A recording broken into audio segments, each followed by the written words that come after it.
Hey, thanks for picking up. I had this idea for a coffee business, and I really wanted to run it by you. Got a few minutes? Cool, cool. So picture this: a small, cozy coffee shop, but with a twist. Everything on the menu is inspired by different regions around the world. Like, we'd have Ethiopian blends, Vietnamese egg coffee, maybe even Turkish coffee brewed in those sand things. You know what I mean? Yeah, exactly. Like something for everyone, but also a little adventurous. And we'd highlight the story behind each coffee, like the farmers, the regions, the process. I feel like people love that kind of thing nowadays, right? And the vibe of the place would be super laid back, like lots of warm wood, maybe some plants and comfy seating, none of that industrial cold metal stuff you see everywhere. I want it to feel like a second home. Oh, and here's the kicker: we'd also sell these region specific snacks, like French pastries with the Ethiopian coffee, or little banh mi sliders with the Vietnamese one, pairing the drink with a small bite. What do you think? Haha, yeah, I figured you'd like that. The food part could really set us apart. Plus, we could rotate the menu every few months to keep it fresh. Seasonal stuff, you know? And we'd focus on sustainability too. Like no plastic, everything would be compostable or reusable. Maybe even offer discounts if people bring their own mugs. That's a thing, right? Yeah, for sure. People are all about that eco friendly stuff now. Oh, and get this: we could have a wall where customers can pin notes about their coffee experiences. Like, I tried Turkish coffee for the first time here, or this place reminds me of home. Something interactive and personal. Totally, it'd give the space so much personality, and it's like free marketing. People would share that kind of thing on Instagram, no doubt. Speaking of marketing, I was thinking we'd lean hard into social media, like short, artsy videos of how we make the drinks, behind the scenes stuff with the staff, maybe even little clips of farmers sharing their stories. Authentic content, you know? Exactly. People eat that stuff up, and it'd be great to highlight the transparency of where we're sourcing everything. Builds trust, and it's just good karma, I think. Yeah, I'm glad you're vibing with this. I've been jotting down notes like crazy, but I wanted to hear your take. Does any of this feel too out there? Okay, good. I was a little worried the snacks thing might be overkill, but if it's done right, I think it'd work. Plus, it gives people a reason to stay longer, you know? Exactly. Oh, and for branding, I was thinking something simple but memorable, like Wanderlust Coffee, a name that speaks to exploring flavors and cultures. What do you think? Sweet. I knew you'd get it. And the logo could be a little coffee cup with a world map design on it. Maybe even sell merch, mugs, shirts, tote bags. People love that stuff. Oh, totally. And the merch would be another revenue stream. We could even do limited edition designs tied to the seasonal menus. Keeps it exclusive, you know? Yeah, I'm getting so pumped just talking about this. Oh, another thing I thought of: what if we hosted events like coffee tastings or meet the farmer nights where we bring in people from the regions we're highlighting? Kind of like a wine tasting, but for coffee, right? It'd make the place more than just a coffee shop, it'd be a community hub. And that's the kind of thing that gets people to come back. Awesome. So here's where I'm at: I've got the concept, the vibe, and some marketing ideas. But now I need to figure out the numbers, like what's realistic for startup costs, how much inventory to stock, that kind of thing. Got any tips? Yeah, I've been looking into it. It's just overwhelming. You know, there's so much to think about: rent, equipment, ingredients, staff. I want to keep it manageable, but not skimp on quality. Totally. Maybe I should start small, like a pop up or a food truck, and test the concept before going all in on a full shop. What do you think? Yeah, good point. A pop up would let me experiment with the menu and build a following without a huge upfront investment. And if it works, I can scale up from there. Yeah, I've been scribbling notes on that too. It's crazy how many little details there are. Like, do I want the baristas to wear uniforms or keep it casual? How do I make sure the vibe feels right? Right, exactly. The details matter so much, and I want the staff to feel like they're part of the family, you know? Happy employees mean happy customers. Yeah, I've seen it too. The places where the staff looks miserable, total buzzkill. I want this to be a place people actually want to work at.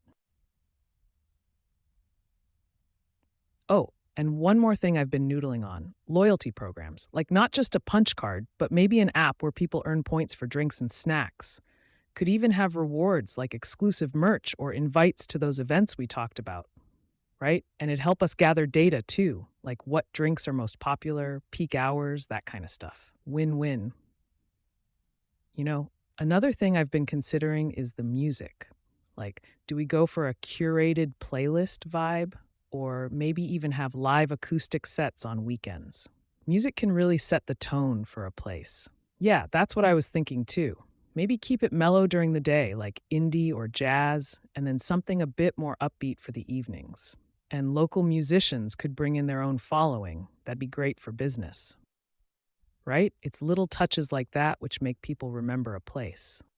Oh, and speaking of little touches, I was also thinking about doing handwritten thank you notes on the to go bags. Like, thanks for stopping by. See you again soon. Stuff like that. Totally. It's such a small thing, but people notice and it makes them feel appreciated, you know? I'd love to have that kind of connection with the customers. Mm. Honestly, the more I talk about this, the more I realize how much potential there is. It's just a lot to take on, but I'm feeling pretty good about it. Yeah, for sure. And I'm so glad I could bounce these ideas off you. You've been super helpful. I'll definitely keep you posted as I figure things out. Hey, one more thing. I was thinking about how we could get feedback from customers early on, like maybe a suggestion box but digital. Something simple, like a QR code on the tables that links to a quick survey, to see what's working and what's not. Yeah, exactly. People are more likely to fill it out if it's easy. And we could even offer a little incentive, like a free coffee after their first response. It'd give us real time insights. Oh, for sure. And I was also thinking about partnerships, like collaborating with local bakeries or artists. We could sell their products or host their work in the shop. It'd be a win win and reinforce that community vibe. Totally. And it adds another layer of uniqueness to the shop. Like, if people know they can get their favorite local pastry only at our place, that's a huge draw. Another thought I had: this one might be a little crazy, but what if we did a subscription service? Like, people pay a flat rate monthly and get, say, one coffee a day or exclusive access to new drinks before anyone else, right? It's a recurring revenue stream, plus it makes customers feel like VIPs. And we could include perks like free invites to those coffee tasting events. I know, there are so many possibilities. Oh, and I almost forgot. Branding wise, we'd want to nail the packaging too, like reusable cups with cool designs or biodegradable packaging that's still Instagram worthy. First impressions are everything. Yeah, and maybe even custom sleeves for the cups with quotes or fun facts about the coffee's origin, something to catch people's attention while they sip. Exactly. It's all about creating moments that stick with people. Oh, and speaking of moments, I was thinking about doing seasonal pop ups in unexpected places, like a little coffee cart at a park or by the beach. What do you think? Hmm. It'd be a great way to introduce the brand to people who might not stumble upon the shop otherwise. Plus, it's a fun way to experiment with different locations. Right, totally manageable, and it keeps things exciting. I mean, who wouldn't love stumbling upon a cool little coffee cart while they're out and about? Oh, and I'm also thinking ahead to expansion. Like, if the first shop goes well, we could think about franchising, but with a twist. Each location could highlight a different set of regions. That way, every shop feels unique, but still part of the same brand. Yeah, it'd keep things fresh and let us experiment with new ideas without losing that core identity. And it gives people a reason to visit multiple locations. Hmm. The more I think about it, the more I realize how much this could grow. But I've got to stay focused on step one: getting that first shop off the ground. For sure. It's a marathon, not a sprint, right? Anyway, thanks for letting me ramble. You've been such a sounding board. I feel way more confident about all this now. Hey, good to catch you again. I've been working on a rough draft of the business plan, and I wanted to pick your brain on a few things. Got a moment? Cool, thanks. So I've nailed down the basic concept: global coffee flavors, paired snacks, and the cozy, homey vibe. But now I'm stuck on location. Like, how do you even figure out where the best spot is for a coffee shop? Right, foot traffic is huge. I've been scouting a few neighborhoods, but I'm trying to balance high visibility with reasonable rent. Some of these places charge an arm and a leg.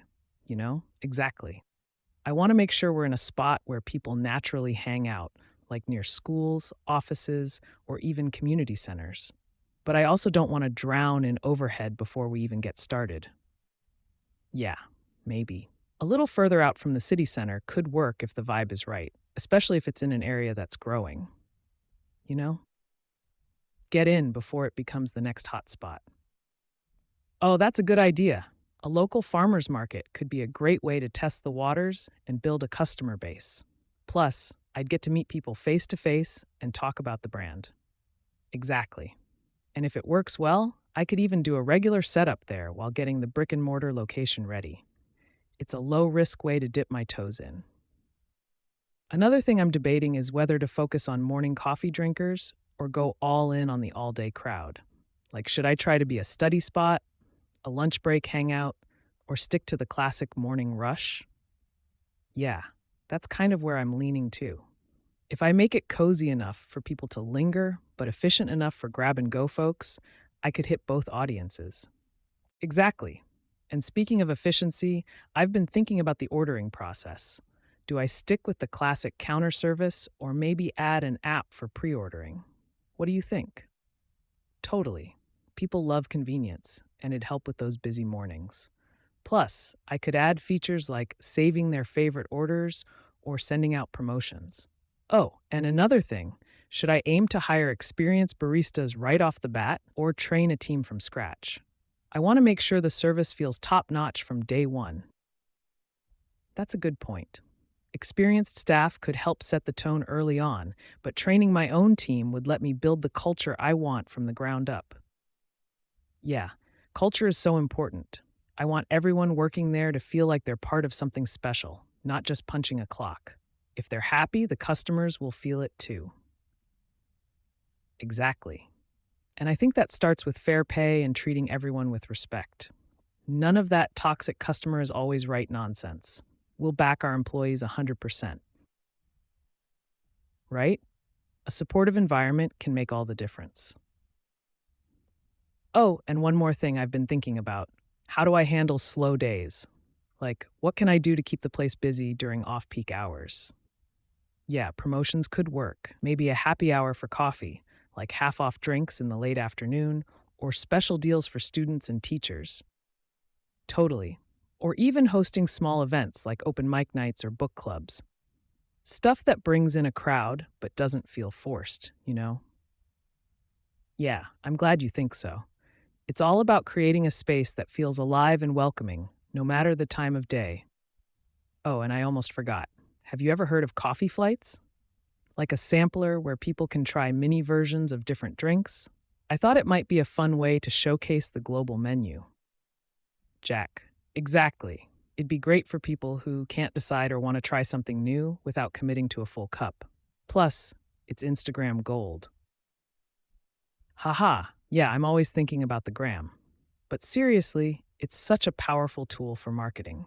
I've been brainstorming ideas for posts, like behind the scenes shots, staff spotlights, and even customer features. What do you think? Totally. And we could encourage customers to tag us with their drinks. Maybe even run a contest like post your coffee moment and win a free drink of the month. Yeah, it's all about building that community. I want people to feel like they're part of something when they walk through the door or scroll past us online. Thanks again for all your input. I'm feeling really good about this direction. Next up, I'm tackling the financials. Wish me luck. Haha, thanks. I'll let you know how it goes. And hey, if you think of anything else, shoot me a text. You've been such a huge help. So, I've been thinking more about the menu. I want to keep it simple but unique.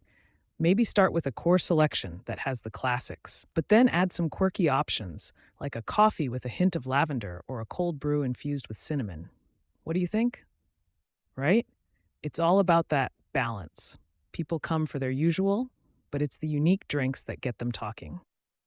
I also want to include non coffee options, for those days when someone just wants a little pick me up without the caffeine. Exactly. I was thinking of adding teas, chai lattes, and even matcha drinks, and maybe some special lemonades or sparkling water for the summer. Keep things fresh. Oh, speaking of keeping things fresh, I've been thinking about how I can integrate the seasons into the offerings, like fall specials with pumpkin spice and cinnamon rolls, and springtime with floral flavors. That's what I'm thinking too. It's a great way to keep people coming back, like they're part of a club that gets to experience exclusive flavors. Speaking of which, do you think I should limit certain items to just weekends or holidays, or make them available all season long? True. Making them seasonal only does build anticipation. People would probably look forward to it every year. And hey, if it's a hit, I could even make it a social media event, like a countdown to release day. People love that kind of hype. Oh, and I had another idea while I was driving earlier. What if we had a barista's choice every week? One of the baristas picks a drink they love and shares why they chose it. Could be a fun way to highlight staff and create some buzz. Exactly. And I was also thinking about loyalty programs, something simple where customers can earn points and redeem them for free drinks or merchandise. People love feeling like they're getting rewarded. Hmm. And it'd be nice to tie it in with the app so they can check their points balance, get notifications about new offers, and maybe even pre order ahead of time. Oh, speaking of merchandise, I was debating how much to invest in branded gear right away. Like, should I wait until the shop is established or get the t shirts and reusable cups rolling from the start? That's true, but I feel like people love showing off their favorite spots. Plus, if we get it out there early, it's a walking advertisement. I could even do a launch event where people get free merch with their first purchase. Yep, that's exactly what I was thinking. Make them feel like they're part of the family from day one. Oh, and I've also been trying to come up with the right name. It's so much harder than I thought. Do you have any thoughts? Yeah, I want something that stands out but still feels warm and inviting. Something that says, come in and stay a while. Maybe something that hints at global flavors but isn't too on the nose. That's a great idea. I like that. I was toying with names that hinted at stories or journeys, like the roaming bean or flavor voyage, but I wasn't sure if they sounded too gimmicky. True, the simpler, the better. Something that just rolls off the tongue, like Hearth and Brew or Mornings and Mocha. Names that say, we're here to start your day right. Right? I need it to be easy to remember, but also capture that vibe. Anyway, I'll think about it more, but I really appreciate your help with this. You've got a good eye for these things. Cool, thanks. So I was thinking about the layout of the shop. Like, how do we make it inviting without overcrowding the space? Maybe a few high top tables for people who want to get some work done, and then more comfy lounge chairs for those who want to hang out for a while. Yeah, I think the mix is key. People love options. And I want the whole place to have a flow. Like you walk in, the counter's right there for easy ordering, and then seating that makes you want to settle in and relax. Oh, another thing, wall art.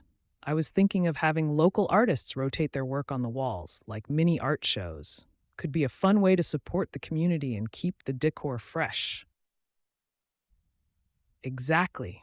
And people love getting a taste of local talent. It's like a win win. Customers get something new to look at, and artists get exposure. Plus, we could have an opening night for new exhibits. Serve some samples, play live acoustic music, get a little crowd going, right? I think it'd be a nice touch, and it would add to the community vibe I'm going for. People would want to come back and see what's new on the walls. Another thing I was considering, customizable coffee blends, like a build your own blend option where people pick the flavor notes they like. Could make it a fun, interactive experience.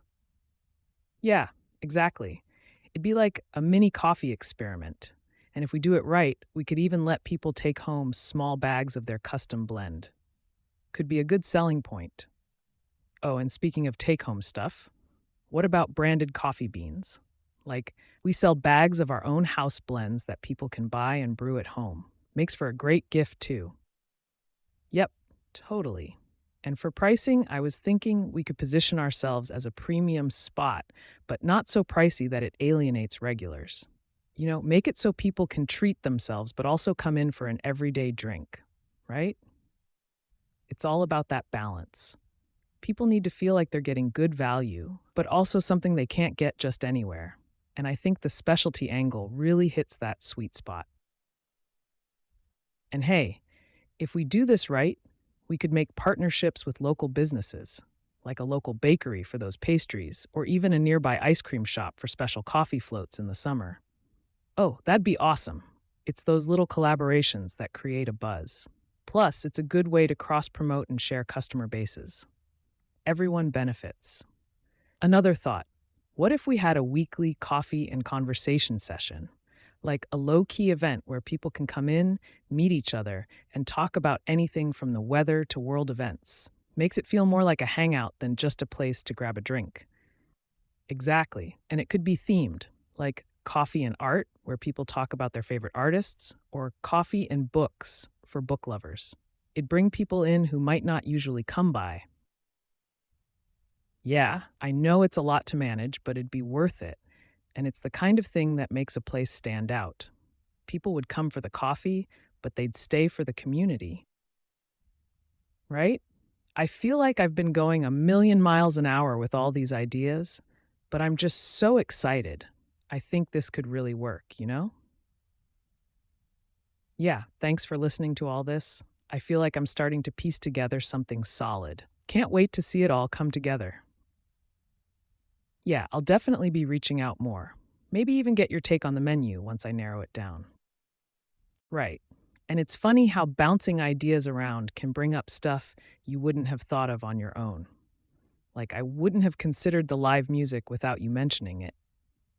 Yeah, it's funny how a little input from someone can shift your whole perspective. And speaking of shifts, I've been thinking about how we could create a space that really adapts to different times of the day. Like a nice, calm morning vibe that turns into a cozy evening spot where people can unwind with friends. Yeah, I want the place to feel alive at all hours. A little place to grab a pick me up before work, and then a hangout where you can decompress later. Oh, and I don't know if I mentioned this, but I was thinking of offering something seasonal that's not just coffee.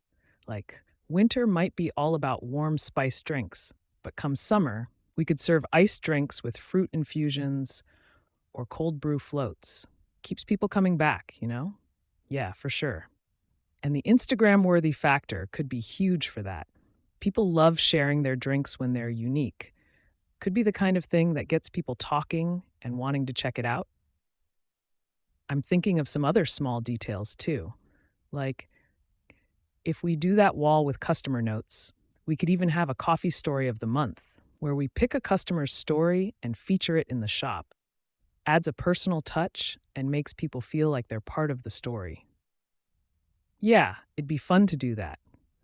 Like this month's coffee story is from Jenna, who tried our Ethiopian blend and said it reminded her of her trip to Addis Ababa. Stuff like that? Definitely. And maybe even have a guest board where people can write about their favorite blends and why they love them. Just something that lets people feel like they have a voice. And now I'm thinking of how we could have a rotating coffee of the month, where part of the proceeds go to support a charity in the coffee growing regions. Gives the customers a reason to feel good about what they're drinking. Right? It's those little moments where people think, I'm doing something good by just having my coffee. That's the kind of vibe I want to create. Oh, one last thing. Maybe we could partner with local gyms or yoga studios for deals, like bring in a receipt from your yoga class, get a discount on your drink. That way, we're tied into the community more. Yeah, exactly. I'm thinking of making this place a staple, not just for coffee lovers, but for everyone looking for a place that feels like home, you know? Hmm. I'm thinking I'll start with the pop up route and see if people really vibe with the concept. I've got a few spots in mind already. It's just a matter of figuring out the schedule and getting the word out. Thanks, man. It's a lot, but it's all starting to come together. I appreciate you listening, giving your thoughts, and just being a sounding board. Yeah, I'll definitely hit you up once I get a clearer timeline set up. We should definitely do that research outing soon. No excuses. It's kind of a relief to get all this stuff out of my head. I'm already feeling like I've got a clearer picture, you know? It's been a lot of late nights, and it's hard to know what's too much and what might actually work. Right, and it's funny how bouncing ideas around can bring up stuff you wouldn't have thought of on your own. Like, I wouldn't have even considered the idea of doing live music nights without you mentioning it. Now I'm thinking that could be a pretty cool way to attract a more laid back crowd in the evenings.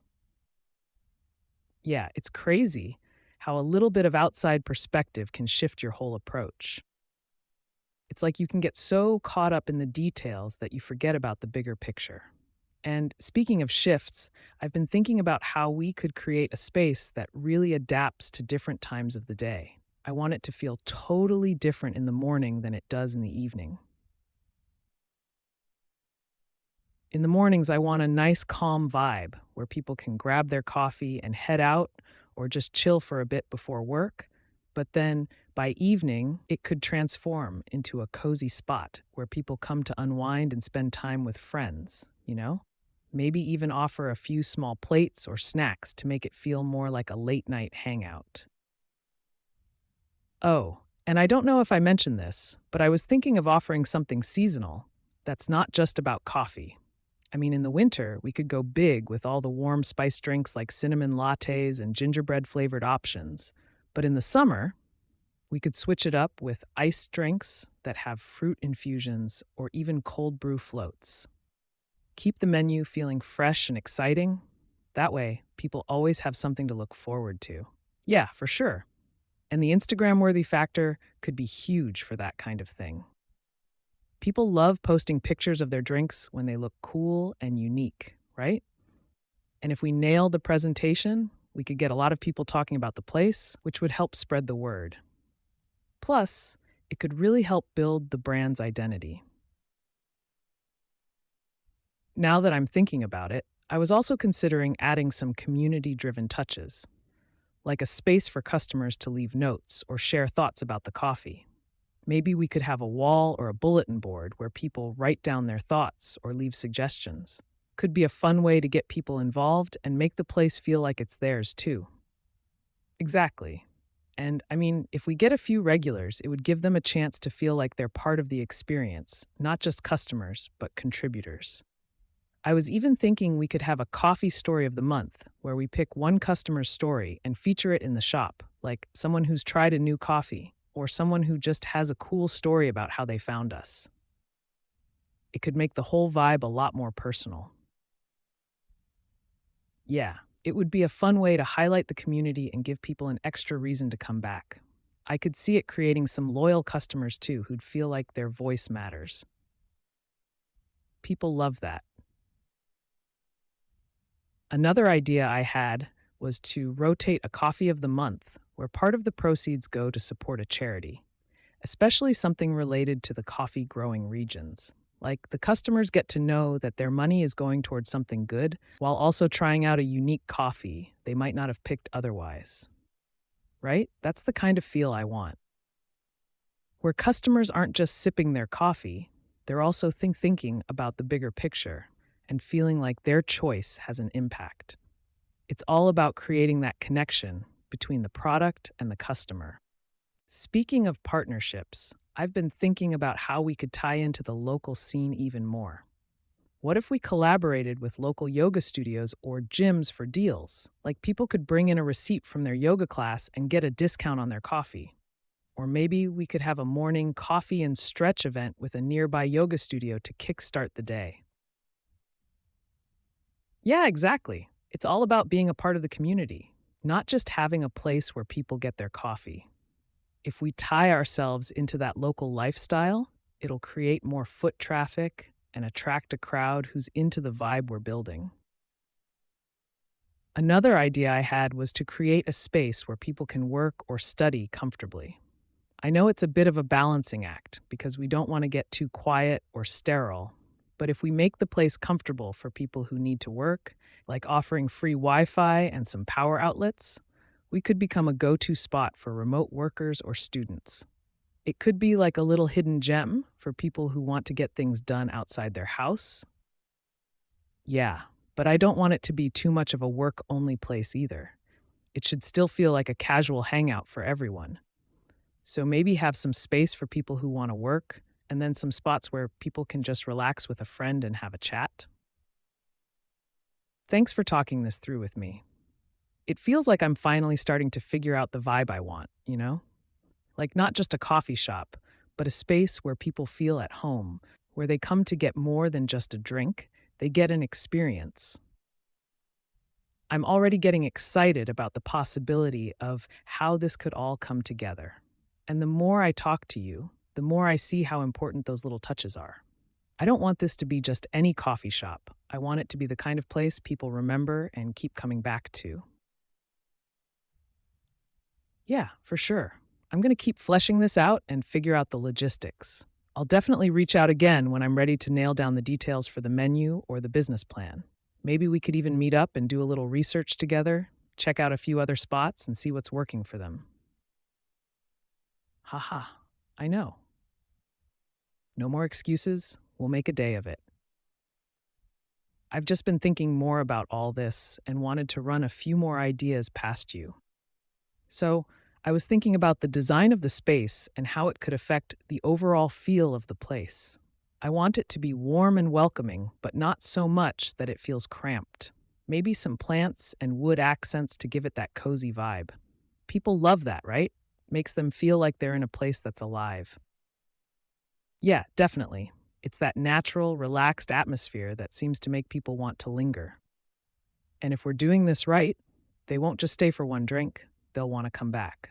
I was also thinking we could incorporate a small bookshelf with some books or magazines that people can read while they're there. Nothing too fancy, but something to flip through and just add to the overall vibe. Oh, and I was thinking of setting up a small, dedicated corner for local events, like a little community corner where we can post flyers for local happenings, classes, and even customer events. That way, the space becomes a hub for more than just coffee. Yeah, exactly. The more we're involved in the local scene, the better. And it could be something people talk about. Hey, did you see what's up at that coffee shop down the street? They're hosting a community movie night this Friday. And speaking of events, I was wondering about hosting pop up markets or collaborating with local artisans.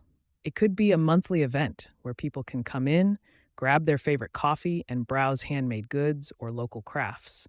It'd create that sense of community while also boosting foot traffic, right? People love those types of events. It's a reason to come out, grab a drink, and support local businesses. I could see it bringing in a new crowd, too, people who might not otherwise stop by just for coffee. One more thing I've been mulling over is having a loyalty program that's a bit more interactive, like a digital stamp card where they earn points every time they come in and use the app. But I also want to add a personal touch, maybe a barista's pick each week, where we feature a drink and tell people a bit about why we love it or what inspired it. Could be a fun way to add a little storytelling to the menu. Yeah, exactly. People love a good story, and it makes them feel connected to the place. Plus, it's an easy way to showcase new flavors and get people to try something different. And oh, I was thinking of adding a small section on the menu that changes every month based on customer feedback. Like, we ask people to vote for their favorite new drink flavor on social media, and the winner becomes our customer choice for the next month. Keeps people engaged and makes them feel part of the process, right? It's about making them feel like they have a say in what we're offering. That connection could turn casual customers into loyal regulars. And speaking of social media, I was thinking we could go big with video content. Little clips of how we make drinks, behind the scenes footage of the shop, or even quick interviews with customers who come in and share their favorite orders. People love that kind of stuff. Oh, totally. It adds personality to the brand and makes the place feel relatable. I was also thinking about creating a coffee tips series, like quick videos or posts on how to brew the perfect cup at home or the difference between a flat white and a latte. People would eat that up. Exactly. And it positions us as more than just a coffee shop. We become a source of coffee knowledge. That kind of thing could spread pretty quickly, especially if we encourage people to share the posts and tag us. Oh man, I could talk about this all day. There are so many little things that could make this place special. But anyway, I wanted to run those ideas by you. What do you think? I appreciate it. It's so helpful getting your thoughts on this. You always seem to pick up on the stuff I forget or didn't think of, and it makes a big difference. Yeah, I'm going to keep working on the details and see if I can come up with some kind of timeline for getting this off the ground. Maybe we could sit down together soon and brainstorm some more. What do you say? I had another thought I wanted to run by you. So, I've been thinking about the kind of atmosphere we want to create when people walk into the shop. I definitely want it to feel warm and welcoming, but I also want it to be a place where people feel comfortable hanging out for a while. You know? Maybe adding soft, ambient lighting and some low key music could help with that. Yeah, nothing too loud, but something that adds a nice vibe without being overwhelming. I'm thinking something like acoustic covers or indie playlists that make people want to settle in and stay for a while. That way, if someone wants to get a little work done or just chat with friends, it doesn't feel like the place is competing with the noise. Oh, and while I'm on the topic, I had another idea for making the shop stand out. What if we had a coffee journey wall? You know, something that shows where our beans come from, the different regions, and what makes them special. People are always more interested when they feel connected to the product. Exactly. It's all about that transparency and storytelling. We could include photos of the farmers or even short stories about the coffee's journey from farm to cup. And we could set up QR codes that lead to short videos or interviews with the farmers themselves. Just something to make it more interactive. Yeah, and it could become a talking point for customers. People would be more likely to ask questions and start conversations with the baristas about the different origins and blends. I think it would build that connection I've been talking about. Oh, and I was thinking about creating some sort of seasonal tasting menu, like a small tasting flight where people can try a few different blends or drinks. We could offer a coffee passport where people try different varieties over time and get a stamp each time they try something new. Once they fill up their passport, they get a free drink or a special discount. Just a way to encourage people to try new things and come back for more. Yeah, exactly. It's a fun incentive, and it makes it feel like an adventure. Plus, it could help promote those limited time drinks we talked about earlier. Like if we have a special fall blend or a summer fruit infusion, we can highlight it as part of the tasting flight. I was also thinking of adding a few small, unique touches that really reflect the local area.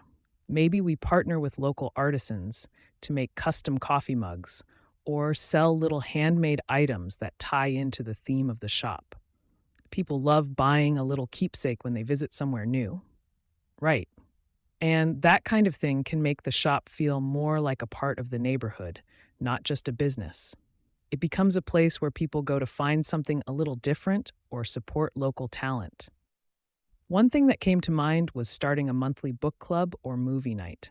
It could be tied to our coffee and conversation theme, but we make it a bigger event with themed drinks that match the book or movie.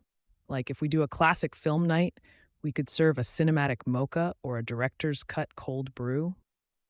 Yeah, it would create a sense of anticipation like, oh, what are they showing this month? And people would come not just for the coffee, but for the event itself.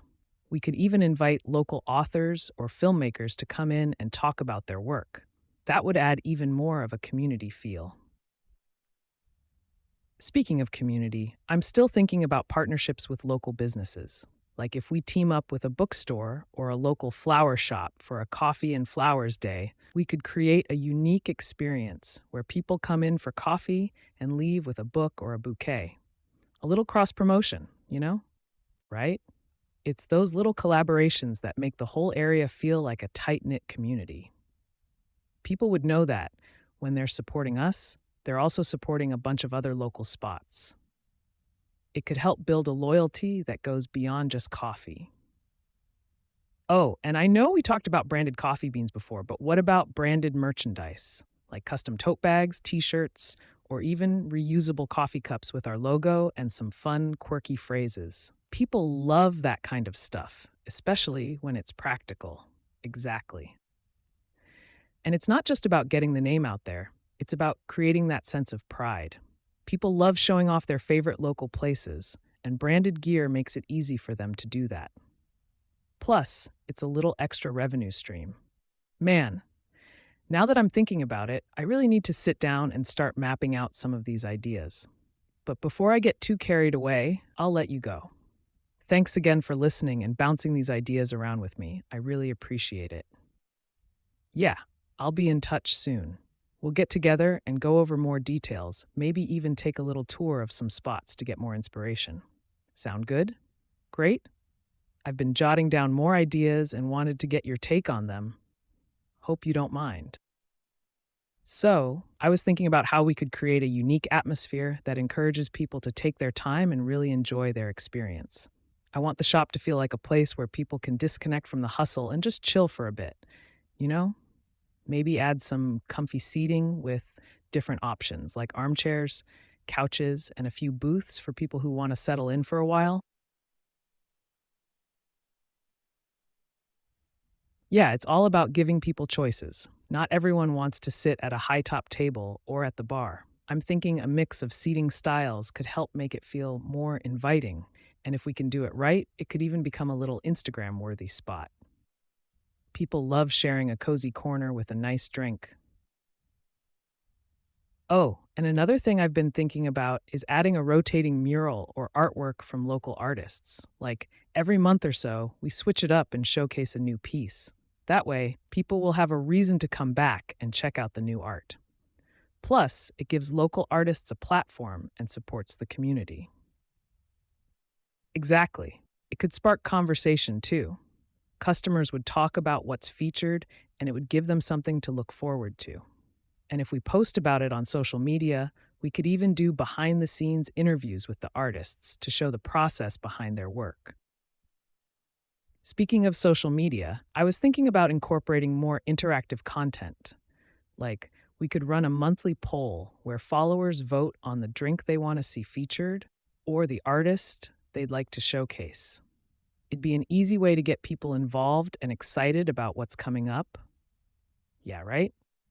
It would keep the audience engaged and make them feel like they're part of the experience.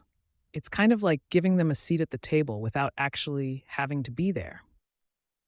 Plus, it makes for some great content that people can share. And you know what else could be fun? Adding a barista's special drink each week based on what's trending or what flavors are in season. Something that lets the baristas get creative and show off their own flair. People love seeing baristas experiment and come up with unique, limited time options. Yeah, it's those little touches that really set a place apart. Like if we made it a thing where people come in just to see what the barista has come up with that week, we could even have a little chalkboard sign that says Barista's Special of the Week with a brief description. It adds a bit of excitement and anticipation. Oh, and what if we partnered with local musicians or bands for acoustic sets? It could be a relaxed Sunday afternoon thing or a Friday evening event. Live music can really change the whole vibe of the place and bring in a different crowd. Exactly. People love that casual live music vibe. It doesn't have to be anything too big, just some low key acoustic performances that make the space feel alive and welcoming. Plus, it could be a great way for local talent to get more exposure.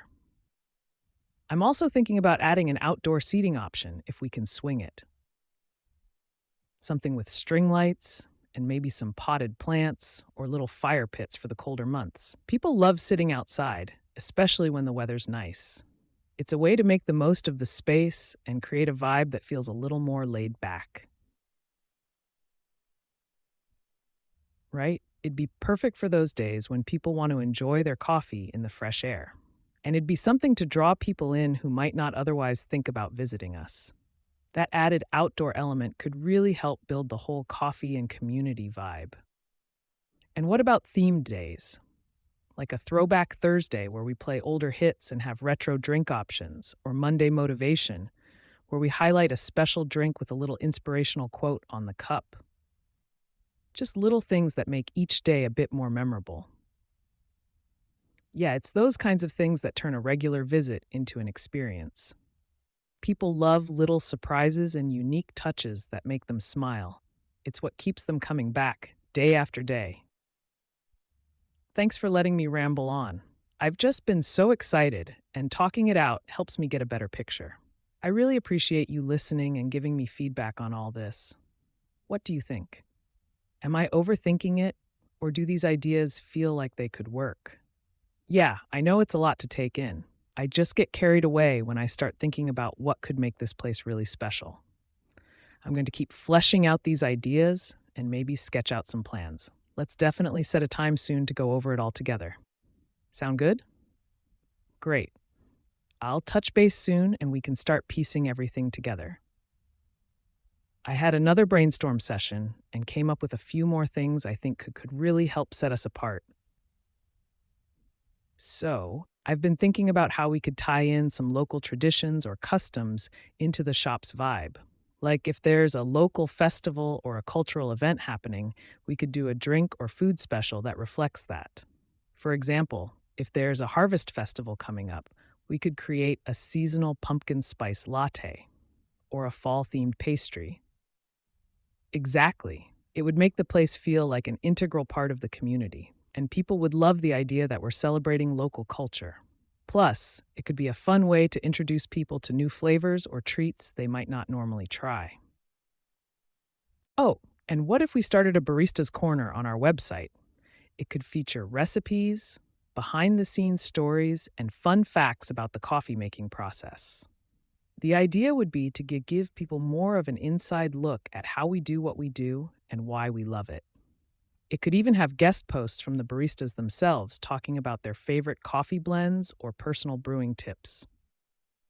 Yeah, that's the goal, making it personal and relatable so people feel like they know the team behind the counter. Plus, it's another way to build that sense of community and make people feel like they're part of the journey. And another thing I thought about was having a loyalty card that goes beyond just buying drinks. Like if a customer buys a certain number of drinks, they get access to a secret menu item that's only available to loyalty members. It could be something creative and unexpected, like a special latte flavor or a limited time pastry that's not advertised. Right? People love the idea of exclusivity, and it gives them an incentive to keep coming back. Plus, it makes them feel like they're part of an inner circle or a special group. I was also thinking that we could host a Meet the Roaster night where we invite one of the local coffee roasters to come in, talk about their process, and do a little Q&A. People could sample their different roasts and learn more about how they make the coffee we serve. It would be a great way to showcase the relationships we have with local suppliers and educate customers at the same time. Yeah, that kind of event could really build trust with the customers. They'd know that the beans we use come from a place that cares about quality and sustainability. And it would give them a deeper appreciation for what goes into each cup. I've also been thinking about the menu and how we could add some healthier options. Maybe offer some plant-based milk alternatives, a few low-sugar drinks, or even some smoothies and energy bowls. People are definitely more health conscious these days, and I don't want to miss out on that crowd. Oh, totally. It's about keeping up with the trends without losing the essence of what makes us unique. A balance between indulgent treats and healthier choices could help us appeal to a wider range of people. I know this is all a lot, but I've just been so excited thinking about the potential. I feel like these ideas could make a big difference and really help build our reputation as more than just a coffee shop. It'd be a place where people come for the experience and the community. Yeah, I'm going to start organizing all these thoughts and maybe sketch out a plan. We could sit down soon and go over everything, make sure it's all doable and aligns with our vision. How does that sound? Perfect. I'll get back to you soon with some notes. Thanks for always being willing to listen and bounce ideas around with me. It really helps clear my head and make sense of it all. So, I've been thinking about ways to make the customer experience more interactive. What if we added a little coffee curation bar where people could create their own blends or flavors? They could pick their base coffee, choose a flavor shot or a spice, and make a custom drink that's unique to them. Kind of like a build your own drink station. Yeah, it'd be a fun activity, and it would get people talking to each other and to the baristas. Plus, it'd be great for social media. People would definitely share their custom creations, which would give us some nice organic promotion. Another thing I was thinking about was adding a community board where people can post ads for things like local job opportunities, events, or even help wanted signs for small projects. It'd create this sense of shared space and make it a go-to place for staying in the loop. Exactly. It would give customers more of a reason to come in regularly to check the board, see what's new, and connect with others. Plus, it's a low cost way to make the shop feel more integrated into the community. I've also been thinking about setting up a partnership with a local charity. Like, for every drink sold, we donate a certain percentage to a community cause. It could be something like a food bank or a shelter. We could even feature a different charity each month and highlight it on our social channels to raise awareness. Yeah, exactly. People are more inclined to support a business that gives back. And it could help build a positive reputation in the community while also encouraging more people to come in and feel like they're contributing to something bigger. And while I'm on the topic of giving back, what if we started a pay it forward program where customers can buy a drink for someone else? Like, if someone comes in and wants to pay for their coffee in a stranger's, they could do that, and we'd have a board showing who's done what. People love that kind of stuff. It's heartwarming, and it creates a chain of kindness, right? It'd be a small thing, but it'd create this sense of positivity and community spirit. Plus, it's another reason for people to keep coming back, knowing that they're part of something that makes a difference. Oh, and one more thing. What if we added a coffee class on the weekends? Like an hour-long session where we teach people about brewing techniques, how to taste and identify different coffee notes, and even how to make basic lattes and cappuccinos at home. It could be a ticketed event, but I think people would really love learning more about their favorite drink.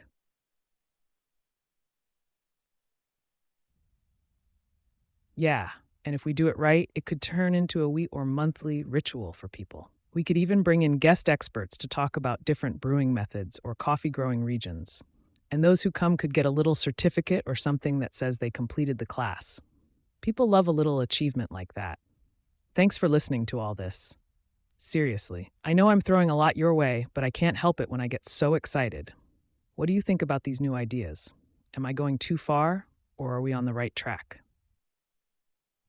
And I know I've talked about a lot of promotions and events, but we should also think about making sure the shop is set up in a way that's easy for people to get in and out, especially during busy hours.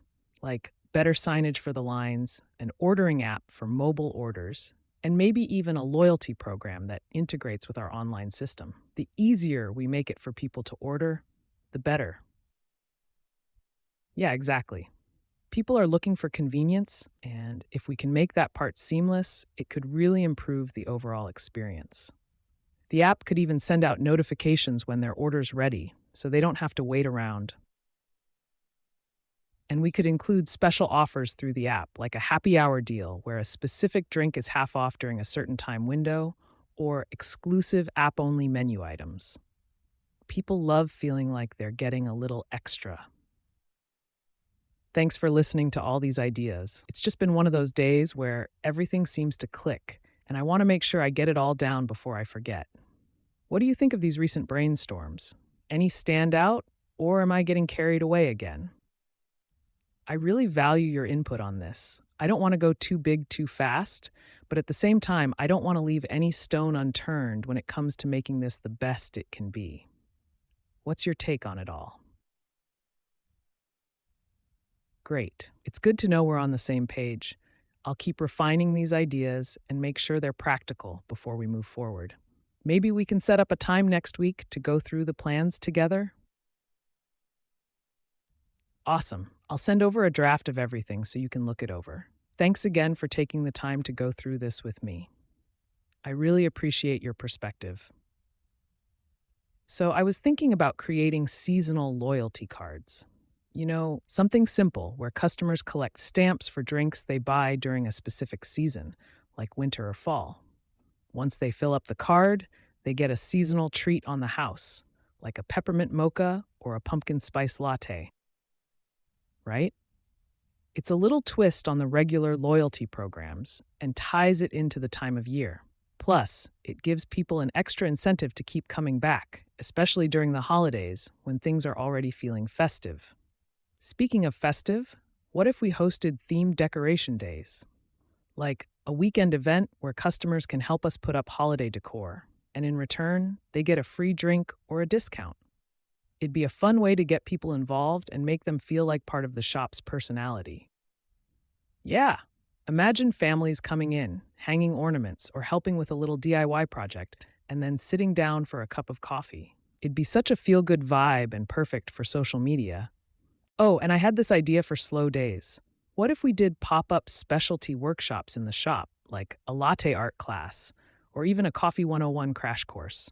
Customers could learn something new, and it'd give them a reason to come in when things might otherwise be quiet. Totally. It's about creating that sense of value beyond just the drink. People love experiences, and if we can tie those experiences to coffee and the shop, it makes us more memorable. I also wanted to run this by you. What if we introduced a mystery drink Monday? Customers order it blind, and the barista picks something fun and unexpected based on what they think the customer might like.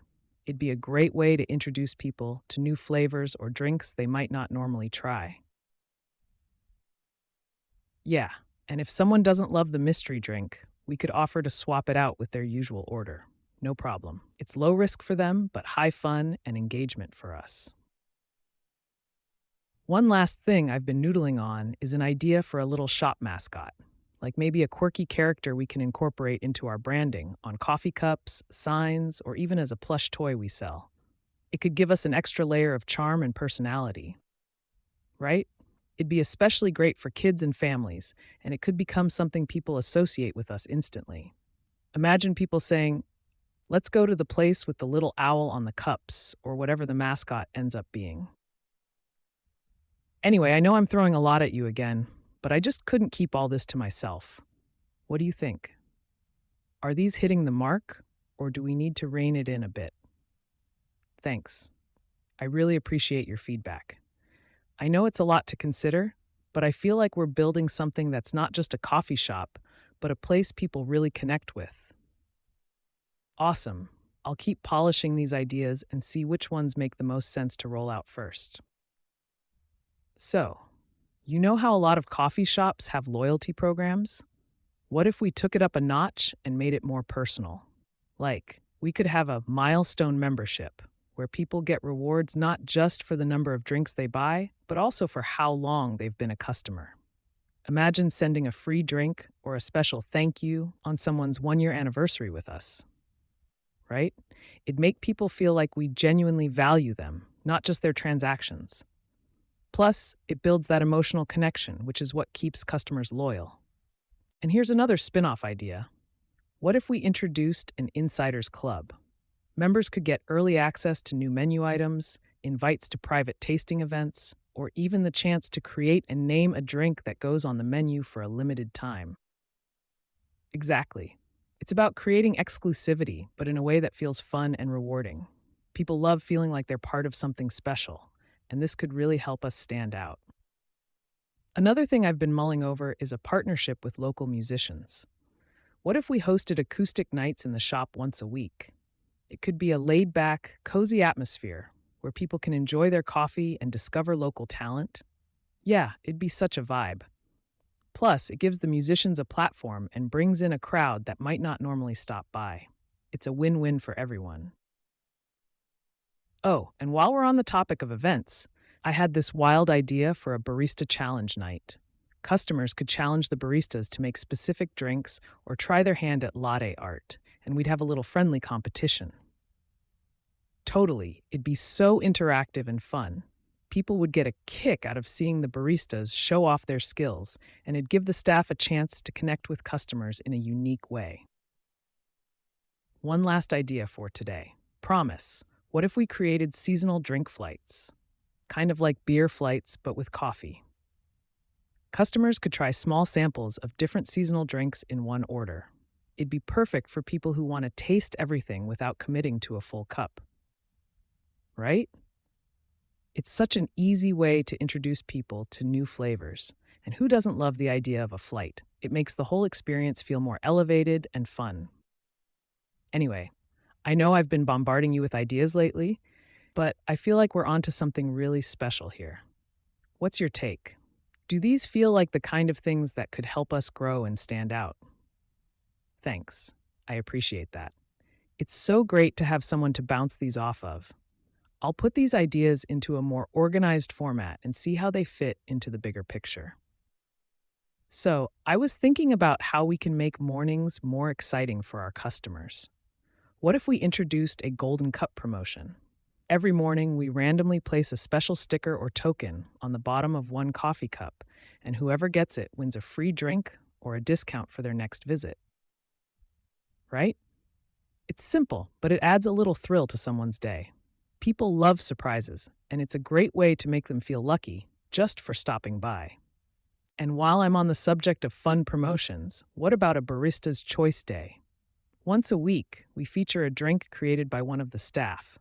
It could be something unique or just their personal favorite, and we spotlight them on social media to give it a personal touch. Totally.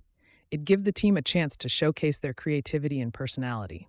Plus, customers might love trying something they wouldn't usually order because it has that personal connection. Speaking of personal, I was also thinking about setting up a wall of fame in the shop. Like a section where we feature pictures or stories from our regular customers. It could be a fun way to celebrate the people who keep us going and build that sense of community.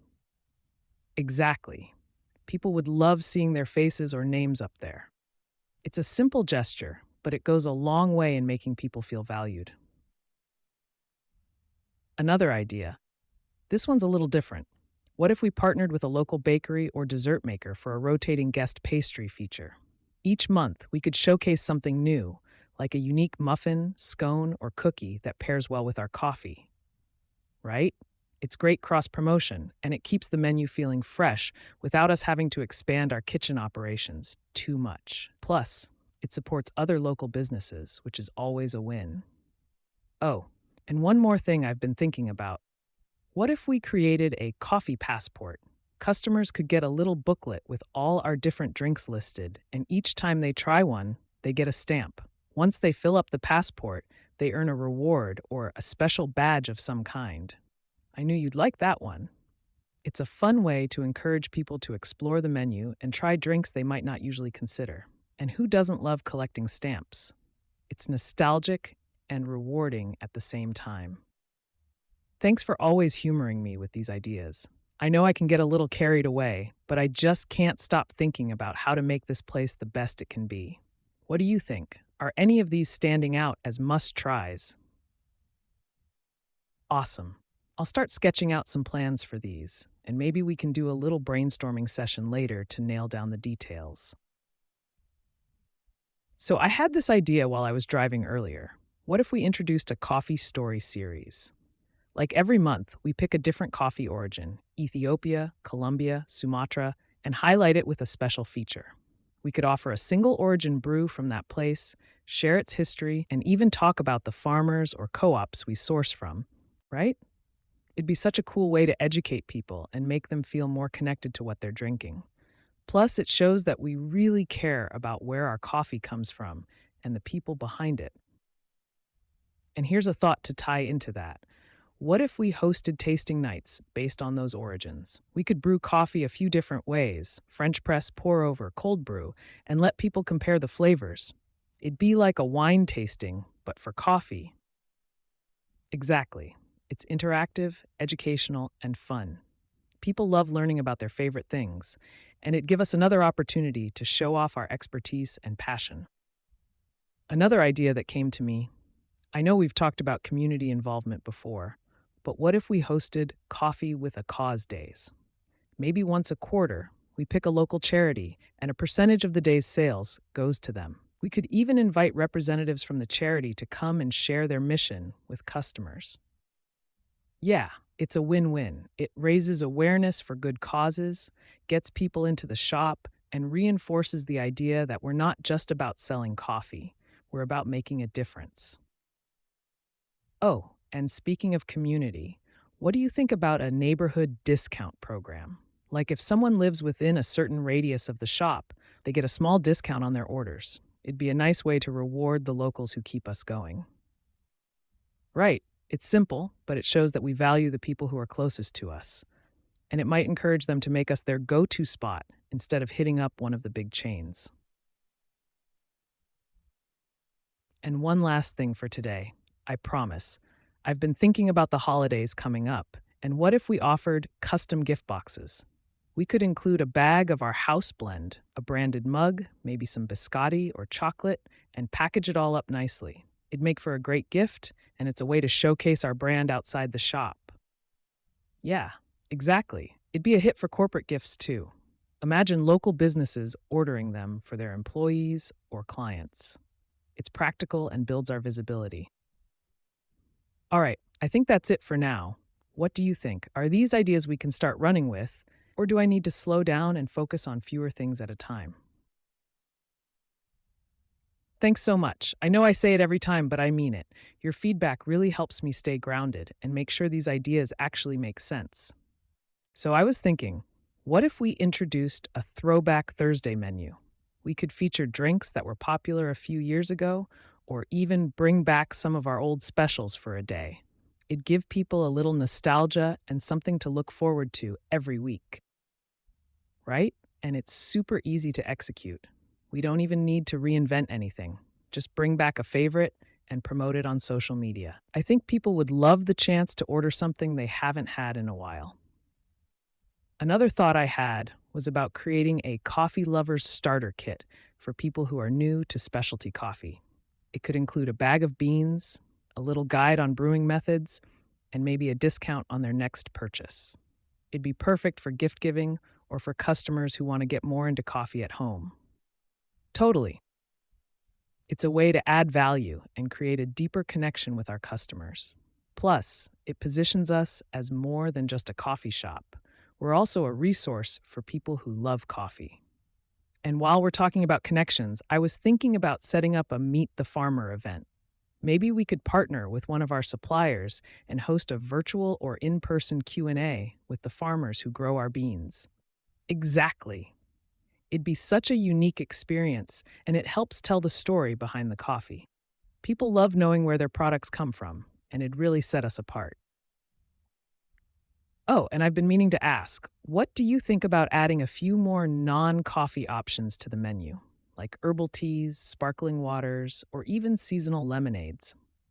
I know we're a coffee shop, but I think it could help us cater to a wider audience. Yeah, exactly. Sometimes people come in with friends or family who don't drink coffee, and it'd be nice to have something for everyone. It's a small tweak, but it could make a big difference. One last thing for today. I promise. What if we created a coffee club subscription? Customers could sign up to get a bag of our beans delivered to their door every month, along with a little newsletter about what's new at the shop or tips for brewing at home. Right? It's recurring revenue for us and convenience for them. Plus, it's another way to keep people connected to the shop, even when they're not stopping by in person. So, what do you think? Are we hitting a good balance between ambitious and practical, or am I starting to sound like I've had one too many espressos? Haha, thanks. I really appreciate you letting me bounce all these ideas off you. It helps so much to get your perspective. Okay, so I was thinking about how we could make our shop more family friendly without losing that cool vibe we've got. What if we introduced a mini sippers menu? It'd be a little lineup of kid friendly drinks. Think hot cocoa, flavored steamers, or even mini milkshakes. Exactly. Parents love places where their kids can feel included, and it's such an easy way to make the whole family feel welcome. Plus, it's great for getting families to choose us over other options when they're out together. And to take it a step further, we could even have a little kids' corner with some books or small toys to keep them entertained while their parents enjoy their coffee. It wouldn't take up much space, but it'd make a big difference. Right. And it's not just for families. Imagine all the social media posts of happy kids with their cute little cups. It's free advertising. Oh, and this idea hit me last night while I was scrolling through Instagram. What if we launched a Mug of the Month program? Every month, we could feature a limited edition design for our reusable mugs. It encouraged people to collect them and cut down on waste at the same time. Totally. People love unique, collectible items, especially if they feel exclusive. And it's another great way to showcase the brand and maybe collaborate with local artists for the designs. Speaking of collaborations, what do you think about teaming up with a local florist or plant shop? We could do a coffee and blooms weekend where customers can grab a latte and a small plant or bouquet. It'd be perfect for spring or Mother's Day, right? It's a feel good combo, and it gets people excited to stop by for something a little out of the ordinary. Plus, it's another way to cross promote with other small businesses in the area. One last thing. I swear, I was thinking about hosting a barista for a day experience. Customers could sign up for a mini training session where they learn how to make espresso, froth milk, and even try their hand at latte art. Exactly. It'd be so much fun, and it gives people a whole new appreciation for what goes into making their drinks. Plus, it's a great way to build deeper relationships with our regulars. Anyway, that's where my head's at today. What do you think? Are these ideas a little too out there, or do they sound like something we could actually make happen? Awesome. Thanks for always hearing me out. I know I throw a lot your way, but it really helps to get your take on everything. All right, so here's what I've been noodling on. What if we started doing Pay It Forward Fridays? The idea is that customers can add a little extra to their order to cover a coffee for someone else, and we keep a tally on a board or something. Then anyone who comes in later and needs a pick me up can claim one of those prepaid coffees, right? It's such a feel good initiative, and it builds this sense of community where people are looking out for each other. Plus, it's something we could highlight on social media to spread the positivity even further. And speaking of giving back, what if we had a day where tips go to a specific cause or fund? Like maybe once a month, all the tips go toward a local nonprofit or even a scholarship for one of our employees. It'd show that we're about more than just business. Exactly. It's all about aligning with the values that matter to our customers, and it's a way to make an impact without overcomplicating things. Oh, and I've been thinking about ways to keep things fresh for regulars. What if we created a surprise me option on the menu? Customers could choose that, and the barista would whip up something fun or unexpected based on what they know about the person's tastes. Totally. It'd be such a cool way for our team to show off their creativity, and it keeps the experience exciting for people who want to try something new but don't know where to start. While we're on the topic of keeping things interesting, what about a coffee roulette spin? Like once a month, we could let customers spin a wheel for a chance to win discounts, free drinks, or even a bag of beans. Yeah, exactly. It'd bring a little excitement to their visit and give them another reason to stop by. Everyone loves the chance to win something, even if it's small. Okay, one more. Promise. What if we started a Coffee for Creators program? Like once a month, we could host a free workspace day for local artists, writers, and freelancers. We'd set up a little area with free coffee refills and maybe even a charging station just to give them a place to work and connect, right? It's such an easy way to build goodwill and tap into that creative crowd that already loves coffee shops. Plus, you never know who might create something amazing while they're sitting in our space. All right, that's everything on my list for today. As always, I appreciate you listening to all my crazy ideas. What do you think? Do any of these stand out as something we should jump on? Perfect. Thanks for being my sounding board. You're the best. I'll pull together some notes on these and get back to you once I've fleshed them out a bit more. Great. So this one's a little out there, but hear me out. What if we started a Coffee Stories podcast? Just a short weekly thing where we talk about coffee culture, interview local creatives, or even highlight interesting customer stories, right? It doesn't have to be fancy, just authentic. People love feeling connected to their favorite spots, and it'd give us a way to reach folks who might not even be able to stop by in person, but still love what we're about. Another thought, this one's more for in-store. What if we added a barista board to the shop? Like a little chalkboard where our baristas can write their drink recommendations, favorite coffee quotes, or even doodle something fun. Exactly. It'd give the team a chance to show off their personalities and create another touch point for customers to engage with. And it's a super simple way to make the space feel more alive and dynamic. Oh, and while I was thinking about the shop vibe, what if we introduced a Music Mondays playlist? We could curate a weekly playlist, maybe with input from customers and staff, and play it in the shop. Then we could share it on Spotify or something so people can listen to it at home, too. Yeah, it's a way to extend the brand beyond the physical shop. Plus, it builds this emotional connection like, oh, that's the music from my favorite coffee spot. Switching gears for a sec, have you ever noticed how people love taking pictures of latte art? What if we ran a Latte Art of the Week contest?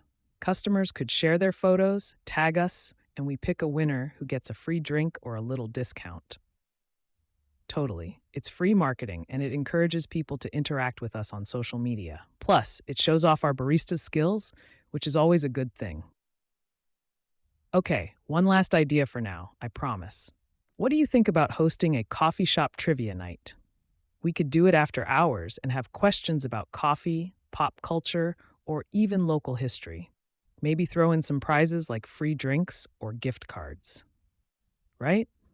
It'd be such a fun way to bring people together and create more of that community feel. Plus, it's another reason for people to choose us over a chain. They're not hosting trivia nights, that's for sure. So what do you think? Any of these feel like winners, or should I keep brainstorming? Awesome. I'll start roughing out some details for these, and we can pick one or two to pilot soon. Thanks again for letting me unload all these ideas. I seriously couldn't do this without your input. Perfect. So this one's a little bold, but what if we started a Behind the Beans video series? Short clips that show how we source our coffee behind the scenes at the shop or even spotlighting our team. We could post them on social media or YouTube, right? It'd give people a deeper look into what we do and make them feel even more connected to the brand. Plus, it's a great way to share our story and values with new customers. Another thing I've been thinking about, what if we hosted a coffee and canvas night? We'd partner with a local artist who could lead a painting workshop, and everyone gets to sip on coffee while they create. Totally. It's a fun, creative experience that people can share with friends. And bonus, it's another opportunity to partner with local talent and bring more people into the shop. Oh, and here's one more idea, a loyalty league for our most frequent customers. Instead of just a punch card, we'd have a tiered program where people can unlock perks like free upgrades, early access to specials, or even a custom mug when they hit a certain level. Jack, exactly. It's like a gamified way to reward loyalty, and it make our regulars feel super appreciated. Plus, it keeps them coming back, which is always the goal. Speaking of loyalty, what if we offered a bring a friend deal? Like, if you bring someone who's never been to the shop before, you both get a discount or a free treat. Yeah, it's a great way to turn one customer into two and introduce more people to what we're all about. Simple, but effective. Oh, and I know we've been talking a lot about drinks, But what if we added a snack spotlight feature? We could highlight a different pastry or snack every week, maybe even pair it with a coffee recommendation, right? It encouraged people to try new things and boost sales for those items. Plus, it's an easy upsell when someone's already at the counter.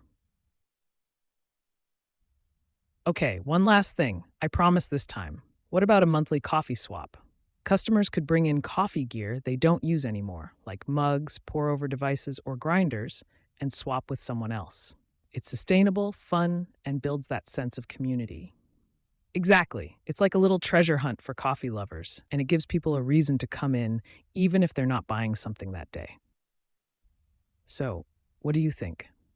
Are we on track with these? Or am I starting to sound like I've had too much caffeine again? Haha, thanks.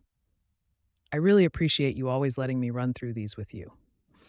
Your feedback keeps me grounded for sure. Awesome. Okay, so I've been thinking about how we could tie into the seasons more. What if we did a coffee passport for the holidays? Customers could get a little booklet and collect stamps for trying different seasonal drinks. And once they've filled it up, they get a free item or discount.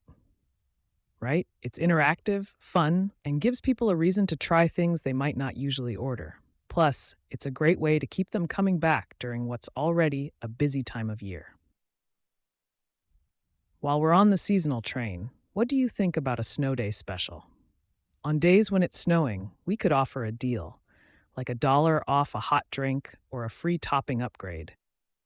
Exactly. It's a way to make a cold, dreary day a little brighter and get people to brave the weather to stop by. Oh, and here's a fun one. What if we had a throwback drink day? We'd feature drinks from past menus that people haven't seen in a while, like that caramel apple cider we used to do or the peppermint mocha twist.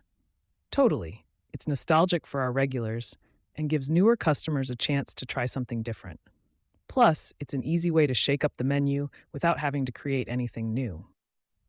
Speaking of shaking things up, what if we hosted a latte art showdown? We could invite local baristas to compete and have customers vote on the winner. It'd be a fun event and a way to showcase the talent in the coffee community. Yeah, exactly. It'd draw a crowd, give us some great social media content, and maybe even attract some new talent who'd want to work with us. One more idea. Promise. What if we created a coffee knowledge card series? Each week, we'd feature a little card with facts about coffee, like its history, brewing tips, or info about our beans. Customers could take them home, almost like collecting trading cards, right? It's simple, but adds an extra layer of value to their visit. And for the superfans, it's something they can look forward to each week. So that's what I've got for today. What do you think? Are these ideas hitting the mark, or am I just on a holiday caffeine high? Awesome. I'll start jotting down the details and figuring out what it'd take to make these happen. Thanks again for being my sounding board. I don't know what I'd do without you. Great. So, here's something that popped into my head last night. What if we introduced a Barista Picks Week? Each of our team members could choose their favorite drink or even invent a new one, and we'd feature it on the menu for a week. Exactly. It'd be such a cool way to let their personalities shine and give customers a reason to try something different. Plus, it's fun for the team to have that creative spotlight. While I was brainstorming, I also thought about how we could bring in more foot traffic during slower times. What if we had a quiet hours promotion, like a discount or special deal during those mid-afternoon lulls when things are typically slower? Totally. It's an incentive for people to stop by when we're not as busy, and it might even create a little buzz about being the best-kept secret during those hours. Oh, and I know this is a little quirky, but what about a mugshot wall? Customers who bring in their own reusable mugs could have their picture taken and added to a big board or digital frame in the shop, right? It's a fun way to celebrate sustainability and build that sense of community. Plus, people love seeing themselves featured. It's like instant loyalty building. And here's a big picture idea. What if we hosted a quarterly coffee talk series? We could invite local entrepreneurs, artists, or thought leaders to come in and give short talks about their work or experiences. Exactly. It's great for building connections, bringing in new faces, and positioning us as more than just a coffee shop. We'd be a hub for ideas and inspiration. Okay, last one. I swear, what about a bean to cup experience? Customers could sign up for a workshop where they learn the entire coffee making process, from grinding beans to brewing the perfect cup. Totally. It'd be educational, interactive, and gives people a deeper appreciation for what we do. Plus, it's another way to create a memorable experience that keeps us top of mind. So, what do you think? Am I onto something with these, or should I let my brain take a coffee break for once? Haha, thanks. I'm glad you're always game to hear me out. I'll get started on some mock ups or outlines for these. Awesome. So, I was thinking about how we could make the shop feel even more personal. What if we started a Your Name in Lights board? Customers could nominate each other or themselves for little shout outs, like Regular of the Week or Most Creative Order, right? It's small, but it makes people feel seen. Plus, it's another fun touch point for social media. We could post the nominations and maybe even share a little backstory about the winners. Oh, and while we're talking about engagement, what if we did a secret menu promotion? We could post clues or hints on social media about hidden drinks people can order if they're in the know. Totally. It adds this cool exclusivity factor, like a little club, and it'd drive people to follow us online to stay in the loop. Here's another idea. This one's a bit bigger. What if we partnered with a local farm or co op and did a farm to cup weekend? We could highlight where some of our ingredients come from, maybe even have the farmers stop by to chat with customers. Exactly.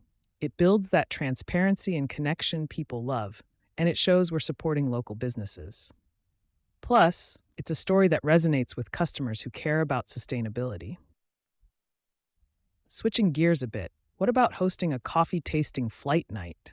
We could showcase different beans, roasts, and brewing methods, kind of like a wine tasting, but with coffee. Yes, it'd be so fun and educational, especially for people who really geek out about coffee. And we could even sell the beans or equipment they try out, so it's a win win. Oh, and this one might be a little out there, but what if we had a design your own drink day? Customers could mix and match syrups, milks, and toppings to create something unique. Exactly. It's interactive and fun, and we might even discover some combinations we hadn't thought of before that could go on the menu permanently. One more. I promise this time. What if we started doing little coffee notes?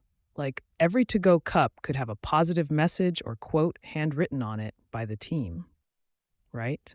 It's simple, but it could really brighten someone's day.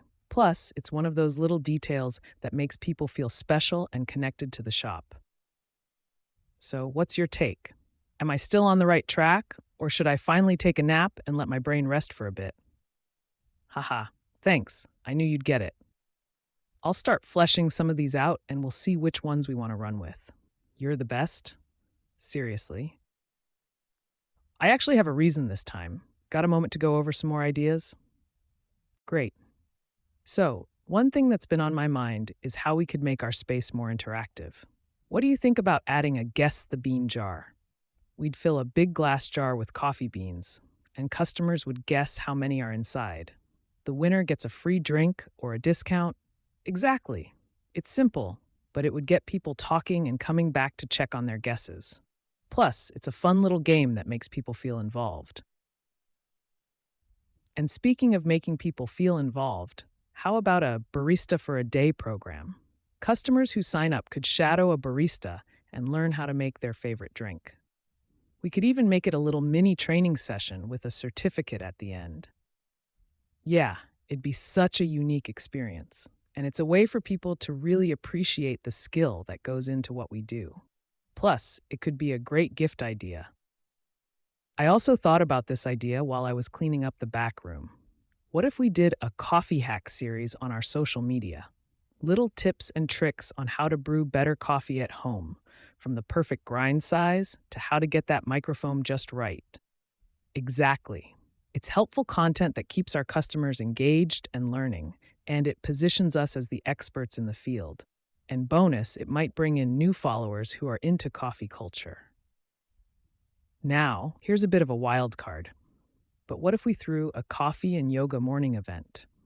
We could partner with a local yoga instructor and do a quick session in the shop before opening hours. Yes, it'd be a great way to start the day relaxed and energized. And we could offer a special coffee drink after the class to keep the vibe going. It'd definitely be something different for us and would attract a whole new crowd. Oh, and I was thinking about our outdoor space. What if we did a picnic and pour over setup? We could create a little outdoor area with comfy seating and serve pour over coffee and small snacks. People could just hang out and enjoy the vibe, right? It'd be perfect for nice weather days, and people would love having a chill, laid back spot to sip and socialize. Plus, it'd set us apart from places that don't have outdoor seating. And here's one last idea for now: a local artist spotlight wall. We could dedicate a spot in the shop to feature artwork from local artists. It'd rotate every month, and we could even have an artist night where they come in, talk about their work, and meet customers. Exactly. It supports the community and gives customers a reason to visit more often. And who knows, we might discover a hidden gem in the local art scene. So that's what's swirling around in my head today. What do you think? Are we still on the right track, or is my brain running wild again? Haha, I'm glad you think so. I'll start mapping out what we need for a few of these and we can touch base soon. Thanks for being the best partner in brainstorming. Sweet. So, I was thinking about how we could make the shop feel even more like a community space. What if we had a coffee and conversation night? Customers could come in, share their stories, and just hang out. We could even have a few discussion prompts on hand for people who might need a little nudge. Yeah, exactly. It'd be a nice way to connect people and make them feel like they're part of something bigger than just grabbing a cup of coffee. And it's a great way to get feedback on the shop and what people would like to see. Speaking of community, what if we started a Coffee Cares program? We could partner with local charities and donate a portion of our profits from specific drinks. It'd be a win-win for us and the community, and people would feel good knowing their money is going to a good cause. Right? It's all about building that positive reputation and showing that we're more than just a business. We care about where we're at. Plus, it might encourage people to make a special trip just for that drink. Another idea I had was more geared toward the regulars. What if we did a VIP mug club? Members could bring in their own mug and get a discounted price on drinks, maybe even a free refill on certain days. Exactly. It'd make people feel special and appreciated. And it's a fun way to encourage more people to bring their own mugs, which is good for the environment too. Here's one that's a little out of the box, but could be really cool. What if we did a DIY coffee blend workshop? Customers could mix different beans and create their own signature blend to take home. Yes, it'd be a memorable experience, and people would love having their own custom blend. We could even put the blend names on our menu as a limited time feature. Oh, and one more for today. What if we added a coffee adventure board in the shop? People could write down their favorite coffee-related memories or the best cup they ever had and share it with everyone. Exactly. It's a way to make people engage more and leave a little piece of their story behind. Plus, it's just fun to read what everyone has written. So what do you think? Are we getting any of these right, or am I running on pure creative juice again? Haha, thanks. I really appreciate your input. I'll put some plans together and we can figure out which ones are ready to go. Cool, thanks. So I was thinking about how we could make the shop more interactive for people who come in alone. What if we set up a coffee match board? People could write down their favorite drinks and a little fun fact about themselves. If someone's looking for a conversation starter, they can find a match and chat with them. Yeah, it'd be a way for people to meet new friends and have fun. And who knows? We might become the go-to spot for people who want to strike up a conversation. And while we're talking about making things social, what do you think about having Coffee Trivia Tuesdays? We could have a small quiz at the counter with a little prize for the winner, like a free pastry or a discount on their next visit. Exactly. It's a way to add a little excitement to an otherwise routine day. And I bet it'd get people talking, even if they're not playing. Here's a fun idea. What if we did a barista story time every Sunday afternoon? Our baristas could share their favorite coffee memories or fun facts about different beans and brews. We could have it as a casual event with free samples for people who join, right? It'd be an interesting way to get people to slow down and listen, and it could make them feel more connected to the team. Plus, who doesn't love a good story? Now, switching gears a bit, what do you think about doing throwback drink days every month? We could bring back an old favorite that hasn't been on the menu in a while and feature it for a day or two. Exactly. It'd be nostalgic for our regulars and give new customers a taste of what we used to offer. And it'd be a great way to try out drinks that could make a comeback based on feedback. Oh, and this might sound a little ambitious, but hear me out. What if we did a coffee festival once a year? We could set up booths with different coffee types, brewing methods, live music, and food trucks. It'd be a huge community event, right? It'd put us on the map as a place that's all about coffee culture, not just your average coffee shop. It'd be a lot of work, but I bet it'd pay off in spades. And here's one last thought before I let you go. What if we started a seasonal flavor of the week contest? Customers could vote on what flavors they want to see next, and the winning flavor gets featured for a week. Yes, it'd keep people engaged and excited to see what wins. Plus, it's a way to gauge what our customers love most. So, what do you think? Are any of these standing out, or am I going a little too far with the ideas? Haha, thanks. I'll start putting together some plans and seeing which ones we can move forward with. You're a lifesaver for listening to me ramble. Awesome. So here's what I was thinking. What if we had a coffee craze challenge? We could create a drink that's only available for a limited time, and people could come in and try to guess what's in it.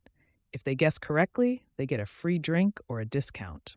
Yeah, exactly. It'd be fun and kind of interactive, and I bet people would love the challenge.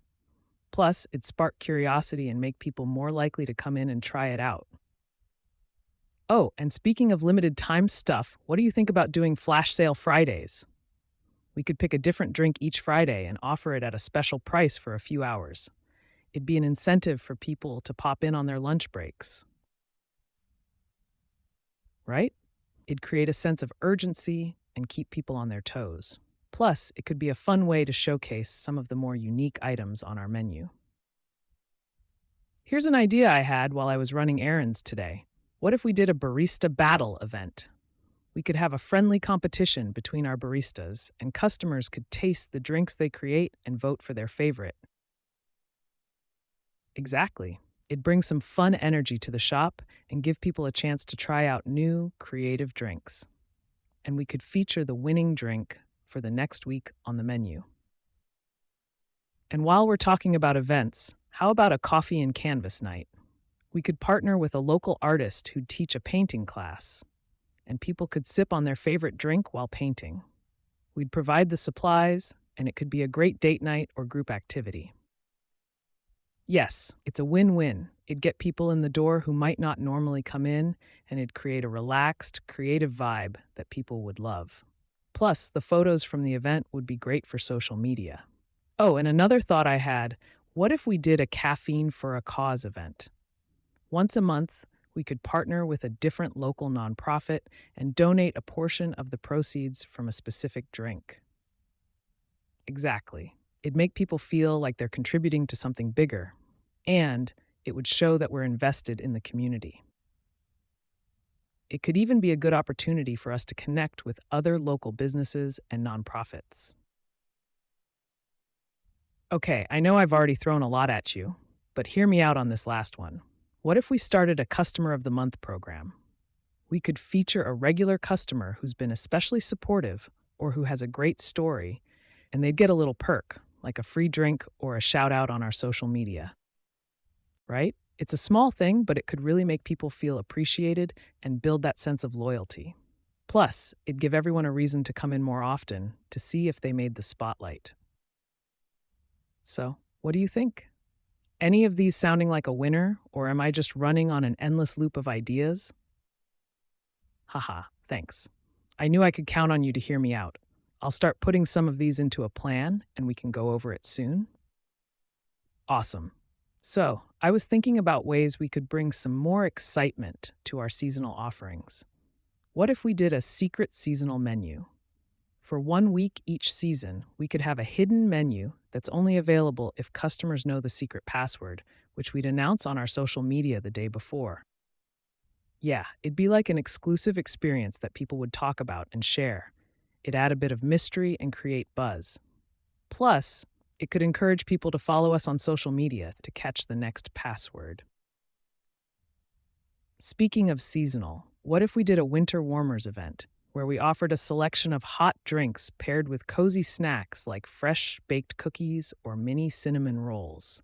We could make it a weekend event and set up a little cozy corner in the shop with blankets and fairy lights, right?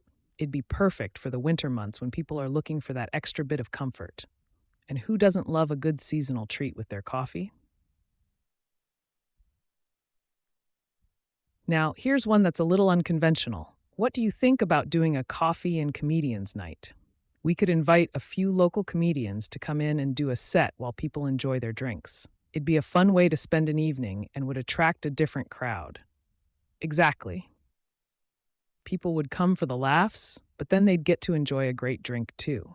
And it'd make us stand out as more than just a regular coffee shop. Oh, and while I'm at it, how about a barista tips and tricks series? We could host short workshops a couple of times a month where customers learn how to make their favorite drinks at home, like mastering the perfect pour over or making a creamy cappuccino, right? It'd make our customers feel like they're part of the coffee making process, and it could be a cool bonding experience. We could even feature one of our baristas and have them share their signature drink. Now, here's one for the social media crowd. What if we did a photo challenge? Each month, we could post a theme and encourage customers to take creative photos in the shop that fit the theme. The best one would win a gift card or a special drink on the house. Exactly. It's a fun way to engage our customers and get them excited about visiting. Plus, it'd mean more user generated content for our social media, which is always a win. And while we're talking about engaging customers, what if we did a Throwback Thursday event where we revisit one of our old drink recipes from the early days? We could share stories behind it and even offer a limited time version for people to try. Yeah, it'd be a way to remind our regulars of the good old days and let newer customers experience something special. People love nostalgia, and it could create a sense of history with the shop. Okay, I know I've probably gone on for a bit too long again, but what do you think? Are any of these hitting the mark, or am I getting a little carried away with brainstorming?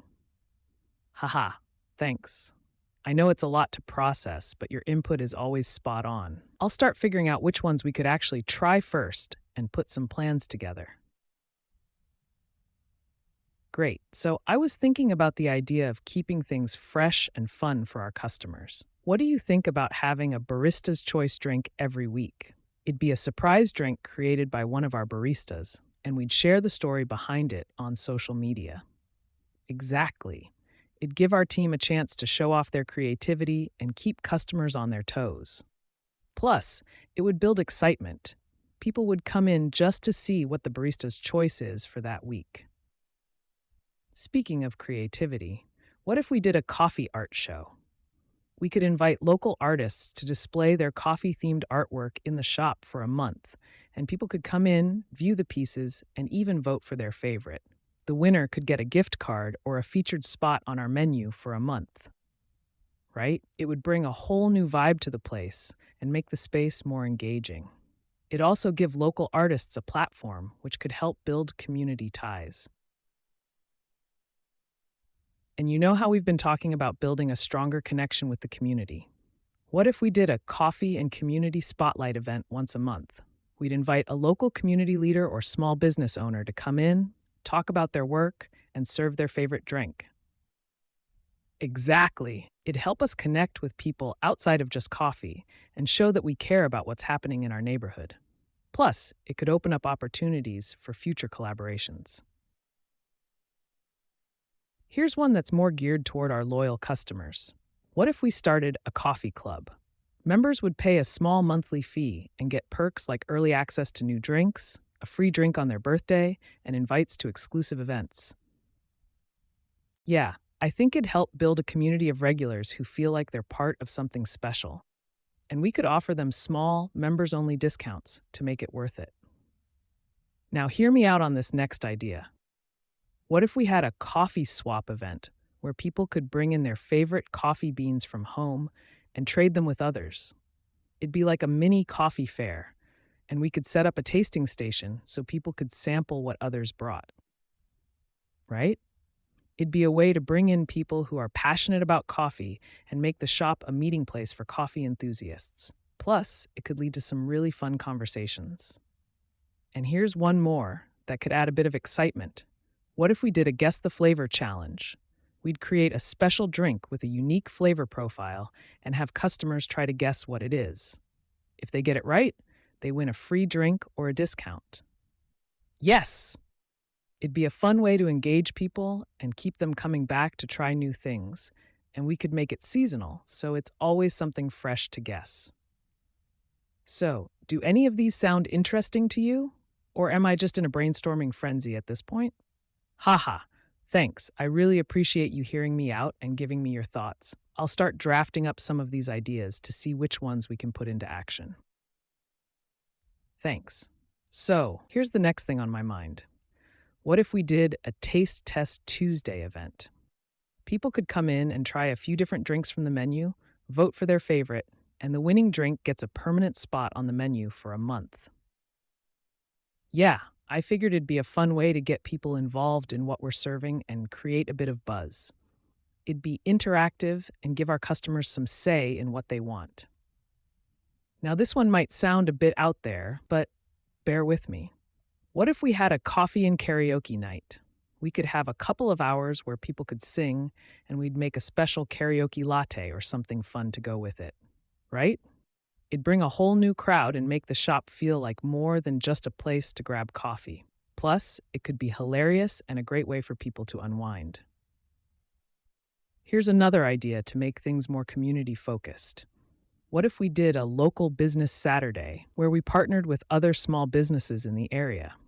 We could showcase their products in the shop for a day, and they could offer samples or promo codes for our customers. Exactly. It's a great way to help each other out and strengthen community ties. It'd bring new faces into our shop and give us a chance to support other local entrepreneurs. Oh, and while we're at it, what do you think about starting a coffee knowledge corner? We could have a section in the shop where we display fun facts, brewing tips, and little articles about the origins of different coffee beans. Maybe even have a mini library with coffee books people could flip through while they're hanging out, right? People love learning new things, especially if it's tied to what they're drinking. It'd add to the experience and make the shop feel like a place where people can hang out and soak up some interesting info. Now, what if we did a flash barista challenge on random days? Baristas could come up with a drink on the spot with whatever ingredients they've got, and customers could vote on their favorite. The winning drink would be featured on the menu for a week. Exactly. It'd be fun, spontaneous, and keep the team on their toes. Plus, it'd give customers something unique to look forward to. And here's a way to engage our morning crowd. What if we did morning mindfulness moments? We'd play soft meditation or calming music in the shop and offer a mindful brew drink that's meant to be sipped slowly and enjoyed in peace. Yes, exactly.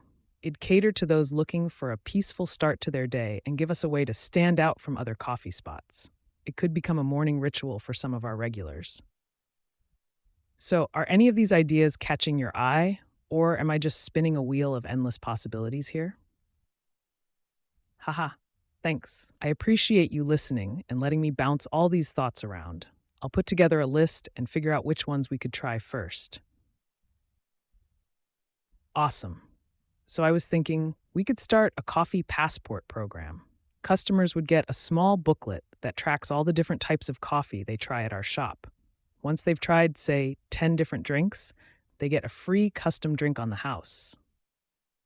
Yeah, it'd be a cool way to encourage people to step outside their comfort zone and try new things. Plus, it'd make for some great Instagram worthy moments when they're showing off their progress. Oh, and what do you think about a barista swap day? We could have our team members switch roles for the day, so the customers get a chance to see how different drinks are made and interact with the baristas in a new way, right? It'd be a fun twist that would also make the team feel more connected. And for the customers, it'd be like an inside look into the coffee making process. Here's an idea that's a little more laid back. What if we did caffeine and crafts nights? People could come in, sip on their favorite drinks, and participate in simple crafting projects like painting coffee mugs or decorating reusable tote bags. Exactly. It'd be a great way for people to unwind and get creative. Plus, it's something different than what other shops offer. And it would be perfect for groups to come in and spend a few hours hanging out. Now, check this out. We could set up a coffee and chat board where customers can write down their coffee related questions, tips, or fun facts. Every week, we pick a few of the questions and talk about them during the week. It'd be interactive and get people talking to each other more, right? And it would create this sense of community, like everyone's part of a conversation. Plus, it'd give us great content for our social media too. Oh, and what do you think about doing a Sunday roast and toast event? We could team up with a local bakery and have a special roast coffee that pairs perfectly with their fresh bread or pastries. We'd have a couple of seating areas set up for customers to enjoy a Sunday morning breakfast with their coffee. Yes, people love that kind of thing. It'd make us a weekend destination, and we'd bring in people who want to start their Sunday with something a bit more special. And this one's a little wild, but what do you think of a barista boot camp, where customers can sign up to learn the basics of making espresso, steaming milk, and even making their own simple latte art? Exactly. It'd be a fun, hands on workshop that makes people feel more connected to their coffee. Plus, it could make a nice little gift experience for coffee enthusiasts. I know I'm probably overloading you again with these ideas, but do any of them stand out to you? Or should I start narrowing it down? Haha, thanks for sticking with me through all of this. I'll start sorting them into try now and future plans piles. I'll let you know what I come up with. Great. So I was thinking, what if we created a coffee adventure loyalty program? Each month, we'd feature a different region's coffee, and people who try it would get a stamp in their adventure booklet. Once they collect enough stamps, they'd get a limited edition coffee mug or a discount on their next purchase. Right? It'd be a fun way to educate people about different coffee flavors and origins. And it would make the whole process feel like a journey, not just a visit to a coffee shop. Here's one that's a little out of left field, but hear me out. A midnight brew club. We'd open the shop late one night a month, play some mellow live music, and serve a selection of exclusive drinks only available that night. Yes, it'd be a laid-back, special experience. People who like the nighttime vibe would love it, and we could even collaborate with local musicians to get more community involvement. Speaking of community, what if we did a coffee and kindness event? We'd have a board where customers could write down a note of appreciation or encouragement to another customer. At the end of the day, we could draw a name and gift that person a free drink or pastry.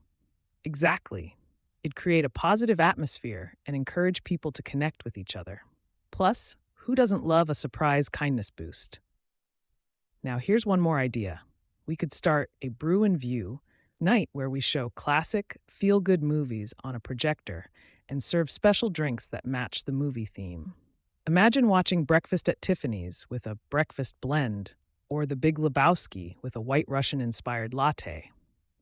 Right? It'd be a fun twist that people would talk about for weeks. And it could be a perfect way to fill up the shop on slower nights. And this one's more for the social media crowd. What if we set up an interactive photo wall with fun backdrops and props where people can take their own pictures and share them with a specific hashtag for a chance to win a gift card?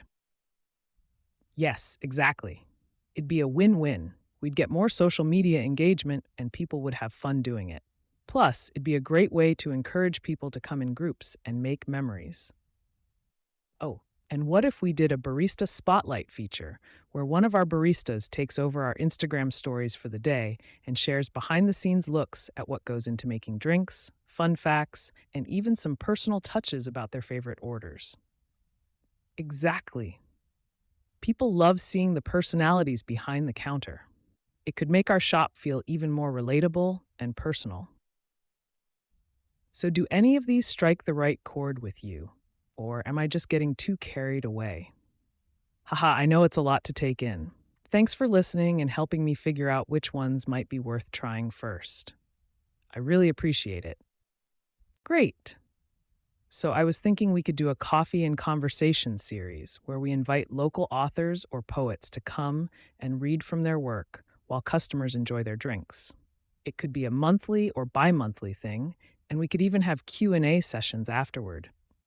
Yeah, it'd be a unique way to bring people into the shop and create a relaxed, cultured environment. Plus, it'd give local talent a place to showcase their work, and people would love the change of pace. And while we're talking about events, what if we hosted a latte art throwdown? Baristas from other shops could come in and compete, and we'd let the customers be the judges. Winner gets bragging rights and maybe a special prize. Exactly. It'd be a great way to create buzz and get people excited to come in and watch. Plus, it'd show off the talent in the area and make our shop a destination for coffee enthusiasts. Jack, here's one more event idea: Coffee and Chill Sundays. We could set up an area with cozy seating, offer free board games, and serve warm drinks like hot chocolate, spiced lattes, and seasonal teas. It'd be a nice way to encourage people to hang out and take a break from their busy weekends. Yes, it'd be perfect for families, friends, or anyone looking for a laid back day. And we could even have a game of the week where customers vote on which game they want to play. And what about this? A brewmaster's night, where we bring in an expert to talk about coffee brewing techniques and do a live demo for customers. We could set up a tasting station so people can try different brewing methods and flavors. Exactly. It'd be informative and interactive, and people would walk away with some new knowledge and appreciation for their coffee. And we could make it a ticketed event to help with planning. Now, I was also thinking about a special loyalty card for our most dedicated customers, kind of like a gold member status. It'd come with perks like priority seating during busy hours, free refills on drip coffee, and exclusive invites to special tasting events. Right? It'd make our most loyal customers feel special and appreciated. Plus, it could help boost repeat visits, especially for people who love to be a part of an in crowd. Oh, and what if we started a Coffee with a Cause initiative? Each month, we'd feature a special drink and donate a portion of the proceeds to a local charity. We could rotate the cause each month and get customers involved by suggesting which charities to support. Exactly. It'd be a great way to give back and show that we're invested in the community. Plus, people love to support businesses that care about causes they believe in. So, do any of these ideas sound promising to you? Or should I keep my brainstorming hat off for a bit? Haha, thanks. I really do appreciate you letting me run through these with you. I'll put together a plan and get it ready for us to review. Cool. So, what if we started a weekend coffee club where customers could come in on Saturday mornings, learn how to brew the perfect cup at home, and share their own recipes and tips? We could make it casual, maybe even with a little coffee of the month tasting at the end. Yeah, it'd be a fun way to engage customers who are into coffee culture and want to take their brewing skills to the next level. Plus, it'd be a great bonding experience for the regulars. And speaking of bonding, what if we did a couples coffee date night? We could offer a special menu of coffee cocktails, small bites, and maybe even some guided latte art lessons for pairs. It'd be a unique date idea that's not your typical night out. Exactly. People are always looking for fun, different things to do, and this would be perfect for that. And we could even add a little playlist of romantic jazz or indie tunes to set the mood. Now, here's another idea. We could start a coffee book club. Each month, we'd pick a book and have a discussion session at the end of the month. We'd have themed drinks based on the book's setting or story and make it a cozy gathering, right? It'd be a great way to bring people in who might not have otherwise stopped by. Plus, it'd be a good way for customers to meet new friends who share similar tastes. And for a more interactive experience, what if we did coffee master challenges? People could sign up to compete in creating the most innovative drink using a set of secret ingredients. We'd have a little tasting panel and announce the winner at the end of the night. Yeah, it'd bring out people's competitive side and give them a chance to show off their creativity. And the winner could have their drink featured on the menu for a limited time. Oh, and here's one that's a little off the beaten path, a coffee and art pop up where we collaborate with local artists to have their work on display and for sale in the shop. We could pair the art with a drink that complements the theme, like a bold espresso for a dramatic painting or a light vanilla latte for soft pastels. Yes, it'd add a whole new layer to the experience. It's not just about the coffee anymore, it's about supporting the local art scene and creating a unique atmosphere. And what if we did a morning rush rescue event? We'd have a fast paced challenge where baristas see who can make a perfect coffee order in under 2 minutes. Customers could watch, cheer, and vote for their favorite barista. Exactly. It'd be fun to watch, and it would keep the energy up during busy mornings. Plus, it could even be a regular feature on our social media. Do any of these sound like they'd be worth exploring further? I know there are a ton of them, but I'm excited to see what we could actually pull off. Haha, thanks for hanging in there with me. I really appreciate your feedback on all of this. I'll put together a list of the top ones and see what we can start planning. Awesome, thanks. So, I was thinking we could start a throwback coffee day where we bring back popular drinks from the past and do a little retro theme. We could even play old school music and have staff dress up in vintage outfits. Yeah, it'd be a fun way to tap into nostalgia and bring people in who want to try something familiar. Plus, it'd be perfect for social media content with all the old vibes and fun decor. And speaking of themes, what if we did a seasonal sips month where we introduce drinks that are inspired by the current season, like fall-themed spiced lattes or summer iced beverages? We could even do a build-your-own drink bar for customers to get creative. Exactly. People love having options and feeling like they're part of the drink-making process, and it'd be a good way to test out potential new menu items. Oh, here's one that's a little community-oriented. What if we did a coffee and volunteer day? We could partner with a local nonprofit and have customers come in to help with a community project or packing care packages. In exchange, they'd get a free drink or a discount. Yeah, it'd be a great way to give back and strengthen our ties with the local community. Plus, it's a nice way for customers to feel like they're part of something bigger than just grabbing a cup of coffee. And what do you think about this? A latte art for a cause. Event where customers pay a small fee to learn the basics of latte art, and all the proceeds go to a local charity? We could even have a mini competition at the end and give out a small prize, right? It'd be a win-win situation. People learn something fun, and we help out a good cause. Plus, it'd get people talking and sharing their latte art on social media. Now, here's a fun twist. Barista Story Time, where one of our baristas shares their favorite stories, whether it's about their journey in the coffee industry, funny customer moments, or even some of the more interesting drinks they've made. It could be a once-a-month thing. Yeah, it'd give our baristas a chance to share a bit of themselves, and it'd make the shop feel more personal and welcoming. People love hearing behind-the-scenes stories, and it could make them feel more connected to the team. Oh, and this one's a little more laid back. What if we set up a coffee and poetry night where people can come and read their own poetry or just listen to others? We could set up a cozy corner with cushions and soft lighting. Exactly. It'd create a laid back, artistic atmosphere that attracts people looking for something different. Plus, it'd be a great way for customers to show off their creativity and share their work. Here's one more idea: coffee and pet day. We could invite customers to bring their pets in and have a little area set up with water bowls and dog friendly treats. We could even have a cutest pet contest for a small prize. Yes, people love spending time with their pets, and it'd make the shop feel even more inviting and community focused. And it could draw in pet owners who haven't been in before. So, which of these ideas do you think we should move forward with first, or do you want me to narrow it down a bit more?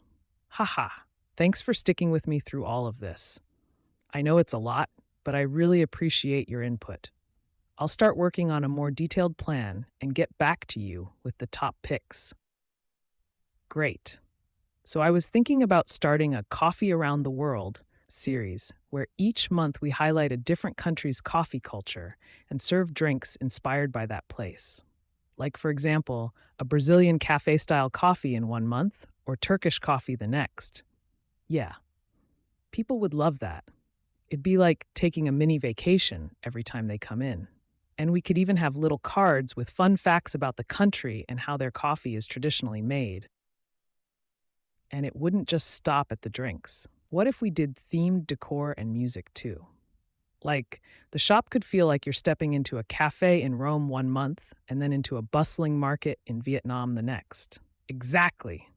It'd be a great way to make the experience more immersive and fun. And we could post about it on social media and ask customers to share photos with a special hashtag. It'd create a buzz for sure. Speaking of social media, what if we had a behind the bar segment where we show customers what goes on in the back of the shop, like the prep work, the fun moments, and some cool tricks baristas use? Yeah, I think people love seeing that kind of stuff. It's relatable and makes them feel like they're part of the process. We could even have a weekly barista tip post where they share their favorite drink recipes or a cool trick for making the perfect espresso. Jack, and here's a twist on that: a barista's choice drink that changes every week and is made with a little behind the scenes insight. Maybe one of our baristas creates a drink based on what they're in the mood for, and we share the story behind it. Exactly. It'd make customers feel connected to the people who make their drinks, and it could lead to more conversation and interaction. Plus, it's a great way to show off the creativity of the team. Now, here's one that's more for the evenings: coffee and canvas nights, where we host painting workshops where customers can sip on coffee while they paint their own masterpieces. We'd even have some coffee inspired painting themes like the morning brew or latte art love. It'd be a perfect way to unwind after a long day and tap into that artistic side. And we could partner with a local artist to guide the sessions and get more community involvement. And for something more community driven, what about Coffee for a Cause nights, where we partner with local charities and donate a portion of the night's sales? We could invite the charity representatives to talk about their mission for a few minutes too. Right? It'd give customers an opportunity to support a good cause while enjoying their coffee. Plus, people love to know their money is going to help someone in need. Oh, and this might sound a little silly, but what if we had a Guess That Bean game where customers try different brews blindfolded and try to guess the origin or flavor notes? The winner could get a free drink or a discount. Haha, yeah, it'd be a fun, interactive way to challenge people's taste buds and educate them at the same time. And it could be a cool way to bring friends together for a night out. So, out of all these, do any of them stand out as something we should start with? Or am I just running wild with ideas? Thanks for listening to all of this. I know it's a lot, but I really appreciate your feedback. I'll start narrowing down the list and making a plan. Awesome, thanks. So, what if we did a coffee and conversations open mic night? Customers could come in and talk about their favorite coffee experiences, funny stories, or even do some stand up comedy. And we could provide a supportive, laid back space for that. Yeah, people love a good open mic, and it'd be a fun way to get people talking and engaged with each other. We could even have a sign up sheet for people who want to perform and let them know in advance so we're not scrambling at the last minute. And to make it a little more exciting, we could have a coffee in the spotlight section where we highlight a different type of coffee or brewing method each month. The person performing could try that coffee while they're on stage. Exactly.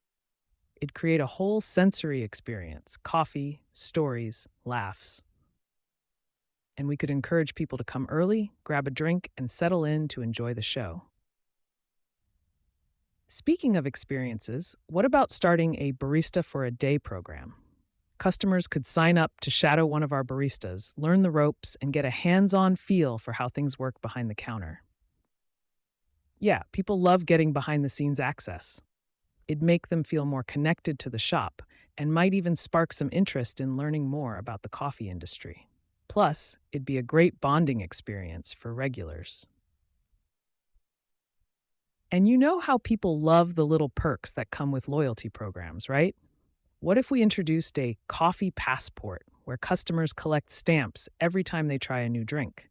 Once they fill it up, they get a special reward, like a limited edition drink or a free bag of coffee beans. Exactly. It'd be a fun way to encourage people to try new things and keep them coming back for more. We could even have seasonal or limited time drinks that give extra stamps. Oh, and what if we did a coffee and chill night with board games and comfy seating? We could make it a casual evening where people come in, play games, and sip on seasonal drinks.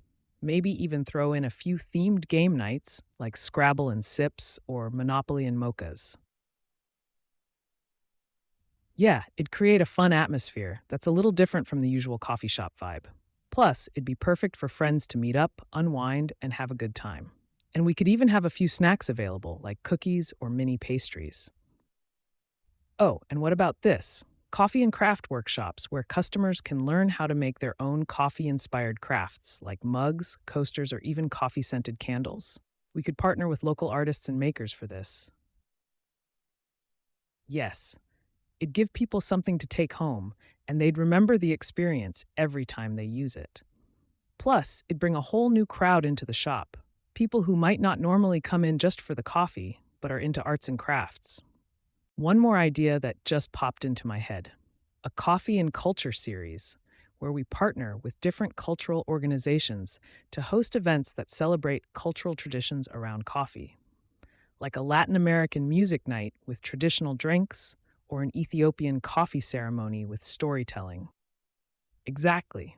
It'd be a great way to bring a sense of community and education into the shop, and it would create a welcoming space for people to learn about different cultures through the universal love of coffee. So, what do you think of all these ideas? Do any stand out to you as something we should try out first? Or should I keep coming up with more? Haha, I know I get carried away with these ideas sometimes. Thanks for listening and for being so supportive. I'll start putting together a plan and getting some feedback from the team. Great. Thanks for picking up. So, what do you think about a coffee and storytelling event? We could invite local storytellers or even customers to come in and share personal stories or tales they've written. We could keep it light and fun, maybe with a theme each month like adventures and misadventures or heartwarming tales. Yeah, people love stories, and it'd give the shop a cozy community feel. We could set up a little stage area and have some comfy seating so everyone feels relaxed. And, of course, we'd have some special drink options to go along with the theme. And you know how people are always looking for good ways to support small businesses. What if we had a local maker spotlight where we feature a local artisan, whether it's someone who makes candles, pottery, or handmade goods? We could sell their items in the shop for a limited time, and they could come in to talk about their craft, right? It'd be a great way to support local talent and bring in their followers too. Plus, it'd make the shop feel like a true part of the community. We could even host a little meet and greet with the maker and a small tasting of a new drink. Oh, and how about a barista's brew off? We could have a friendly competition between baristas to see who can come up with the most creative or delicious drink. The winner would get their drink featured on the menu for a week. Customers could vote for their favorite, and we could even have a little prize for the most popular drink. Yes, it'd be a great way to show off the barista's skills and encourage them to get creative. Plus, it'd be fun for customers to be involved in the voting process. And I bet we'd get some wild, amazing drinks out of it. What do you think about a coffee and mindfulness session? We could host a morning yoga class, followed by a calming cup of tea or coffee. It'd be a peaceful way for people to start their day and connect with others who enjoy wellness practices. Yeah, I think it could be a hit, especially with the way people are prioritizing wellness these days. It'd be a nice break from the usual hustle and bustle, and it'd attract a crowd looking for a more balanced lifestyle. And if we're talking about trying something a bit different, what if we set up a mystery coffee night where customers sign up for a surprise drink they haven't tried before? We could give little clues about the drink throughout the evening, and at the end, people could guess what it was, right? It'd add an element of excitement, and people would love the mystery. We could even give a small prize to the winner who guesses it correctly. And if the drink is a hit, we could add it to the menu as a limited time offer. Oh, and what do you think of a DIY coffee blending event? Customers could create their own unique blends from a selection of beans and spices. They'd get to take home their custom blend and brew it at home. Yes, it'd be a great way for people to learn more about different coffee flavors and experiment with their own combinations. Plus, they'd love having their own personalized coffee at home. One more idea that just popped into my head: a coffee and karaoke night. It'd be a relaxed event where people could grab a coffee, hang out with friends, and sing their favorite songs. We could keep it simple with a mic and a small speaker setup and let people take the stage if they want to. Haha, right? It'd be totally different from what we're used to, but I think it could be a blast. And you know how karaoke brings out people's fun side. Plus, we could have some signature karaoke fuel drinks to keep people singing. What do you think? Are any of these standing out to you, or should I keep brainstorming? Thanks for listening. I know it's a lot, but your input really means a lot. I'll start narrowing down and working on some plans. Awesome, thanks. So here it is. What if we did a coffee and comedy night? We could invite local comedians to come in and do a short set, and customers could enjoy their favorite drinks while they laugh. We could even have a comedy open mic part where anyone who wants to give it a try can sign up. Yeah, I think it'd be a hit. Coffee and comedy just go hand in hand, right? People are always looking for a reason to have a good time and unwind, and a night like that would draw in both regulars and new customers. Plus, we could partner with a local comedy club or comedy school to help spread the word. And imagine how much fun it would be to see someone's surprise when they get up there for the open mic. Oh, and here's an idea that popped into my head while I was making my morning brew: a coffee and book club series. Each month, we pick a book and host a discussion night where people can come in, sip on a themed drink, and talk about their thoughts. We could even invite authors for a Q&A or a reading, right? It'd be perfect for people who love a good story and want to connect with others over coffee. Plus, it'd give a reason for book lovers to visit the shop more regularly. We could even have some book-themed drinks like the Mocha Mystery or Latte Literature. And since we're talking about books, what do you think about starting a library corner in the shop where customers can trade a book they've read for one they haven't? It'd be a great way to keep the reading cycle going and encourage people to browse while they're here. Yeah, people love discovering new reads, and it'd give them a reason to come in even if they don't plan on buying coffee. We could even add a little sign that says, "Take a book, leave a book." And while we're on the topic of community and local businesses, what if we did a small business spotlight where we partner with a local maker or producer and feature their products in the shop for a week or two? Like, we could feature a local bakery's pastries or a local farmer's specialty syrup. Exactly. It'd be a great way to support our community and create a sense of shared value. Plus, it'd introduce our customers to even more amazing local products. And if they enjoy it, they might check out more of what the featured business has to offer. Oh, I also had this thought about an Art on the Walls program where we display local artists' work for a month or so. We could host a little opening night where the artist comes in, talks about their work, and maybe even does a quick demo. Yeah. It'd give the shop a new vibe and make the space feel more dynamic.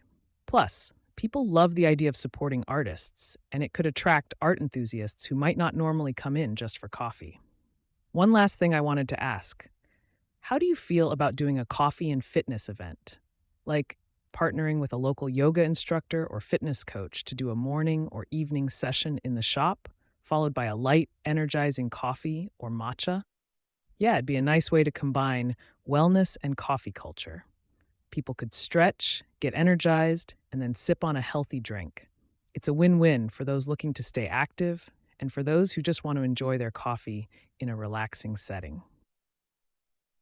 So, out of all these ideas, do any of them catch your interest, or should I keep brainstorming? I appreciate you listening to all this. I really do. Let me know what you think when you have a chance.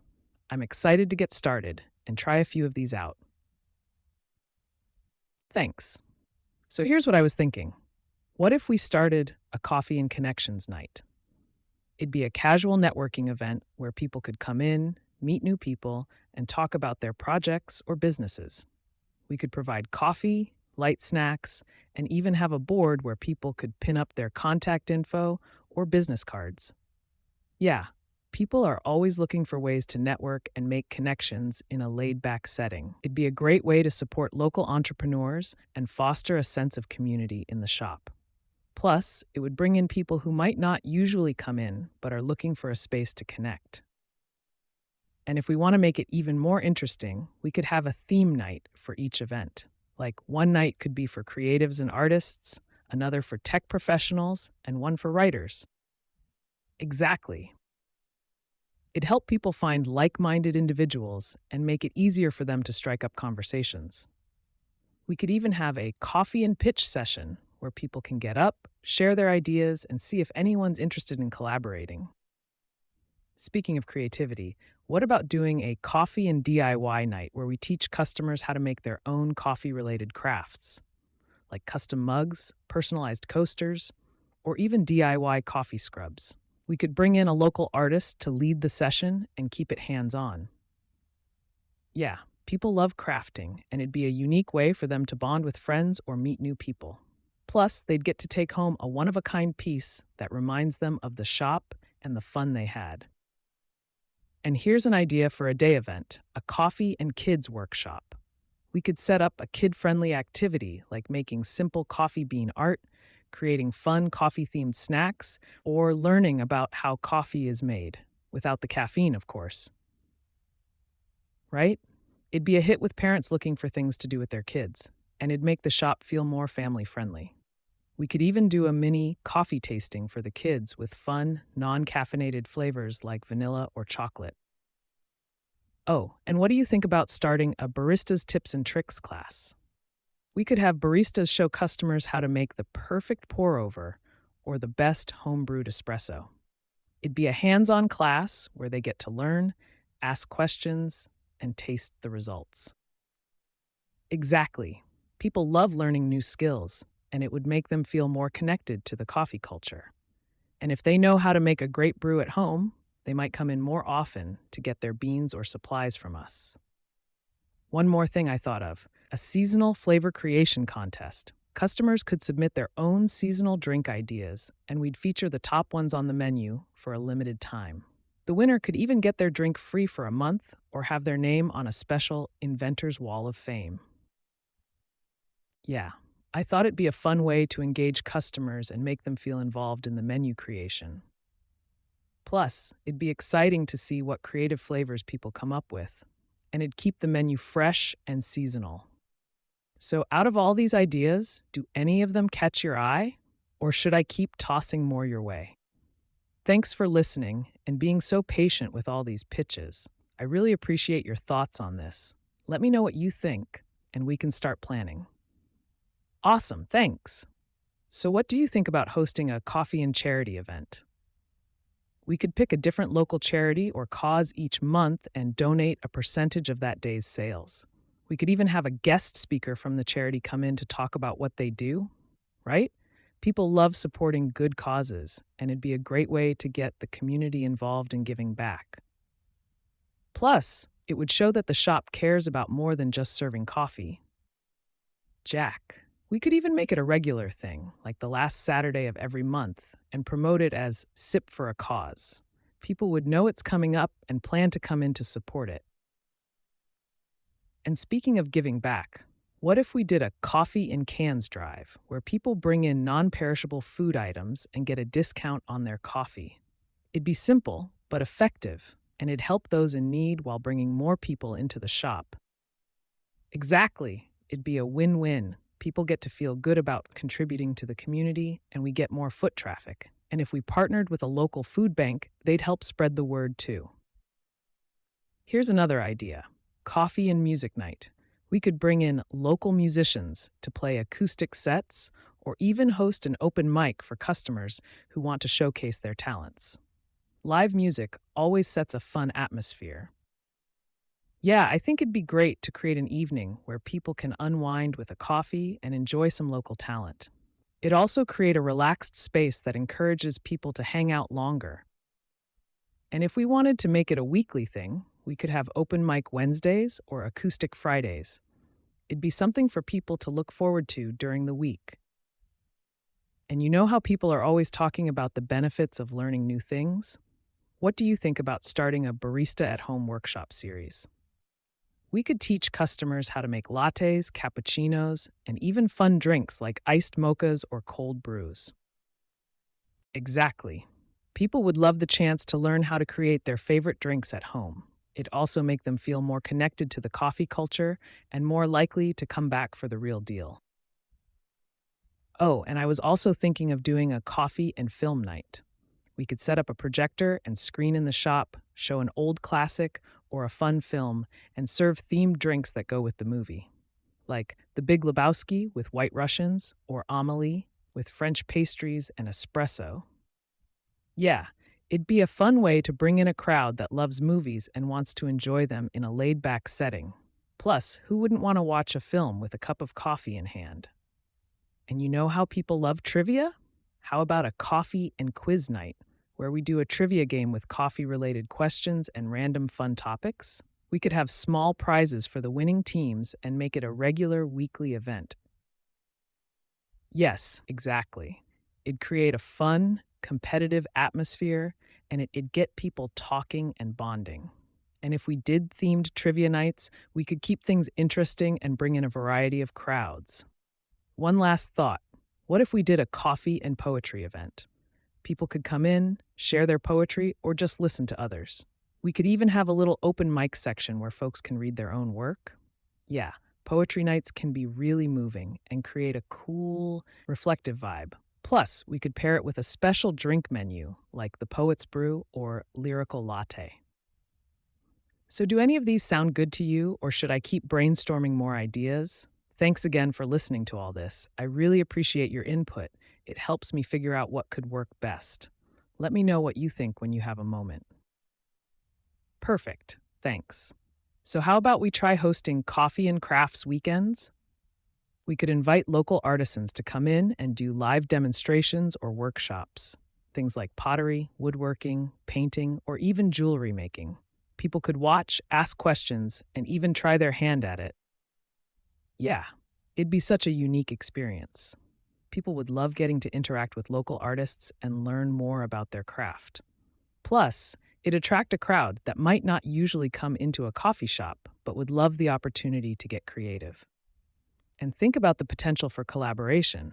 Maybe we could offer coffee and a discounted ticket for the workshop, or even have some of the artists make coffee-themed crafts for sale.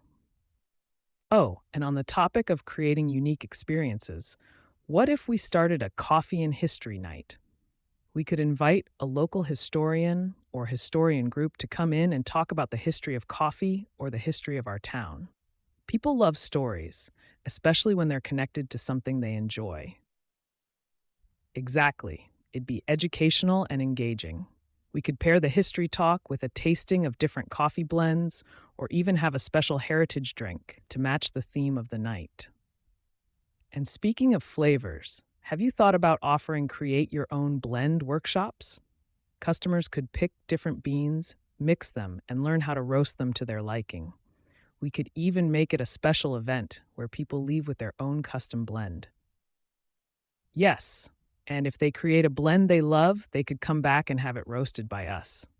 It'd create a sense of loyalty and make people feel more connected to the shop.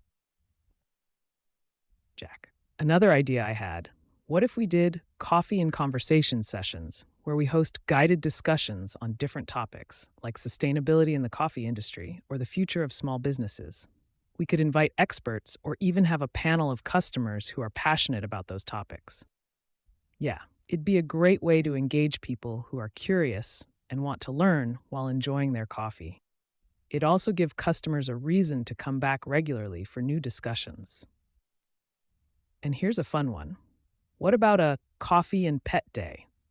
We could invite customers to bring their furry friends in for a special Paws and Pints event where we serve pet-safe treats and coffee for their owners. We could even partner with a local pet adoption center and donate a portion of sales to them. Right? It'd be a hit with dog lovers and cat owners. Plus, it would make the shop feel even more welcoming and community-oriented. Oh, and speaking of community, what if we did a coffee and culture series where we highlight different coffee traditions around the world? We could feature a different country's coffee culture each month with special drinks and snacks from that region. Exactly. It would give people a reason to learn about and celebrate the different ways coffee is enjoyed around the world. And it'd be a way to try out new flavors and discover unique coffee pairings. So, what do you think? Do any of these resonate with you, or should I keep the ideas coming? Thanks so much for listening and letting me bounce all these ideas off you. I really value your opinion. Let me know what stands out or if there's anything specific you'd like to explore more. Awesome, thanks. So, one idea I had is a coffee and culture exchange event. We could partner with local international communities and have them share their coffee traditions, recipes, and stories. It'd be a way to celebrate diversity and introduce customers to new flavors and customs. Exactly. We could have one night where a local Ethiopian community comes in to showcase their traditional coffee ceremony. The next could be a Colombian night with a tasting flight of different Colombian roasts. It'd be immersive and give people something unique to look forward to. Oh, and another thing that popped into my mind. What if we did a coffee and comedy night? We could invite local stand-up comedians or even do an open mic for customers who want to try their hand at comedy. Coffee and laughs are a pretty good combination, don't you think? Yeah, it'd bring in a crowd that's looking for a good time, and it'd be a great way to shake things up a bit. We could even do comedy happy hours with discounted drinks and themed comedy sets. And speaking of themed nights, how about a coffee and movie pairing event? We could pick a classic or cult favorite film, create a drink that pairs perfectly with it, and show it in the shop, like serve The Godfather with an Italian espresso or breakfast at Tiffany's with a fancy vanilla latte. Exactly. People love those kind of experiences where everything ties together. Plus, it'd create a sense of exclusivity, like they're part of a secret club that gets to enjoy these fun pairings. Oh, and how about this? A coffee and DIY night where we teach people how to make their own coffee-flavored treats, like coffee ice cream or tiramisu. It'd be hands-on, interactive, and they'd get to take their creations home. Yeah, and we could make it more special by having a little competition where the best treat wins a gift card or a free bag of our most popular beans. People love a little friendly competition. Another thought I had, what about a coffee and wellness morning where we invite a local yoga instructor or meditation coach to lead a class in the shop? We could offer a special Zen brew and have it be a way for people to start their day relaxed and energized. Right? It appealed to people looking for a way to de-stress before work, and pairing yoga or meditation with coffee could make for an unforgettable morning ritual. And here's one more idea for you. Coffee and Kids Creative Hour. Parents could bring their kids in for a fun, caffeine free activity like painting their own coffee cups or making coffee bean art. We could make it a weekend event and have parents bring the whole family. Yeah, it'd be a great way for families to spend time together while parents enjoy their own coffee and kids stay entertained. Plus, it'd help build a reputation as a family friendly spot. So, out of these, what do you think would be the most fun or interesting to start with? I'd love to get your input before we start planning. Thanks again for hearing me out and bouncing these ideas around. It means a lot. Let me know what you think, and we can start working on the next steps. Thanks. So here's the idea. What if we started a coffee and book club night? We could pick a book each month, let customers vote on it, and have a discussion night at the end of the month. We could even bring in the author for a Q&A if it's someone local or someone willing to do a virtual chat. Yeah, it'd be a great way to get people involved, especially those who love reading and want to make new connections. Plus, it'd give the shop a cozy, intellectual vibe. And we could do it in a way where people can buy the book from us or bring their own copies. If we team up with a local bookstore, we could even create a little coffee and book bundle with the book and a custom drink. Speaking of drinks, what if we offered a create your own signature drink event? People could come in, try different syrups, flavor shots, and toppings, and then vote for their favorite. The winning drink could be featured on the menu for a month, and the creator would get a free drink whenever they came in. Exactly. It'd be interactive, fun, and a great way to showcase our creative side while getting customers involved in what we offer. Plus, it'd be a great marketing tool. People would definitely share their creations with friends. And while we're on the topic of fun, what if we hosted a coffee and karaoke night? We could clear out the back part of the shop, set up a mic and speakers, and have people sign up to sing. We could even do themed karaoke nights, like 90s hits, classic rock, or even a coffeehouse singer-songwriter night where people perform their own songs. Jack, right? It'd be a way for people to come out, have a laugh, and enjoy the coffee. And who doesn't love a good karaoke session with friends? Another idea I had was a coffee and cooking demo event. We could invite a local chef to come in and show how to make coffee-infused dishes, like coffee-rubbed steak or coffee desserts. People could sample the dishes and learn something new. Exactly. People would love the chance to see a pro in action and try out recipes they might not make at home. Plus, pairing it with a good cup of coffee would make it a complete experience. And what if we did a barista for a day program?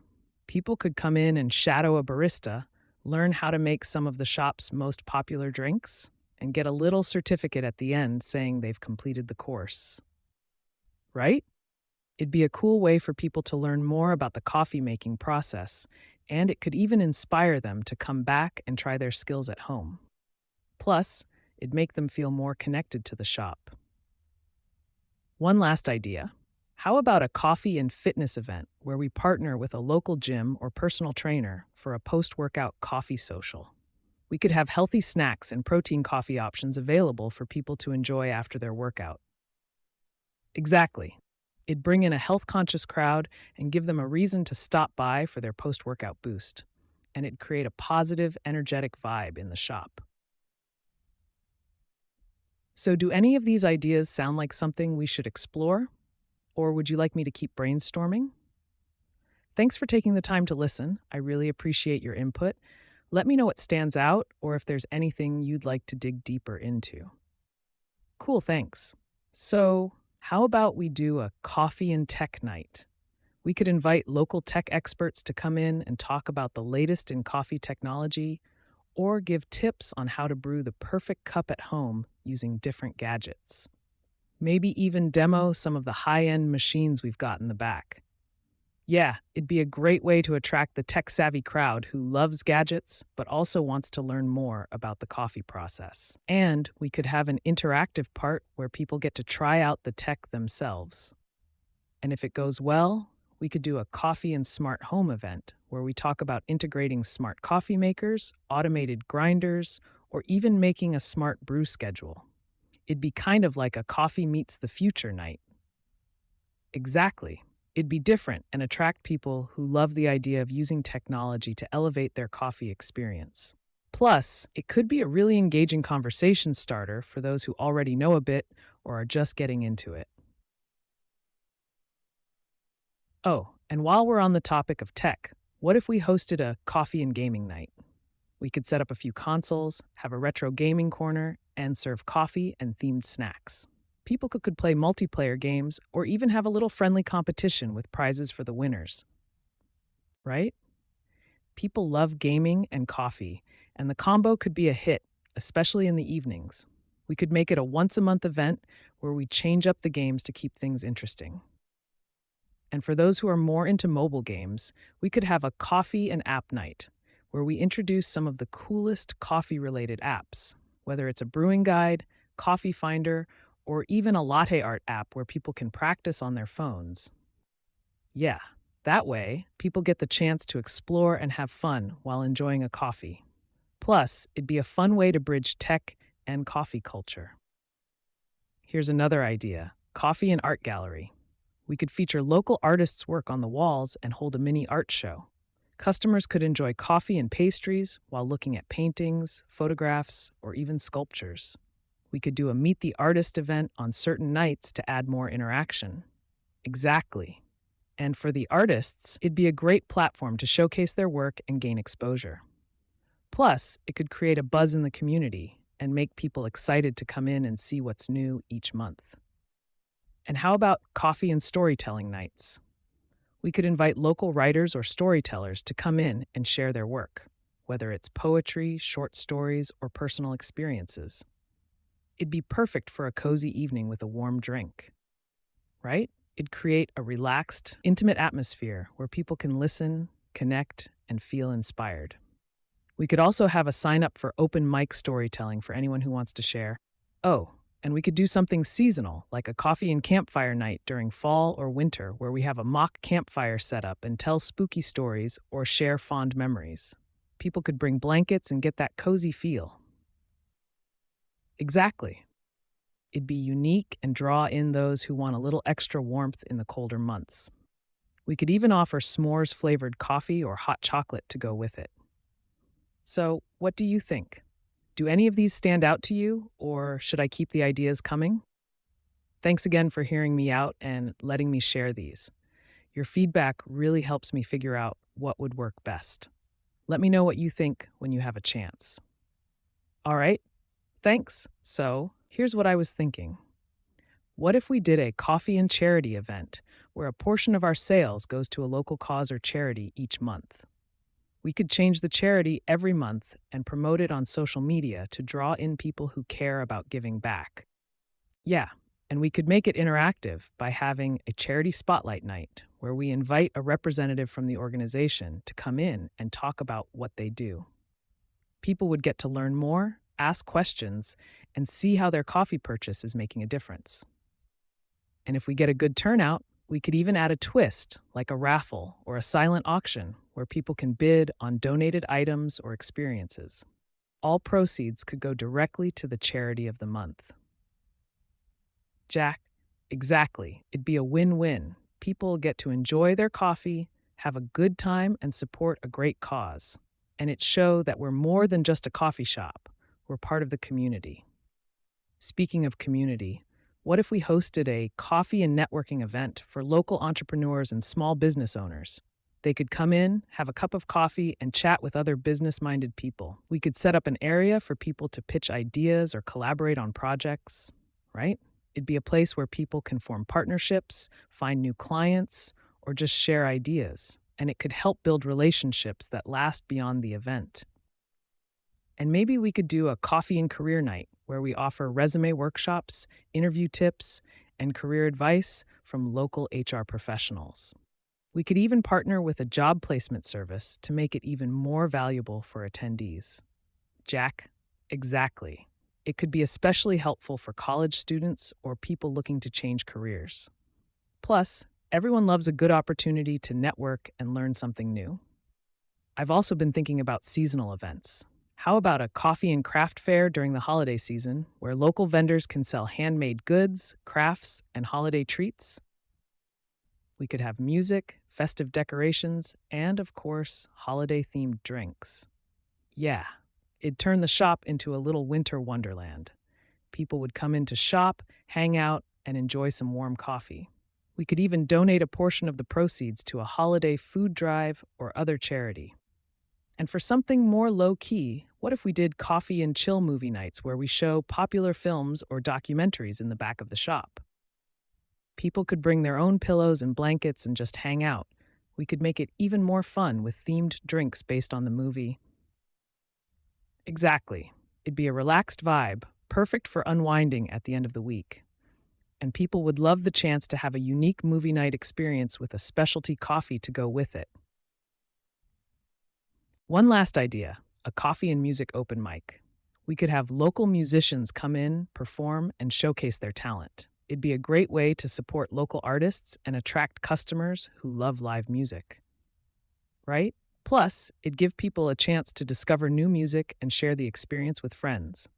We could even record the performances and share clips on social media to help promote the musicians. So, what do you think of all these ideas? Any that catch your eye or sound like something we should look into? I really appreciate you taking the time to hear me out. Let me know which ones stand out or if you want me to brainstorm some more. All right, thanks.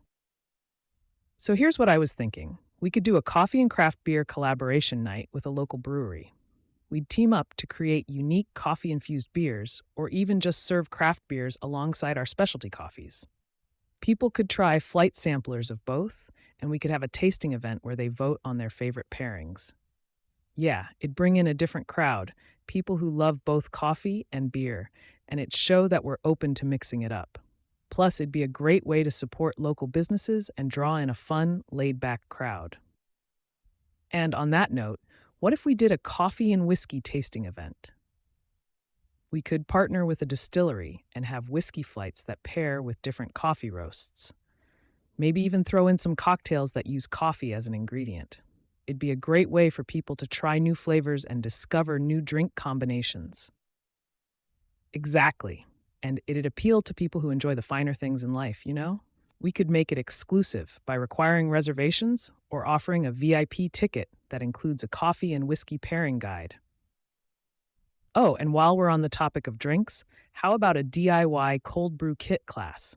We could show people how to make their own cold brew at home, and they could leave with a kit that includes everything they need. It'd be hands on and perfect for hot summer days. Yeah, people love that kind of interactive experience. We could even make it a monthly thing and switch up the focus. Like one month, we teach how to make cold brew. Next month, we do espresso drinks. And the month after that, pour over techniques. And here's an idea for the holidays: coffee and holiday ornament decorating night. We could provide the ornaments and decorating supplies, and people could personalize them while enjoying a holiday drink. It'd be a fun activity for families and friends to do together. Exactly. And we could even have a mini contest for the most creative ornament, and the winner could get a gift card or a free drink. It'd be a great way to get the spirit and encourage them to come back and bring friends. What do you think about a coffee and pet day? We could invite people to bring their dogs or cats and have a special pet friendly drink menu with non caffeinated, pet safe options like dog friendly puppuccino treats. Maybe even set up a photo booth for people to snap pics of their pets, right? It'd make the shop more inclusive for pet owners and help us tap into that community. We could even partner with a local animal shelter and donate a portion of the sales to help support their programs. Another idea that just came to mind: a coffee and puzzle night.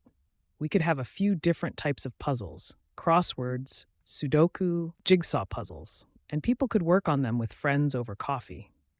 We could even do a tournament and have prizes for the fastest solver or the most creative puzzle solving team. Yeah, people love a little friendly competition, and it'd be a great way for people to have fun and engage with others. Plus, it'd be a good way to attract the game loving crowd. So, how do these sound? Any that you like or think could be worth exploring? Thanks for listening, really. I'm always open to your thoughts, and if anything stands out or you have some other directions you want to go, let me know. All right, awesome, thanks. So, what do you think about a coffee and science night? We could invite local scientists, professors, or even high school science teachers to come in and do short, engaging presentations or demos. Think stuff like coffee related science experiments, like testing how different brewing methods affect flavor, or even showing the chemistry behind roasting. Yeah, it'd be super interactive and would draw in those curious minds who love learning new things. We could even do a Q&A at the end where people can ask questions or share their own theories. And of course, we'd serve some of our best coffee during the event. And what if we made it a regular thing, like once a month? We could change the theme each month and have a different topic, like the science of flavor, coffee and health benefits, or even the biology of coffee plants. Exactly. It'd make learning fun and informal. And who doesn't love a good cup of coffee to sip on while listening to interesting facts? Here's another idea. How about a coffee and karaoke remix night? We could take popular songs and put a coffee twist on them, like Pour Some Sugar in My Coffee, or I'm Brewing Up Some Love. People could perform their favorite songs with a twist, and we could have a little karaoke contest with prizes for the most creative performances. Right? It'd be a fun way to add some humor and get people laughing. Plus, everyone loves karaoke, and adding a theme makes it even better. We could even have a small stage set up in the corner for a more authentic feel. And if we want to mix it up, what if we did a coffee and art class? We could have an artist come in to teach a painting or drawing class while people enjoy their drinks. Or maybe even something more hands on, like a pottery class where people make their own coffee mugs. Exactly. It'd give people a chance to get creative and make something they can use at home. And it'd be a great opportunity for those who love arts and crafts but don't want to commit to a whole workshop elsewhere. Speaking of hands on stuff, what if we hosted a coffee and DIY workshop where we show people how to make their own homemade syrups, flavored whipped creams, or even custom coffee blends? They could take the recipes home and recreate them themselves. Right? It'd be fun and useful, and people love learning new ways to enjoy their coffee at home. And we could even offer a small discount for anyone who attends to buy the ingredients to make the recipes. Oh, and here's a seasonal idea, a coffee and harvest festival. We could set up a mini farmers market outside the shop with local produce, artisan baked goods, and fall themed treats. Maybe even have a pumpkin spice drink bar and apple cider donuts. Yeah, it'd be perfect for fall. We could have live acoustic music in the background and a space for people to just hang out, chat, and enjoy the season. Plus, it'd bring in people who don't normally visit the shop but love a good festival. And here's one more, Coffee and History Night. We could partner with a local historian or museum to share stories about the history of coffee, how it spread around the world, and its impact on different cultures. Maybe even have an old-timey coffee tasting with drinks inspired by historical recipes. Exactly. It'd be educational and give people a reason to see coffee in a new light. Plus, who doesn't love a good story, especially with a cup of something warm in hand? So, what do you think of all these new ideas? Any that jump out at you or sound like something we should try? Thanks for listening and for being so patient with me. I appreciate it a ton. Let me know your thoughts when you get a chance. Perfect. Thanks. So I was thinking, what if we did a coffee and travel stories night? We could invite customers to share their most interesting travel experiences, or even feature guest speakers who've traveled to coffee growing regions. We could tie it in with a special menu showcasing coffee from those regions. Right? It'd be a great way to bring people together. And who doesn't love a good story? Plus, it'd give us an opportunity to educate people about where their coffee comes from and the cultures behind it. And speaking of stories, what if we hosted a coffee and book club? We could select a book each month and have a casual discussion night at the shop. Maybe even invite authors for a Q&A if we can manage it. Exactly. And it'd encourage people to hang out, stay longer, and really engage with each other. We could offer a discount on drinks for book club members, too. Oh, and here's a fun one, a coffee and comedy night. We could bring in local comedians for a laid back evening of laughs. Coffee and comedy just seem like a perfect combo for a chill, entertaining night. Yeah, it'd be such a good vibe, and it'd give local performers a chance to showcase their talent. We could even test out a laugh meter to see which comedian gets the best response and award a small prize. Another thought, what about a coffee and virtual reality event? We could partner with a VR company and set up a couple of VR stations in the shop where people can explore virtual coffee farms or play coffee themed games, right? It'd be something totally unique and would definitely attract tech savvy customers. Plus, it'd be a great way to stand out from other coffee shops in the area. And for something more relaxing, how about a coffee and guided meditation session? We could team up with a local yoga or meditation instructor and offer a calming experience with specially curated drinks designed for relaxation. Exactly. It'd be perfect for a Sunday morning or a weekday evening.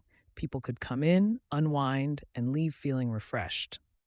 So, any of these ideas catch your attention? Or should I keep brainstorming? Awesome. I'll jot these down and we can go over them in more detail later. Thanks for being such a great sounding board, Jack. Awesome. Thanks. So, what if we hosted a coffee and trivia night? We could set up themed trivia rounds like pop culture, coffee history, or local facts, and have small prizes for the winning team. It'd be a fun way to get people engaged and bring in groups of friends, right? And we could even mix it up with special trivia categories tied to current events or holidays. It'd be an easy way to create a lively atmosphere, and people tend to stay longer when they're playing games. Another idea I had was a coffee and painting night. We could invite a local artist to guide a painting class, and everyone could create their own masterpiece while sipping on their favorite drinks. It's super popular right now, and it'd bring in a different crowd.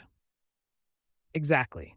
And people love the idea of taking something home with them, especially if it's something they made themselves.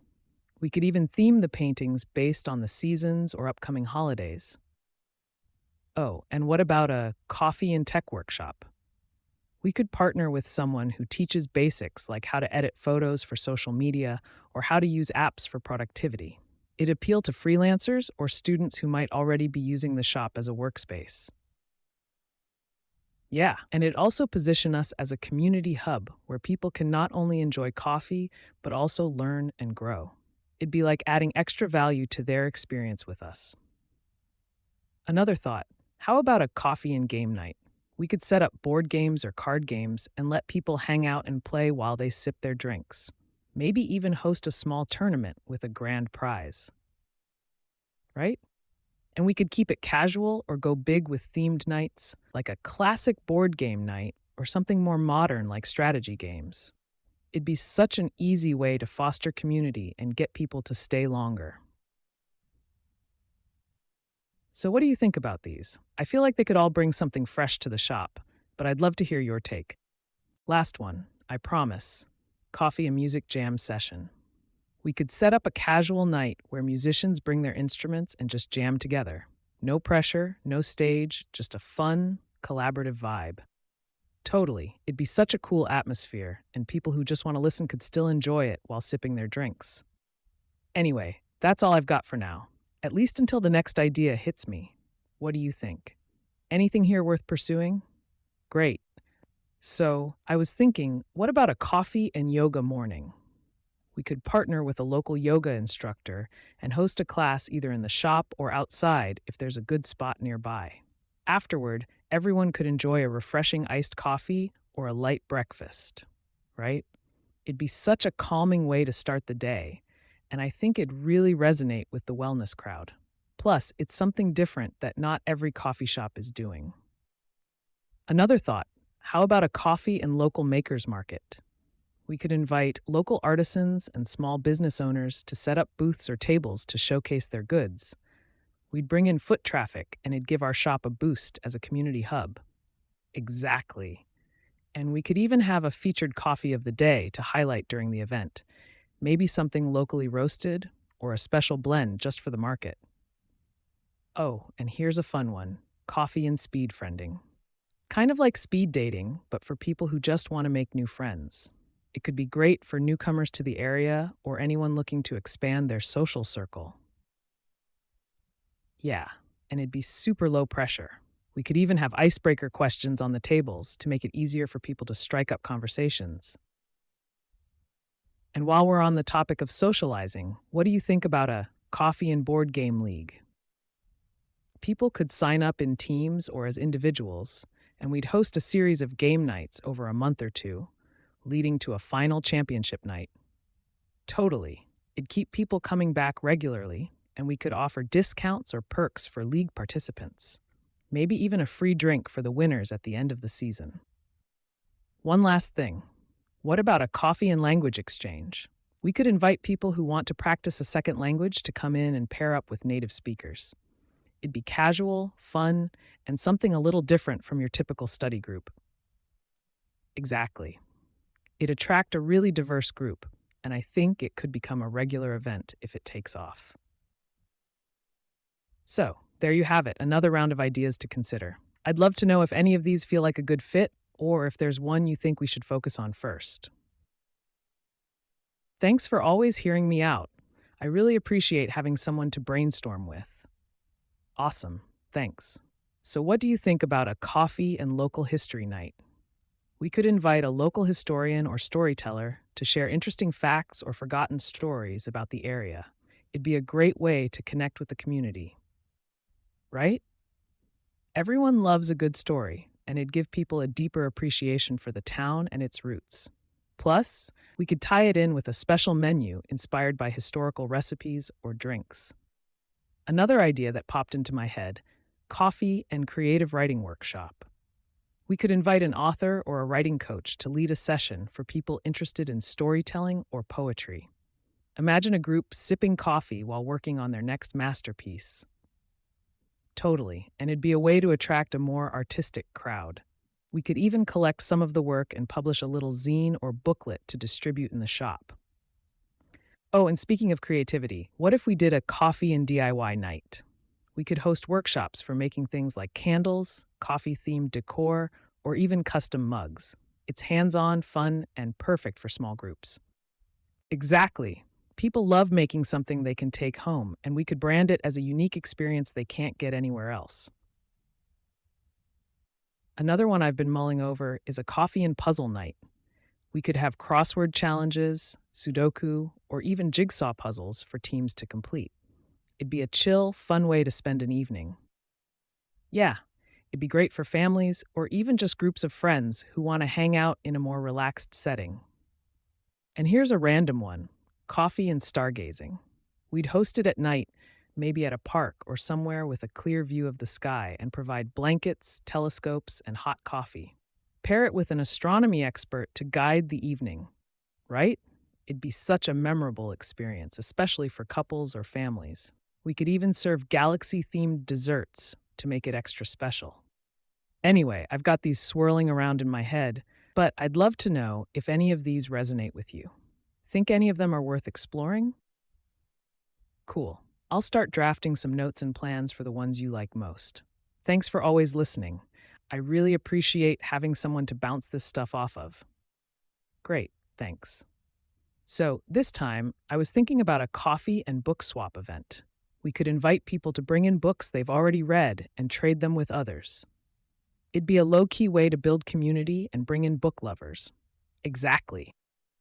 And we could create a cozy vibe with lots of seating and maybe even offer discounts on coffee for anyone who participates. It'd be a win-win. While I was on the book theme, what about a coffee and story time for kids? We could host it on weekend mornings, invite parents to bring their little ones, and have someone read stories while the adults enjoy their coffee. Right? It's family-friendly, and it'd bring in a whole new crowd. Plus, we could pair it with kid-friendly drinks like hot chocolate or mini fraps. Oh, and here's another one: coffee and memory lane. We could invite older members of the community to share their life stories or local history over coffee. It'd be such a unique way to connect generations. Totally. People love hearing about the past, and it'd create a really meaningful atmosphere. We could even record the stories and share them on social media or as a podcast. Another thought I had was a coffee and food pairing night. We could work with a chef to create small bites that pair perfectly with different coffee blends. It'd be a great way to elevate the coffee drinking experience. Exactly. It feels special, like a mini fine dining experience, but focused on coffee. We could even make it a ticketed event to cover costs. And finally, what about a coffee and music trivia night? We'd play clips of songs, and people would guess the artist, album, or year. It'd be fast paced, fun, and perfect for groups. Right? People love trivia, and adding the music angle would make it even more engaging. We could do themed nights like 80s hits or current pop for variety. So, what do you think? Anything here that jumps out to you as worth trying? Awesome. I'll start jotting down details for the ones you like, and we can see how to make them happen. Thanks again for always being open to my ideas. Perfect. So, I was thinking about a coffee and art night. We could partner with a local artist to teach a painting or drawing class. People could sip on their coffee while creating something they can take home, right? It's such a relaxing vibe, and people love those paint and sip events. But instead of wine, we'd make it all about coffee. Maybe even serve some coffee inspired desserts to keep it themed. And while we're on the topic of art, what if we hosted a coffee and photography showcase? Local photographers could display their work in the shop, and we'd keep it up for a week or two. It'd turn the shop into a mini gallery. Exactly. It'd attract a whole new crowd, especially if we host a kickoff night with the artists there to talk about their pieces. Here's another idea: coffee and trivia afternoon. Not just any trivia, though. We'd make it coffee themed. Questions about coffee history, famous coffee drinkers, or even pop culture references to coffee. Totally. It'd be fun, interactive, and a great way to bring in coffee enthusiasts who love showing off their knowledge. Another one I thought of is coffee and charity bake-off. We could invite customers to bake their favorite treats and bring them in for a friendly competition. Proceeds from the event could go to a local charity, right? It'd be such a feel-good event, and people love a little friendly competition. Plus, it ties in perfectly with coffee, since everyone loves pairing coffee with baked goods. Oh, and here's a random but fun idea: coffee and karaoke night. We could keep it light and fun, and people could sing their hearts out while enjoying their favorite drinks. Exactly. It doesn't have to be serious, just a fun night for people to let loose and enjoy themselves. All right, that's what I've got for now. Let me know which ones you think we should move forward with. I'm excited to start planning something. Awesome. So picture this: coffee and open mic night. We'd set up a small stage area in the shop and invite anyone, poets, comedians, musicians, to come and perform. It'd create such a cool, artsy vibe. Exactly. It'd be a great way to highlight local talent, and we could offer free coffee to performers as a thank you. People love that kind of personal, community-focused atmosphere. And you know what else could be fun? A coffee and barista skills workshop. We'd let customers come behind the counter for a night and learn how to make their own lattes or try their hand at latte art, right? It'd give people a whole new appreciation for what goes into making their drinks. Plus, they'd probably post about it all over social media, which is free advertising for us. Another one I was thinking about: coffee and movie night. We could project a classic film onto a wall or set up a screen outside if we have the space. People could cozy up with blankets and enjoy their coffee while watching. Totally. It'd be such a chill vibe, especially with the right movie.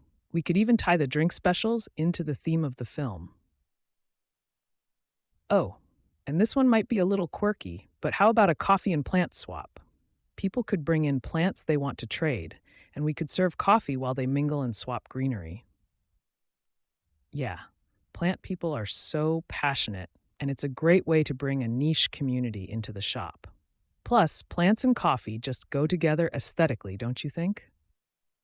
Okay, one more for today, I swear: coffee and craft beer pairing night. We'd partner with a local brewery and offer a curated menu where each coffee is paired with a specific beer. Exactly. It'd be something different, and it could bring in customers who might not normally think of a coffee shop as their go-to spot in the evening. So, as usual, let me know what you think. I know I'm throwing a lot at you, but I just get so excited about these ideas. Great, thanks. Okay, hear me out. Coffee and game night for a cause. We could host board games, card games, maybe even a trivia session, and donate part of the evening's proceeds to a local charity, right? People love coming together for a good cause, and it's such an easy way to combine fun with philanthropy. Plus, it gets people into the shop, which is always a win. And while I was thinking about games, what about a coffee and escape room challenge? We could create a mini escape room experience right in the shop or collaborate with a local escape room company. Totally. It'd be a unique draw and something that people would talk about for weeks. Maybe we even theme it around coffee, like solving the mystery of the missing roast. Oh, here's a wild one: coffee and pet night. Customers could bring their pets, dogs, cats, whatever's allowed. And we could set up a pet friendly patio or area with treats for the animals and their owners. Jack, I know, right? Everyone loves their pets, and it'd be so Instagrammable. Plus, we could partner with a local pet store or shelter to make it even more special. And since I'm on a roll, what about a coffee and wellness morning? We could bring in a yoga instructor, meditation guide, or even a fitness coach to do a session before the shop opens. Follow it up with light breakfast options and, of course, coffee. Exactly. People are always looking for ways to stay healthy, and this would position us as a go-to spot for both wellness and relaxation. Last one for today, I promise: coffee and pop-up shop day. We could invite local businesses, like jewelers, bakers, or artisans, to set up in the shop for a day. It'd create a marketplace vibe while showcasing local talent. Yeah, it'd be great for networking and community building, not to mention drawing in a crowd that might not have visited us otherwise. So, what do you think? Any of these jumping out at you as worth diving into first? Awesome.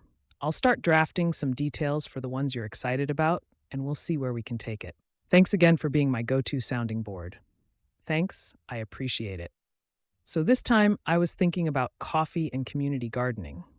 We could collaborate with local gardening groups or just set up a small event where people bring seeds, share tips, and maybe even plant a little community garden area nearby. Exactly. It's such a feel-good activity, and it connects people who share a love for plants and sustainability. We could even offer a special discount for anyone who participates. And on the topic of nature, what about coffee and outdoor movie night? If we've got access to an outdoor space, we could set up a big screen, blankets, and serve coffee and snacks under the stars. Totally. It'd have such a laid-back, cozy vibe, and it's perfect for families or couples looking for something different to do on a weekend evening. Jack, here's another idea that just popped into my head: coffee and DIY terrarium workshop. People could come in, build their own little plant worlds in jars, and enjoy coffee while they work. I know, right? People love hands-on activities, and terrariums are super trendy right now. Plus, it ties in nicely with the aesthetic of the shop. Plants and coffee just go together. Okay, switching gears a bit, how about a coffee and comedy night? We could bring in local comedians for a casual, fun evening. Nothing too formal, just good coffee and a lot of laughs. Exactly. It'd be great for date nights or groups of friends, and it's something people don't see every day in a coffee shop setting. And here's a quirky one: coffee and mystery book club. We'd focus specifically on mystery novels, and each month we could have a discussion night where people share their theories or reactions, right? Mystery fans are super passionate, and it'd create a nice little niche community. Plus, we could pair it with themed drinks like the Mocha Murder or the Latte Conspiracy. So, those are the latest thoughts swirling in my head. Which ones do you think we should focus on? Awesome. I'll start working on the details for those and see how we can make them happen. Thanks for always listening. It means a lot. Great. Thanks. So, I've been thinking about a coffee and story slam. We could invite people to come and share short personal stories on a specific theme, like travel, first jobs, or funny family moments. It'd be a mix of heartfelt and hilarious, right? It'd give people a chance to connect and share experiences in a way that feels authentic. Plus, storytelling is such a great way to build community. Oh, and this one's a little out there. But what if we did a coffee and mystery date with a book? We'd wrap books in plain paper with just a few descriptive words on the cover, and people could pick one to go with their coffee. Exactly. It'd be like a little adventure for book lovers, and it ties in perfectly with the vibe of curling up with a good book and a great cup of coffee. Okay, how about a coffee and late night study lounge? We keep the shop open late during finals or exam periods and create a quiet, cozy space for students to study. We could offer discounts on coffee refills and light snacks. Jack, totally. Students would love it, and it positions us as a place that really supports the community. Plus, it could create long-term loyalty from younger customers. Here's another one: coffee and board game league. Instead of just a casual game night, we could set up a league where people play weekly and compete for fun prizes like free coffee or shop merch. Right? It'd be perfect for regulars who love games, and it'd give people a reason to keep coming back. Oh, and here's a cozy one: coffee and blanket fort night. We set up the shop with little blanket forts and low lighting. Basically recreate that nostalgic childhood feel, but with coffee and pastries. I know, it's quirky, but I think people would love the charm of it. It's unique and something people would definitely want to post about. So, those are my latest brainwaves. What do you think? Awesome. I'll start sketching out some plans for the ones you're into, and we can figure out what makes the most sense to try first. Awesome. So check this out: coffee and candle making night. We'd bring in someone who knows the craft to guide people through making their own candles. Of course, we'd use coffee-scented options as one of the themes. Right? People love candles, and it's such a cozy, relaxing activity. Plus, every time they light the candle at home, they'll think of us. Talk about a lasting impression. Okay, next idea: coffee and travel stories night. We invite people to come and share their favorite travel experiences while sipping on globally inspired coffee blends, like a French roast or Ethiopian brew. Exactly, it ties in the sense of adventure with the flavors of coffee from around the world. We could even do a little passport-style tasting card for people to stamp as they try different brews. And I've got another one: coffee and charcuterie pairing workshop. We'd show people how to pair different types of coffee with charcuterie boards, like smoked meats, cheeses, and even fruit. I know, it sounds fancy, but it'd be such a hit. People are obsessed with charcuterie right now, and pairing it with coffee gives it a unique twist. Oh, and here's a fun one: coffee and matchmaking night. Kind of like speed dating, but way more casual. People could chat for a few minutes over coffee, then rotate to the next person. Right? It's low pressure and fun, and even if people don't make a love connection, they still had a good night out with great coffee. Last one for now, promise: coffee and community choir night. We'd invite a local choir to perform, or even better, let the audience join in for some sing-along classics. Totally. It'd be such a feel-good event, especially around the holidays. People love music and coffee. It's a match made in heaven. So, what do you think about these? Any of them stand out to you? Awesome. I'll start drafting up some concepts and see which ones make the most sense logistically. Thanks for always humoring me. I know I can get a little overexcited with this stuff. Great, thanks. So this time, I was thinking about coffee and artisan workshops. We could team up with local craftspeople, potters, painters, jewelers, and host small workshops where people learn a skill while sipping coffee. Right? People are always looking for experiences these days, not just products, and if we can offer something hands-on and unique, it'll set us apart. Another idea I had was coffee and digital detox night. We could set up a tech-free zone in the shop, maybe with board games, conversation starters, or journaling prompts to get people to unwind without their phones. Exactly. Everyone's so plugged in all the time, and this would be such a refreshing change of pace. Plus, it encourages people to connect with each other face to face. Here's a quirky one: coffee and costume contest. We could do it around Halloween or make it a fun, random event. People come in dressed up, We hand out prizes for the best costumes, and everyone gets to enjoy the creativity.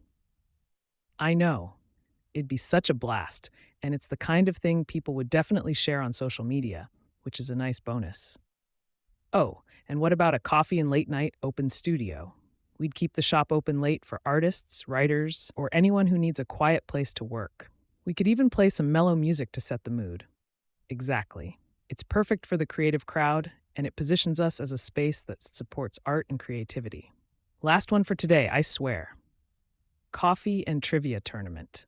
We'd host a multi week trivia competition with themes like movies, history, or pop culture. The winning team at the end gets a big prize. Totally. Trivia nights are always a hit, and it'd keep people coming back week after week. Plus, it's just a fun way to build community around the shop. So let me know what you think about these. I'm excited to start planning whichever ones you're into. Awesome. I'll start pulling some details together and we'll figure out which one makes the most sense to kick off with. Thanks again for listening. You're seriously the best for putting up with my endless ideas. Awesome, thanks. So, here's the latest brainstorm: coffee and wine pairing night. We'd bring in a sommelier to teach people how different wines can complement various coffee based desserts. Right? It's a little upscale but still approachable, and it's a fun way to bring coffee and wine lovers together. Plus, people would love learning something new while indulging. Here's another one: coffee and art auction. We could partner with local artists to showcase their work in the shop for a month, then host a small auction at the end. Part of the proceeds could go to a local charity.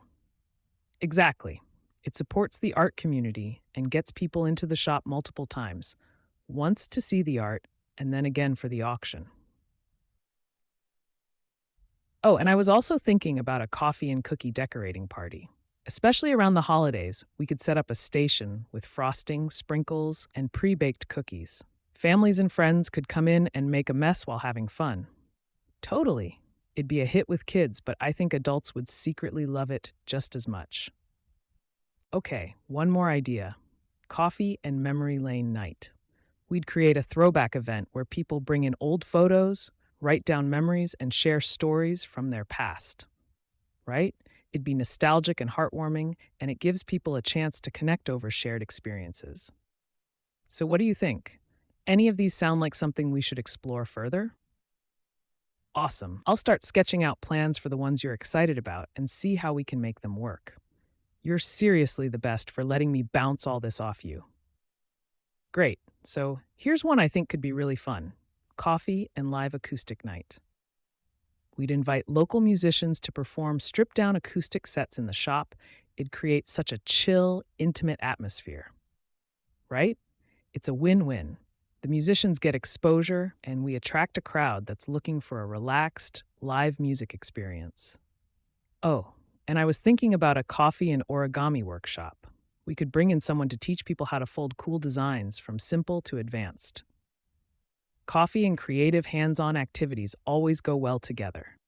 Exactly. It's relaxing, meditative, and something a lot of people probably haven't tried before. Plus, it's unique enough to stand out. Here's another idea: coffee and film screening. We'd pick a classic or indie movie, set up a projector, and let people enjoy the show with coffee and popcorn. Totally. It's simple to execute, and it creates a cozy communal vibe. Perfect for a slow evening. Okay, this one's a little niche, but hear me out: coffee and knitting circle. We'd host a weekly meetup for knitters and crocheters. It's a great way to draw in a crowd that's all about slow, intentional living. Right? It's low key, but it would definitely build a loyal, recurring group. And maybe we could even sell some locally handmade items in the shop as part of it. Last one for now: coffee and photo walk meetup. We'd partner with a local photographer to lead a group around the neighborhood, teaching tips and tricks for capturing great shots. Afterward, everyone comes back to the shop to share their photos over coffee. Exactly. It combines creativity, community, and coffee, which is kind of the perfect trifecta for us. So, any of these jump out at you? Awesome. I'll start putting together some outlines for the ones you're into and see how we can make them happen. Thanks again for always hearing me out. I know I throw a lot your way. Great, thanks. So, first up, I was thinking about a coffee and journaling night. We'd set up a quiet, cozy evening where people can bring their journals, maybe with some prompts on the tables for inspiration. Exactly. It's all about mindfulness and creating a peaceful atmosphere. Plus, it's an easy, low cost event to set up, and people will appreciate the chance to unwind. Here's another one: coffee and dog days. We'd host an outdoor event where people can bring their dogs, hang out, and enjoy coffee. Maybe we could even partner with a local rescue group to spotlight adoptable pups, right? It'd be a huge hit, especially with dog lovers, and it's such a feel good way to bring people together. Okay, now for something a little different: coffee and mini escape room challenge. We could design a quick, themed puzzle that people solve at their table while enjoying their drinks. I know it's kind of wild, but think about how fun it'd be. Groups would come just for the challenge, and it's something they definitely talk about afterward. Oh, and what about a coffee and throwback game night? We'd pull out all the classics: Jenga, Connect 4, Uno, and let people feel like kids again while sipping their coffee. Totally. It's simple, nostalgic, and gets people laughing and having a good time. Plus, games are such a great way to break the ice. Last idea for now: coffee and local legends. We'd invite a local historian or storyteller to come in and share interesting stories about the area's history, myths, or quirky trivia. Exactly. It's educational but also fun, and it gives people another reason to feel connected to the community and to us. So, what do you think about these? Any that stand out? Awesome. I'll start drafting plans for the ones you're interested in. Thanks for always letting me throw all this at you. It means a lot.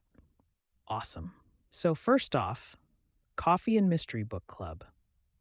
We'd host a monthly gathering where we pick a mystery or thriller novel and everyone discusses it over coffee. We could even invite local authors to come talk about their work. Jack, right? Book clubs are always a good draw, and adding a specific theme like mysteries gives it a little edge. Plus, coffee and books are such a classic combination. Here's another idea: coffee and DIY terrariums. We'd bring in all the supplies: succulents, containers, pebbles, and guide people through creating their own mini gardens. It's hands-on, creative, and trendy. Totally. It's Instagram gold, and people would love showing off their creations. Plus, every time they look at their terrarium, they'll think of us. Oh, and how about a coffee and local makers market?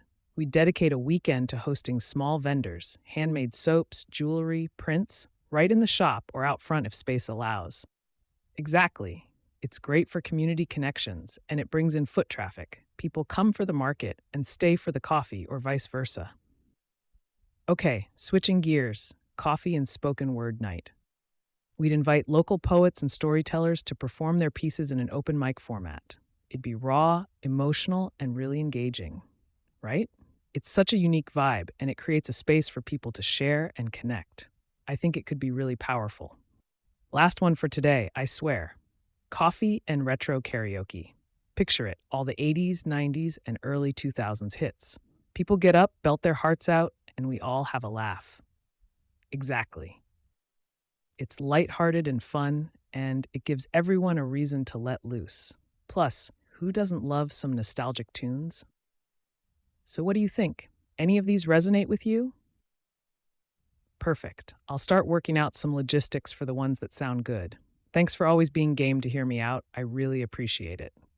Awesome, thanks. So, here's one I'm excited about: coffee and creative writing workshop. We could partner with a local writer or writing coach to guide people through fun exercises and share their work with the group. Exactly.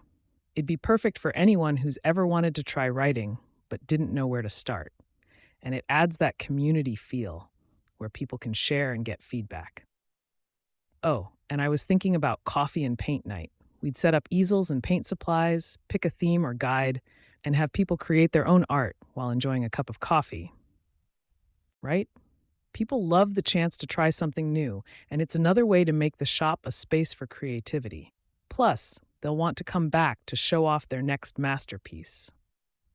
Okay, hear me out on this one: coffee and silent disco. We'd rent wireless headphones and play music through them while people chat and sip their drinks. It'd be like a party in your own head, but without the noise. I know it sounds a little wild, but people would love the novelty of it. It's fun, it gets people moving, and it's definitely memorable. And what about coffee and weekend yoga? We'd partner with a local yoga instructor to do an early morning or evening class in the shop. Afterward, people could relax with a fresh cup. Exactly. It's calming and pairs perfectly with the aroma of coffee. Plus, it's a great way to get early birds or fitness enthusiasts through the door. Last one, I promise: coffee and speed networking.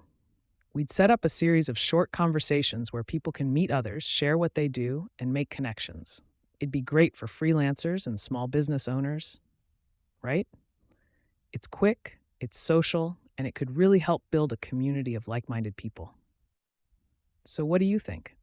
Any of these stand out to you?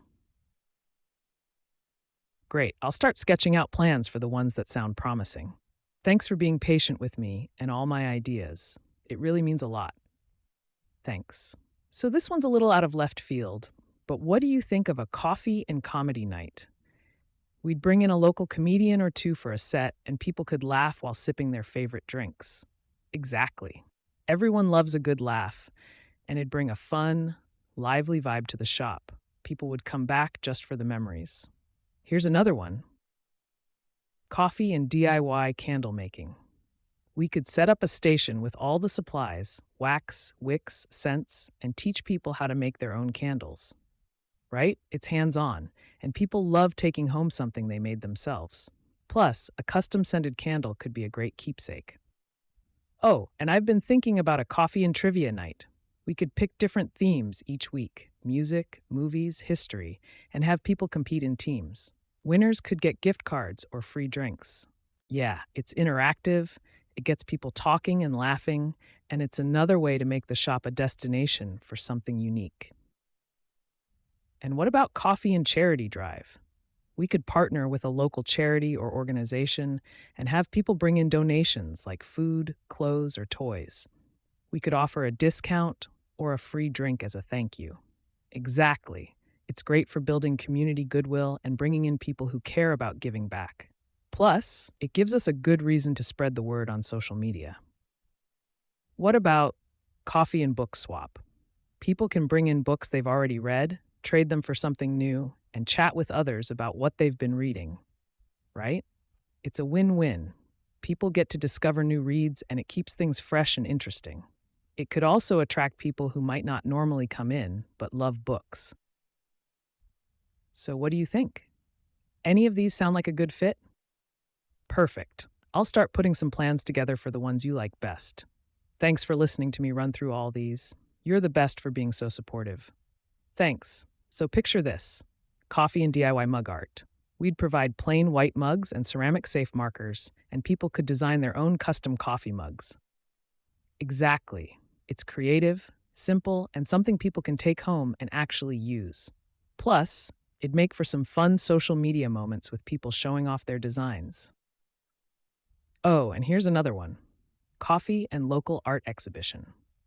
We could invite local artists to display their work in the shop for a month, maybe even sell some pieces on their behalf and rotate the artists regularly.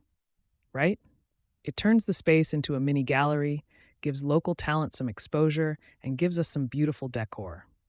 Plus, it attracts a whole new crowd. Now, this one might be a bit ambitious, but hear me out: coffee and craft beer pairing.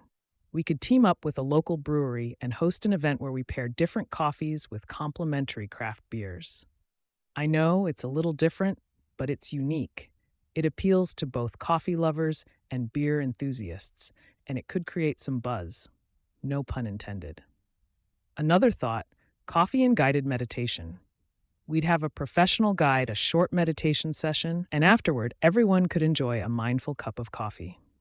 Right? It's all about relaxation and intentional living. People would leave feeling refreshed and associate that calm vibe with us. Okay, last one for today: coffee and photo booth day. We could set up a cool backdrop and props, maybe even hire a photographer, and let people take fun, shareable pictures with their drinks. Totally. It's playful, great for social media, and people love having something to post. It'd be a simple way to bring in more customers and keep them engaged. So, any of these jump out to you? Perfect. I'll get started on fleshing out the ones that resonate most. Thanks again for being so open to all my ideas. I really appreciate it. Awesome. So here's the first one: coffee and movie nights. We could project classic or cult favorite films in the shop or even outside if we have the space. It'd be cozy and such a great vibe. Exactly. People love a relaxed movie night, especially with a warm coffee in hand. We could even theme the drinks to match the movies, like hot chocolate for holiday films or specialty iced coffees for summer blockbusters. Jack, another one I thought of: coffee and cultural showcase. We could host events highlighting a specific culture's music, food, or traditions. Imagine pairing a coffee tasting with music or a small food demo, right? It's a way to celebrate diversity and give people something really unique to experience. It also bring in different crowds depending on the culture we're highlighting. Oh, and what do you think about coffee and story time for grown-ups? Like a bedtime story, but in the afternoon. Maybe bring in local authors or performers to read short stories aloud. Exactly. It's quirky, relaxing, and perfect for the literary crowd. It'd be great to unwind and escape into a good story for an hour. Jack, here's another one: coffee and DIY greeting cards. We'd provide cardstock, stamps, markers, and fun embellishments, and people could design their own cards. Perfect for holidays, birthdays, or just because.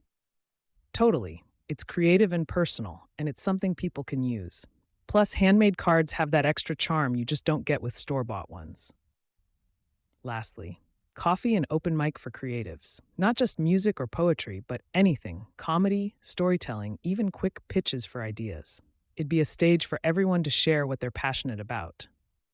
Right? It's versatile and makes the shop feel like a hub for creativity and expression. People would keep coming back to either participate or just enjoy the talent. So, what are your thoughts? Amazing. I'll get started on drafting some ideas for the ones you're excited about. Thanks again for always being open to my brainstorming sessions. It means a lot. Great. So, first up, coffee and game night. I'm thinking board games, card games, maybe even some trivia. We'd set up tables with different games and let people jump in. Jack, exactly. It's social, it's fun, and it's a great way for people to unwind after a long day. Plus, it gives them a reason to linger and order that extra cup of coffee. Next idea: coffee and breakfast for dinner. Hear me out. One night a week, we serve breakfast items like pancakes, waffles, and breakfast sandwiches in the evening. It's a little unexpected, but super comforting, right? Who doesn't love breakfast food? Pair that with a coffee flight or some special lattes, and it's a whole experience. Oh, and how about coffee and pet adoption day? We could team up with a local shelter and have them bring in some adoptable pets for people to meet. Totally. People love animals, and it's for such a good cause. Plus, who wouldn't want to sip a latte while playing with a puppy or kitten?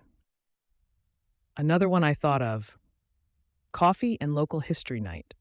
We could invite a historian or storyteller to talk about the area's history while guests enjoy themed coffee or snacks.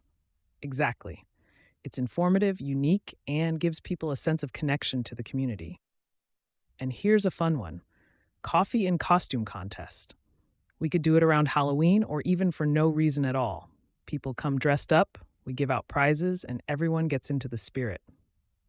Right? It's playful and gets people talking. Plus, it's another one of those Instagram-worthy moments that help spread the word about the shop. Last one for now: coffee and mystery night. We set up a small mystery for people to solve, kind of like an escape room, but more low-key. Clues hidden around the shop, teams working together. It'd be so much fun. I know it's a bit ambitious, but I think it could be a big hit. People love puzzles and the chance to work together on something like that. So which of these sounds good to you? Perfect. I'll start jotting down some details and see how we can make these work. Thanks again for letting me bounce all this off you. I know I can be a lot sometimes. Thanks. Okay, so what do you think about a coffee and pop-up market? We could invite local artisans, bakers, or small businesses to set up booths in or around the shop for a day. Exactly. It supports local businesses, brings in a lot of foot traffic, and makes the shop feel like a real community hub. Plus, people love discovering unique, handmade goods. Here's another idea: coffee and language exchange. We'd host a meetup for people who want to practice different languages, pair them up, and they chat over a cup of coffee, right? It's interactive, educational, and a great way to meet people. It could even turn into a recurring thing if it takes off. Oh, and what do you think about coffee and gardening tips? We could team up with a local nursery or gardening expert and host a workshop on easy ways to grow plants or herbs. Totally. It's practical, seasonal, and fits with that earthy vibe people associate with coffee shops. We could even sell small potted plants as part of it. Another one: coffee and dance night. Maybe something simple like salsa, swing, or even line dancing. We'd have an instructor lead it, and people could join in and have fun. Exactly. It's energetic and a great way to shake things up. Plus, it's another chance for people to mingle and connect. Okay, last idea for real this time: coffee and behind the scenes tour. We'd show people how we make the coffee, talk about sourcing, and give them a mini tasting of different roasts, right? It's a way to educate people and make them feel even more connected to the product. Plus, who doesn't love an exclusive behind the scenes experience? So, any of these catching your attention? Perfect. I'll get to work on figuring out the logistics for the ones you're excited about. As always, thanks for hearing me out. You're the best. Awesome. So, here's one I'm really excited about: coffee and vinyl night. We'd set up a record player and let people bring in their favorite vinyl albums to play. It'd be a super chill, nostalgic vibe, right? It's a cool mix of music and coffee, and it gives people a reason to hang out and connect over something they love. Plus, the sound of vinyl is just magic. Next idea: coffee and vision board workshop. We'd provide magazines, scissors, glue, and poster boards, and people could create their vision boards while sipping on lattes. Exactly. It's creative, motivating, and gives people a chance to reflect on their goals. It'd be especially popular around the new year or at the start of a new season. And here's one that could really stand out: coffee and travel tales. We'd invite someone who's traveled extensively to share their stories, photos, and maybe even a recipe or two inspired by their trips. Totally. It's inspiring, educational, and gets people thinking about the world beyond their daily grind. Plus, we could feature coffee from the regions they talk about. Oh, and how about coffee and dessert pairing night? We could team up with a local bakery to create perfectly matched coffee and dessert pairings. Exactly. Who wouldn't want to indulge in that?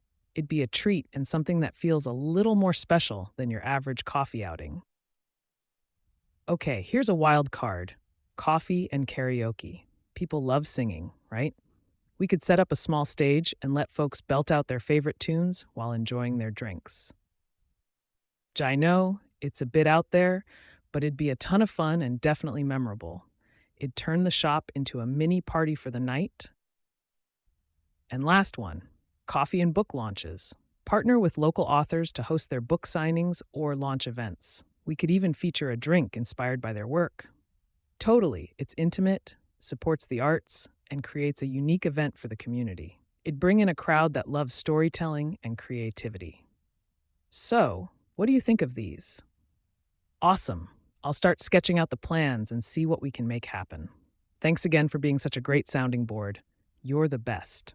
Perfect. So, here's the idea: coffee and live painting.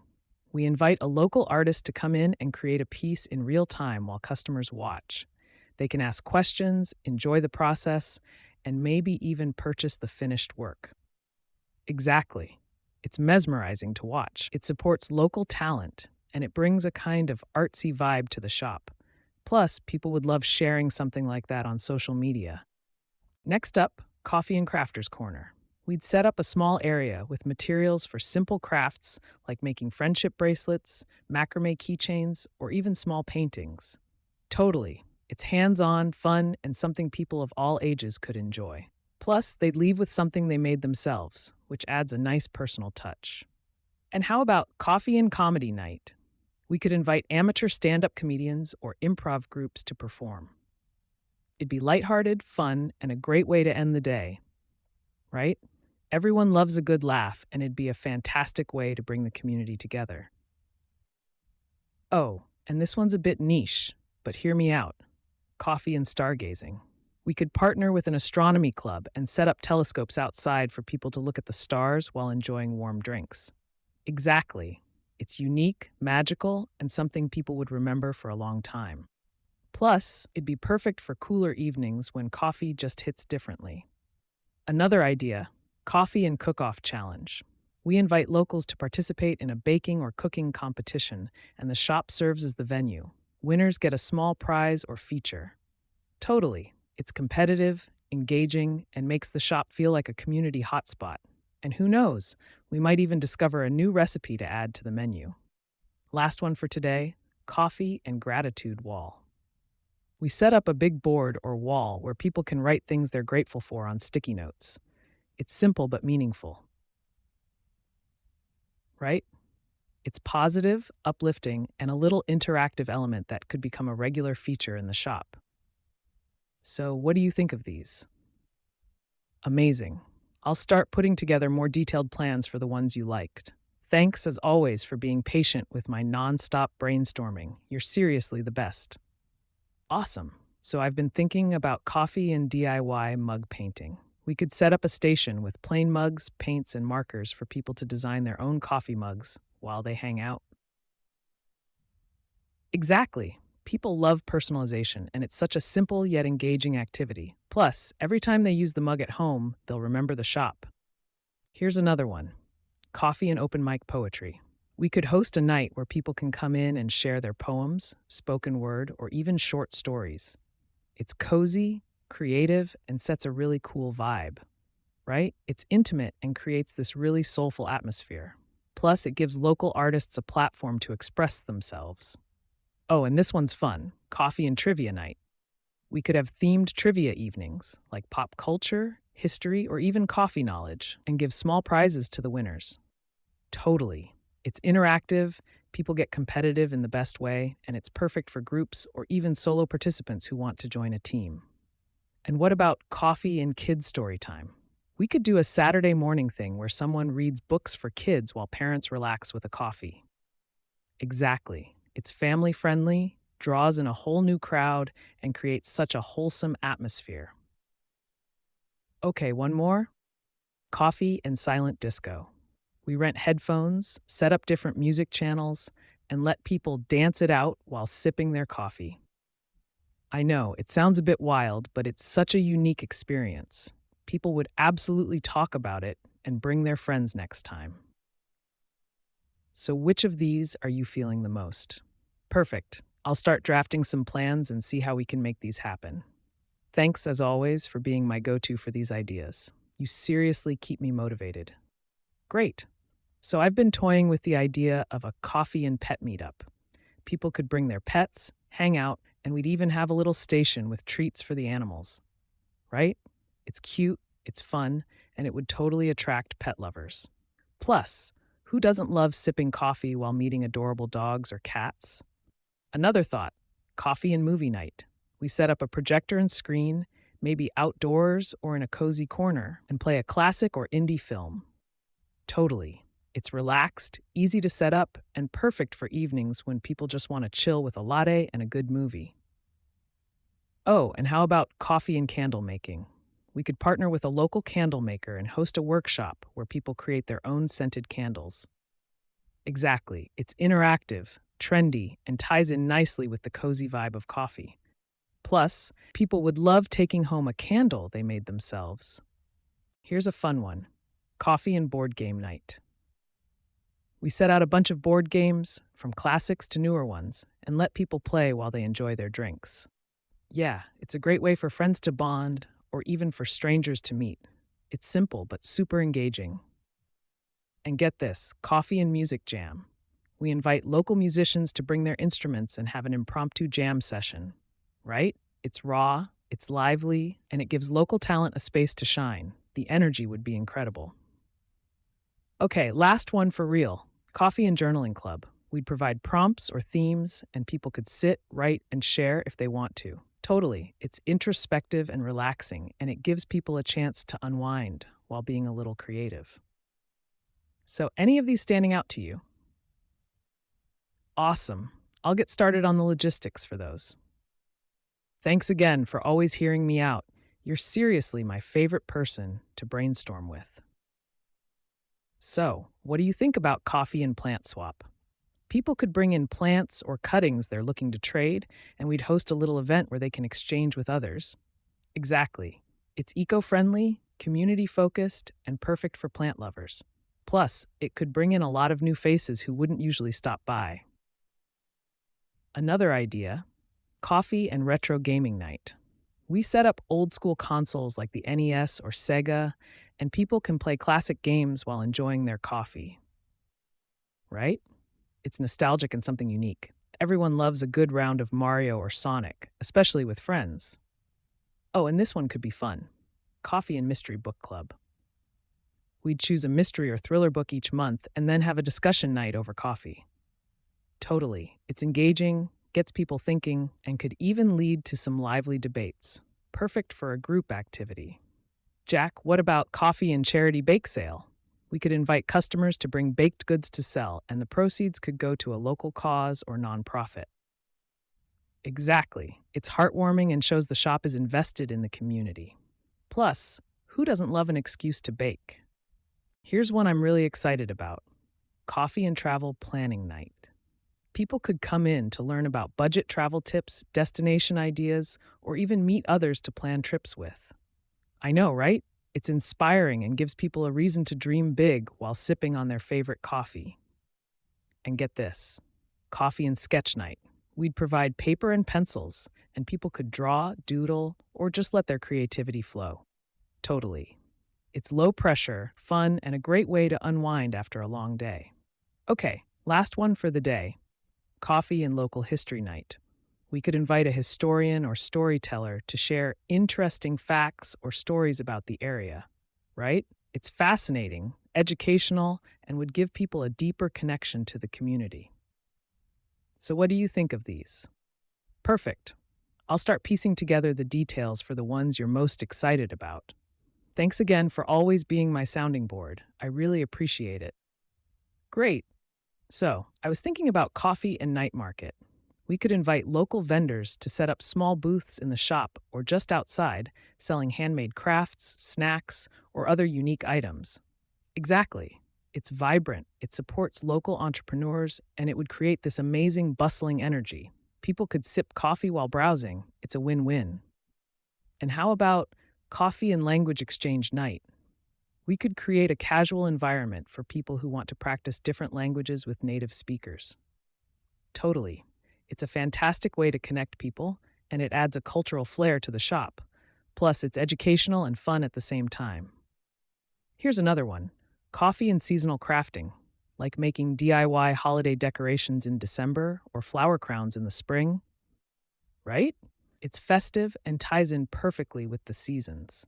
Plus, it's a great activity for families, couples, or even solo attendees. Oh, and what do you think about coffee and songwriting night? People could bring in their ideas, and we'd create a space for them to collaborate and share their work. Exactly. It's creative, it's musical, and it'd be such a unique experience for anyone who loves music. One more: coffee and science talk. We could invite scientists or experts to give engaging, down to earth talks about cool topics like astronomy or environmental conservation. Totally. It's educational, it sparks curiosity, and it's a bit different from the usual coffee shop vibe.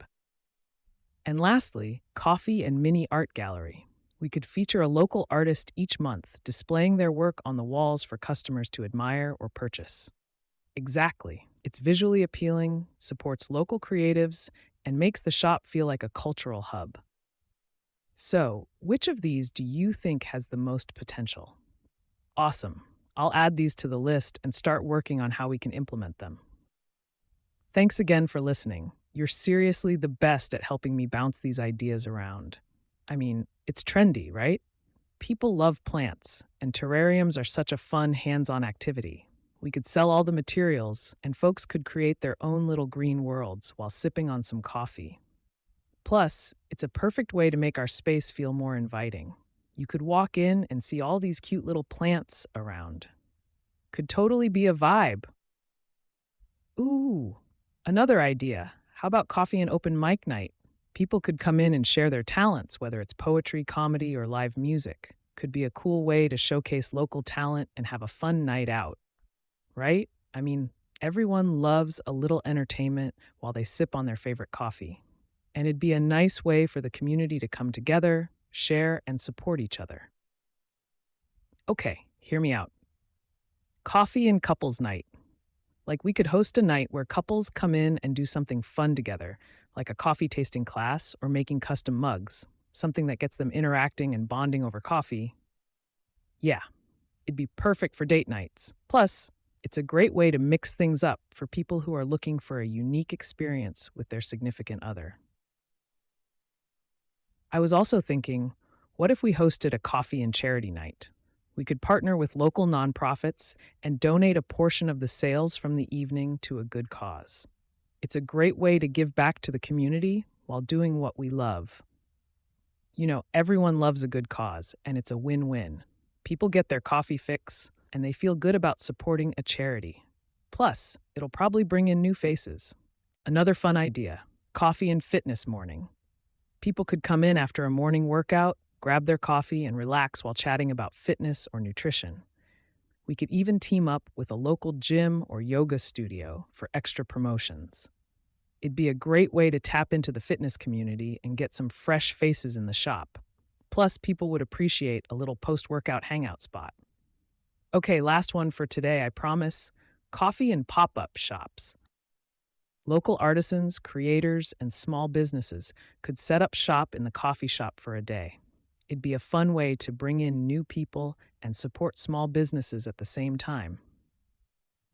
Think of it like a mini market that's always changing. There's always something new to check out, and it keeps things exciting. Anyway, just wanted to throw these ideas out there. Let me know what you think. But I've been brainstorming, and I can't help it. Hear me out. What if we did a coffee and vintage sale? You know, set up a little area in the shop with vintage clothes, records, or old school items. It's the perfect blend of nostalgia and style, and people love finding unique, one of a kind stuff. It could also attract folks who love thrifting, and they could sip on some coffee while hunting for treasures. Another thought: coffee and game night. We could have board games, card games, and even video games set up. Everyone could come in, grab a coffee, and play with friends, or meet new people over a fun game. Could be a nice way to build community. Plus, who doesn't love a little competition while drinking coffee? It'd be the perfect way to spend a Friday night. Okay. Hear me out on this one.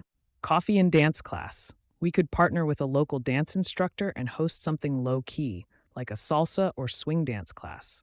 People could come, learn some moves, and grab a coffee afterward. It's a fun way to get people moving, and it definitely set us apart from other coffee shops. Plus, dance classes are always a hit, and you get to drink coffee afterward, so it's a win-win. What do you think about a coffee and pet adoption day? Local animal shelters could bring in pets for adoption, and folks could meet them while enjoying their coffee. I mean, who doesn't love cute puppies and kittens? Plus, it'd be a great way to support local shelters and give animals a chance to find their forever homes. People could fall in love with a pet over a cup of coffee. It's adorable. I also thought about coffee and poetry slam night. We could invite local poets to perform their work, and people could come in, listen, and enjoy their coffee. It'd give the shop a creative, artistic vibe. Plus, it'd be an awesome way for local talent to get exposure. And hey, maybe we can even have a little coffee-related theme for the event, like brewed inspiration or something. All right, one more: coffee and car show. We could partner with a local car club and host a monthly event where people bring in their classic cars, trucks, or motorcycles. It'd be a fun way to get the car enthusiasts in the area involved. People love showing off their rides, and coffee and cars just seem to go hand in hand, right? Could be a cool community event, plus it's an easy way to get new faces in the door. Jack, I swear I'm done now. Let me know which ones stand out to you. I know. I know. You probably think I'm crazy with all these ideas, but I just thought of another one that could be really fun: coffee and storytelling night. It attract people who care about sustainability and also get them thinking about ways they can make small changes in their lives. Plus, we could sell some eco-friendly products like reusable coffee cups or straws to tie into the theme. How about a coffee and networking night for small business owners? We could invite local entrepreneurs and freelancers to meet each other, exchange ideas, and maybe even collaborate on projects. It's a low pressure way to network, and it's not your typical corporate event. Yeah, people would probably appreciate the casual atmosphere of a coffee shop rather than a stuffy conference room. Plus, it could lead to some great partnerships and new opportunities for everyone involved. What do you think of coffee and local history night? We could invite a local historian to give a talk about the history of the area or some quirky historical facts. It'd be a fun and educational event, and people could sip on coffee while learning something new. I think it could really engage people who are into history and local culture. It might even attract tourists who want to learn more about the place they're visiting, and they could enjoy some coffee while they're at it. And this might be a bit out there, but what if we did coffee and comic night? We could have local comic artists or fans come together, share their favorite comics, maybe even do some live sketching. It'd be a chill night for comic lovers to connect. Could be a niche thing, but I think it could create a really fun, tight knit community of comic fans. Plus, coffee and comics just seem to go hand in hand, don't they? Okay. Last idea. I swear, coffee and charity bake sale. We could invite people to bake goods to donate to a local charity and sell them at the shop with proceeds going to the cause. It'd be a fun way to get the community involved in giving back. And it could be a great way to show that we care about the local community while also enjoying some delicious baked goods. People could also donate their own treats, so it feels like a community effort. All right, I'm really wrapping it up now. Thanks for putting up with all my ideas. I'm just really excited about making things happen. Let me know which ones speak to you the most. Hey, it's Jack again. Okay, I promise this is the last time for real. But I just had another idea pop into my head. What about coffee and book swap? People could bring in a book they've already read and swap it for something new. It'd be like a little book exchange program at the shop. It's a cool way to get people involved and talking about their favorite reads. Plus, it'd be a great way for book lovers to find something they might not have picked up otherwise. Coffee and books. Total vibe, right? Here's another one: coffee and jewelry making class. We could bring in a local jeweler to teach people how to make their own simple pieces like bracelets or necklaces while they sip coffee. It's something creative, hands on, and totally unique. People love learning new skills, and it'd give them something to take home with them. Plus, it's the kind of class that could bring in groups, which would keep the shop busy. Oh, I've got another one: coffee and game development night. We could invite local game developers to come in and talk about the process, maybe even show off some indie games. It could be a cool event for anyone interested in the gaming industry or just looking for something different to do. It could be a way to bring in a younger crowd and they could geek out over the behind the scenes stuff while enjoying some coffee. Totally a unique niche, don't you think? What do you think about coffee and speed sketching? People could come in and do quick sketches based on a theme, like a coffee cup or the people around them. At the end of the night, we could hang up everyone's sketches for people to admire.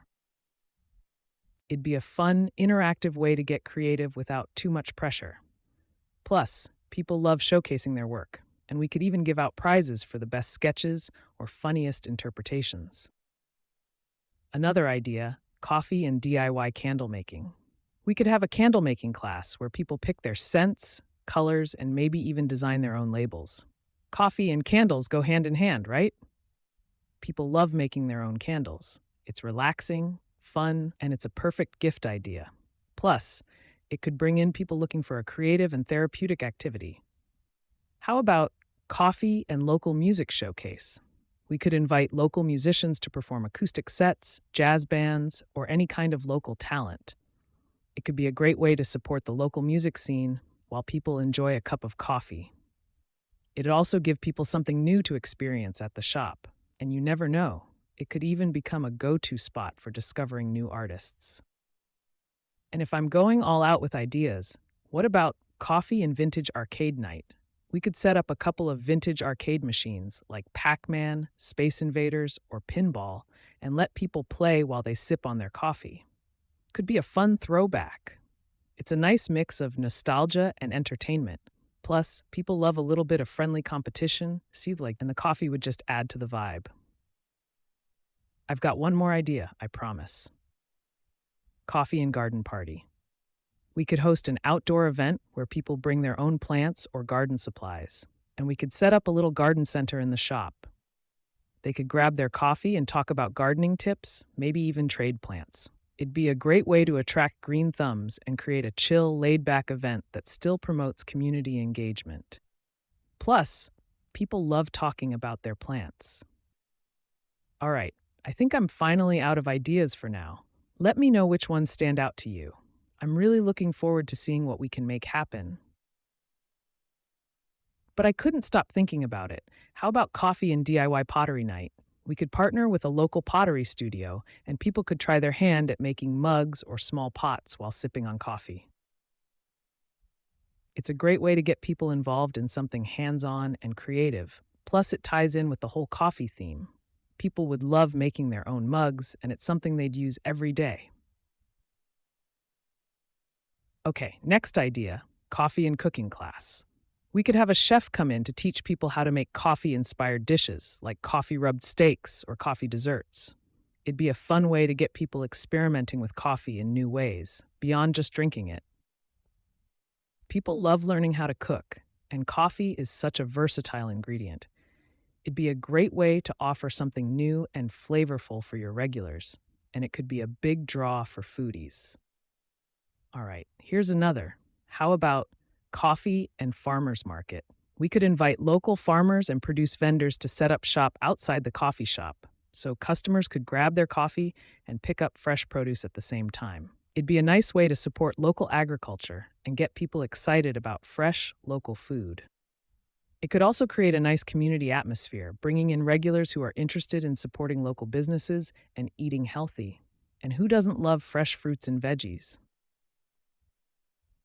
Oh, what about coffee and fashion night?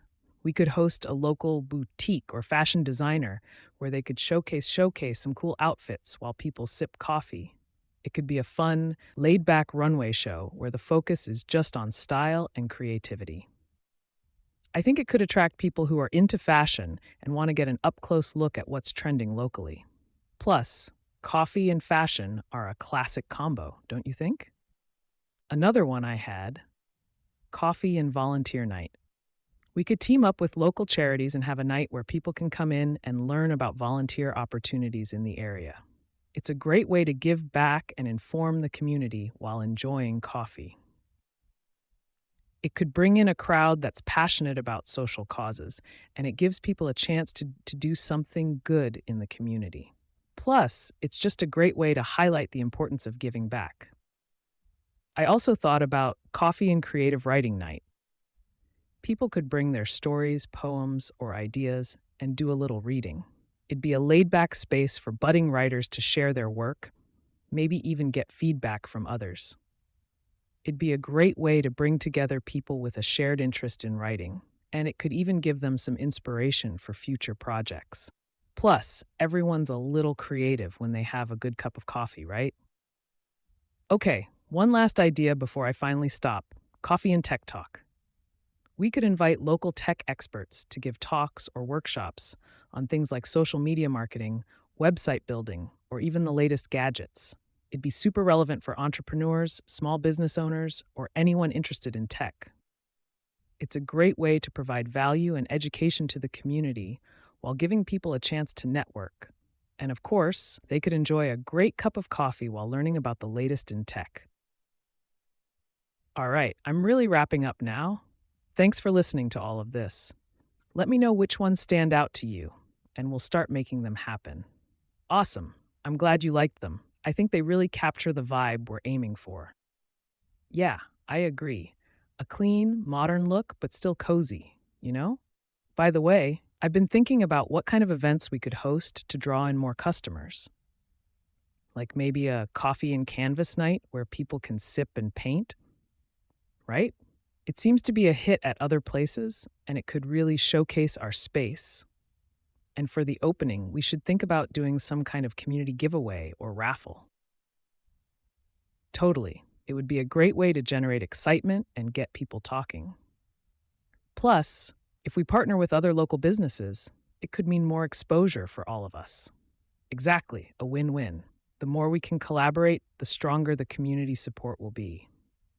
I was also considering some workshops, like teaching the art of a perfect espresso pull. Yeah, it's engaging and educational, plus, it establishes us as coffee experts. So, are you free sometime next week to meet up and go over the launch timeline in person? Perfect. I'll pencil it in and we can hash out the details over a brew, maybe even test some. Awesome. I'm really pumped about this. Hey, so I've been thinking about this whole coffee business idea, and I think it's time we seriously start mapping it out. You ready to dive into this? Great. So, first things first, I think we need to nail down what makes us different. There are so many coffee shops out there, right? We need that one thing that sets us apart. Jack. Exactly. Like maybe we go for a super sustainable angle, locally sourced beans, compostable cups, even offering a discount for people who bring their own mugs. Totally. Or we could focus on creating a super cozy vibe, like the ultimate hangout spot. Think warm lighting, comfy seating, and playlists that just make you feel at home, right? And then there's the menu. I was thinking we could do a mix of classic drinks, but also some signature items, like a seasonal latte that changes every couple of months. Exactly. And we could even throw in some unique twists like coffee infused mocktails or drinks inspired by different cultures. Oh, and food. We can't forget food. Maybe a small menu of pastries, sandwiches, and healthy options, stuff that pairs perfectly with coffee. Totally. We could even partner with a local bakery to supply fresh items daily. It keeps things simple for us, but still gives that homemade feel. Then there's the location. We need a spot with good foot traffic, maybe near a college, a busy downtown area, or even a residential neighborhood where people walk their dogs. Exactly. And we need to think about the layout too. Like, do we want a big space for people to sit and work, or something smaller and more grab and go? I'm leaning toward a mix, like some seating for people who want to stay, but not so much that we're stuck with empty tables during slow hours. And then there's branding. I think our name, logo, and overall vibe need to tell a story, something that makes people feel connected to the shop. Totally. We could go for something earthy and natural if we're leaning into the sustainability angle, or maybe something playful and modern if we want a younger crowd. Then there's the startup costs. We'll need to budget for equipment, rent, staff, marketing, basically everything. I think we should start putting together a business plan ASAP, right? And we'll need to look into potential funding, whether it's savings, a small business loan, or even investors. I also think we should start small and grow from there. Like maybe just a single location to start and then expand once we've built a solid customer base. Exactly. And we'll need to plan for the unexpected too, like equipment breakdowns or slower seasons. Having a little cushion in the budget is a must. So, what do you think? Are you as excited about this as I am? Awesome. Let's set up a time to sit down and really hammer out the details. I feel like this could be something amazing, and I'm so glad we're doing it together. Hey, so I've been thinking a lot about the location for our coffee shop. It's such a crucial part of the business, right? I mean, if we get the location wrong, everything else gets so much harder. Awesome. Okay, so here's what I've been mulling over. First off, do we want a downtown location? There's a ton of foot traffic, but it can get pretty pricey. Exactly, the rent could be a killer. But on the flip side, the visibility might make it worth it. I mean, a lot of people could just stumble in while they're out shopping or running errands. Jack, then there's the suburban angle. A lot of neighborhoods don't have great coffee options, and we could become the go to spot for locals. It might be slower during weekdays, but weekends could be huge. Totally. And I was also thinking about spots near schools or colleges. Students are basically caffeine addicts, and if we offer free Wi Fi, it could be a no brainer for them. Exactly. They'd probably hang out for hours, though, so we'd have to figure out how to keep the turnover steady without making them feel rushed. Oh, and what about a shared space? Like partnering with another local business, say a bookstore or a plant shop, and splitting the rent. It could draw in customers for both of us. I know, right? It's such a cool vibe, and it could really help us stand out. Plus, it might make it more affordable, at least in the beginning. Jack, I've also been keeping an eye out for spots with outdoor seating potential. People love sitting outside when the weather's nice, and it gives us more space without having to rent a huge interior. Exactly. It's especially great for pet owners. Imagine how many dog walkers would stop by if we had a cute little patio. Another thought, parking. I know it's not the most exciting topic, but it's super important. If people can't park nearby, they might not bother stopping in, no matter how good the coffee is. Totally. And then there's the layout inside. I want to make sure we have a good mix of seating, some cozy corners for people who want to relax, and maybe a communal table for groups or people who don't mind sharing space, right? And we need to think about where the counter goes to. It should feel welcoming but efficient, like people know exactly where to go when they walk in. So, what's your gut feeling? Do you think we should prioritize high traffic and visibility or focus on building a loyal neighborhood crowd? That's a great point. Maybe we can start by scouting a few areas and seeing what feels right. Sometimes it's just a matter of walking around and imagining the shop there. Totally agree. I'll start scheduling some time to visit a few spots, and we can make a short list. This is starting to feel real, huh? Hey, so I've been really mulling over the whole downtown location idea. There are definitely some pros and cons, and I'd love to bounce it off you. Got a few minutes? Awesome. So, let's start with the obvious pro, foot traffic. Downtown is always buzzing with people, office workers, shoppers, tourists. It's like a constant flow of potential customers. Exactly. And if we're in the right spot, we wouldn't even need to do as much advertising initially because people would just stumble upon us. Then there's the visibility factor. Being downtown means we're in a central area where people are already looking for places to eat, drink, or hang out. That could really put us on the map. Totally. And if we get popular, the word of mouth factor could snowball. Imagine being the coffee spot everyone recommends. But then, on the flip side, there's the rent. Downtown spaces are so much more expensive than in other areas. It's like a double-edged sword. More traffic, but way higher overhead. Exactly. And it's not just the rent. A lot of downtown areas have extra fees, like for garbage pickup, utilities, or even parking spaces. It can really add up. Speaking of parking, that's another con.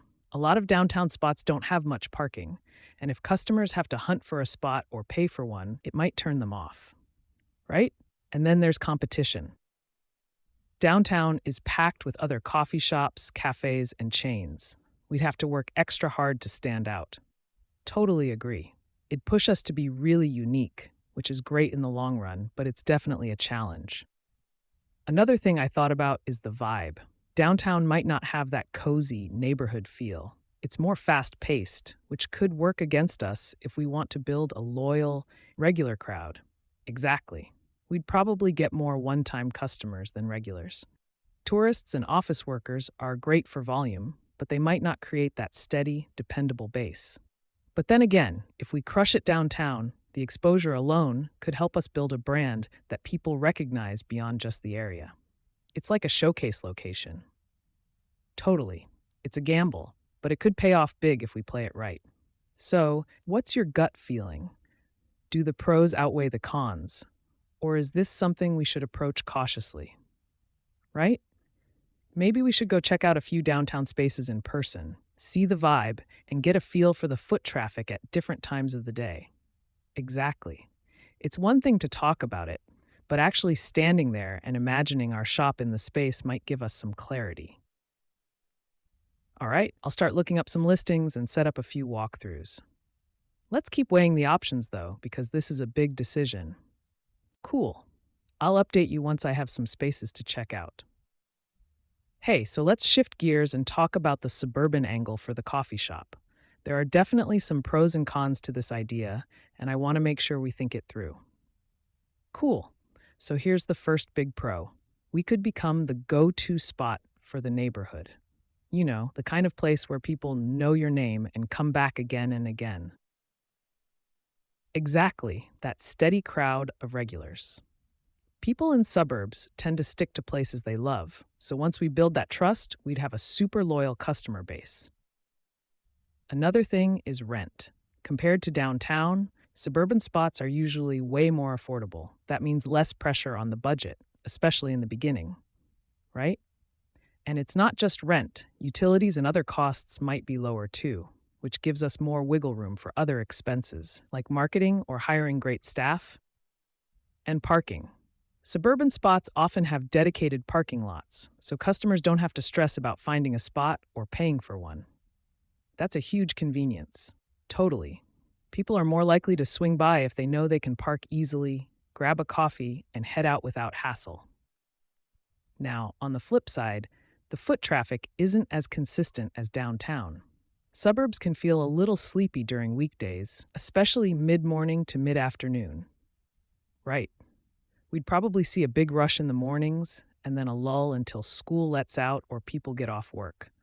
It's not the all-day buzz you'd get downtown. Another potential downside is visibility. If we're in a strip mall or tucked away in a plaza, it might take longer for people to notice us.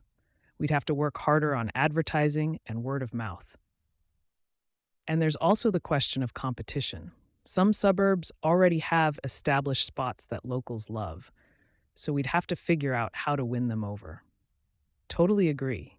We'd need to find a way to stand out, maybe by offering something unique like a community event space or a really killer menu item. One more thing, suburbs tend to have a slower pace, which is nice, but it might not attract the younger, trendier crowd we'd get downtown. That could affect our branding a bit. Exactly. But on the flip side, families and retirees could be a great market for us, especially if we create a warm, welcoming environment. So, what's your gut feeling on the suburban idea? Do the pros make it worth pursuing, or do the cons give you pause? Yeah, I'm leaning toward checking out a few neighborhoods, seeing what kind of vibe they have, and maybe even talking to some locals to gauge the demand. Totally. It might be good to visit during different times of the day, too, to see how busy it gets and what kind of people are out and about. Hey, I've been thinking about the idea of setting up near a school or college. There's a lot to consider, and I'd love your input on the pros and cons. Awesome. So let's start with the obvious pro, a built-in customer base. Students, teachers, staff, they all need their caffeine fix, and a coffee shop nearby could be a no-brainer for them. Jack, exactly. Plus, students are notorious for needing places to study or hang out, and a cozy coffee shop with Wi-Fi could become their go-to spot. Totally, and the volume could be great. With classes throughout the day, we might get steady traffic instead of just a morning rush.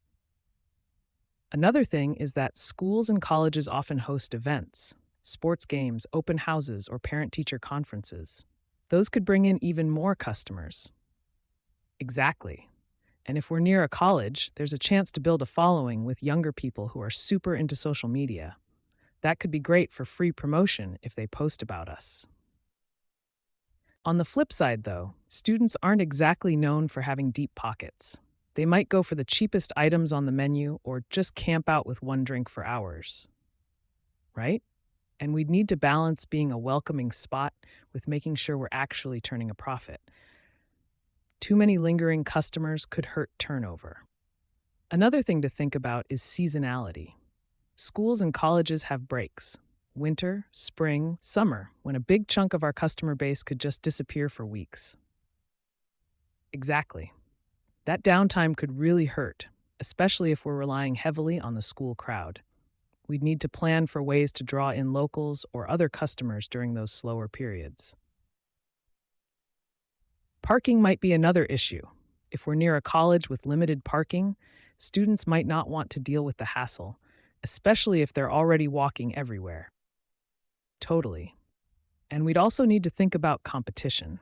Campuses often have their own coffee shops or cafeterias that serve drinks for cheap. We'd have to really stand out. Yeah, like maybe offering specialty drinks they can't get anywhere else, or creating a super cozy vibe that feels more personal than a campus shop. Another con to consider is the noise and crowd factor. If we're near a high school, for example, the afternoon rush could get pretty chaotic with teenagers hanging out. Exactly, and that might turn off other customers who are looking for a quieter spot. We'd need to figure out how to balance that dynamic. But then again, if we could build a reputation as the it spot near campus, the exposure could be huge. Word travels fast in schools, and we could become really popular. Yeah, it's a tricky balance. So what do you think? Do the pros make this worth considering, or are the cons too big to ignore? Totally. Maybe we should scope out some specific locations near schools and colleges, see what kind of foot traffic they get, and what the vibe is like. Exactly. And we can also look into what kind of competition is already there and whether there's a gap we can fill. Hey, I've been tossing around the idea of sharing a space with another local business, like teaming up. It could be a unique setup, but I'm trying to weigh the pros and cons. Jack, cool. So here's the first big pro: cost sharing. Splitting rent and utilities with another business would cut our overhead in half, and that's huge, especially starting out. Exactly. And it's not just the cost, it's also sharing responsibilities. Like maybe they handle cleaning or maintenance in exchange for us managing marketing or something. Another benefit is cross promotion. If their customers are already coming in, we'd have a built in audience. It's like instant exposure for our coffee shop. Totally. And depending on the type of business, we could complement each other. Like if we partner with a bookstore, it's a natural fit. Coffee and books just go together. Right? Or even something like a flower shop or a bakery. They draw in people for one reason, and we keep them around longer with a cup of coffee. But then there's the flip side. Sharing a space means sharing control. We'd have to compromise on layout, decor, and even our operating hours to make it work for both businesses. Exactly. And if their vibe doesn't match ours, it could feel disjointed. Like if they're super casual and we want a more upscale feel, it might confuse customers. Another thing is conflict. What if we disagree on something major, like music volume or how to handle shared spaces? It could get messy fast. Totally. And if their business goes under or decides to move, we'd be stuck figuring out how to cover the whole rent or find a new partner. That's a big risk. Then there's branding. Sharing a space might dilute our identity. Customers might think of us as that coffee shop in the back of the bookstore instead of our own standalone brand. Right? And while cross-promotion is great, we'd also be tied to their reputation. If they get bad press or their service is subpar, it could reflect on us. On the other hand, a partnership could really help us stand out. It's not every day you find a unique combo, like a coffee shop inside a yoga studio or art gallery. Exactly. If we do it right, it could create buzz and draw in customers who are curious about the setup. It's like turning the partnership into a selling point. So, what do you think? Does the cost saving and potential exposure outweigh the risks, or should we stick to a standalone space? Yeah, I'm with you. If we go this route, we'd need to pick the right partner, someone whose business aligns with ours and who shares our vision. Jack. Totally. And we'd need to have a rock-solid agreement up front to avoid misunderstandings. Things like how costs are split, who handles what, and an exit plan if it doesn't work out. All right, I'll start brainstorming potential businesses to approach and see if there's any mutual interest. Hey, so I've been diving deep into this coffee supplier thing, and wow, there's a lot to unpack. Cool. So here's where I'm at. We need to decide if we want to work with a local roaster or go straight to the source with an importer who specializes in international beans. Right? Working with a local roaster has its perks. They're nearby, so shipping is quick, and it gives us that supporting local vibe, which people love. Exactly. Plus, some local roasters already have a great reputation, so if we partner with them, it might boost our credibility right out of the gate. On the other hand, if we go with an importer, we could have more control over the variety and origin of the beans. Like, we could feature specific regions, Ethiopia, Colombia, Sumatra, and really tell a story with our coffee. Totally. And some importers even let you visit the farms or connect you directly with the farmers. How cool would it be to say, we've met the people growing your coffee? Exactly. And it aligns with that transparent, ethical approach we were talking about. People care about where their coffee comes from, and we could make that a cornerstone of our brand. Another thing to think about is pricing.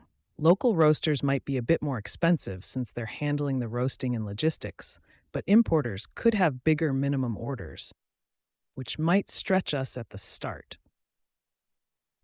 right? So we need to find that sweet spot, high quality beans without breaking the bank. Oh, and I've been reading about direct trade. It's kind of like fair trade, but with fewer middlemen. It means we'd work directly with farmers and they'd get more of the profit. Totally. It might be a bit more effort on our end, but it's such a strong selling point, and it feels good knowing we're supporting the people behind the coffee. Another thing, cupping sessions. Basically, it's like a wine tasting, but for coffee. We'd get samples from potential suppliers, taste them, and decide which ones we love. Exactly. It's not just about picking what tastes good. It's about finding beans that match the flavor profile we want for the shop. So here's the plan. I'm going to reach out to a mix of local roasters and importers, ask for samples, and set up a few cupping sessions. I think we should both be there to taste everything. Awesome. I'm also going to look into the logistics, like delivery schedules, storage, and whether they offer training for brewing techniques. Some suppliers even do barista training, which could be huge for us. Totally. If we can nail down a great supplier, it sets the tone for everything else. The coffee is the heart of the business, after all. All right, I'll start making calls and let you know when I've got some options lined up. This is getting real, isn't it? Hey, so I've been thinking about whether we should include outdoor seating at the shop. It's one of those features that can be a big draw, but there are definitely some pros and cons. Awesome. So, starting with the pros, outdoor seating can create such a welcoming vibe. It's like an invitation for people to sit, relax, and enjoy their coffee in the fresh air, right? Especially on nice days, people love being outside. It can really attract customers who might just be passing by and see the seating as a reason to stop in. Another plus is that it gives us more capacity. Like if our indoor seating is full, having tables outside means we can serve more customers without needing a bigger space inside. Exactly. And it's great for visibility. People sitting outside with coffee cups is basically free advertising. It makes the shop look lively and popular. Totally. And depending on how we set it up, it could even lower the noise level inside. If some customers are sitting outside, the indoor space stays a little quieter. But then there are the cons. The first big one is weather. Rain, wind, or extreme heat could make the outdoor area unusable for days or even weeks at a time. Exactly. And that means we'd still be paying to keep on the space even when it's not generating any revenue. Another thing is maintenance. Outdoor furniture needs to be cleaned more often because of dust, leaves, and let's be real, birds.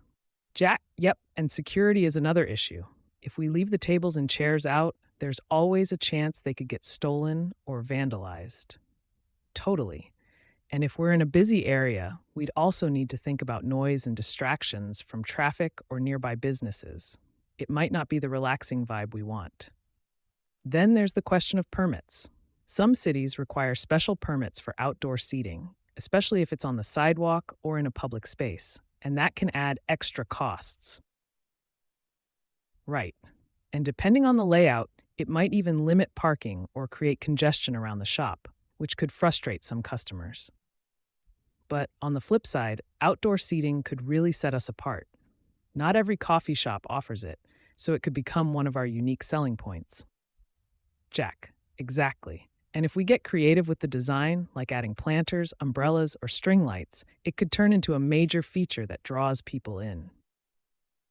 So, what's your take?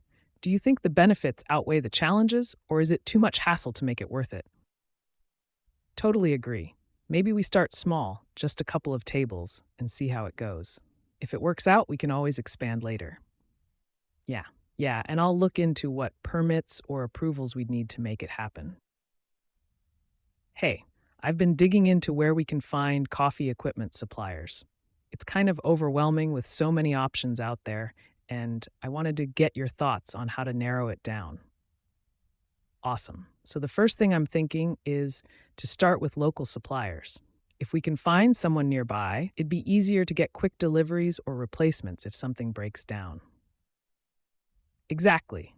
Plus, working with a local supplier might give us more personalized service. Someone we can call directly if we need support or advice. But then there's the trade off with cost. Local suppliers might be pricier compared to going with a big online distributor. And with our budget, we've got to be careful. Right. And speaking of online distributors, they're great for variety. You can find everything from espresso machines to grinders to accessories, all in one place. Totally. And the big guys often have reviews and ratings for each product, which helps a lot when we're trying to figure out what's reliable and what's not. Jack. Another option I'm considering is looking for refurbished or used equipment. A lot of shops upgrade their machines before the old ones wear out, so we might score some deals. Exactly. But with used stuff, there's always the risk that it won't last as long or might need repairs. We'd have to weigh the savings against potential downtime. Then there's trade shows. I've heard coffee expos are a great place to meet suppliers in person, see the equipment up close, and maybe even negotiate discounts. Right? And even if we don't buy anything at the show, it's a chance to network and get a feel for what's out there in terms of quality and pricing. Another thing to think about is bundling. Some suppliers offer package deals. Like if we buy an espresso machine, they'll throw in grinders or water filtration systems at a discount. Jack. Totally.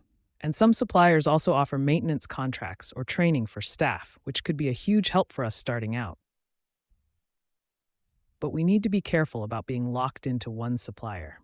If their prices go up or their service goes downhill, we'd want the flexibility to switch. Exactly. So what do you think? Should we start by reaching out to local suppliers or focus on doing some deep research online first? Jack. Yeah, that makes sense. We could even visit a few local shops to see their setups and ask where they get their equipment. Coffee people love sharing tips. Totally. And in the meantime, I'll check out some online options and maybe set up alerts for sales or discounts on the stuff we need.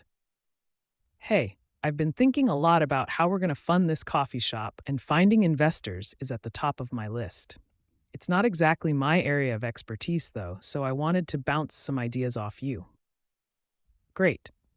So, first off, I think we should start with people in our network, friends, family, or colleagues who might be interested in supporting a small business.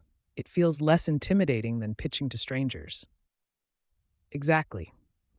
And they might be more likely to trust us since they already know us. But at the same time, mixing personal relationships with money can get tricky if things don't go as planned. Jack, right? Another idea is reaching out to local business groups or small business associations. They might know investors who are specifically interested in local projects like ours. Yeah, and it's not just about finding the money. They might also be able to connect us with mentors or resources to help us succeed. Another angle I'm looking into is crowdfunding. Platforms like Kickstarter or GoFundMe could let us raise small amounts from a lot of people, and it doubles as a way to build hype for the shop. Jack. Totally. And we could offer rewards like free coffee for a month or a special mug for backers. It's a great way to involve the community right from the start. On the other hand, crowdfunding campaigns take a ton of effort to run, and there's no guarantee we'll hit our goal. It's a bit of a gamble. Then there are angel investors. These are people who invest in startups, often in exchange for equity. It's appealing, but giving up part of the business is a big decision. Exactly. We'd have to make sure they align with our vision and aren't just looking to flip their investment for a quick profit. Another option is applying for small business grants. They're competitive, but they're essentially free money since we wouldn't have to pay it back. Right? And if we don't qualify for grants, we could look into small business loans. It's not ideal to start with debt, but the terms on some of these loans can be pretty reasonable. Totally. But borrowing means we're taking on risk right from the start. So we'd need a rock-solid plan to make sure we can pay it back. Jack, another thought I had was hosting a pop-up event. It'd be like a mini version of the coffee shop to show potential investors what we're all about. Exactly. We could invite people to try the coffee, see our branding, and experience the vibe we're going for. It's like giving them a sneak peek of the dream. But where do you think we should focus our energy first? Family and friends, crowdfunding, or should we dive straight into finding angel investors? Yeah, starting with people we know feels like the easiest entry point. If nothing else, they might connect us with someone in their network who's interested. All right, I'll start drafting a pitch and figuring out what we can offer in return, whether it's equity, interest, or just the satisfaction of helping us out. Thanks for hashing this out with me. It feels less overwhelming now that I've got a game plan. So I've started reaching out to friends, family, and a few colleagues about investing in the coffee shop. Let me tell you, it's been a mixed bag of experiences. Cool. So first up, I talked to my cousin Sarah. She's always been super supportive of my ideas, and she's actually in a pretty good spot financially. She loved the concept and said she's interested, but she wants to see a detailed business plan before committing. Jack. Exactly. So I've been tweaking the plan to include all the numbers, projected costs, revenue estimates, even how long it might take to break even. It's a lot of work, but I get where she's coming from. Then there's my buddy Mike from college. He's not in a position to invest himself, but he introduced me to a friend of his who invests in small businesses. We had a great chat, and they seemed intrigued, but they want more details about the ROI. Totally. It's like everyone's on board in spirit, but when it comes to putting money on the line, they need reassurance that it's not a risky move. Can't blame them, though. It's a big ask. Oh, and then there's Aunt Linda. She didn't even let me finish my pitch before saying, I don't mix money and family. But then she slipped me $100 and said, this is for your dream, not an investment. Right? It was sweet, but it's not exactly going to cover a new espresso machine. Still, I appreciated the gesture. I also reached out to my old boss, Karen. She's retired now, but still loves supporting local businesses. She said she'd consider a small investment, but wants to be involved in some decision-making if she invests. Yeah, and that's where it gets tricky. I want to respect everyone's contributions, but I also don't want too many cooks in the kitchen, you know? Jack? Exactly. So I've been thinking about creating tiers of investment, like smaller contributions don't come with decision-making, but larger ones might get some level of input. Then there's the emotional side of it. Asking people you're close to for money is harder than I expected. Even when they're supportive, it still feels a little awkward. Totally. And I'm trying to be transparent about the risks. The last thing I want is for someone to feel blindsided if things don't go as planned. On the flip side, it's been amazing to see how many people believe in the idea. Even those who can't invest financially are cheering me on, which is a huge morale boost. Exactly. And I've been keeping a list of everyone I talk to, their feedback, and where they stand on investing. It helps me stay organized and follow up when needed. Yeah, I think the next step is to finalize the pitch deck and maybe host a casual meeting where I can present the whole plan. It'd be less formal than a big pitch, but more structured than one-on-one conversations.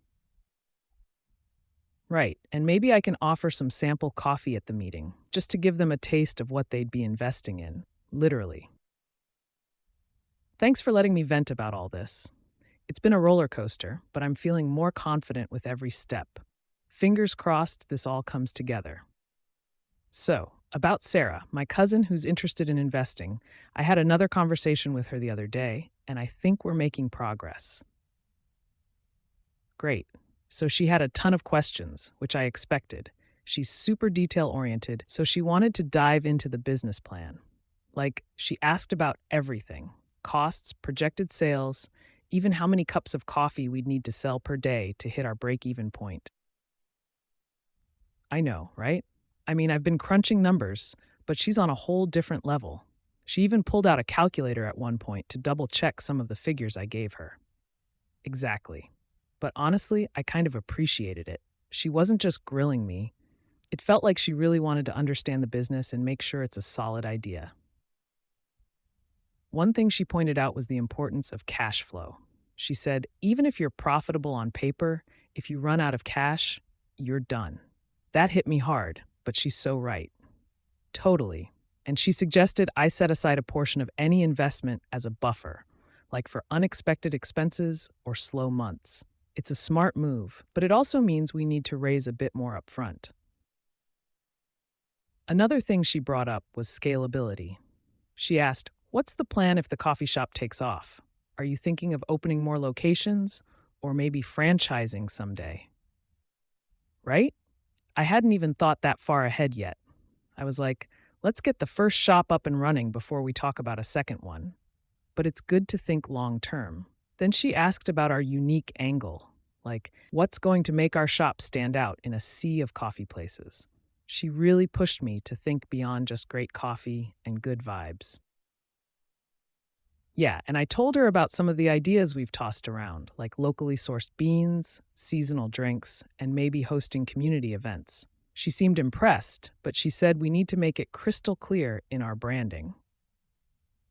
Exactly. She's like, investors and customers need to know what makes you special right away. If it's not obvious, you'll get lost in the crowd. After all that, she said she's still interested, but she wants to see the finalized plan before committing. She also asked if I'd consider taking on another investor alongside her, so she's not carrying all the risk. I think so too. I mean, if Sarah comes in as an investor, it could really open the door for others to feel more confident about jumping in. Exactly. It's like, if someone as detail oriented as Sarah believes in this, then it must be solid, right? Anyway, I'm going to refine the business plan even more and maybe add some visuals like charts or infographics so it's easier to digest. Sarah loves that kind of stuff. Totally. I'm learning so much just from talking to her, and even if she doesn't invest in the end, her feedback has been invaluable. So, Sarah and I had another long talk about what's going to make our shop stand out. She's really pushing me to nail down our unique angle, which I appreciate because it's making me think deeper about what we're offering. Right. She started by asking, why would I, as a customer, choose your shop over the one down the street? And honestly, that question hit me hard. It's not enough to just say we'll have good coffee and a cozy space. Exactly. So I told her about the locally sourced beans idea, and she liked it but said we need to go further. Like, like everyone's talking about local now, so how do we make that our own? Yeah, and that's when we started brainstorming. She suggested we partner directly with small coffee farms and share their stories in the shop. Like we could have pictures of the farmers, their journey, and even a map showing where the beans are from. Right? I loved that idea. It makes the experience more personal and gives customers a reason to feel connected to what they're drinking. Then she said, what if you had a seasonal rotation? Like, every few months we could feature beans from a different region, with special drinks inspired by that place. Totally. I can already picture it: Peruvian beans in the fall with a cinnamon latte special, or Ethiopian beans in the spring with some kind of floral infused cold brew. Another thing she brought up was sustainability. She said, if you're going local, you might as well go green. So we talked about biodegradable cups, encouraging reusable mugs, and maybe even a discount for people who bring their own. Yeah, and it's a win win. Customers feel good about helping the planet, and we set ourselves apart as a shop that cares about more than just profits. Oh, and get this, she also suggested hosting workshops, like teaching people how to brew the perfect cup at home or letting them try their hand at latte art, right? It's not just about selling coffee, it's about creating a community around it. People could come for the experience, not just the caffeine. Exactly. And she said we should lean into storytelling. Like, if we're featuring a specific bean, we could share a little story about how it's grown, the region it's from, or even the farmer who produced it. I know, it's such a simple thing, but it makes the whole experience more meaningful. People want to feel like their purchase matters, you know? Then she hit me with the big one. How are you going to make this shop you? Like, what part of me or my vision is going to shine through? Totally. It got me thinking about my love for coffee as more than just a drink. It's about connection, creativity, and those little moments that make your day better. That's what I want the shop to feel like. Exactly. So I told her I'd work on weaving that into everything: the branding, the decor, even the way we train the staff to interact with customers. Yeah, it's a lot to think about, but it's exciting too. I feel like we're getting closer to what will really make this shop something special. So I caught up with Mike again, my buddy from college who introduced me to his investor friend, and we had another solid conversation about the whole thing. You want to hear how it went? Great. So Mike's been super supportive, but he's also keeping it real with me, which I appreciate. He started off asking if I've made any progress on the business plan since the last time we talked. Yeah. So I told him about all the tweaks I've been making, like getting more specific with the numbers and refining the unique angle of the shop. He said it's a smart move because those are the details that make or break a pitch to serious investors. Exactly. And then he asked if I'd thought more about pitching to people outside my immediate circle, like friends of friends, kind of like the guy he introduced me to. Yeah, and I told him I'm open to it, but also a little nervous. I mean, it's one thing to ask family or close friends, but pitching to someone I barely know feels like a whole different level. Totally. Mike gets it, though. He said it's all about confidence, believing in the idea yourself so that others will believe in it too. Right? It's good advice, and I needed to hear that. He also reminded me that it's okay to say, I don't have all the answers yet, as long as I show I'm working on it, for sure. Then he brought up the investor friend again. His name's Ryan, and said Ryan's still interested but wants to see more specifics about how the money will be used. Like, he wants a breakdown of what the initial investment would actually go toward. Yeah, so I've been working on a detailed list: rent, equipment, initial inventory, marketing, all that stuff. It's kind of overwhelming, but it's good to have clarity. Oh, and Mike gave me a heads up about Ryan's style. He said Ryan's the kind of guy who asks a lot of tough questions, not to poke holes, but to make sure you've thought everything through. Exactly. Mike said I shouldn't take it personally. It's just how Ryan operates. If he's asking questions, it means he's taking me seriously, which is a good thing. Then we talked about my pitch. Mike said it's not just about what I say, but how I present it. He suggested I put together a simple, clean slide deck with visuals to make it easier to follow. Totally. And he said I should include things like photos of the proposed shop layout, examples of branding, maybe even a chart showing projected growth. Yeah, it's a lot of work, but Mike said it's worth it. A polished presentation can make all the difference when you're trying to convince someone to invest. Oh, and here's the best part. Mike said he'd help me practice the pitch before I present it to Ryan. He's like, let me play devil's advocate and throw some tough questions at you so you're ready for anything. I know, right? What a solid friend. He said it's better to stumble during practice than in front of a potential investor. For sure. So the plan is to finish up the business plan, polish the pitch, and then schedule a meeting with Ryan. Fingers crossed it all goes well. So, I finally had the meeting with Ryan, the investor friend Mike introduced me to. Let me tell you, it was intense but really eye opening. You want to hear how it went? Okay, so first of all, Ryan is sharp. Like, the second I started talking, I could tell he was already analyzing everything I was saying. It was a little intimidating at first, but I just tried to stay calm and stick to the plan. Yeah, and he started by asking me to walk him through the business plan. I had my slides ready, so I went step by step, talking about the concept, the market, the location options, and the financial projections, right? I felt good about it, but then he started asking questions like real specific ones. He wanted to know how I calculated the sales projections, why I chose certain expense estimates, and even what I'd do if we didn't hit those numbers. Exactly. At first, I felt like I was being grilled, but then I realized he was just trying to see if I'd really thought it all through. And honestly, I'm glad Mike prepped me for this because I had answers for most of it. For sure. The one question that threw me a bit was when he asked about my contingency plan. Like, what happens if there's a major expense I didn't anticipate, or if sales are slower than expected in the first 6 months, right? So I told him about the buffer Sarah suggested, the idea of setting aside part of the investment as a cushion. He liked that, but said I should get even more specific about how much I'd set aside and for what types of scenarios. Yeah, and then we talked about marketing. He asked how I plan to attract customers, especially since the coffee shop market is so competitive.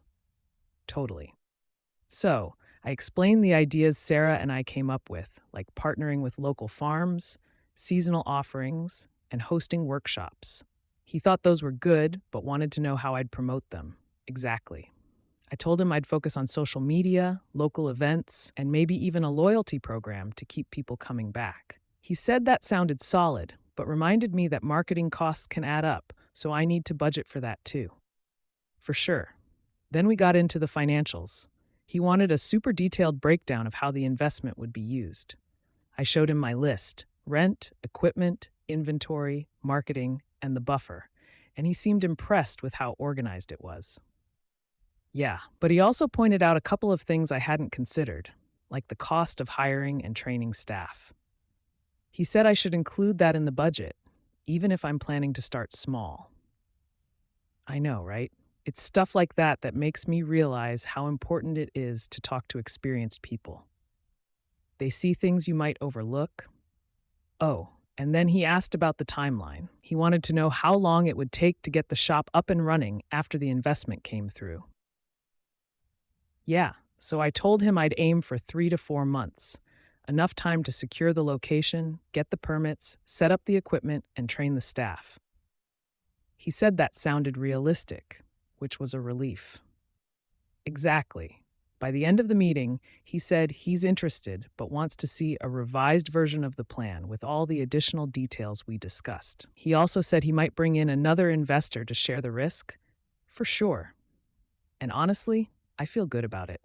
Even if he doesn't invest, the feedback he gave me is going to make the plan so much stronger. Totally. Now it's just a matter of refining everything and showing him I'm serious about making this happen. So, after meeting with Ryan, I've been tweaking the business plan nonstop. Like, every time I think I've nailed it, I remember something else he mentioned and I go back to revise. Totally. It's a lot, but honestly, I feel like the plan is getting sharper every day. More solid, more realistic. Oh, and I've been thinking more about that partnership idea, like teaming up with local businesses to cross promote. Ryan said that kind of collaboration could really help us stand out, right? So I started reaching out to a few people. There's this bakery downtown that makes the most amazing pastries, and I thought maybe we could feature their stuff in the shop. Yeah, and when I pitched the idea to them, they seemed interested. They said they'd have to run the numbers on their end, but they loved the concept of a coffee and pastry partnership. For sure. And then I reached out to a local artist I know about displaying their work in the shop. Man, Ryan said adding a community angle could really resonate with customers, and I think he's onto something. Exactly. Plus, it gives the space a unique vibe, Like, you're not just coming for coffee, you're stepping into a little slice of the neighborhood's culture. Oh, and speaking of culture, I've been brainstorming ideas for events, like hosting open mic nights or coffee tasting workshops. Ryan said events are a great way to build a loyal customer base. Yeah, and I think it could work. People love experiences, right? And if they associate those experiences with our shop, it's a win win. Exactly. So now the challenge is fitting all of this into the revised plan while keeping the budget in check. It's a balancing act, but I'm getting there, for sure. And I'm still working on the pitch itself, like how to present all these ideas in a way that flows and keeps investors engaged. Yeah, I'm planning to practice with Mike again soon. He's such a great sounding board. He doesn't hold back, but he's also super encouraging. Totally. And you know what? Even if Ryan doesn't end up investing, I feel like this process is preparing me for whoever the right investor might be. For sure. I'm learning so much, not just about business, but about how to communicate my vision. It's like every step forward builds my confidence. Absolutely. So the next step is to finalize the updated plan, send it to Ryan, and then hopefully schedule another meeting to go over it. Thanks. I appreciate that. So I've been thinking more about that whole timeline we talked about, the 3 to 4 months to get the shop up and running. I'm starting to realize that might be a bit optimistic. Yeah, it's not that I'm second guessing myself. It's just that when I lay out all the steps, securing the location, getting permits, setting up the space, training staff, it feels like there are a lot of moving parts. Exactly. And Ryan's questions about the permits really got me digging deeper. Turns out, depending on the location, the process could take anywhere from a few weeks to a couple of months, right? So I'm building in a little more buffer time, just in case. I'd rather plan for the worst and be pleasantly surprised if things move faster. Totally. Oh, and then there's the equipment. I've been looking into suppliers, and some of them have lead times of 6 to 8 weeks for delivery, especially on custom pieces. Yeah, and I definitely don't want to be in a situation where we're ready to open, but still waiting on, like, a key piece of machinery. That would be a nightmare.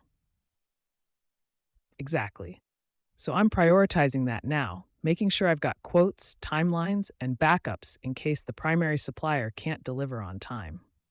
Oh, and you know what else? I've been researching local contractors for the build out.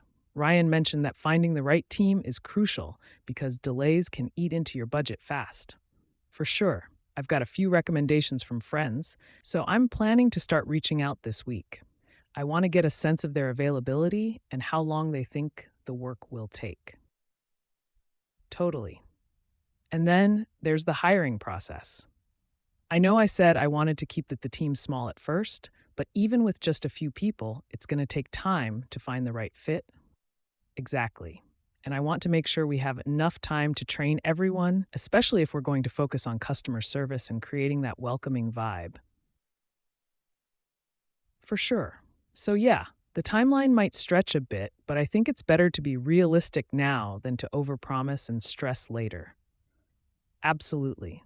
And I think that's something investors will appreciate too, showing that I've thought through the challenges and built a plan that's both ambitious and achievable. Yeah, I'm going to update that section in the business plan tonight. Better to get it all down while it's fresh in my mind. Thanks, I appreciate that. Yeah, it's like every time I sit down and map things out, the vision just gets clearer. And honestly, I'm getting more excited about all the possibilities. Oh, for sure. I've been thinking about how to make the space interactive too. Like maybe having a community board where people can post events, or even a spot for local businesses to leave their cards. Exactly. It's all about fostering that sense of connection, right? I want the shop to feel like more than just a place to grab coffee. It should be a hub, you know? Totally. And speaking of community, I was thinking about hosting little workshops or events once we're open, like latte art classes or coffee tastings.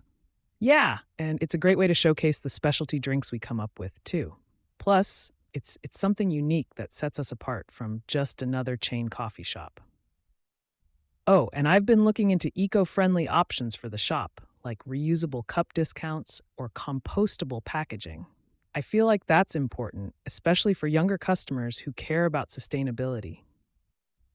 Exactly. It's not just about the coffee, it's about the story we're telling with everything we do, from the design to the menu to how we operate.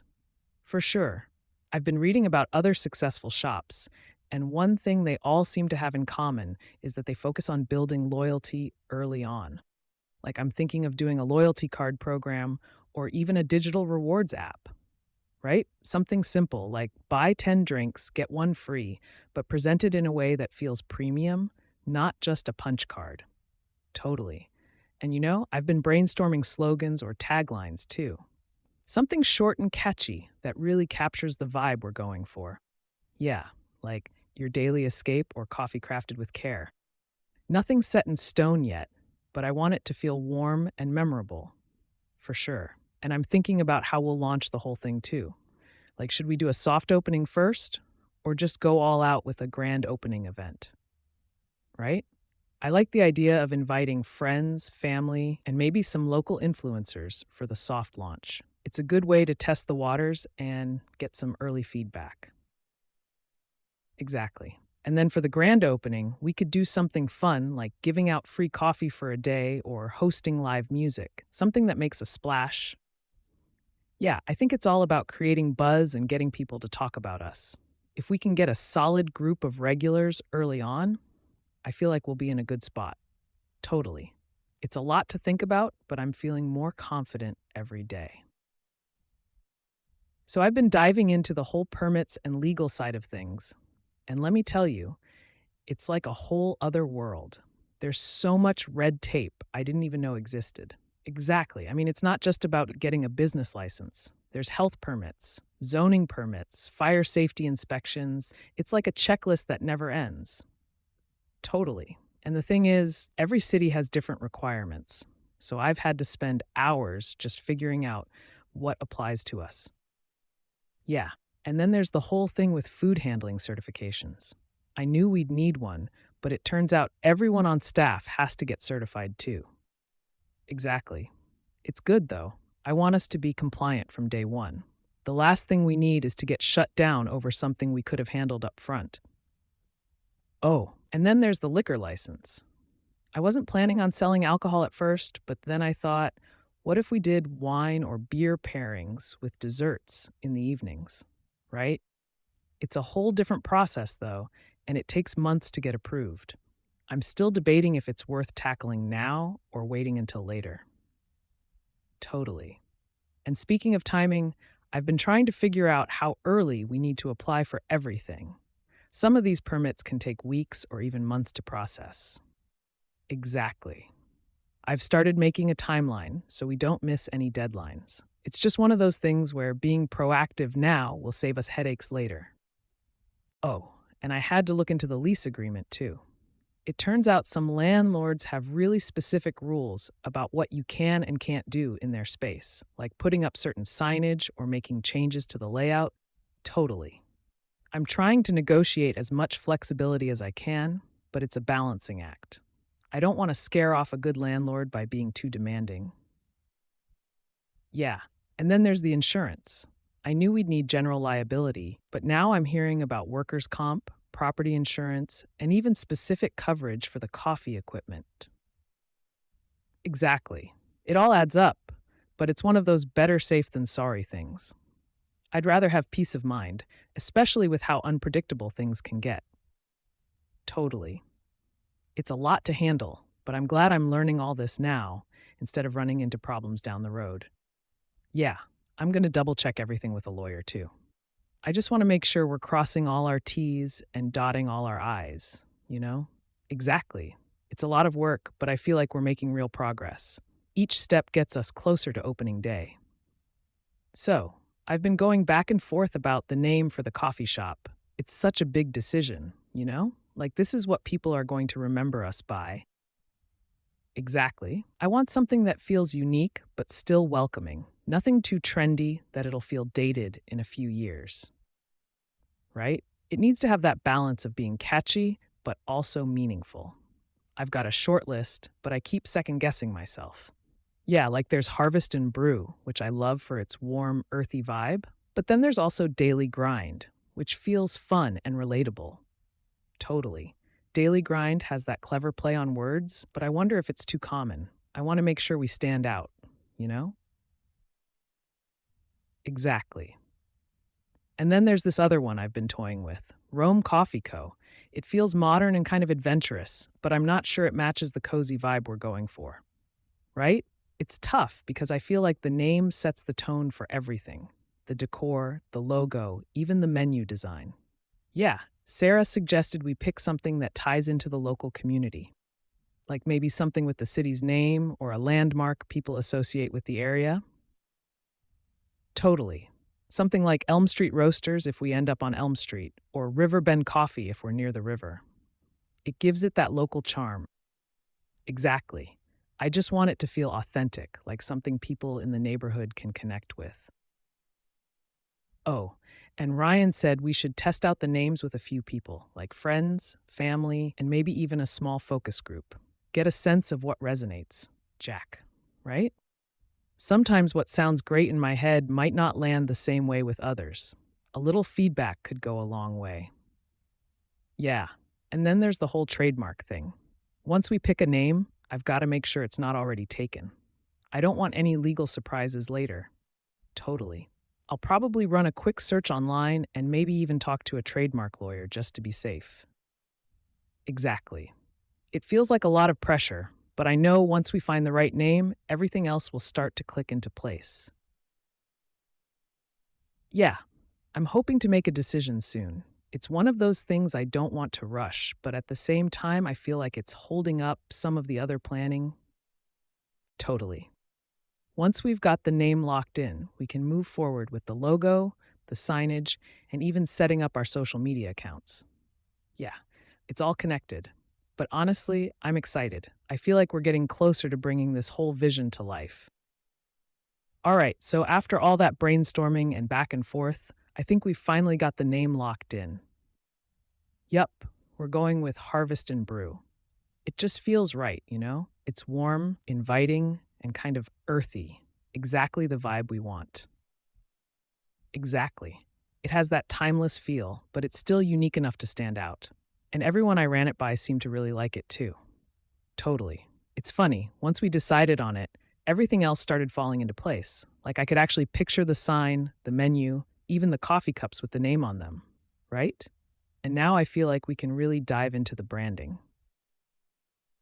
I've already started talking to a designer about the logo.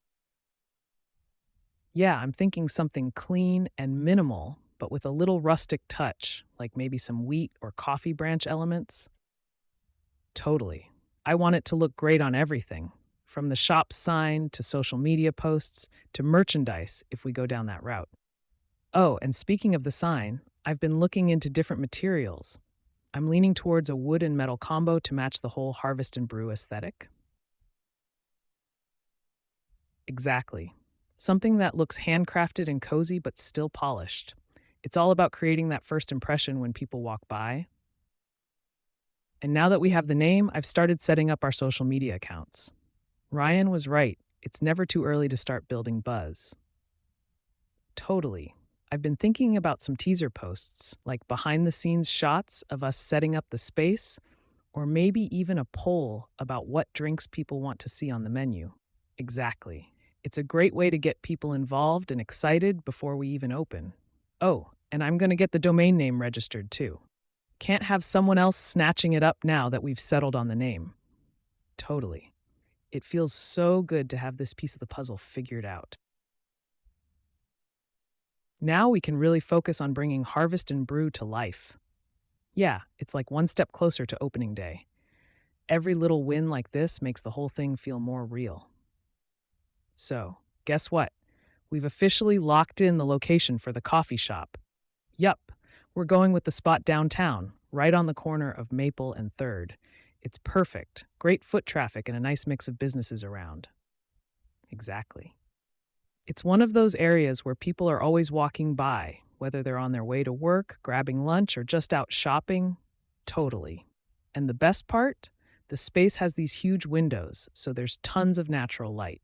It's going to look amazing once we get it all set up, right? And there's even a little outdoor area we can use.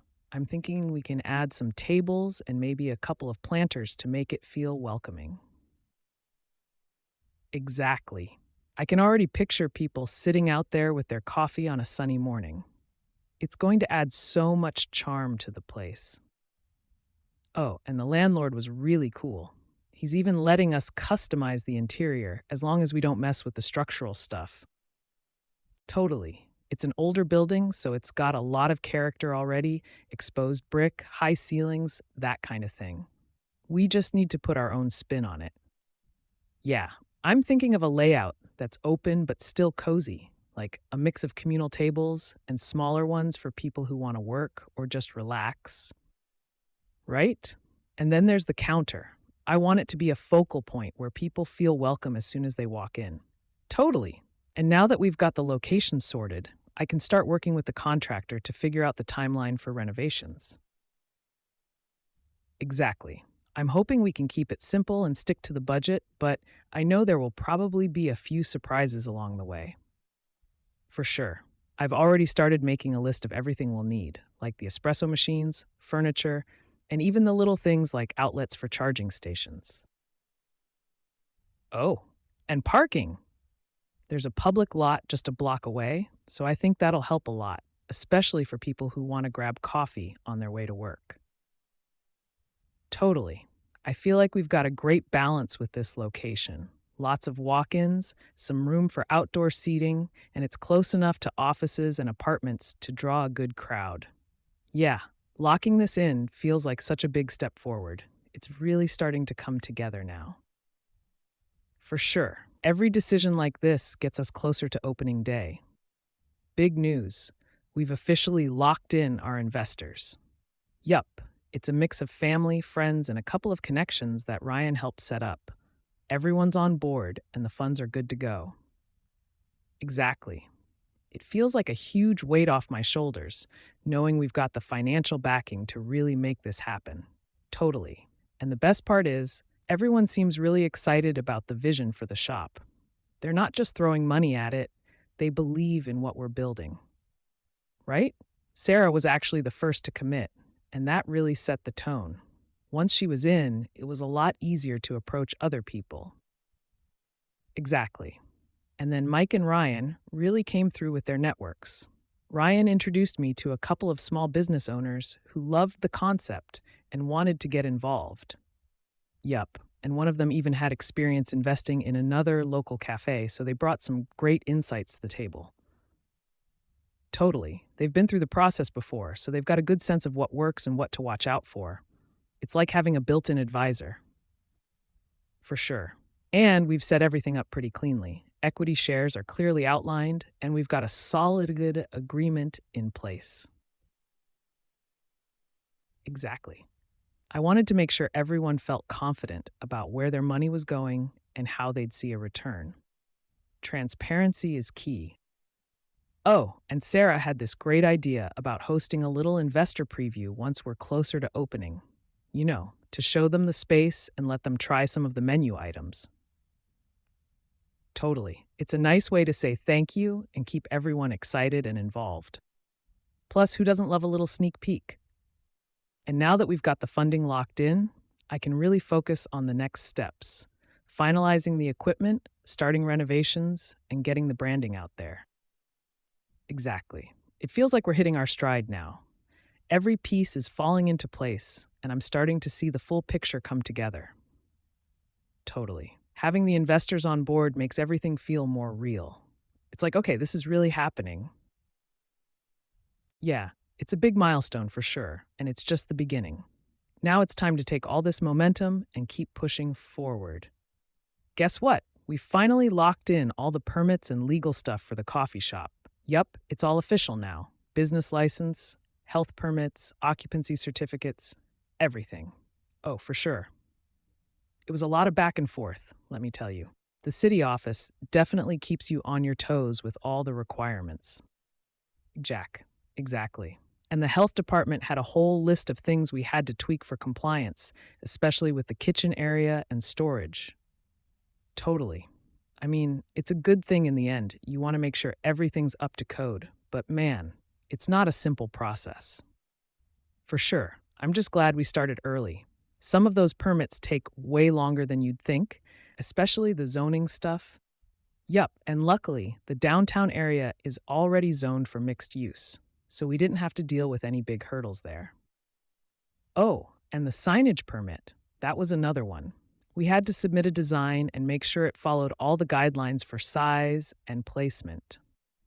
Totally. And I made sure to double check the hours of operation restrictions too. I didn't want to find out later that we couldn't stay open past a certain time. Yeah, and the landlord helped out a lot too. He's dealt with these things before, so he pointed us in the right direction on a few of the trickier steps. Exactly. It's nice having someone in your corner who knows the ropes. It definitely saved us some time and stress. Oh, and insurance. That's all squared away now, too. Liability, property coverage, workers' comp for when we hire. It's all set. For sure.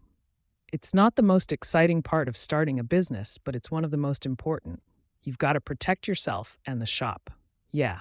And now that all the paperwork's done, it feels like we're really ready to start bringing this place to life. Totally. It's one of those big milestones that makes everything feel a little more real, you know? Like, this is actually happening. Exactly. Now, it's full steam ahead with the build out, equipment setup, and getting everything prepped for opening day. Yup, we're officially in the home stretch. Just a few more pieces to put together, and we'll be ready to go. Big update. Our coffee shop branding is officially locked in. Yup, we've got the logo finalized, the colors picked out, and the whole vibe nailed down. Totally. The designer I worked with was amazing. They really understood what we were going for: modern, warm, and a little bit quirky.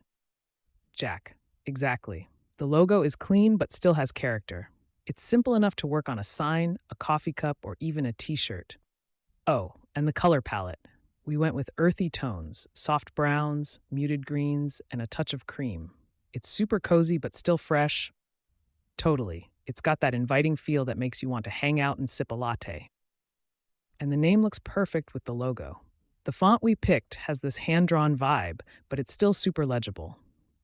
Yeah, and Sarah suggested adding a tagline, so we've got this little phrase underneath that says, "Brewed for community."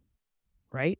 It ties everything together and really emphasizes the kind of space we want to create. Oh, and get this, we even designed some mock-ups for the cups and merchandise. Seeing it all come together was such a moment. For sure. We're doing custom mugs, reusable tumblers, and maybe even some tote bags with the logo. It's all about creating that connection with the brand. Exactly. And now that the branding's locked in, we can really start building buzz. Ryan's already helping me plan out the social media strategy. Yup, we're going to do a mix of teaser posts, behind the scenes looks, and a countdown to opening day. Oh, totally. And Sarah's idea about sharing the story behind the shop is genius. People love feeling like they're part of the journey, for sure. It's all about creating that emotional connection. If people feel invested in the brand, they'll want to support it. Jack, exactly. And now that everything's set, I can really picture what the shop's going to look like, how it's all going to come together. Yup, it's one more piece of the puzzle in place. We're getting closer and closer to making this dream a reality. So big news, the coffee shop renovations are officially locked in. Yup, we've got the contractor, the timeline, and the whole design plan ready to roll. Totally. It feels like a huge weight off my shoulders. Now it's just about watching the space transform into what we've been envisioning. Yeah, the contractor was super helpful. They walked me through everything, from the layout changes to the finishes. Oh, for sure. We're keeping it simple but stylish, refinishing the floors, updating the lighting, and building out the counter space. Exactly. And we're adding some shelving and a small display area for pastries and merch. It's going to look so good. Oh, and the seating layout is finalized too. We've got a mix of cozy booths, a communal table, and a few spots by the windows for people watching. Totally.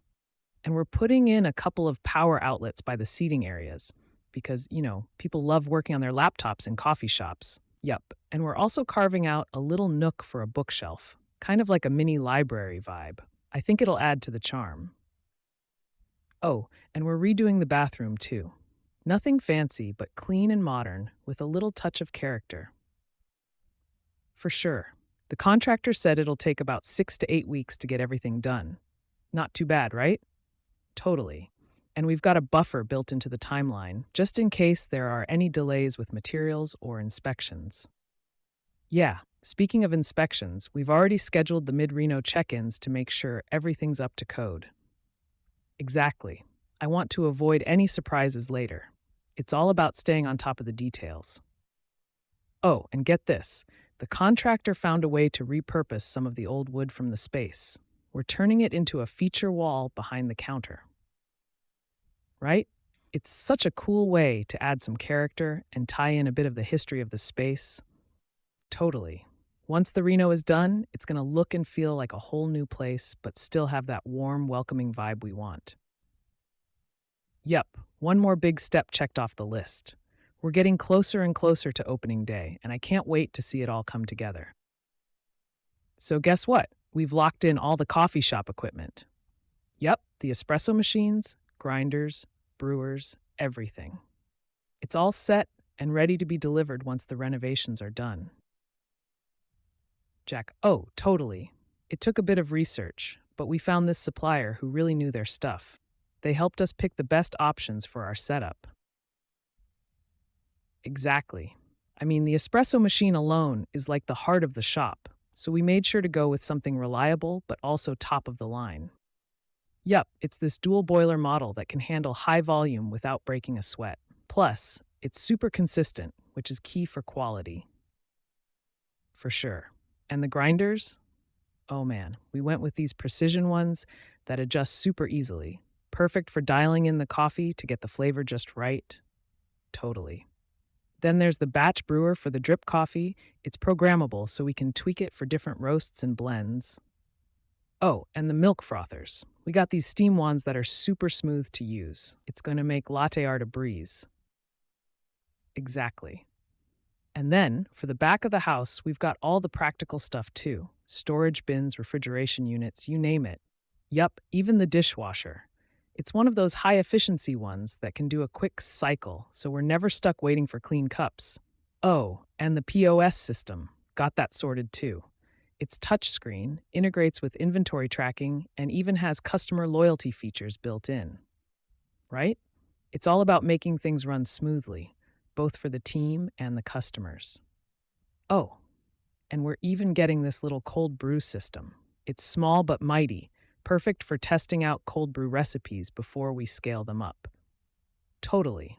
And it's not just the big stuff. We locked in things like reusable straws, to-go cup holders, and all the little essentials too. For sure.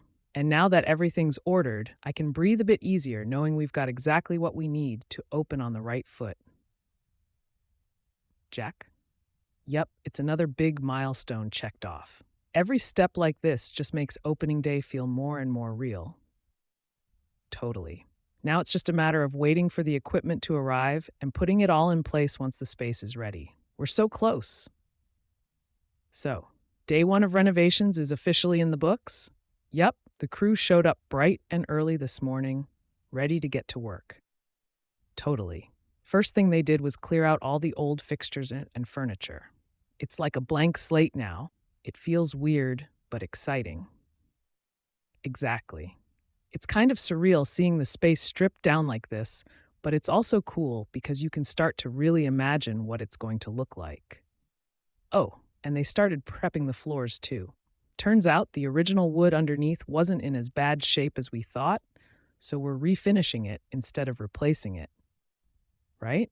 It's going to add so much character to the space, and it's more sustainable too. Totally.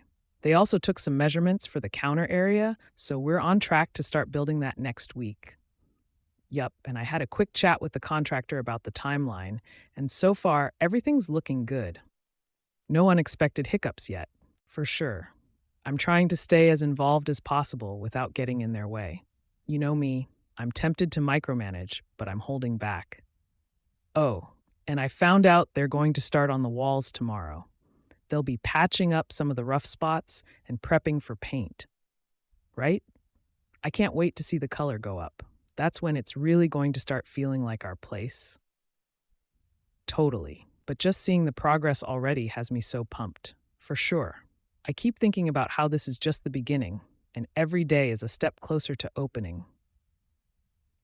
Yup, I'm keeping notes and taking pictures too. I figure it'll be cool to look back on the whole transformation someday. Exactly. It's kind of like watching the dream come to life, piece by piece. Feels good. So, day 2 of renovations. Things are really starting to move along now. Yeah, today they focused on the walls. They patched up all the cracks and smoothed everything out. It's already looking 100 times better. Totally. It's crazy how just fixing up the walls makes the whole space feel cleaner and more polished, even before paint. Speaking of paint, they prepped the surfaces and should start putting down the primer tomorrow. I'm so excited to see the colors start coming together. Oh, and the electricians came by today to start working on the wiring. They're making sure all the outlets and light fixtures are exactly where we need them.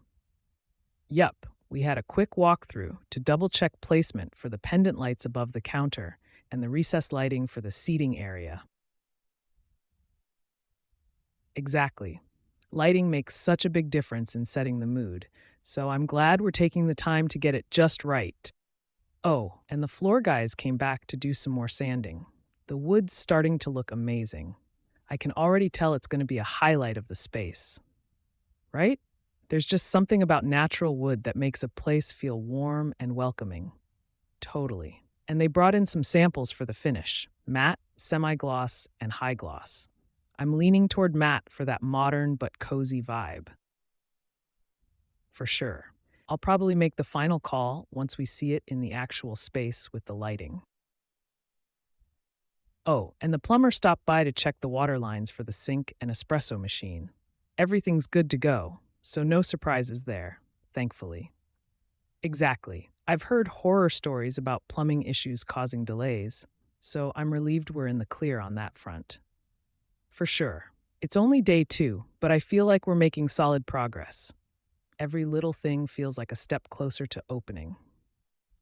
Totally. I keep popping in to check on things, and I swear I get more excited each time. This place is really starting to feel like ours. All right, day 3 of renovations is in the books, and things are really starting to take shape. Totally. So today, they got the primer up on the walls, and let me tell you, it already feels like a completely different space. Right? Even with just the primer, it's like the space is waking up. Tomorrow, they'll start with the actual paint colors, and I cannot wait to see how it looks. Oh, and they made a lot of progress on the floors. The refinishing is almost done, and the wood grain is really starting to pop. It's gorgeous. Yep, and they brought in a sample of the matte finish to test in a small area.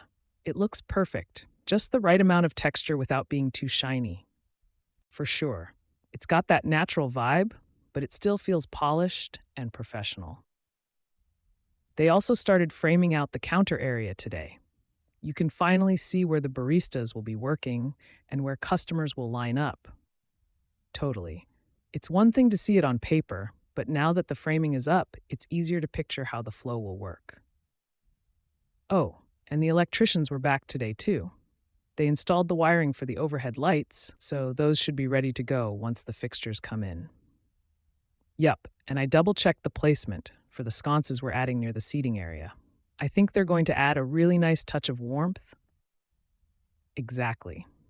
It's all about those little details that make people feel comfortable and want to stick around. The contractor also asked about the shelving for the back bar, so I spent some time sketching out ideas. I'm thinking something open and minimalist to show off the mugs and beans. Right? Functional, but also a little stylish. Like, It's practical, but still looks good for the gram, you know?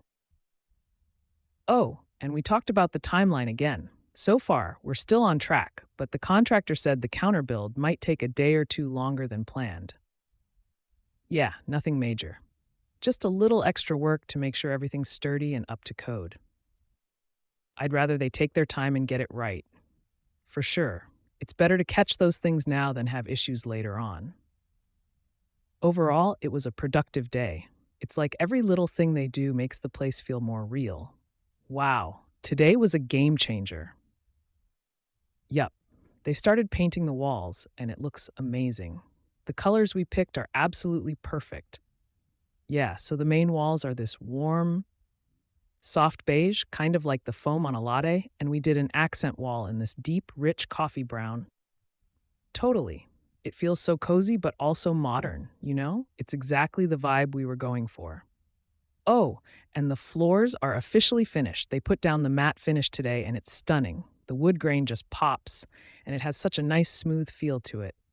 For sure, it ties everything together and makes the space feel warm and inviting.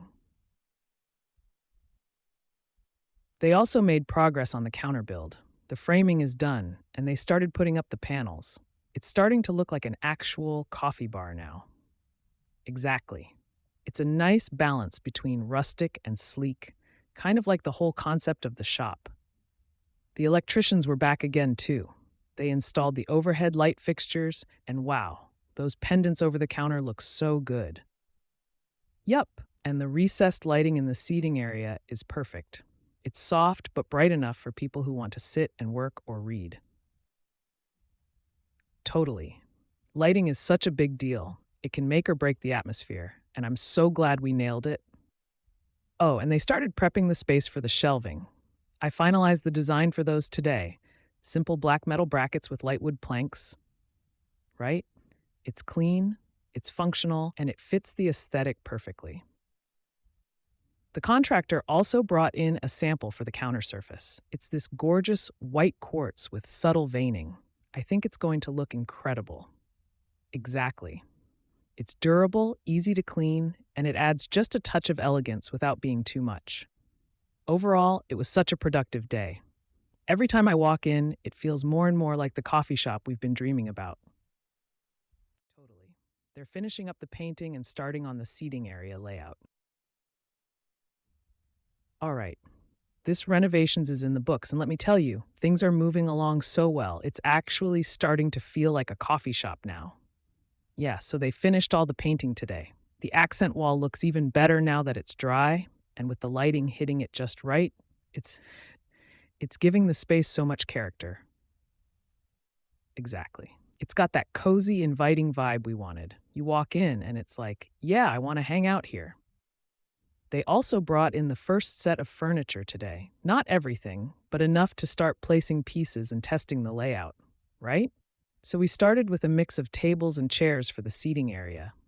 The wood and metal combo looks fantastic, modern but not too cold. Totally. We even played around with different arrangements to make sure the flow felt natural, especially for people walking in and out or waiting for their drinks. Yup, and the counter's almost finished now. They installed the quartz top today, and it looks stunning. Seriously, it's like the centerpiece of the whole space. Exactly. It's clean, sleek, and it just screams quality, you know? Like, people will feel like they're stepping into a place that really cares about the details. Oh, and the shelving is up too. It's simple, just like we planned, but it makes such a statement. Once we add the mugs, beans, and maybe some plants, it'll really come to life. For sure.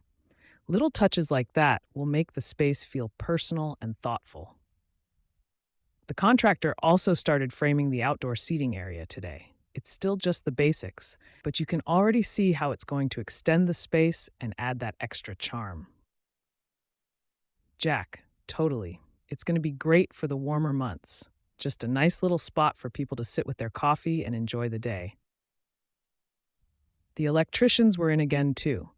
They started wiring the outlets behind the counter, which means we're one step closer to getting the espresso machines and equipment installed. For sure, it's all coming together piece by piece, and every new addition makes the vision feel more real. Oh, and we talked about the timeline again. The contractor says we're still on track, which is a huge relief. Exactly. If we keep this pace, we should be ready to start testing equipment and training staff in just a couple of weeks. I'm feeling so good about where we're at. Let me tell you, things are moving so smoothly. It's almost scary. In a good way, though. Yeah, today was all about fine tuning the seating area. The team finished anchoring all the tables and chairs, and we finalized the layout. It feels open, but still cozy, which was exactly what we wanted. Totally.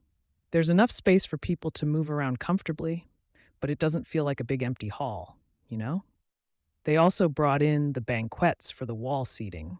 The fabric we picked looks so good, kind of a deep charcoal with this subtle texture. It adds such a nice contrast to the lighter wood tones, right? And they're super comfortable too, which is a win. I sat down for a bit, pretending I was a customer, and I could totally imagine hanging out there with a latte. Oh, and the outdoor space got a lot of love today. They finished framing it out, and the concrete base got poured. It's still drying, but you can already tell it's going to be such a nice addition. Exactly. We're planning for maybe 4 or 5 small tables out there. Nothing crazy, but just enough to make it feel like a little oasis. The counter area got some updates too. They started installing the backsplash today, and let me tell you, it's a showstopper. It's this mosaic tile with subtle shades of cream and brown, and it ties the whole space together. Totally. It's one of those things you don't notice right away, but once you do, it adds so much character. The team also started assembling the storage units behind the counter. It's all about maximizing space back there, and I think we're nailing it. For sure. We've got designated spots for everything: beans, syrups, cups, you name it. It's going to make workflow so much smoother. And guess what? The equipment delivery got scheduled for tomorrow.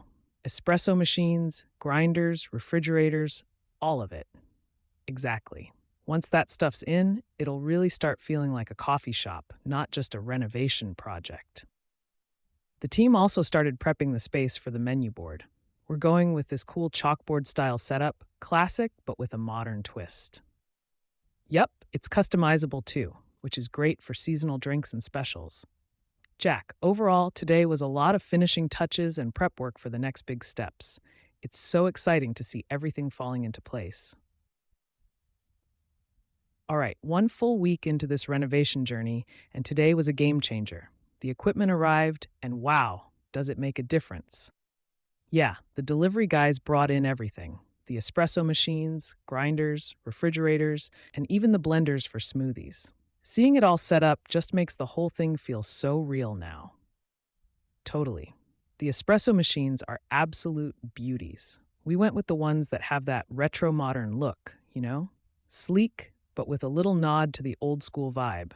Exactly. And they're not just for looks, they're top tier for performance too. I can already tell they're going to be the workhorses of this place. The grinders got placed right next to them, and the whole coffee making station is starting to look super organized. It's going to be such a smooth setup for the baristas. Yup, and the refrigerators are in place too. They're tucked neatly under the counter, and there's plenty of room for all the milk options and other perishables. Oh, and the blenders. They're quiet, which is such a relief. I was worried about the noise disrupting the vibe, but these are practically whisper soft. For sure. It's all those little details that add up, you know? Like making sure everything not only works, but fits with the experience we're trying to create. The team also installed the sink and the dishwasher today. The plumbing guys were in and out pretty quickly, and now we're fully set on that front. Totally. Having a functional sink station is such a big deal. It's not glamorous, but it's essential, especially when we're running full steam ahead. Oh, and get this. We tested the lights with all the equipment in place, and the ambiance is even better than I imagined. The lighting bounces off the espresso machines and just gives everything this warm, inviting glow. Exactly. It's like the space is starting to tell a story, you know? It's all coming together so beautifully. The contractors also started prepping for the menu board installation. They put up the brackets, and tomorrow we'll have the actual boards up. Totally. Once the menu's in place, it's going to tie the whole counter area together. So, yeah, today was all about getting the big stuff in and making sure it fits perfectly. Everything is on track, and the space is really starting to feel alive. Our focus will be on testing the equipment and starting to train on it. Can you believe it? We're already at the point where we're thinking about training. It's wild.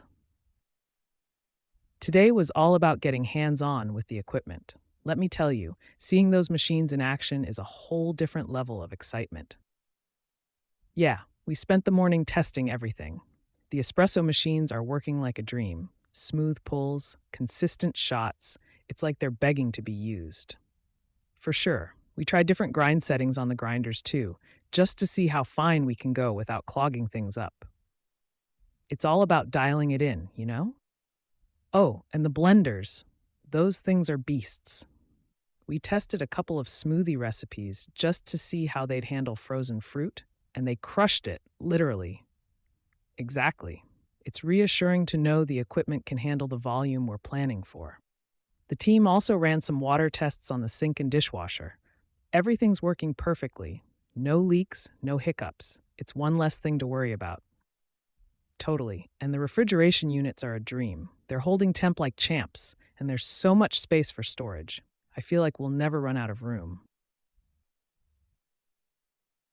One fun part of the day was experimenting with the chalkboard menus. We brought in some samples of how the writing would look, and it's coming together so nicely.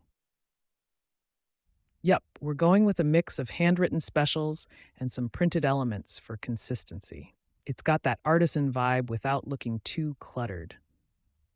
Oh, and I started playing around with where we'll display the pastries. The counter has this perfect little nook for a display case. It's going to be impossible to walk by without wanting something sweet. Exactly. It's all about those impulse grabs. Like, you came for coffee, but you leave with a croissant too. The contractors finished up a lot of little details today too. They touched up some paint spots and installed the final baseboards. The place looks so polished now. For sure. Every time I walk in, it feels more and more like a real coffee shop, not just a project. Tomorrow, we're diving into some initial staff training. We're going to go over the machines, basic workflows, and maybe even try a soft run of making drinks. Totally. It's going to be fun to see how the space functions with actual people moving around in it. It's all part of the process, right? So yeah, today was productive. We're getting closer, and it's starting to feel so real. Today was all about testing the flow of the shop with the team. It's one thing to imagine it all in your head, but seeing people actually move around the space is something else entirely. Exactly. We did a mock setup where everyone had roles: barista, cashier, runner, and just practiced basic tasks like making drinks, taking orders, and restocking. For sure. And you know what? The layout we planned is working out really well. The baristas aren't bumping into each other, and the customers will have plenty of space to wait without feeling cramped. Yeah, it's that triangle flow thing we talked about between the espresso machine, the grinder, and the sink. Everything is within arm's reach, and it just feels seamless. Oh, and the menu boards went up today. They look amazing, clean, stylish, and super easy to read from anywhere in the shop. Totally. We even did a little test with one of the mock customers, pretending they were indecisive. The board's layout helped them narrow down their choice pretty quickly. Jack. Yup, and the pastry display case is officially in place now too. It's front and center on the counter, and honestly, it's a showstopper. For sure. We stocked it with some sample pastries just for the test run, and even the team couldn't resist grabbing a few. It's going to be a hit, no doubt. Another highlight was playing with the music setup. We tried different playlists to see how they'd sound in the space. The acoustics are surprisingly good. Exactly. We're going for a vibe that's upbeat but chill, something that sets the mood without being distracting. The team also gave some great feedback today. A few little things, like adjusting the placement of the cash register and adding hooks for aprons near the sink. Small tweaks, but they'll make a big difference. Totally. It's all about fine tuning now. The big stuff is done, so these little adjustments are what's going to take us from good to great. Oh, and Sarah stopped by to see the progress. She was blown away by how far we've come. She even said it's better than she imagined, which felt amazing to hear. For sure. Hearing that kind of feedback just makes all the long days worth it. You know, tomorrow, we're focusing on setting up the point of sale system and doing another round of training. Got to make sure everyone's comfortable with taking orders and handling payments. Totally. One step closer to opening day. It's all coming together, and I couldn't be more excited. I can't believe how close we're getting. Today was all about finalizing the tech setup, and let me tell you, the point of sale system is officially up and running. Yeah, we went through everything, setting up user accounts, testing the touchscreen, and even running some mock transactions. It's pretty intuitive, which is a huge relief. Exactly. It's not just about speed, it's about making it easy for both the team and the customers. No one wants to fumble with tech when there's a line out the door, for sure. And the card reader works like a charm. We tested it with different payment methods: chip, tap, even mobile wallets. No glitches, no delays. Oh, and we installed the Wi-Fi today too. Not just for the shop, but also for customers. I mean, who doesn't love free Wi-Fi with their coffee, right? Totally.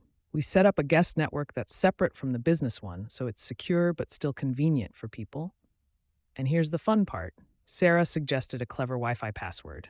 Something coffee related, but catchy. Right now, it's been there 950. Pretty cool, huh? Exactly. It's the little things that make people smile and remember us. We also started unpacking the smaller equipment today, like tampers, milk pitchers, syrups, all the stuff that makes the barista workflow smooth. For sure. Seeing it all come together piece by piece just makes it feel so real. Oh, and we finalized the placement of the seating today. The tables and chairs are set, and the layout looks perfect. Cozy, but not crowded. Totally. We even did a little test run with the team, pretending to be customers, just to make sure everything felt natural. The lighting is another thing I'm really happy with. The pendant lights over the counter are such a vibe, warm and inviting, but not too bright. Jack, exactly. It's the kind of place where you'd want to sit and relax for a while, not just grab your coffee and go. The contractors wrapped up a few final touch-ups today, too. Caulking, paint retouches, and cleaning up some odds and ends. The space looks spotless. For sure. Tomorrow's going to be a big day.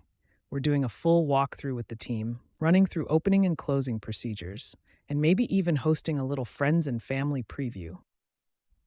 Totally. It's starting to feel like the dream is finally becoming a reality. One step closer to opening those doors. And it feels like we're officially in the home stretch. Today was all about polishing up the little details and making sure the place is absolutely perfect. Yeah, we kicked off with a deep clean of the entire space. Floors, counters, windows, everything got a good scrub down. It's shining now, like it's just begging to have customers walk in. For sure. It's amazing how much a little extra cleaning can make the place feel brand new. Even the team was like, wow, this looks even better than yesterday. Exactly. After that, we went over the inventory one more time, just to double check we've got everything we need for the soft opening. Supplies, ingredients, you name it, we're fully stocked. Oh, and the uniforms arrived today. Super simple but stylish aprons with our logo embroidered on the front. Everyone tried them on and they fit perfectly. Totally. It's a small thing, but it really adds to the professional vibe we're going for. Then, we did a practice run for the friends and family preview tomorrow. We went through the whole customer experience, from taking orders to serving drinks and even handling little hiccups like forgotten syrups. For sure, it's like muscle memory now. The team was super smooth, and honestly, it feels like we've been doing this for years. Oh, and we also put up some final touches for the decor. A few more plants, framed some local artwork for the walls, and added some comfy cushions to the window seating. Exactly. It's those small, thoughtful additions that make the space feel more personal and inviting. One thing I'm really excited about is the coffee scent in the shop.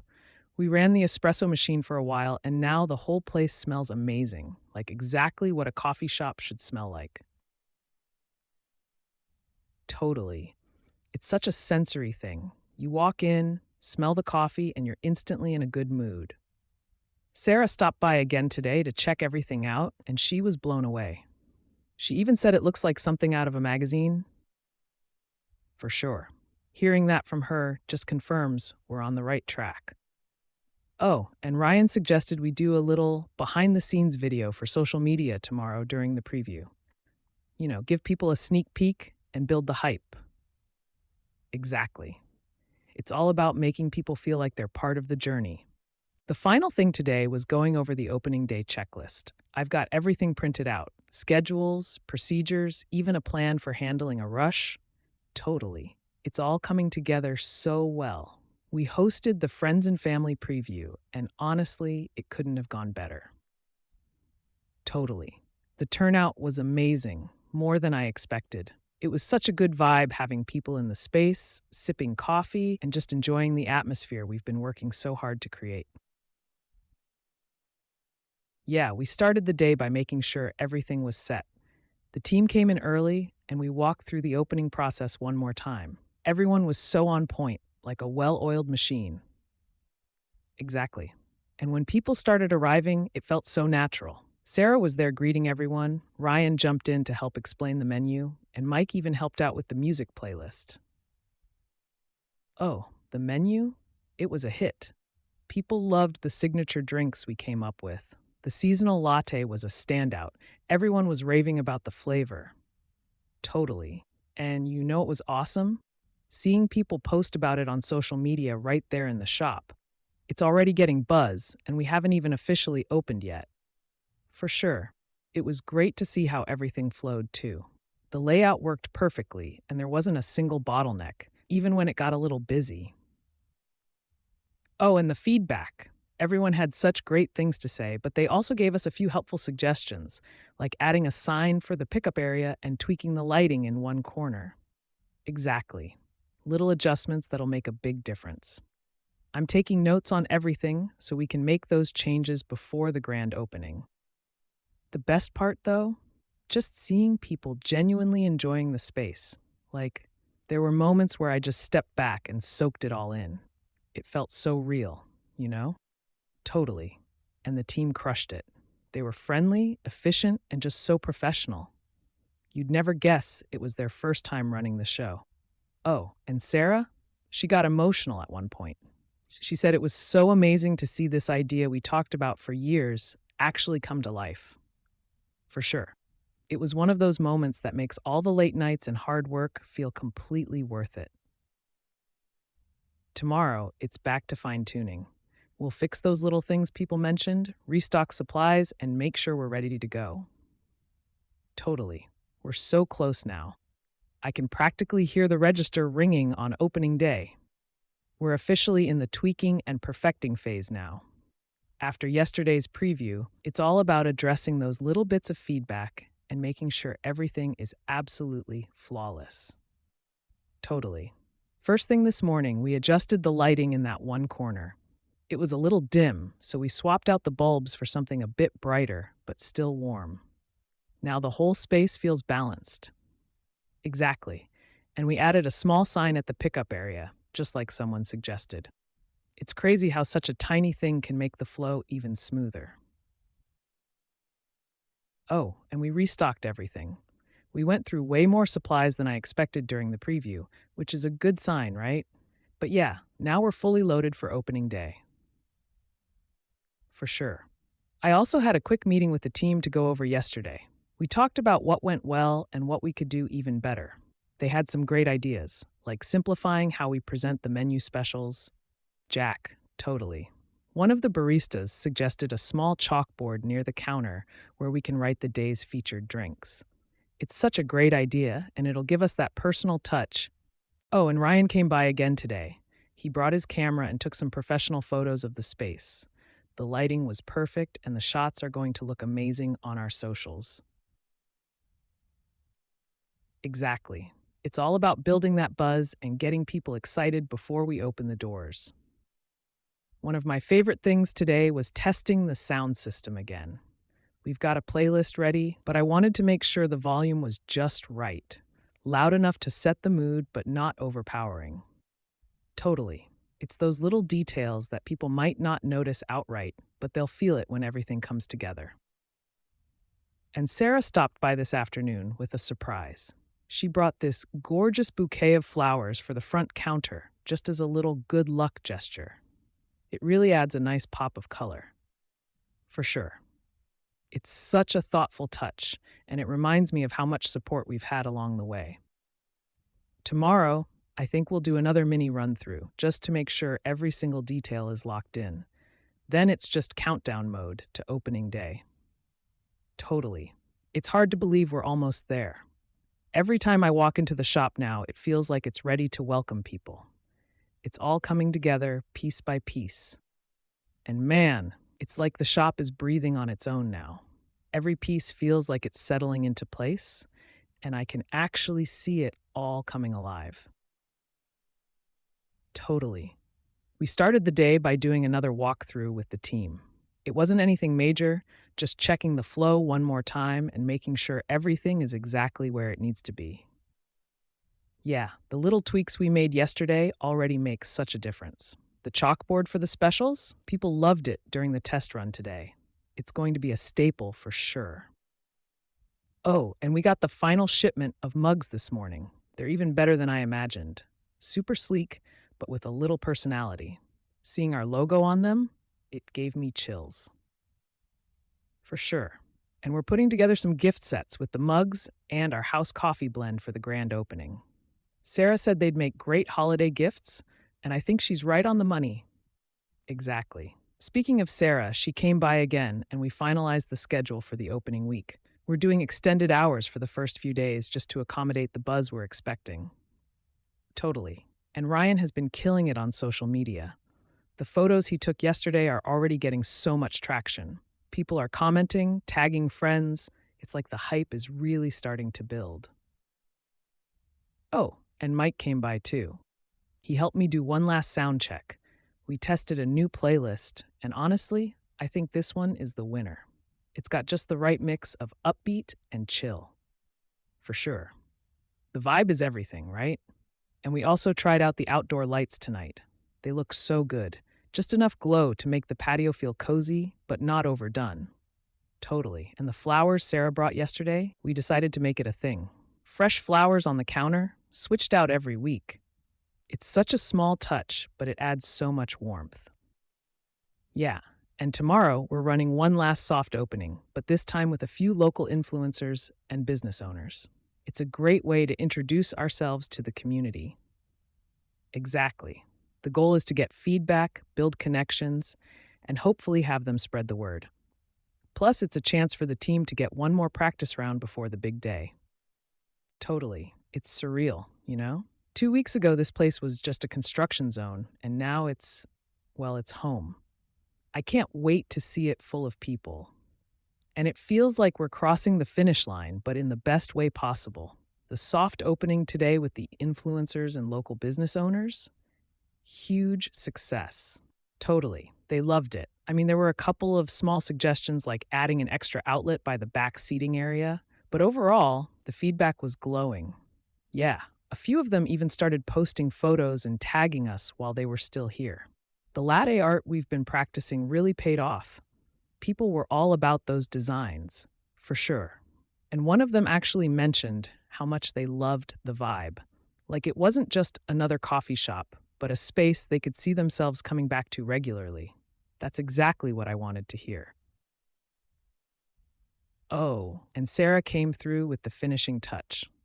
She brought in these adorable little table number holders, like miniature coffee beans encased in clear resin. They're so unique. Exactly. It's the kind of thing that people notice and remember. It's all about those tiny details, right? And Mike stopped by later in the afternoon to help me go over the register system one more time. We're streamlining the flow for when it gets busy during the grand opening. Totally. The team is getting more confident too. I watched them work today, and it's like they've already found their rhythm. It's amazing to see how far we've come in just a couple of weeks. Oh, and Ryan showed up with another surprise. He brought this cool time lapse video of the renovations from start to finish. It's incredible. I think we'll post it on opening day to show the whole journey. Exactly. It's such a great way to connect with people and let them feel like they've been part of the process. And the menu? It's officially finalized. We added one last drink based on feedback today, a honey lavender latte. It's going to be our signature for the opening week, for sure. It's unique, seasonal, and something that really sets us apart. Plus, the team nailed it on the first try, so I know it'll be a hit. Tomorrow, it's all about double-checking everything. Supplies, schedules, you name it. The grand opening is just around the corner, and I want it to be perfect. Totally. It's wild to think how far we've come in just over 2 weeks. Standing here now, looking around the shop, it's hard to believe it's the same space we started with. Yeah, I can already picture the place full of people. The buzz of conversations, the sound of espresso machines. This is it. We're ready, and it's all hands on deck. The grand opening is tomorrow, and today was all about tying up every last detail. Yeah, we had a full checklist, and I think we managed to get through almost everything. The team's been amazing. Everyone's stepping up to make sure we're ready. For starters, we ran through a mock opening with the team this morning. It was a great way to practice the flow, taking orders, making drinks, and keeping things moving smoothly. Jack. Totally. It was eye-opening. There were a couple of bottlenecks we hadn't noticed before, like how the pastry case is positioned. We shifted it slightly, and it made a big difference. Right. And then Sarah helped set up the merch display. The mugs, t-shirts, and those reusable coffee sleeves look awesome. It's such a nice little add-on for customers. Exactly. It gives people something to take home and remember us by. Plus, Sarah said a lot of people love supporting local businesses with branded items. Oh, and we had the health inspector stop by this afternoon for a final check. I was nervous, but we passed with flying colors. No issues at all. For sure, that was one of the biggest reliefs of the day. After that, I felt like I could breathe again. And Ryan? He's been working on the finishing touches for our social media launch tomorrow. He's got everything scheduled, posts, stories, and even a little teaser reel for tonight. Yeah, he's a wizard with that stuff. The reel shows little clips of the space, the team in action, and a glimpse of our menu. It's perfect for building some last-minute excitement. Oh, and the playlist. I almost forgot. Mike finalized it this evening, and it's such a good mix. Relaxing, but still upbeat enough to keep the energy going.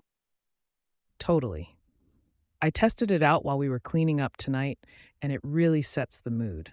It feels like everything's falling into place. Speaking of cleaning, we did a deep clean of the entire space, every nook and cranny. I want the place to sparkle when people walk in tomorrow. For sure. First impressions are everything, and I want everyone to feel like they're walking into something special. It's crazy to think this is it. After all the planning, the decisions, the late nights, and the unexpected hurdles, we're finally here. Yeah, and seeing the team so excited, that's what really gets me. They're proud of what we've built, and that means everything. It's going to be big, no doubt about it. But tonight, I'm just taking a moment to soak it all in. We did it. This dream is real. It's all hands on deck. The grand opening is tomorrow, and today was all about tying up every last detail. Yeah, we had a full checklist, and I think we managed to get through almost everything. The team's been amazing. Everyone's stepping up to make sure we're ready. For starters, we ran through a mock opening with the team this morning. It was a great way to practice the flow, taking orders, making drinks, and keeping things moving smoothly. Totally. It was eye-opening. There were a couple of bottlenecks we hadn't noticed before, like how the pastry case is positioned. We shifted it slightly, and it made a big difference. Right, and then Sarah helped set up the merch display. The mugs, t-shirts, and those reusable coffee sleeves look awesome. It's such a nice little add on for customers. Exactly. It gives people something to take home and remember us by. Plus, Sarah said a lot of people love supporting local businesses with branded items. Oh, and we had the health inspector stop by this afternoon for a final check. I was nervous, but we passed with flying colors. No issues at all. For sure. That was one of the biggest reliefs of the day. After that, I felt like I could breathe again. And Ryan? He's been working on the finishing touches for our social media launch tomorrow. He's got everything scheduled: posts, stories, and even a little teaser reel for tonight. Yeah, he's a wizard with that stuff. The reel shows little clips of the space, the team in action, and a glimpse of our menu. It's perfect for building some last minute excitement. Oh, and the playlist. I almost forgot. Mike finalized it this evening, and it's such a good mix. Relaxing, but still upbeat enough to keep the energy going. Totally. I tested it out while we were cleaning up tonight, and it really sets the mood. It feels like everything's falling into place. Speaking of cleaning, we did a deep clean of the entire space, every nook and cranny. I want the place to sparkle when people walk in tomorrow. For sure. First impressions are everything, and I want everyone to feel like they're walking into something special. It's crazy to think this is it. After all the planning, the decisions, the late nights, and the unexpected hurdles, we're finally here. Yeah, and seeing the team so excited, that's what really gets me. They're proud of what we've built, and that means everything. It's going to be big, no doubt about it. But tonight, I'm just taking a moment to soak it all in. We did it. This dream is real. Wow, I didn't think it was possible, but today felt even smoother than yesterday. We're really starting to hit our stride. Yeah, we made those little adjustments to the workflow, and it's like a whole new level of efficiency. Orders were coming out faster, and customers noticed. For sure, we added a second person on the espresso machine during the morning rush, and it made such a difference. No more long waits, and people were in and out happy. Jack. Oh, and get this. One of the local bloggers stopped by today. She was taking pictures of her latte and the pastries, said she's writing a feature on us for her food blog. Exactly. Free publicity is always a win. She loved the local maple latte too, said it was one of the best she's ever had. That's the kind of feedback that makes you feel like you're doing something right. Totally. The outdoor seating was packed again today. I'm starting to think we might need to get a few more tables out there, especially as the weather stays nice. Yeah, and it's not just the seating. People are really hanging out and soaking in the atmosphere. I saw a couple of students studying, a guy sketching in a notebook, and a group just chatting and laughing. Right? That's the vibe I was hoping for. A place where people feel comfortable staying a while, not just grabbing their coffee and running out the door. And then there's the team. I've got to give them props again. They're really finding their rhythm, and it's amazing to see. We had one new hire start today, actually. She was a little nervous at first, but by the end of her shift, she was taking orders like a pro. Absolutely. I made a point to check in with her and the rest of the team throughout the day. Just little things like, how's it going? Need anything? It helps keep morale high. Jack. Oh, and Ryan's marketing efforts? Already paying off. We had at least 5 customers say they found us through his post from yesterday. Yeah, I think we're going to keep the momentum going with daily updates, photos, stories, maybe even a live stream during the weekend rush. It's all coming together. Every day, it feels more and more like the community is embracing us, and that's the best feeling. Tomorrow, I've got a meeting with a couple of local vendors. They want to collaborate on some special products for the shop. Exactly. It's opportunities like that that really set us apart. Plus, it's another way to support other small businesses in the area. For tonight, though, I think I'm going to sit down with a cup of coffee and just reflect on how far we've come. It's been a ride, and we're only getting started. Okay, so here we are, the grand opening day. I barely slept last night, but honestly, I think it's just adrenaline carrying me through right now. Yeah, it's finally happening. After all the planning, the late nights, the renovations, it's real. People are going to be walking through that door any minute. Oh, definitely. I've got the team in early, making sure everything is perfect. Coffee machines are calibrated, pastries are stocked, and we even did a quick team huddle for some final motivation. Jack, for sure.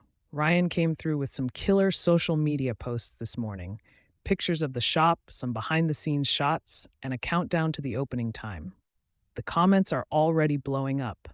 And Sarah's here too. She's been such a rock through this whole process. She even brought in a bouquet of flowers for good luck and set them by the counter. Exactly. It's those little touches that make the place feel warm and welcoming. Plus, it gives customers something to notice and talk about. Oh, and the playlist. We curated it down to the wire last night.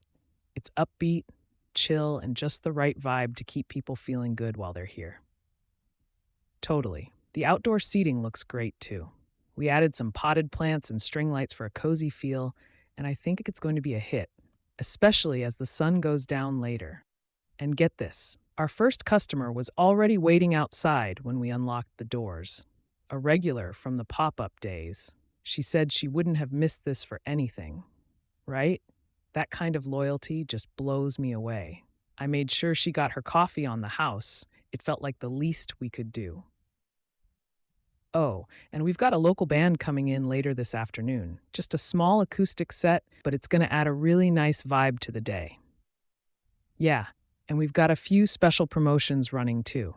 Free mini pastries with the first 50 orders and a raffle for some gift cards. Absolutely. People love feeling like they're part of something special, and this opening is as much for them as it is for us. The press even showed up. One of the local papers sent a photographer, and they're doing a little write-up on us. It's just surreal. Totally. Seeing everything come together, the customers, the team, the space, it's like this crazy dream that we made real. I'll admit there have been a few hiccups. One of the espresso machines needed a quick reset, and we ran low on oat milk faster than expected, but nothing we couldn't handle. Right? That's just how it goes with opening day, I think.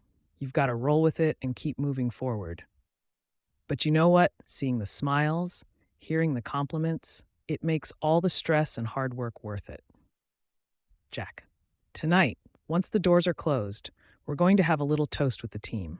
It's been a long road to get here, and everyone deserves to celebrate.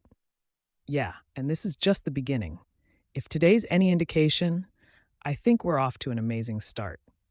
So day one after the grand opening, it's been a whirlwind. I woke up this morning, still riding the high from yesterday, but man, I'm exhausted. Yeah, it's that good kind of tired though. Like every bit of energy we put into it was worth it. We had such a great turnout, I'm still kind of in awe. Totally. I spent some time going over the numbers from yesterday. We blew past my expectations, honestly. I mean, there are a few things we need to fine-tune, but overall, it was a solid start. Oh, for sure. One thing I noticed was the morning rush. It was intense, way busier than I thought it would be. We need to tweak the workflow behind the counter to make things smoother. Yeah, exactly.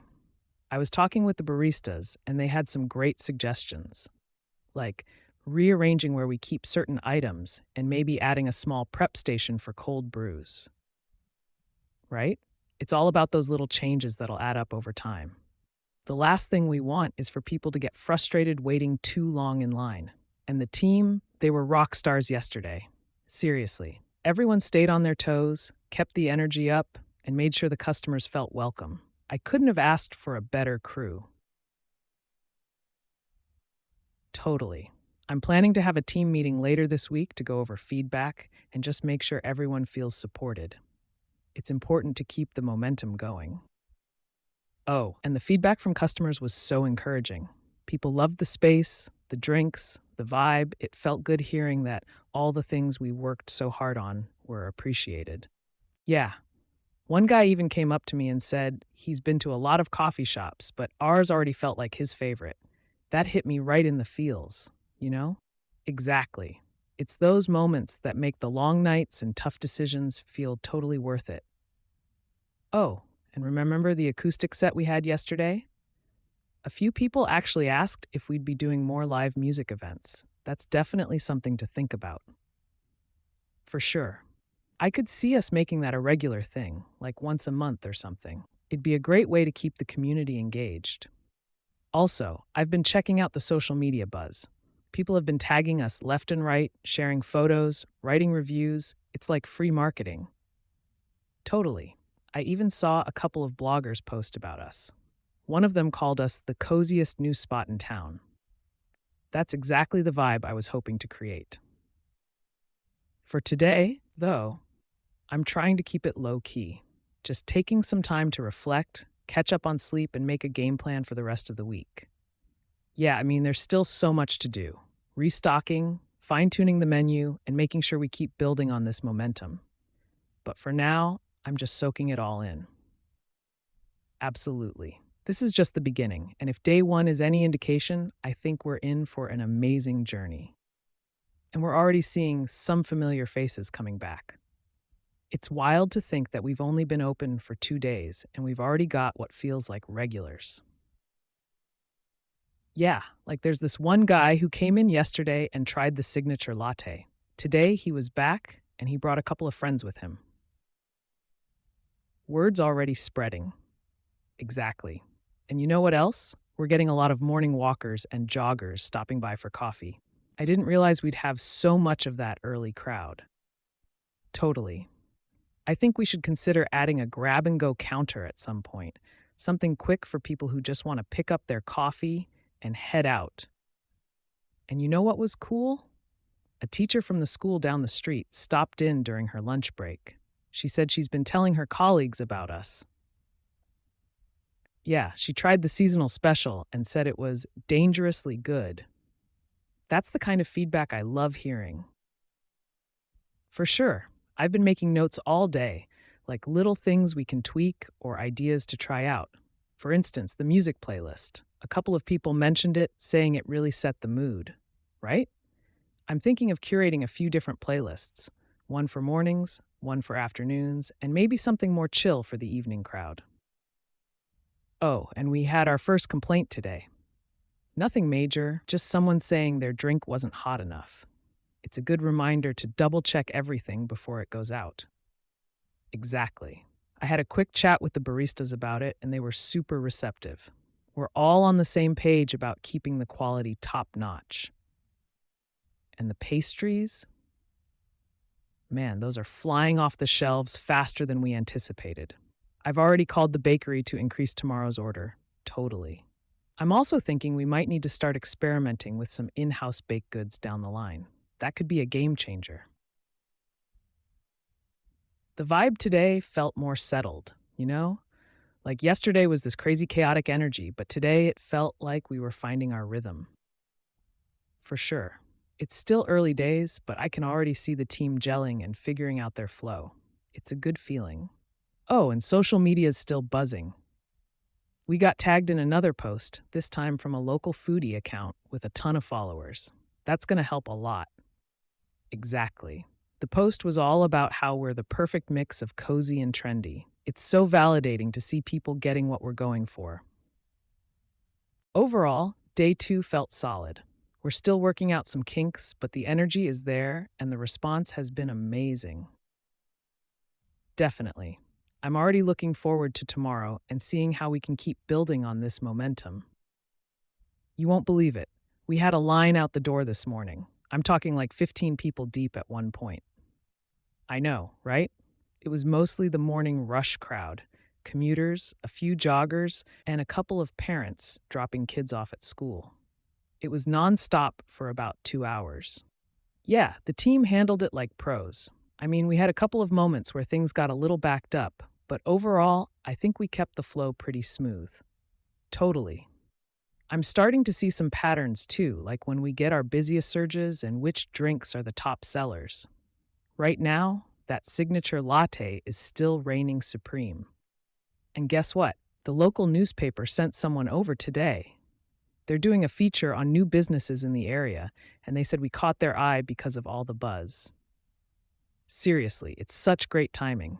They took some photos, asked a bunch of questions, and even sampled a couple of drinks. If that article turns out well, it could bring in even more people. Exactly.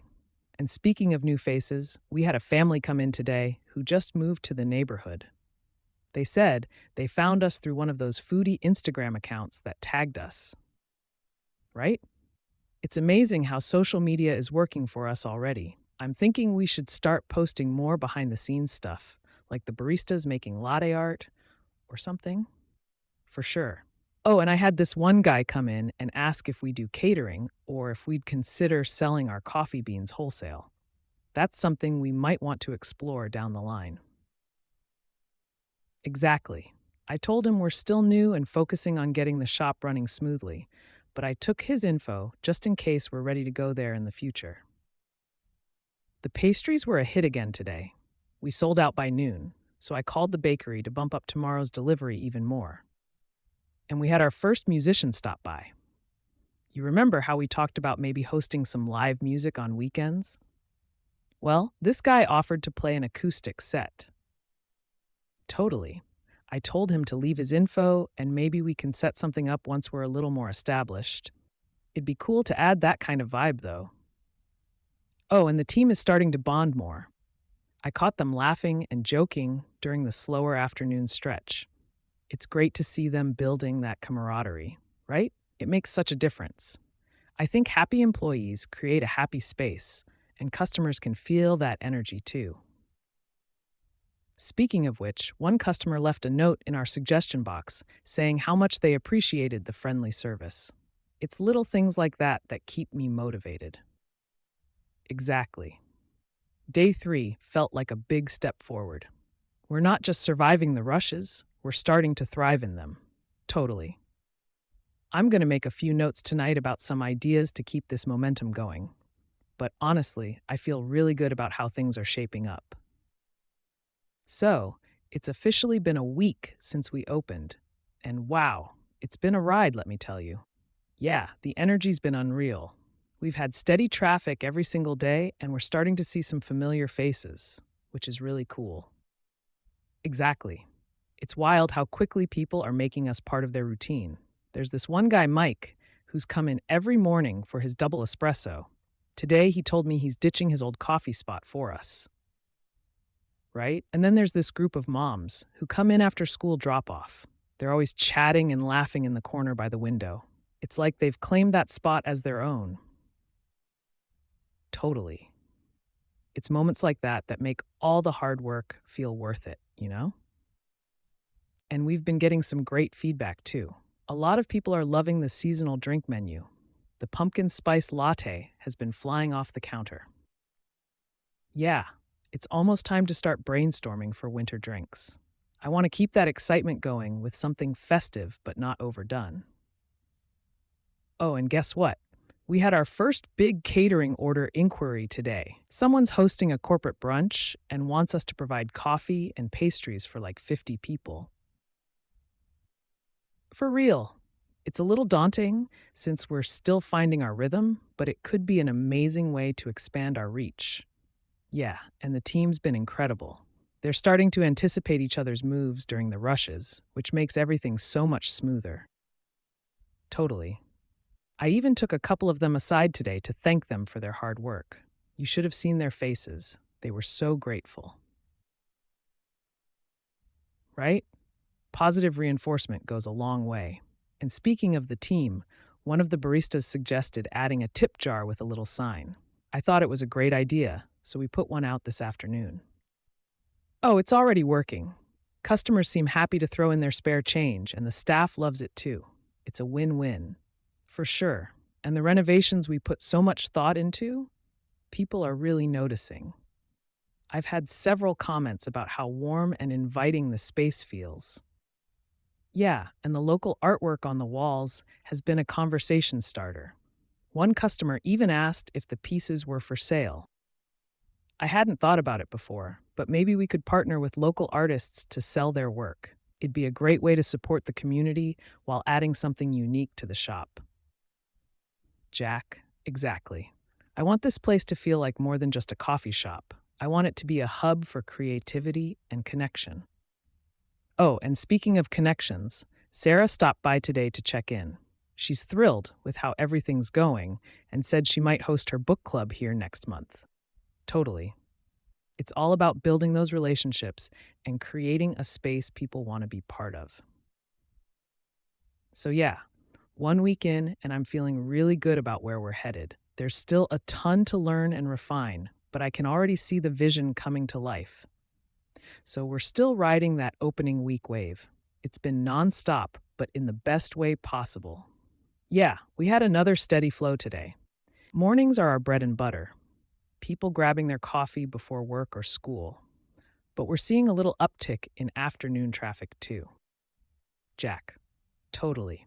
I think it's because word's starting to spread. I've seen some new faces that mentioned hearing about us from a friend or seeing our posts online. Speaking of online, Sarah's been doing an amazing job with the social media. She posted a behind the scenes video of our baristas making latte art, and it's getting a ton of engagement. Yeah, and people love it.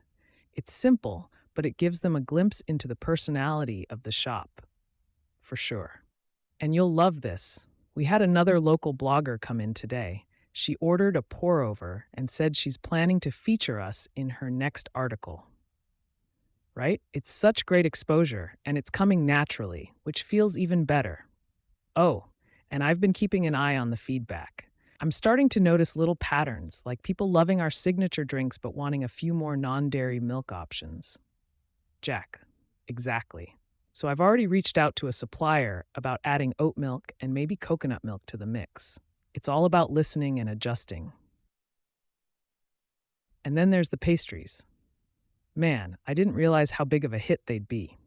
We sold out of the croissants by 11 a.m. today. For real. I talked to our baker about upping the order, but I'm also thinking about adding a couple of savory options to balance things out. Totally. It's all trial and error, but I think that's part of the fun. Every day feels like we're learning something new.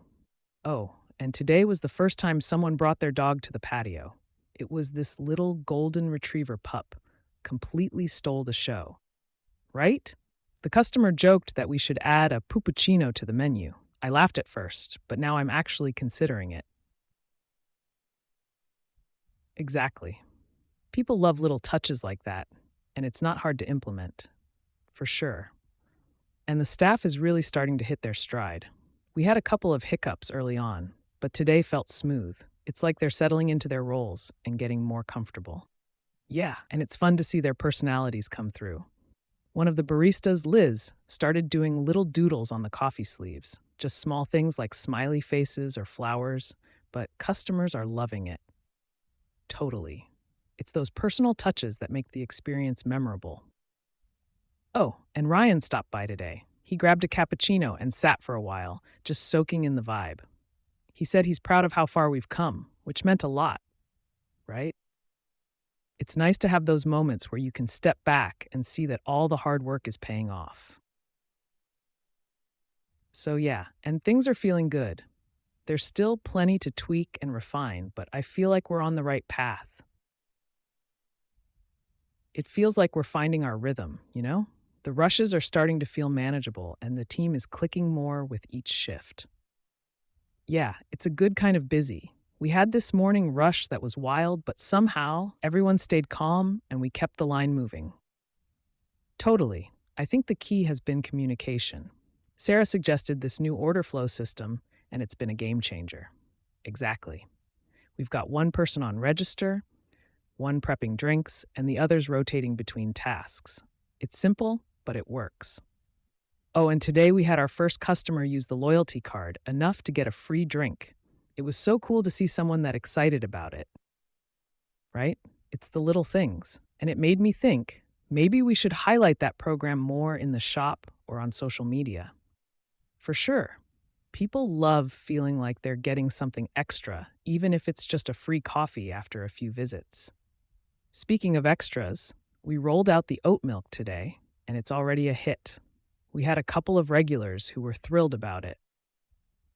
Totally. It's funny how something so small can make such a big difference. And get this, Another local business owner came in this afternoon. He runs a flower shop a few blocks over, and he mentioned the idea of a cross promo, right?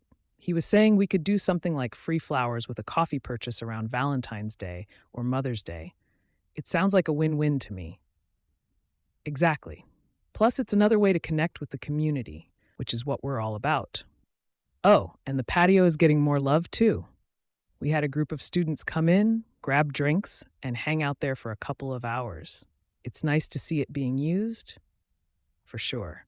It's like the space is starting to take on a life of its own, which is exactly what I hoped for. And I almost forgot. Ryan came by again today. He brought one of his friends who's a graphic designer, and they were both raving about the logo. Totally.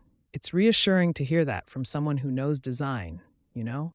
Makes me feel like we made the right call. Yeah, and we're starting to get some recognition. A customer mentioned seeing our shop tagged in a foodie Instagram account. It's crazy how fast word spreads. Exactly. It's like everything's falling into place. There's still so much to do, but for day 9, I'd say we're in a pretty good spot.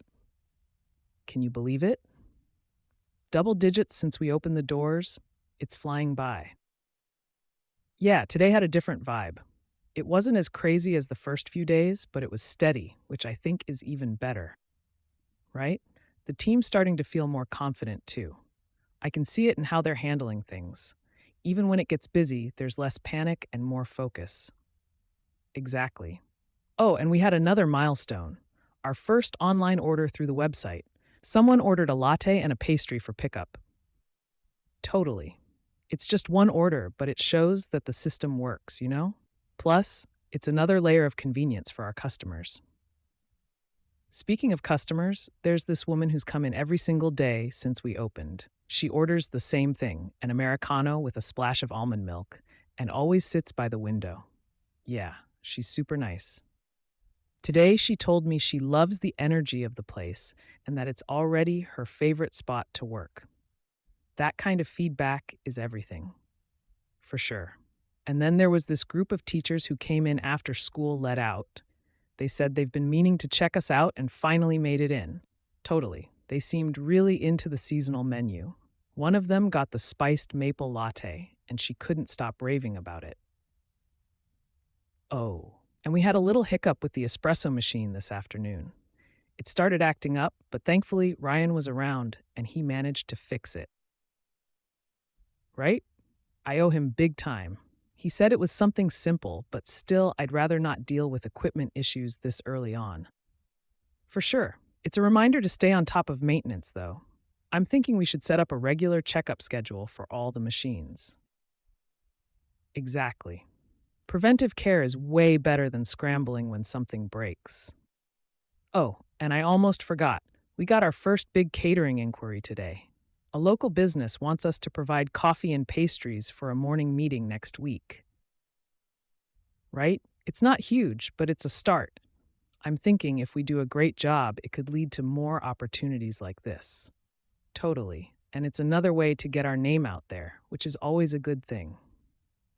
So yeah, nothing too crazy, but a lot of little wins that add up. It feels like we're hitting our stride. Here we are. It's kind of surreal to think we're already settling into a routine, isn't it? Yeah, today felt a bit more balanced. Not too busy, not too slow, just steady enough to keep things moving smoothly. For sure, the morning rush was a little lighter than usual, but the midday crowd made up for it. I guess word's still spreading, which is a good sign. Oh, and get this. One of our regulars, the guy who always orders the cortado, he brought a friend with him today and was hyping up the place like we're a hidden gem. Exactly. That's the kind of organic marketing you can't buy. He even convinced his friend to try the lavender honey latte. Said it was his favorite. Totally. Moments like that remind me why we put so much effort into creating a unique menu. It's working. Speaking of unique, I've been thinking about adding a little community board near the register. You know, a place where people can post events, business cards, stuff like that. Right? It feels very neighborhood coffee shop. Plus, it's another way to show we're invested in the community. Oh, and there was a bit of a funny moment today. One of the baristas accidentally made an extra drink, and instead of tossing it, we offered it to someone waiting in line. Totally made their day. They said it was their first time here, and now they're definitely coming back. Exactly. Little things like that can turn first timers into loyal customers. Oh, and I had a quick chat with the baker we're working with. She's got a new recipe for a vegan pumpkin muffin she wants us to try. Yeah, I'm thinking we'll test it out as a weekend special. If it goes over well, maybe we'll add it to the menu permanently. For sure. It's good to keep experimenting, especially now while we're still building our identity. Oh, and on the tech side, I had a chance to look at the analytics from the point of sale system. It's pretty cool seeing which items are selling the most. Yeah, the spiced maple latte is still a top seller, but the cold brew is catching up. People seem to love it, even with the weather cooling down. Totally. It's all data we can use to make better decisions down the line, especially when it comes to ordering supplies. So, yeah, today was a good day. Steady progress, happy customers, and a few new ideas to keep things moving forward. Which I have to say, things are starting to feel normal in a good way. Like we're getting into the groove, you know? Yeah, the team seems more confident with everything, handling rushes, juggling orders, even just the flow of the workspace. It's clicking. Oh, this was cool. Someone left us a 5-star review online this morning. They said, best latte in town, hands down. It's small, but it kind of made my day. Totally. Reviews like that can be a game changer, especially when we're still so new. I mean, it's free marketing right there, right? And we're starting to see people tagging us on social media too. A couple of food bloggers stopped by today, and one of them posted this really great photo of the blueberry scone. Exactly. It's free exposure, and the more people see us popping up on their feeds, the more curious they'll get. Speaking of exposure, I was thinking we should plan something for the weekend. Maybe a mini event or a giveaway, just to keep the momentum going. Yeah, like maybe the first 10 people in the door get a free coffee, or we do a guess the flavor game for a discount. Something simple but fun. Totally. It keeps things interesting, and it's a good way to keep building that loyal customer base. Oh, and I had a quick chat with Sarah earlier. She said she's hearing good things about us in her circle, which is always nice to hear. Yeah, it's validating. It feels like all the hard work we put into this is paying off, little by little.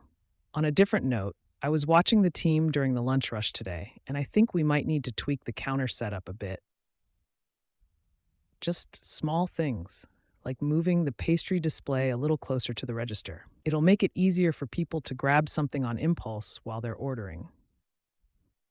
Jack. Exactly. It's all about those little details that can boost sales without being pushy. Oh, and we had a couple of new faces today, students from the college down the street. They said they saw our flyer on campus and decided to check us out, right? I'm glad we did that. It's nice to see it actually working and bringing people in. So, yeah, today, like another step in the right direction. Small wins, but they all add up. I'm excited to see how the rest of the week shapes up. I swear, I'm starting to recognize almost everyone who walks in. It's kind of cool seeing familiar faces becoming regulars already. Yeah, there's this guy, Eric, I think, comes in every morning. Same order. Black coffee, no sugar. Today, he brought his coworker, said, "Told you this place has the best coffee." That felt good, right? Word of mouth is starting to work for us, which is such a relief because you know how much we budgeted for marketing. Speaking of marketing, Ryan texted me about setting up an Instagram Live sometime this week. Maybe show a behind the scenes of how we make one of the signature drinks? Totally. People love that kind of stuff. It makes them feel connected to the brand, like they're part of the journey. Oh, and we had our first group hangout in the shop today. A bunch of students came in with laptops and just camped out for hours. They ordered a ton of drinks too, so no complaints there. Exactly. That's the vibe we're going for. Somewhere people want to stay and hang out. I mean, they even asked if we'd consider hosting study nights or something. Yeah, I told them we'd think about it. I'm not sure how late night hours would work for the staff, but it's something to keep on the radar.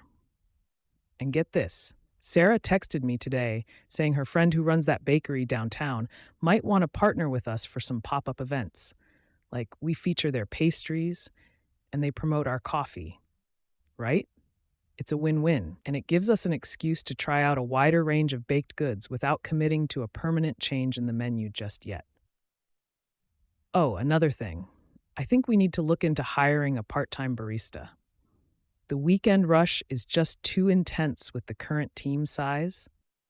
Yeah, I'll put the word out. Maybe someone local or a student who's looking for flexible hours. I just want to make sure we don't burn out the crew we have now. For sure. I mean, the energy has been so good, and I don't want that to dip because people are overwhelmed. Overall, day 13 felt like a steady groove. It wasn't as crazy as the first week, but it's consistent. That's the dream, right? Exactly. Just keeping the momentum and figuring out ways to keep things fresh and exciting. Yeah, today was steady, but there were these small moments that reminded me why we're doing this. Like, this older couple came in, said they've been trying a different coffee shop every week, and ours is their favorite so far. Jack, exactly. They were so sweet. They said they loved how cozy the place feels, and the wife couldn't stop raving about the lavender latte. Right? Those are the things that make the long hours worth it. Speaking of which, I was behind the bar for a bit this afternoon, just to cover while Emma was on break, and it reminded me how much I love making drinks. Totally. It's like, yeah, the business side is important, but there's something so satisfying about crafting a perfect cappuccino and handing it to someone who genuinely appreciates it. Oh, and Ryan stopped by today. He's been keeping up with our Instagram and said the engagement on our last post is through the roof. Apparently, people are loving the shots of the interior and our drinks. Yeah, he suggested we start doing a regular spotlight feature. Like, take a picture of one of our regulars, share their favorite drink, maybe a little fun fact about them, right? It builds that sense of community and gives people another reason to check out our page and hopefully the shop. Oh, and here's a cool thing. A local band came in today and asked if we'd be open to hosting live music. I told them I'd think about it, but how cool would that be?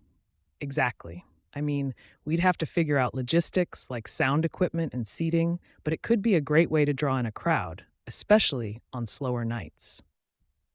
Yeah, I'll run it by Sarah and see what she thinks. She's always good at spotting whether an idea is worth pursuing or not. Speaking of ideas, I'm starting to think we should introduce a loyalty program. Like a punch card or an app where people can earn points for free drinks. Right? It's a little thing, but it makes a big difference. Plus, it encourages repeat visits, which is exactly what we need right now. Overall, today felt like a solid mix of steady sales and exciting opportunities. The buzz around the shop is still there, and I'm starting to feel like we're finding our rhythm. It's wild how time is flying. Today felt like we were hitting our stride even more. Mornings are getting busy now, like consistently. There's this group of young professionals who've started making us their go-to spot for morning coffee. Totally. They all order different things, too. Some of them are into the basics, but one of them keeps raving about the caramel chai latte. He said it's his new brain fuel. Yeah, it's funny how little things like that stick with people. Oh, and here's a curveball. I had this guy come in asking if we'd consider selling beans in bulk. He said he loved the blend we're using for espresso and wants to brew it at home. Right? It's got me thinking. Maybe we should start offering small bags of our coffee for retail. It's another way to build the brand and bring in a little extra revenue. For sure, I'll look into suppliers and pricing. I want to make sure we're doing it right, like nice packaging that fits with our branding and all that. Another fun thing today. Remember how we talked about a seasonal menu? I had Emma and Tom experiment with a couple of new drink ideas in the afternoon lull. They came up with this maple cinnamon cold brew that's insane. It's got this perfect balance of sweet and spiced, definitely feels like fall in a cup. Yeah, I think we should roll it out next week. Maybe announce it on social media with one of those slow mo pour videos. People eat that up. Oh, speaking of social media, Sarah texted me this afternoon. She said we've been tagged in at least 20 posts this week. Apparently, our latte art is getting a lot of attention. Totally. It's like free advertising. I think we should lean into that and maybe host a latte art contest or something down the line. Oh, and Ryan swung by again. He's so pumped about the progress. He mentioned we should start thinking about collaborations, like working with local bakeries or artisans to bring in exclusive products. Exactly, like maybe a pastry pairing that's only available here. It gives people another reason to choose us over the competition. Overall, today felt like we're really starting to build something special.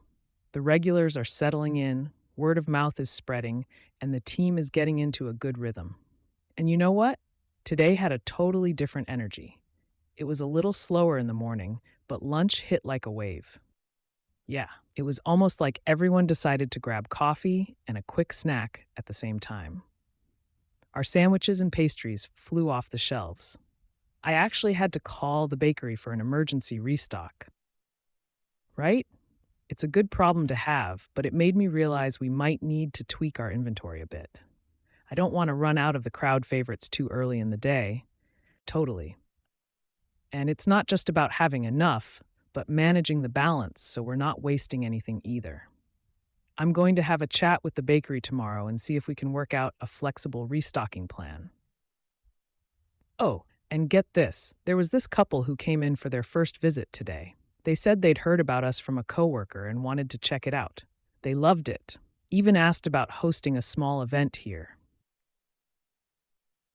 I told them we'd love to host, but would need to figure out the logistics. I'm thinking we could block off a few hours in the evening when it's slower. For sure. It's an opportunity to create a whole new revenue stream. Plus, events like that could bring in a fresh crowd who might turn into regulars. Another highlight, Tom had this idea to start adding little handwritten notes to takeout orders like thanks for stopping by or have a great day, right? It's such a small thing, but people notice. I saw one of the notes posted on Instagram this afternoon, and it already had a bunch of likes.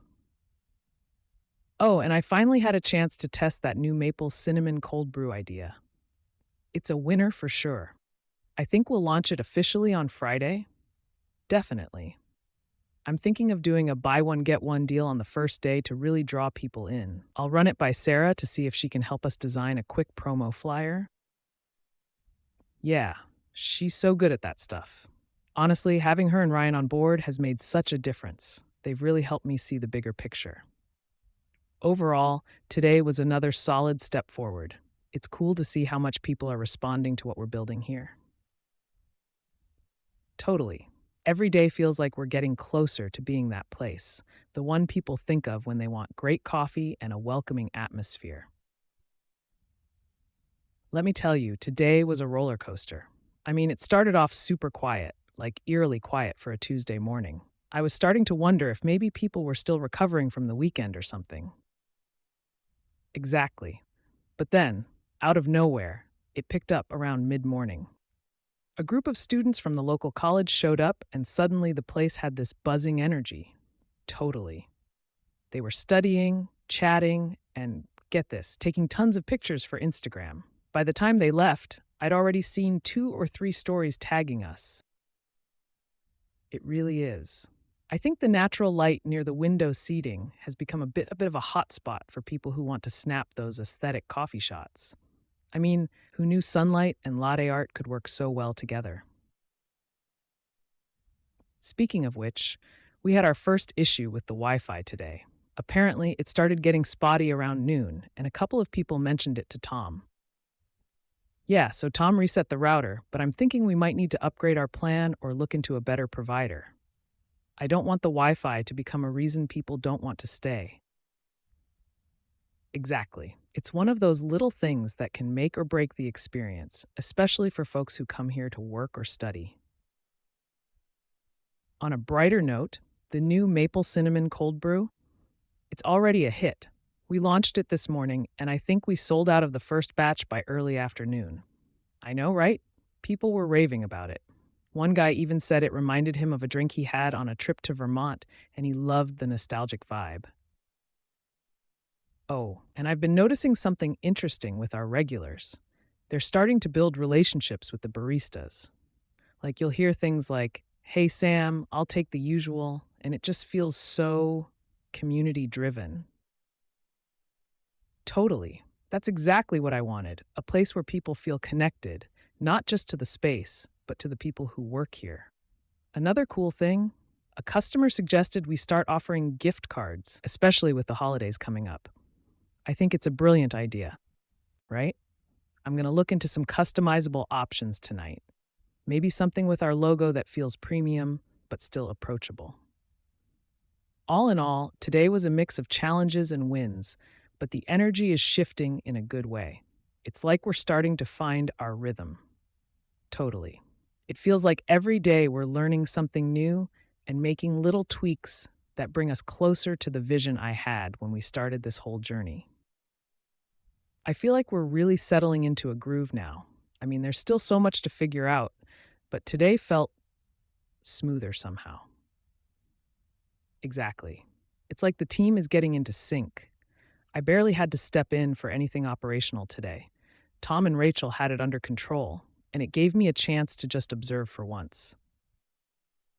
Yeah, and it's fascinating what you notice when you're not rushing around. Like, I watched a couple come in, order a couple cappuccinos, and sit by the window for almost 2 hours just talking. They looked so relaxed, and it hit me. That's exactly the vibe I wanted to create here. Totally. It's not just about the coffee, it's about the experience. Speaking of which, I've been thinking about expanding the pastry section. The chocolate croissants keep selling out by noon, and I'm wondering if we should bring in some more options. Exactly. I was thinking maybe some seasonal items, like pumpkin muffins or apple turnovers now that we're getting into fall. Jack, that's what I'm hoping. I might call Sarah tomorrow and see if she knows any local bakers we can collaborate with. It'd be great to keep that local focus going. Oh, and the funniest thing happened today. This older gentleman came in, took one look at the menu, and asked if we had plain old black coffee. I told him we did, and he said, "Good, because all this fancy stuff confuses me." I know, right? But he ended up sitting at the bar and chatting with Rachel while she made his coffee. He even asked her about the equipment we use. By the time he left, he said he'd be back tomorrow.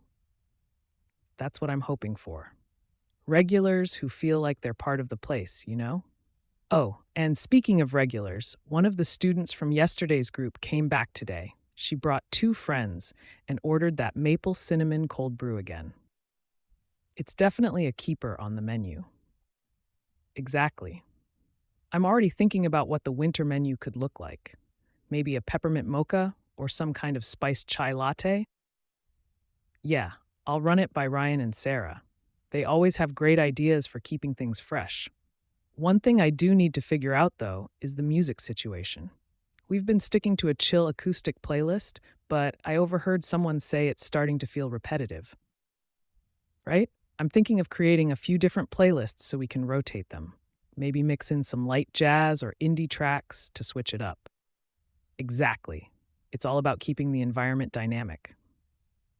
Overall, today felt solid. The coffee was flowing, the team was in sync, and the customers seemed happy. Days like this remind me why we started this whole thing in the first place. Definitely. It's not perfect, but we're getting closer every day. I can't wait to see where we'll be a month from now. You know what? Today was a whirlwind, but in a good way. We had this unexpected mid-morning rush. Must have been a bunch of office folks or something. Totally caught me off guard. But the team handled it like pros. Rachel was flying through orders on the espresso machine, and Tom was at the register keeping the line moving. I jumped in to help with some of the drinks, but honestly, they didn't even need me. Yeah, and it's moments like that where I feel like, okay, we're really building something sustainable here. I even overheard someone in line saying, "This place is my new favorite spot." Made my day, for sure. And it wasn't just the rush. The afternoon slowed down, which gave me some time to chat with customers. This one guy, Paul, told me he's been coming in every day since we opened. He said he loves the vibe and even asked if we'd ever consider hosting small live music events. Right? I told him it's definitely something we've talked about, but I want to make sure we're fully settled before adding new things to the mix. Still, it's a good sign that people are already imagining ways to engage with the space. Oh, and guess what? We got our first catering inquiry today. A local real estate office wants coffee and pastries for their team meeting next week. Exactly. I mean, it's small, but it's a start. If we can build out that side of the business, it could be a nice additional revenue stream. One thing I noticed today, though, is we need to streamline our cleanup process. After the rush, it took longer than I'd like to reset the space. I'm thinking about creating a more detailed checklist for closing shifts. Yeah, just something to make sure everyone's on the same page. It's little things like that that can make a big difference in the long run. Oh, and another thing. I tried out a new social media post this morning. It was a quick behind the scenes shot of Tom making a latte art heart, and it got way more engagement than I expected. Jack, for sure. I'm thinking we should do more of that, showing the human side of the shop. Maybe even some quick video reels of the drinks being made or the pastries coming out of the oven.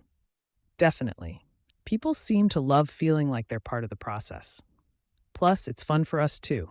It's a chance to share our story. Overall, today felt like another step forward. The challenges are still there, but the wins are starting to stack up too. Exactly. Can you believe it? It's like we're starting to find our rhythm, but every day still feels like there's something new to tackle.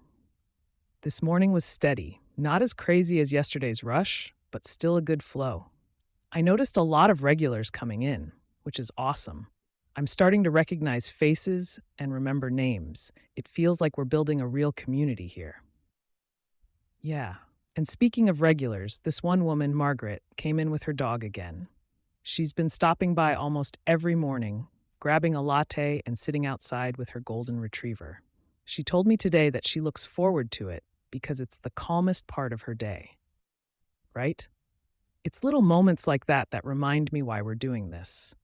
It's not just about the coffee, it's about creating a space where people feel at home. Oh, and we tried something new today, a mini promotion. Tom suggested offering a free cookie with any large drink from 2 to 4 p.m. to boost afternoon traffic. It actually worked. We had a nice little bump in sales during that window. Jack, exactly. It's small, but it shows we can get creative with ways to draw people in. I'm thinking we could experiment with other promos, maybe a bring a friend deal or something for students. For sure. I also spent some time tweaking the seating arrangement today. I noticed some of the larger groups were struggling to find spots, so we moved a couple of tables around to make it easier for them to sit together. It's funny how something as simple as table placement can make such a big difference. I'm keeping a mental list of these little adjustments so we can keep improving the flow. Yeah, and I've been paying more attention to feedback too. We've got a little suggestion box near the register, and someone wrote, "Can you guys add a decaf chai option?" It's such an easy thing to add, so I'm going to look into it this week. Totally. It's all about listening and showing people we care. It's their coffee shop as much as it is ours. Oh, and one more win for the day. Ryan stopped by to check in.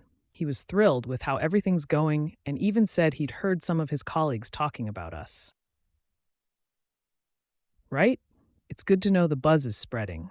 Ryan also suggested we start thinking about partnerships with local businesses, like maybe cross promotions with the bookstore down the street. Exactly. I told him I'd swing by the bookstore this week and see if they're open to brainstorming ideas. It feels like there's so much potential for collaboration in this neighborhood. Overall, today was a solid day. No major surprises, just steady progress and a lot of good vibes. Absolutely. 3 weeks in, and I feel like we're hitting a groove, but man, there's still so much to learn. Today was a little different. I came in early to meet with the bakery supplier. They wanted to pitch a couple of new pastry options: croissants stuffed with seasonal fruit and some kind of savory tart. Jack, exactly. I tried both, and honestly, they were incredible. I think adding one or two new items might freshen up the menu without overcomplicating things. Plus, they pair so well with our coffee. Yeah, and while I was there early, I saw Margaret again, but this time she brought her son. He ordered a hot chocolate and she got her usual latte. She told me she's been telling everyone at work about the shop. Jack, totally. It's amazing how word of mouth is starting to bring in new faces. Actually, a couple of guys came in later during lunch and said they heard about us from their coworker, probably Margaret. Speaking of lunch, I noticed we're starting to get a pattern of midday regulars too. It's a mix of remote workers and students. A couple of people were here for hours on their laptops. Exactly. I'm thinking we might want to adjust the layout a bit more. Maybe add a few more outlets or even consider a quiet corner for people who really want to focus. Oh, and I overheard someone talking about our playlist today. They were asking one of the baristas if we had a Spotify account for the shop, right? That could be such a fun way to connect with people. Like, if they love the vibe we're creating, why not let them take a little piece of it home with them? On the business side, I ran the numbers for the week so far. We're doing okay, but I noticed a little dip in sales compared to last week. Not huge, but enough to make me want to dig in and see why. Exactly. I think it might just be the natural ebb and flow of things, but I want to make sure we're not missing any opportunities. Ryan suggested doing a midweek happy hour, like discounted drinks during the slow afternoon hours. Yeah, I think it's worth a try. We can test it out next week and see how it goes. It's all about experimenting and finding what clicks. And one more thing, I got a call from the local newspaper. They want to do a small feature on us, highlighting new businesses in the area. Totally, it's such a great opportunity to get our name out there. I'm meeting with the reporter tomorrow morning to give them a little tour and talk about our story. Today felt like a mix of refining what's working and planting seeds for the future. 3 weeks in, and it's already feeling like we're building something special. Absolutely. It's all about keeping the momentum going and staying connected to the community. Here's to the next step. I can't believe how quickly the days are flying by. Today felt like another milestone, though, starting to feel a rhythm in the chaos. Yeah, the highlight of the day was definitely the morning meeting with the reporter from the local newspaper. She was so easy to talk to, and she really seemed to love the story behind the shop. Totally. I walked her through the shop, showed her the renovations we did, and even let her try our signature latte. She said she's never tasted anything quite like it, so that's a good sign, right? She did ask about the community aspect, though, how we're connecting with the area. I mentioned our plans for collaborating with local artists for events and featuring their work on the walls. That seemed to really resonate with her. For sure, the article should be out next week, so fingers crossed it brings in even more curious customers. After that, the day picked up quickly. The mid-morning rush was steady as always, but the lunch crowd was a little lighter than usual. Not too worried yet, but I'm keeping an eye on those patterns. Exactly. It's all about understanding those ebbs and flows. I actually sat down with the team during a slower moment to brainstorm ways to spice up our lunch offerings. A couple of ideas came up, like introducing a lunch combo, coffee or tea with a sandwich or pastry for a slight discount. Sarah thinks it could boost sales during the quieter hours. Oh, and speaking of Sarah, she stopped by for a quick visit today. She said she's been hearing great things about the shop from some of her coworkers. Totally. She even suggested we consider doing a pop-up event, maybe a coffee tasting night or something interactive to get more people through the door. Yeah. And then in the afternoon, we had another unexpected surprise. A small group of college students came in and asked if they could host their weekly study group here. Right? I told them they're more than welcome, as long as they give us a heads up if it's going to be a big group. They seemed so excited, and one of them even posted about us on Instagram right after. Social media has been such a game changer. Ryan's been helping me keep up with it, and we're starting to see more engagement on our posts. Yeah, and the playlist thing we talked about yesterday? We set up a poll on Instagram asking customers what kind of music they want to hear. The responses have been pouring in all day. It's so cool to see people interacting with the brand like that. It feels like we're not just a coffee shop, but a place people want to be part of. At the end of the day, I checked in with the staff. Everyone seems pretty upbeat, though I can tell a couple of them are feeling the long hours. For sure. We talked about ways to keep the energy up, maybe rotating shifts differently, or even doing a small team bonding activity outside of work. Overall, today was a good mix of progress and small wins. We're building something here, step by step, and it's starting to feel like it's taking on a life of its own. And honestly, today felt like one of those days where everything just clicked. Like we're really hitting our stride. The morning started off strong. We had a line out the door before we even opened. It's wild seeing that kind of turnout this early into the shop's life, right? I was chatting with one of the regulars, and she said she loves starting her day here because the vibe feels so grounding. That word stuck with me. It's exactly the kind of atmosphere we wanted to create. Yeah, it's the little things, like the music, the smell of fresh coffee, and even the lighting. It all works together. I've noticed that people tend to linger, too. They're not just grabbing and going. Midday, we had a surprise visit from a local food blogger. I didn't even know they were coming. They tried our signature latte and the seasonal croissant, and I overheard them saying they were blown away. Yeah, they asked a lot of questions about our process, like where we source our beans and how we came up with the menu. I think they're planning to feature us in a post soon. That's the hope. It's amazing how much influence those bloggers can have.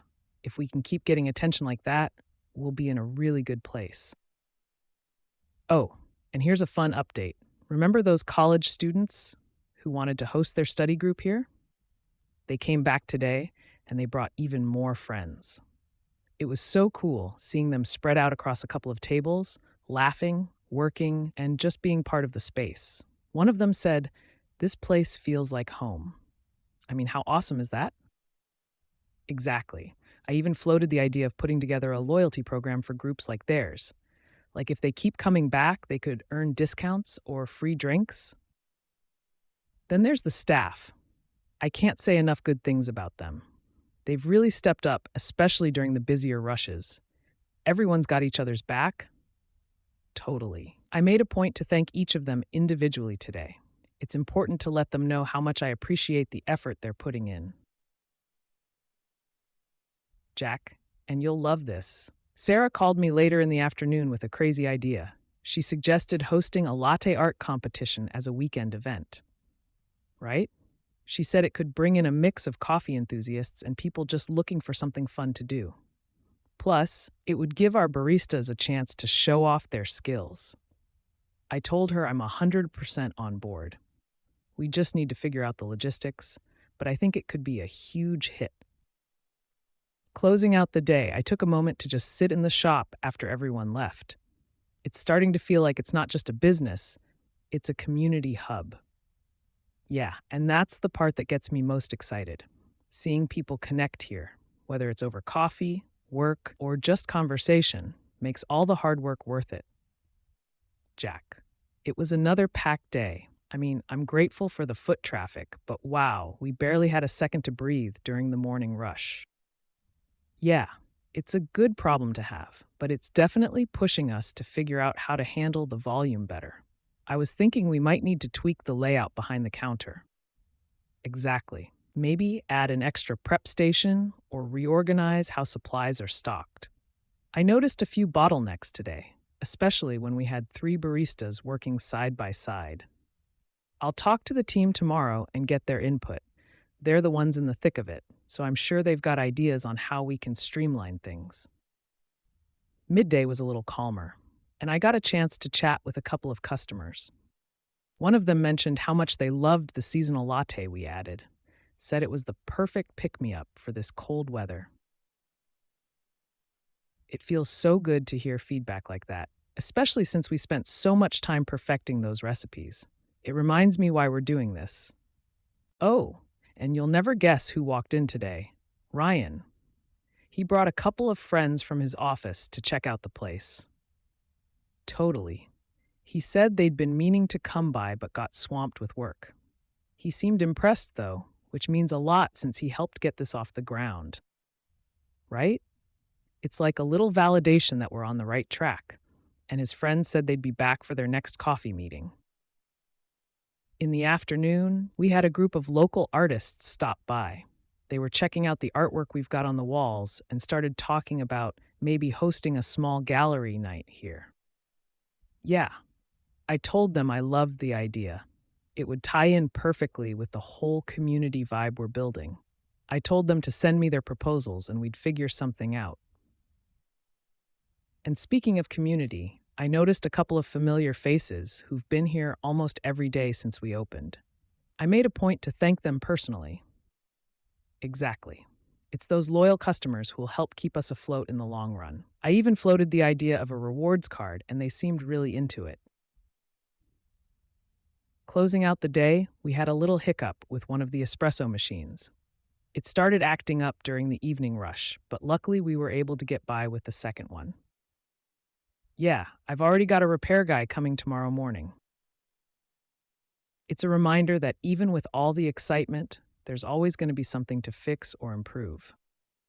But overall, today felt like another win.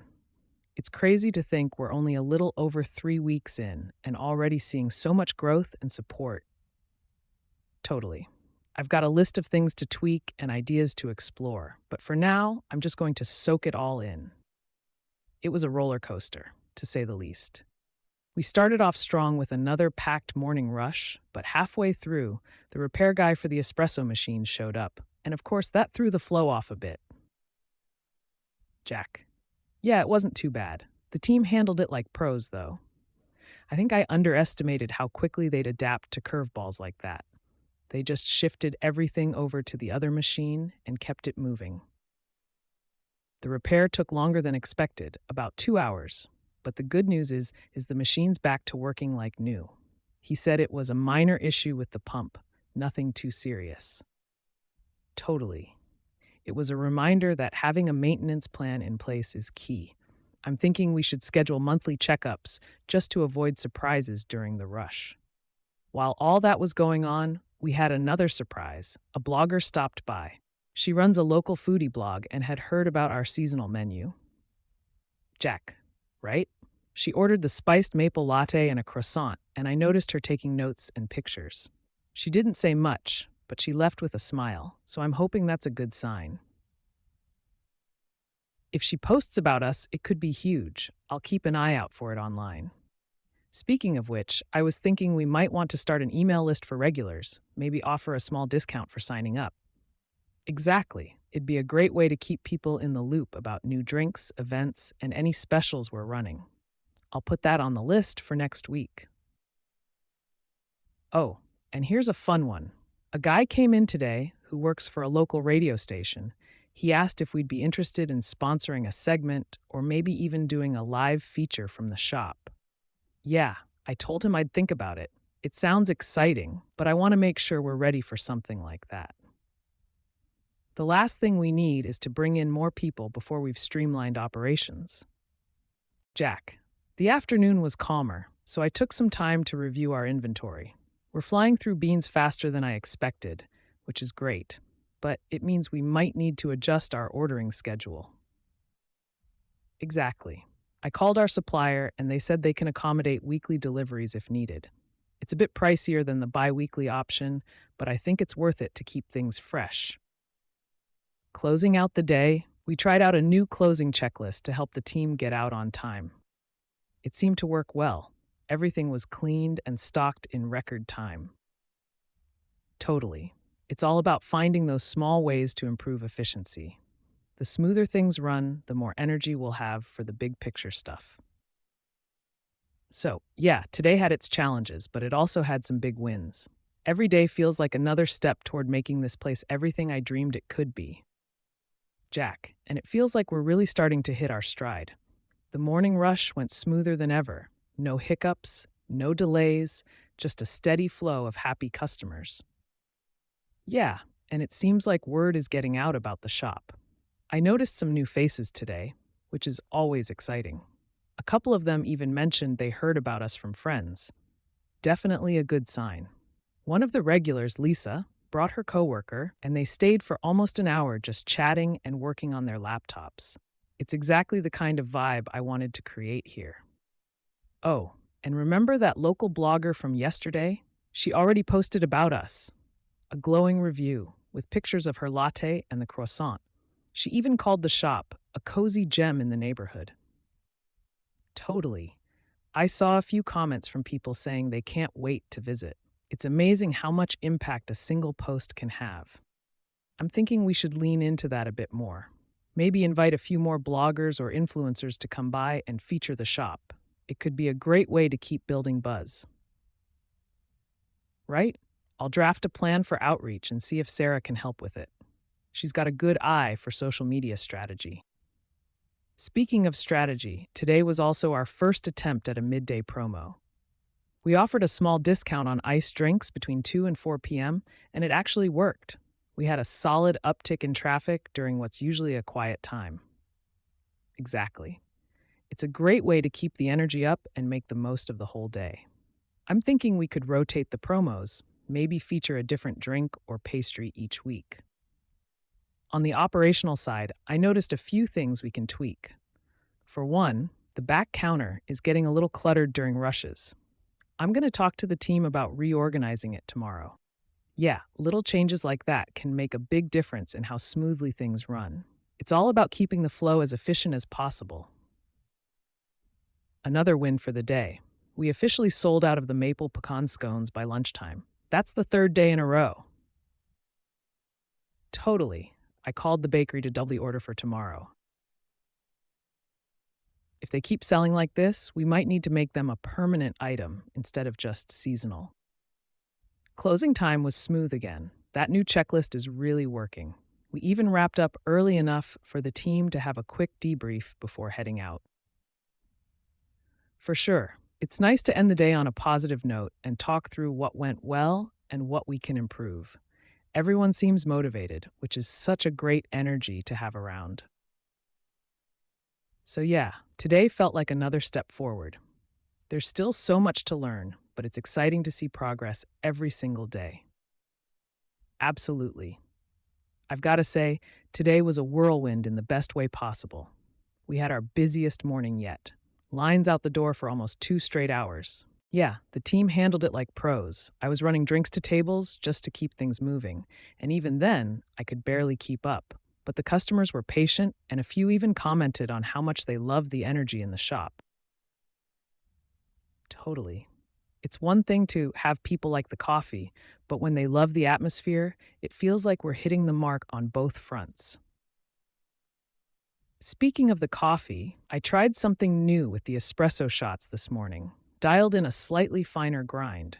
The shots were pulling a little slower, but the flavor was incredible. A couple of the regulars noticed the difference and said it was the best they'd had yet. Right? It's all about those little tweaks that make everything just a bit better. I'm thinking about experimenting with one of the single origin beans next week, maybe for a limited time pour-over menu. Another highlight today, Ryan stopped by. He said he's been hearing great things about the shop and wanted to check it out for himself. He ordered a flat white and said it was spot on. It was. We talked for a bit about how things are going, and he had some great ideas for attracting more of the work-from-home crowd, like offering a coffee and pastry deal for people who stay to work. For sure. I jotted down some notes and told him I'd loop him in once we finalize the details. It's great having friends who are so supportive and full of ideas. On the flip side, we did have one little hiccup today. The milk fridge started acting up around midday. It wasn't cooling properly, so we had to move everything to the main fridge and call the repair guy. Yeah, thankfully it didn't slow us down too much, but It's a reminder to always have a backup plan. I'm thinking about getting a small secondary fridge for emergencies like this. Oh, and I've got to tell you about the afternoon rush. There was this group of college students who came in, and they were so excited about our seasonal menu. They each ordered a different drink, took pictures, and were tagging us on social media right there at the table. Totally. They even asked if we'd consider hosting an open mic night. I said I'd think about it. It could be a fun way to bring in more people and create a sense of community. Exactly. It fits right in with the vibe we're going for. More than just a coffee shop, a place where people feel connected. By closing time, I was wiped, but it was that good, kind of tired. The kind where you know all the hard work is paying off. Yeah, today felt like another big step forward. The momentum is building, and it's so exciting to see where this journey is taking us. Can you believe it? It feels like we just opened, but at the same time, like we've been doing this forever. Exactly. The routine is starting to feel natural, and the team is getting into such a great rhythm. This morning, we were like a well oiled machine. Everyone knew exactly what to do, even during the rush. Yeah, and you know what's cool? We're starting to recognize the regulars, like Mike, the guy who always orders the oat milk cappuccino, and Brenda, who comes in for her lavender latte and works on her laptop in the corner. Jack, totally. It's those little connections that make the place feel alive, you know? Brenda even said today, "This is my new favorite spot. I can't imagine working anywhere else now." That kind of feedback is what keeps me going. And speaking of connections, I finally had a chance to talk to the owner of the bookstore down the street. She's interested in collaborating on a coffee and book pairing event. Right? She was thinking we could feature a few local authors and we'd create custom drinks inspired by their books. I love the idea. It's such a unique way to bring people in and support the community. For sure. I'll need to talk to the team about it and figure out the logistics, but I think it could be a big hit. On a more practical note, I spent some time reorganizing the stockroom today. It was starting to get a little chaotic back there with all the deliveries, and I realized we needed a better system. Yeah, it's amazing how much smoother things run when everything has its place. Plus, it gave me a chance to double-check inventory. We're running low on a couple of syrups, so I'll need to reorder tomorrow. Oh, and here's something fun. We had a family come in this afternoon with a little boy who was so excited about our hot chocolate. He said it was the best chocolate milk, but warm. Exactly. His parents were so sweet. They even asked about hosting his birthday party here. I hadn't thought about offering private events, but it could be another way to grow. Yeah, one step at a time, but it's exciting to see all these possibilities popping up. By the way, we had our first customer review posted online today. It was 5 stars. They said the coffee was amazing, the atmosphere was cozy, and the staff was super friendly. Totally. It's a reminder that all the effort we've put into making this place special is paying off. At the end of the day, I just sat there for a minute, taking it all in. 4 weeks ago, this was just an idea, and now it's a place where people are creating memories. It's hard work, but it's so worth it. I'm already thinking about what we can do next to keep the momentum going. It's crazy how fast time is flying. This morning felt a little different. There was this calmness, like the team is really in the groove now. Even the customers seemed more relaxed, like they're settling into us being part of their daily routine. Totally. It's cool to see familiar faces mixed with new ones. Today, we had a couple of tourists stop by. They said they heard about us on social media and had to check it out. Yeah, that was such a boost. It makes me feel like the marketing efforts are working. Speaking of which, I finally had a chance to dive into some of the analytics from our social media accounts. For sure. It turns out our post about the seasonal drinks got the most engagement, especially the pumpkin spice latte photo. I'm thinking we should double down on those types of posts. People seem to love them. Jack. Oh, and I had a chat with Sam, our barista, during a quieter moment. He's full of ideas. He suggested we try a happy hour for coffee, discounted drinks during the late afternoon to bring in the after school or pre dinner crowd. Exactly. It's worth a shot, and it could help us fill that slower time between the lunch and evening rush. I told him to help me brainstorm how we'd promote it. Meanwhile, the pastry case was a hit again today. We sold out of the blueberry muffins by 10 a.m. I think it's time to increase the order from the bakery, or maybe try baking a few things in house, right? It would add another layer of uniqueness. Plus, the smell of fresh baking would be amazing. I'll need to look into what equipment we'd need and how it would fit into the workflow. On the customer front, there was this older couple who came in this afternoon. They told me they'd lived in the neighborhood for 30 years and were so happy to have a cozy coffee shop nearby. I know. They stayed for over an hour, just chatting and enjoying their drinks. Moments like that remind me why I wanted to do this in the first place. At the end of the day, I sat down with the team for a quick meeting. I wanted to thank them for all their hard work this first month and get their input on what's working and what we can improve. Totally. It was great to hear their thoughts. They had some solid suggestions, like streamlining the morning setup and tweaking the layout behind the counter for better flow. Yeah, it feels like we're building something special together. Day 29 might not sound like a big deal, but every day feels like another step toward making this place the best it can be. Can you believe it? We officially hit the 1 month mark today. It's wild to think about how much has happened in just 4 weeks. Yeah, and to celebrate, we decided to give out free mini pastries with every coffee order. It was a hit. Customers were surprised and excited. It created such a good vibe throughout the day. Totally. Some people even came back later to grab another coffee and brought friends with them. It felt like a little party without being over the top. Oh, and Sarah stopped by. She wanted to see how things were going and brought us a happy 1 month card. It was such a thoughtful touch. She's been such a big part of getting this off the ground. Right? She even joked that she wants us to name a drink after her someday. I told her we might just have to, considering all the support she's given. On the operations side, I feel like we're really hitting a rhythm now. The morning rush was smoother than ever today, and even the afternoon lull wasn't too quiet thanks to the happy hour promo we tried out.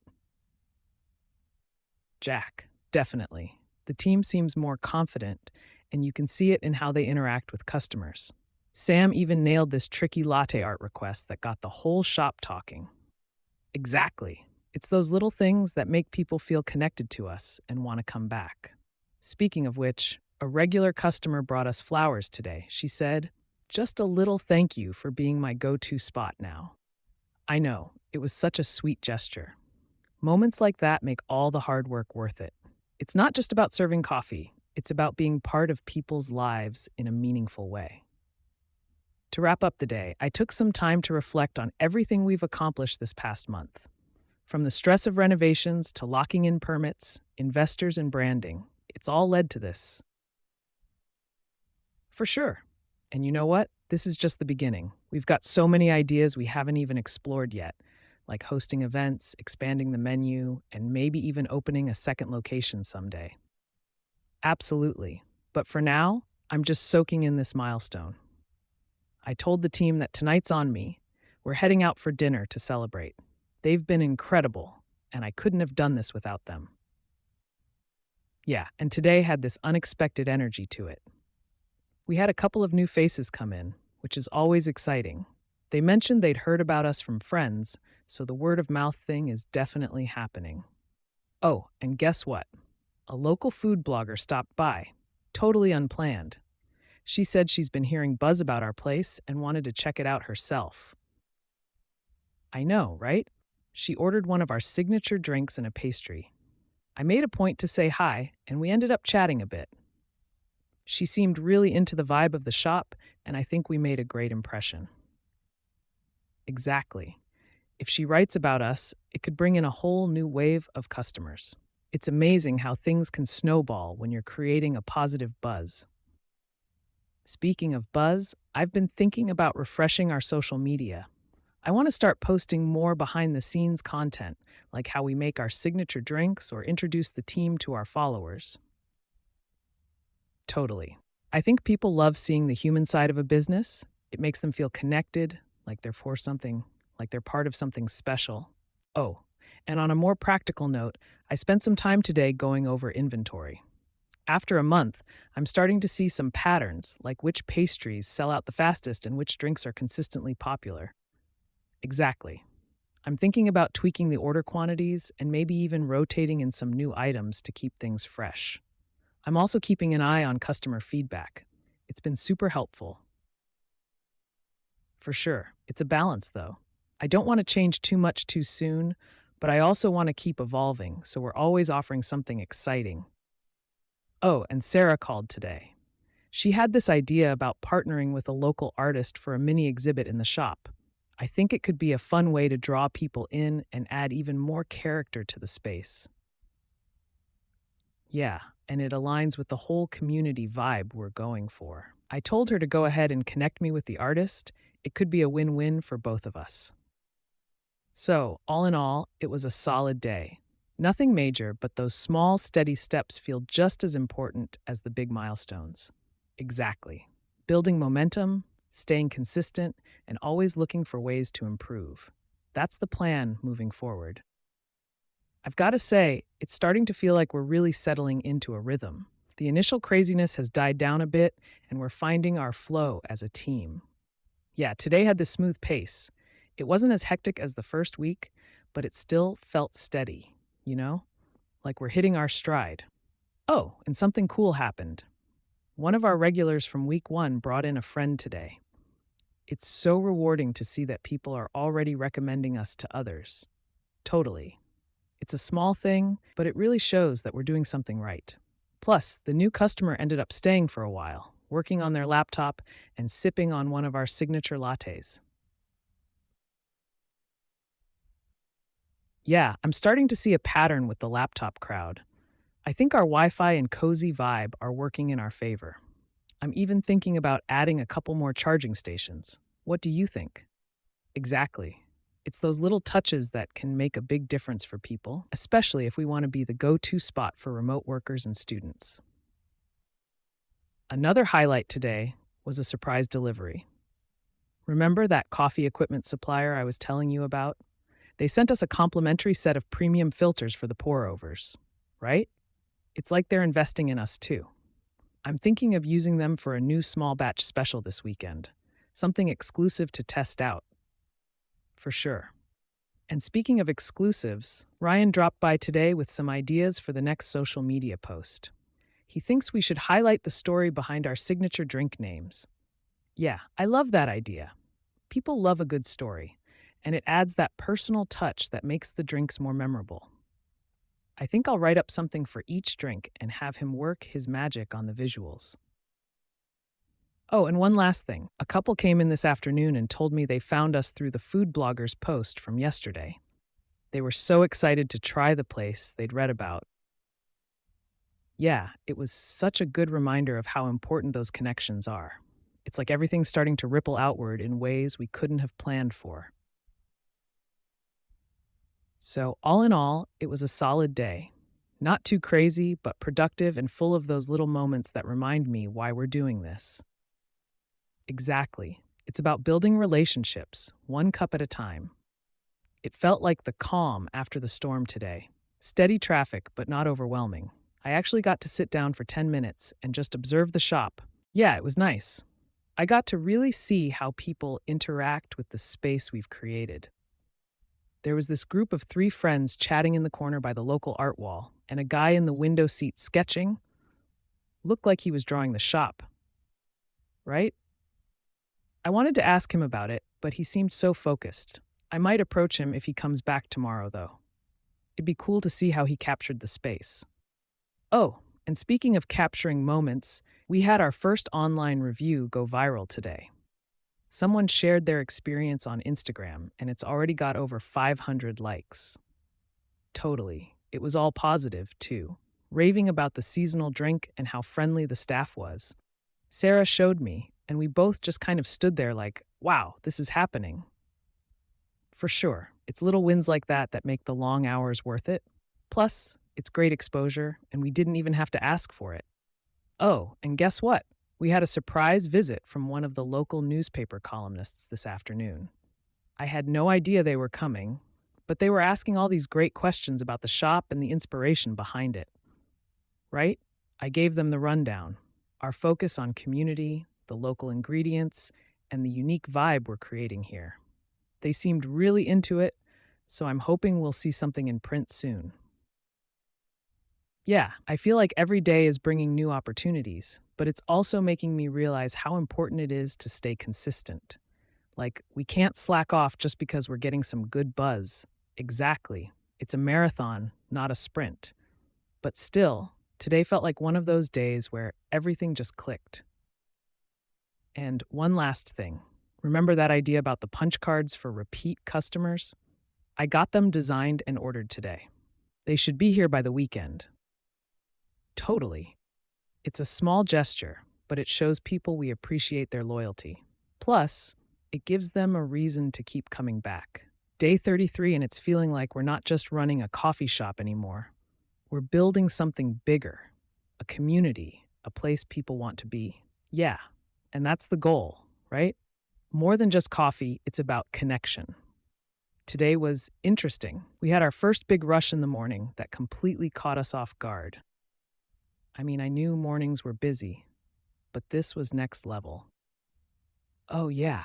The line was almost out the door. It was amazing to see, but also a little chaotic. We ran out of one of the pastries by 9:30, and the espresso machine decided to be finicky right in the middle of it all. I know, right? Sarah was amazing, though.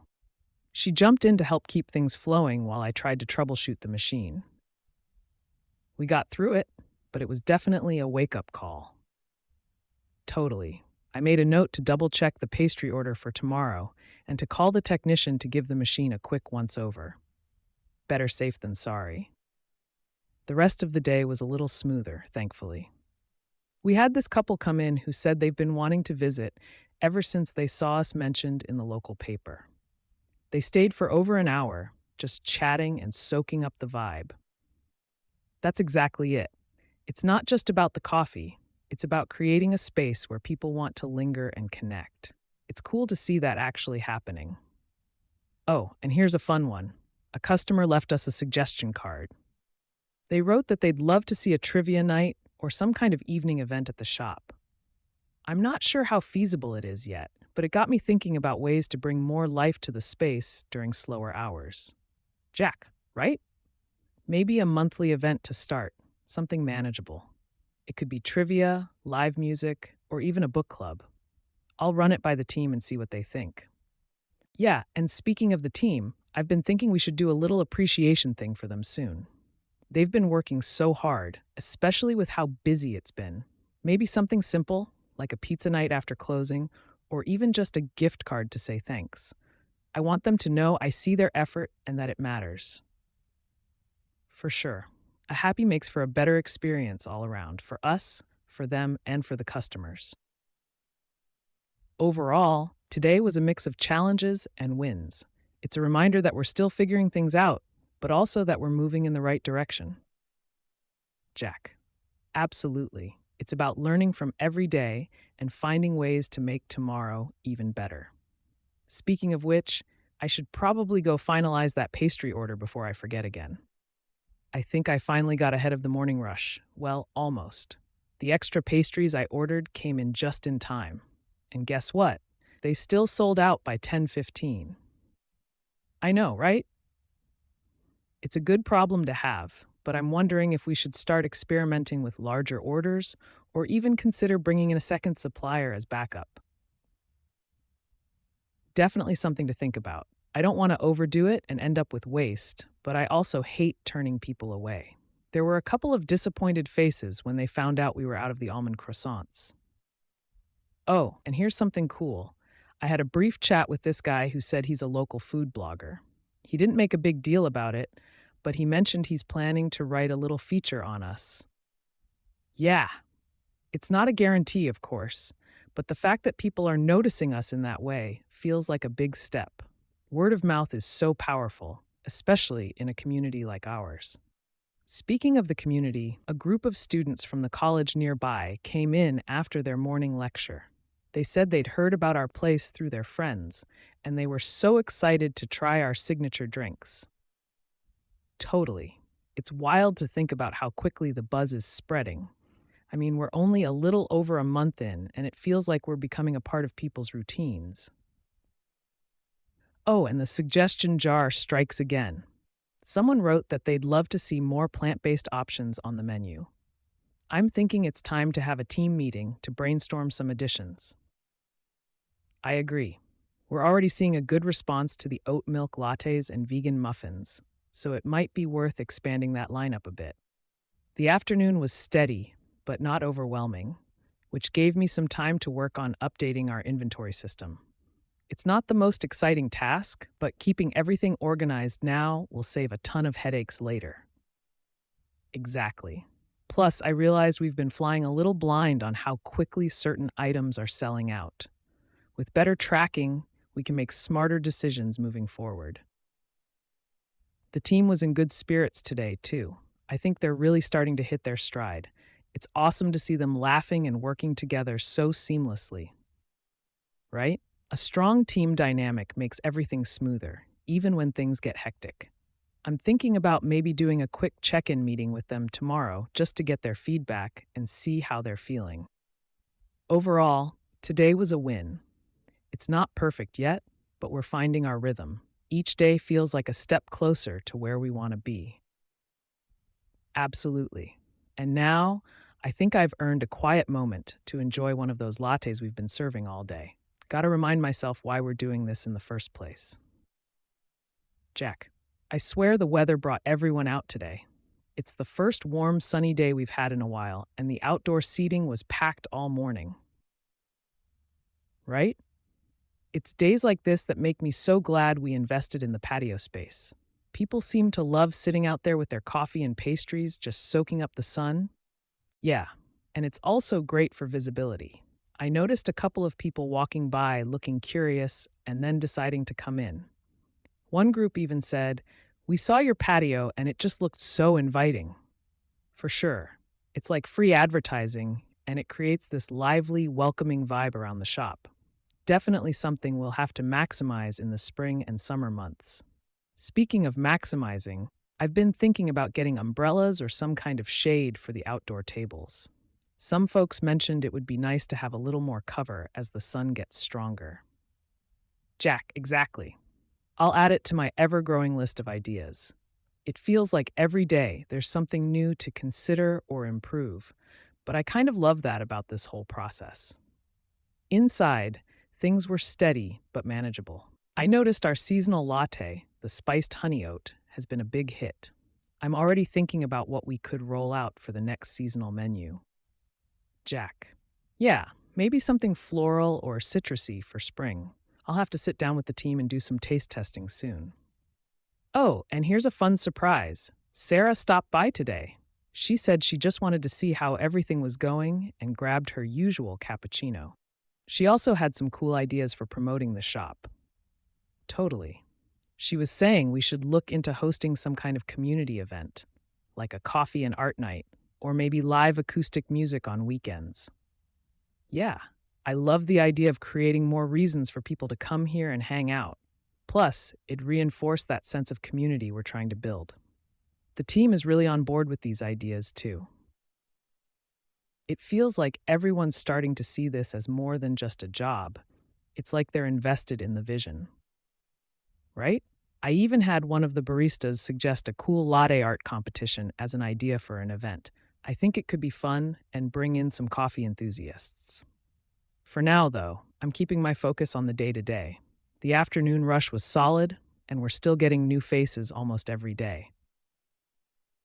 Totally. There's something special about watching someone discover the shop for the first time. It's like their reaction reminds me why we're doing this. Another good day in the books. I'm feeling tired, but in a good way. It's a lot of work, but every day feels like progress. Today felt like a steady rhythm. Not too hectic, but just busy enough to keep everyone on their toes. Yeah, it's funny how quickly we've settled into a routine. Morning rush hits, then a quieter mid morning, then lunch picks up again. I've even started to notice some regulars already. Jack, totally. There's this one guy, Sam, who's been coming in every morning for a black coffee and a croissant. He always sits at the same spot near the window and reads a book. It's those little things that make this feel like a real community space. I even learned his name today when I went over to say hi. Turns out he works nearby and says our shop is the perfect start to his day. That kind of feedback never gets old. It's like, yeah, we're selling coffee, but we're also creating moments for people? On the operational side, I've been keeping an eye on inventory. The pastries have been flying off the shelves lately, so I touched base with our baker to increase the next delivery. Exactly. We've been selling out of the almond croissants almost every day. They're becoming a signature item, I think. Another thing I'm noticing is how much people love the plants we've got around the shop. A couple of customers even asked if they're for sale, right? I hadn't even thought about that, but maybe we could partner with a local nursery or plant shop and offer a small selection for sale. Yeah, it'd be another way to collaborate locally and add something unique to the shop. I'll have to explore that a bit more. One of the baristas mentioned we've been getting a lot of positive comments on the playlist too. I might create a public Spotify playlist for the shop, something customers can follow and take the vibe home with them. I think it'd be a fun way to keep building that connection.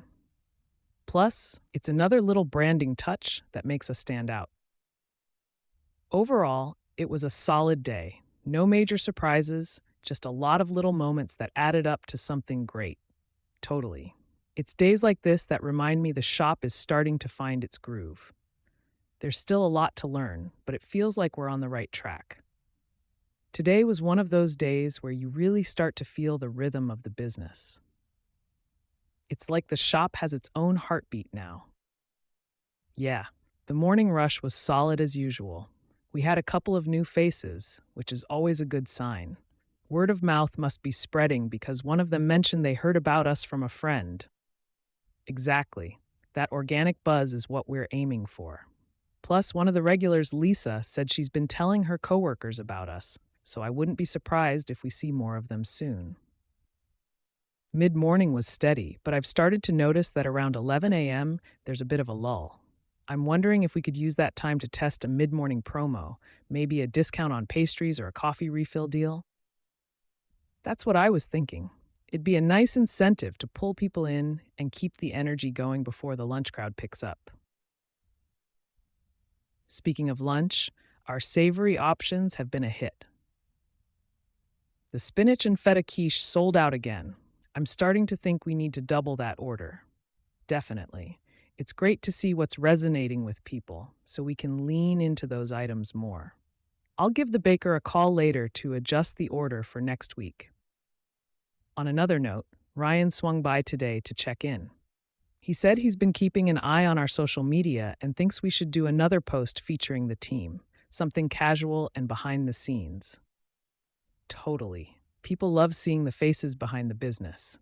I was thinking we could do a Meet the Barista series where we spotlight each team member with a fun fact about them. Right? It makes the place feel more personal and connected. Plus, it gives the staff some well-deserved recognition. Oh, and I had a quick chat with Sarah too. She suggested we start thinking about holiday plans, maybe a special drink or even decorating the shop a bit early to get people in the spirit.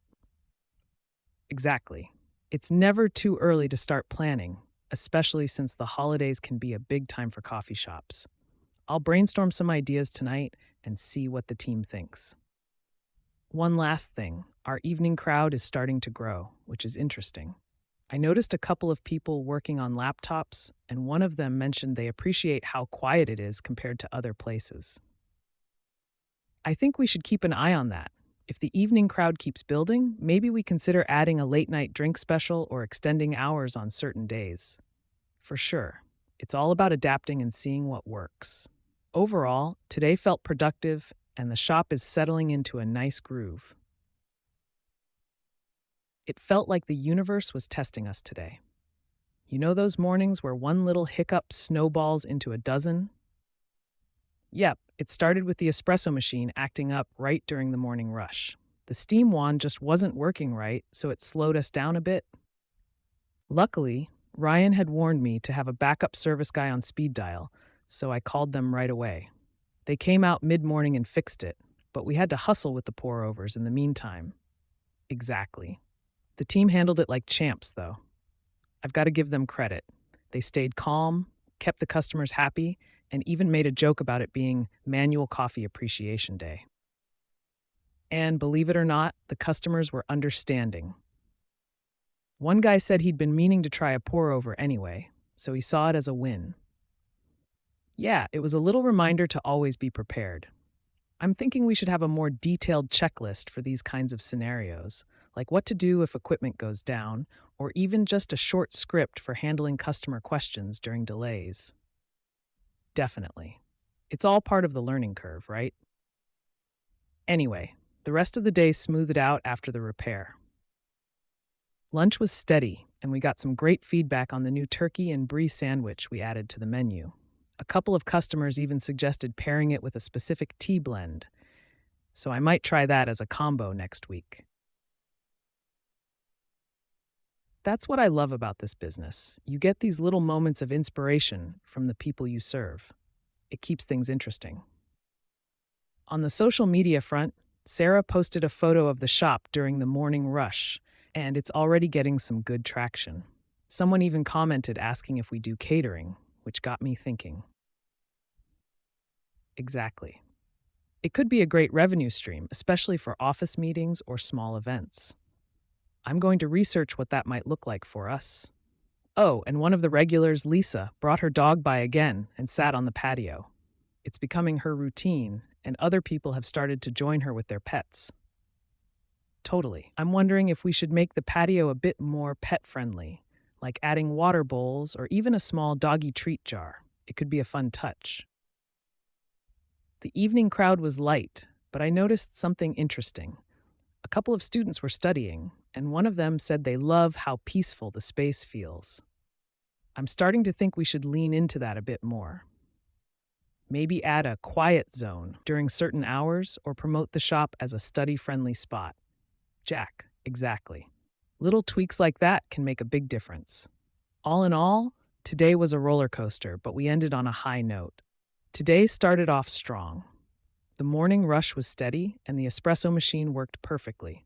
Thankfully, no repeats of yesterday's hiccup. Yeah, I think the repair guy gave it a good tune-up. I also had a quick chat with the team this morning to thank them for handling everything so well yesterday. It felt like a good morale booster. Definitely.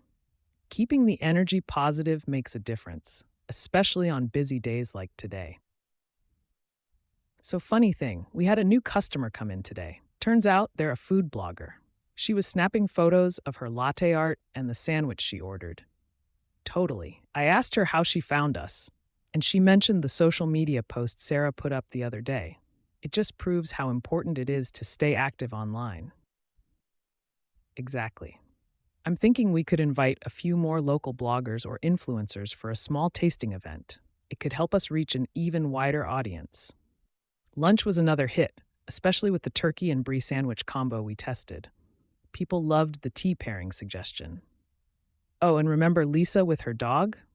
Well, she came by again today, and 3 other customers on the patio had their dogs too. It's like we're accidentally becoming the unofficial dog-friendly coffee spot in the neighborhood. For sure. I ordered a couple of water bowls online today, and I'm thinking of putting up a little sign that says, "Pause welcome." Afternoon slowed down a bit, which gave me time to catch up on inventory. We're running low on a few items, so I placed an order to restock before the weekend. I also noticed we've been flying through oat milk faster than anything else. I might have to order extra next time to keep up with demand. Oh, and Sarah shared an idea with me today. She's thinking we could create a small loyalty program for our regulars. Something simple, like a punch card system, where every 10th drink is free. Jack. Exactly. It's a nice way to reward the people who keep coming back. Plus, it gives them even more reason to stick with us. The evening crowd was lighter, but I had a nice chat with one of the regular students. He suggested we extend our closing hours by an hour on weekends for people who want to study later. Right? I told him I'd consider it. I just want to make sure it wouldn't overwork the team or complicate the schedule. Overall, today felt solid. No major surprises, just steady progress and a few good ideas for moving forward. Things just keep rolling. It's like every day brings something new, but we're starting to find a good rhythm. The morning rush today was insane, probably one of our busiest yet. I think the cooler weather has people craving their lattes and hot chocolates more than usual. Jack. Oh, and remember that new seasonal drink idea we tested last week? The cinnamon maple latte? It's flying off the menu. We sold out of the maple syrup stock I ordered. Totally. I already called the supplier to see if they can expedite a restock. It's a good problem to have, but I don't want to run out again and disappoint anyone. Jack. Mid-morning, I noticed a couple of local teachers chatting in the corner. I asked if they were new to the shop, and they said one of their colleagues recommended us. Word of mouth is really starting to work for us. Definitely.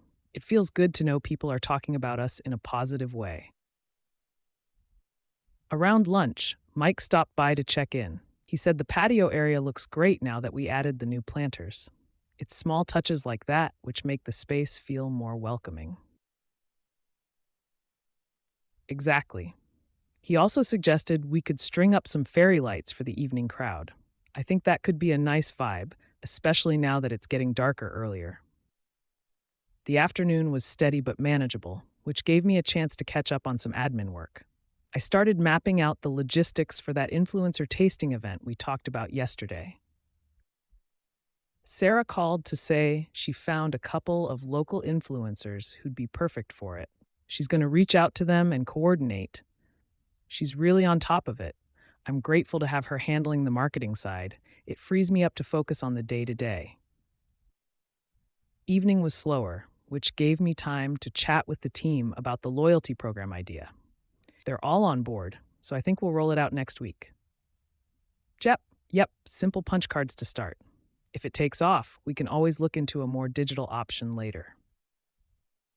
Before closing, I went over tomorrow's schedule with the team. We've got a few big orders to prep for a local business meeting, so we'll need to hit the ground running in the morning. Overall, it was a productive day. No major hiccups, just steady momentum. I swear mornings just keep getting busier. We barely had the doors open, and there was already a line forming. I think the word is spreading about our cinnamon maple latte. People kept asking for it, and thankfully, the maple syrup order arrived first thing this morning. Crisis averted. Sarah came by mid-morning to help with some social media content. She snapped a few shots of the new drink setup and the cozy patio area. I think she's planning to post a reel later today. Totally. She's got a knack for it, making everything look so inviting and shareable. Around noon, we had that big catering order for the local business meeting. It went smoothly, but man, it took all hands on deck to get it out on time. They loved it. One of the attendees even dropped by the shop afterward to grab another coffee for the road. It's little things like that that make the hustle worth it. Mid-afternoon, Ryan stopped in to check out the patio lights idea. He even brought a few samples to try out. We set up a couple to see how they'd look after sunset. Oh, it's gonna look amazing. I think we'll go ahead and install them this weekend. The quieter afternoon gave me a chance to go through some of the feedback cards we've been collecting. People are really loving the vibe and the friendly staff, which is great to hear. A couple of comments suggested adding a vegan pastry option, so I made a note to reach out to the baker we've been working with to see what they can whip up. Evening was steady but manageable, which was nice because I got to chat with a few regulars. There's this one guy who's been in almost every day since we opened. He joked that we're his new office. Exactly. It's cool seeing people make this place part of their routine. Closing time came around, and I did a quick inventory check. We're holding up pretty well on supplies, but I'll need to order more milk and beans tomorrow. This pace is no joke. Jack, yeah, but it's a good problem to have. I'd rather be scrambling to restock than worrying about slow sales. Today started with a bang. Literally. The espresso machine gave out a loud hiss and stopped mid pull during the morning rush. I had a mini heart attack. Luckily, Mike was already here. He managed to troubleshoot it in record time. It turned out to be a simple clog in the steam wand. Crisis averted. Jack? Right? I'm starting to think Mike is some sort of coffee equipment whisperer. He even showed the staff a few maintenance tips to prevent it from happening again. The rush didn't let up until almost 11 a.m. I'm noticing more new faces, which is a great sign. People are definitely hearing about us. Sarah swung by again with a couple of new ideas for the menu board design. She suggested adding a small section for daily specials, which I think could really work. Jack. Exactly. It'll keep things fresh and give us a chance to test new items before fully committing to them. Lunchtime brought another wave of orders. The turkey pesto panini is turning into a bestseller. We might need to stock up on more ingredients to keep up. Midday, I got a call from the local community center. They're hosting a weekend fair and want to know if we'd be interested in setting up a booth. Jack. Totally. It's a great opportunity to introduce the brand to a wider audience. I just need to figure out the logistics, like what to serve and how to transport everything. The rest of the afternoon was smooth sailing. I even got a chance to sit down with Ryan and go over the patio lights project. We're officially installing them Saturday night after closing. Jack. Evening brought a couple of surprises. A local blogger came in to do a review. She didn't say much, just ordered a cappuccino and sat quietly in the corner taking notes. Fingers crossed she loved it. A positive review could bring in even more customers. Closing time came around, and I stayed a bit late to deep clean the counters and double-check inventory. We're running low on oat milk again. It's definitely the favorite. Exactly. I'm learning that inventory is a constant battle, but it's a good problem to have. Today started earlier than usual. I came in at 5 a.m. to meet the delivery truck. We've been going through supplies faster than expected, so I wanted to make sure everything arrived on time. Luckily, everything came in without a hitch. I even had time to reorganize the storage area before the staff arrived. It feels good to have everything in its place. Morning rush hit as usual, but today I noticed something cool. There's this group of regulars forming. They're not just coming for coffee, they're starting to hang out and chat with each other. It's exactly what I was hoping for. Creating a community vibe was one of my biggest goals, and seeing it happen is so rewarding. Sarah popped in mid-morning to drop off the final draft of the menu board redesign. It looks fantastic, clean, simple, and with a touch of personality that fits the shop perfectly. Yeah, we're planning to get it printed by next week.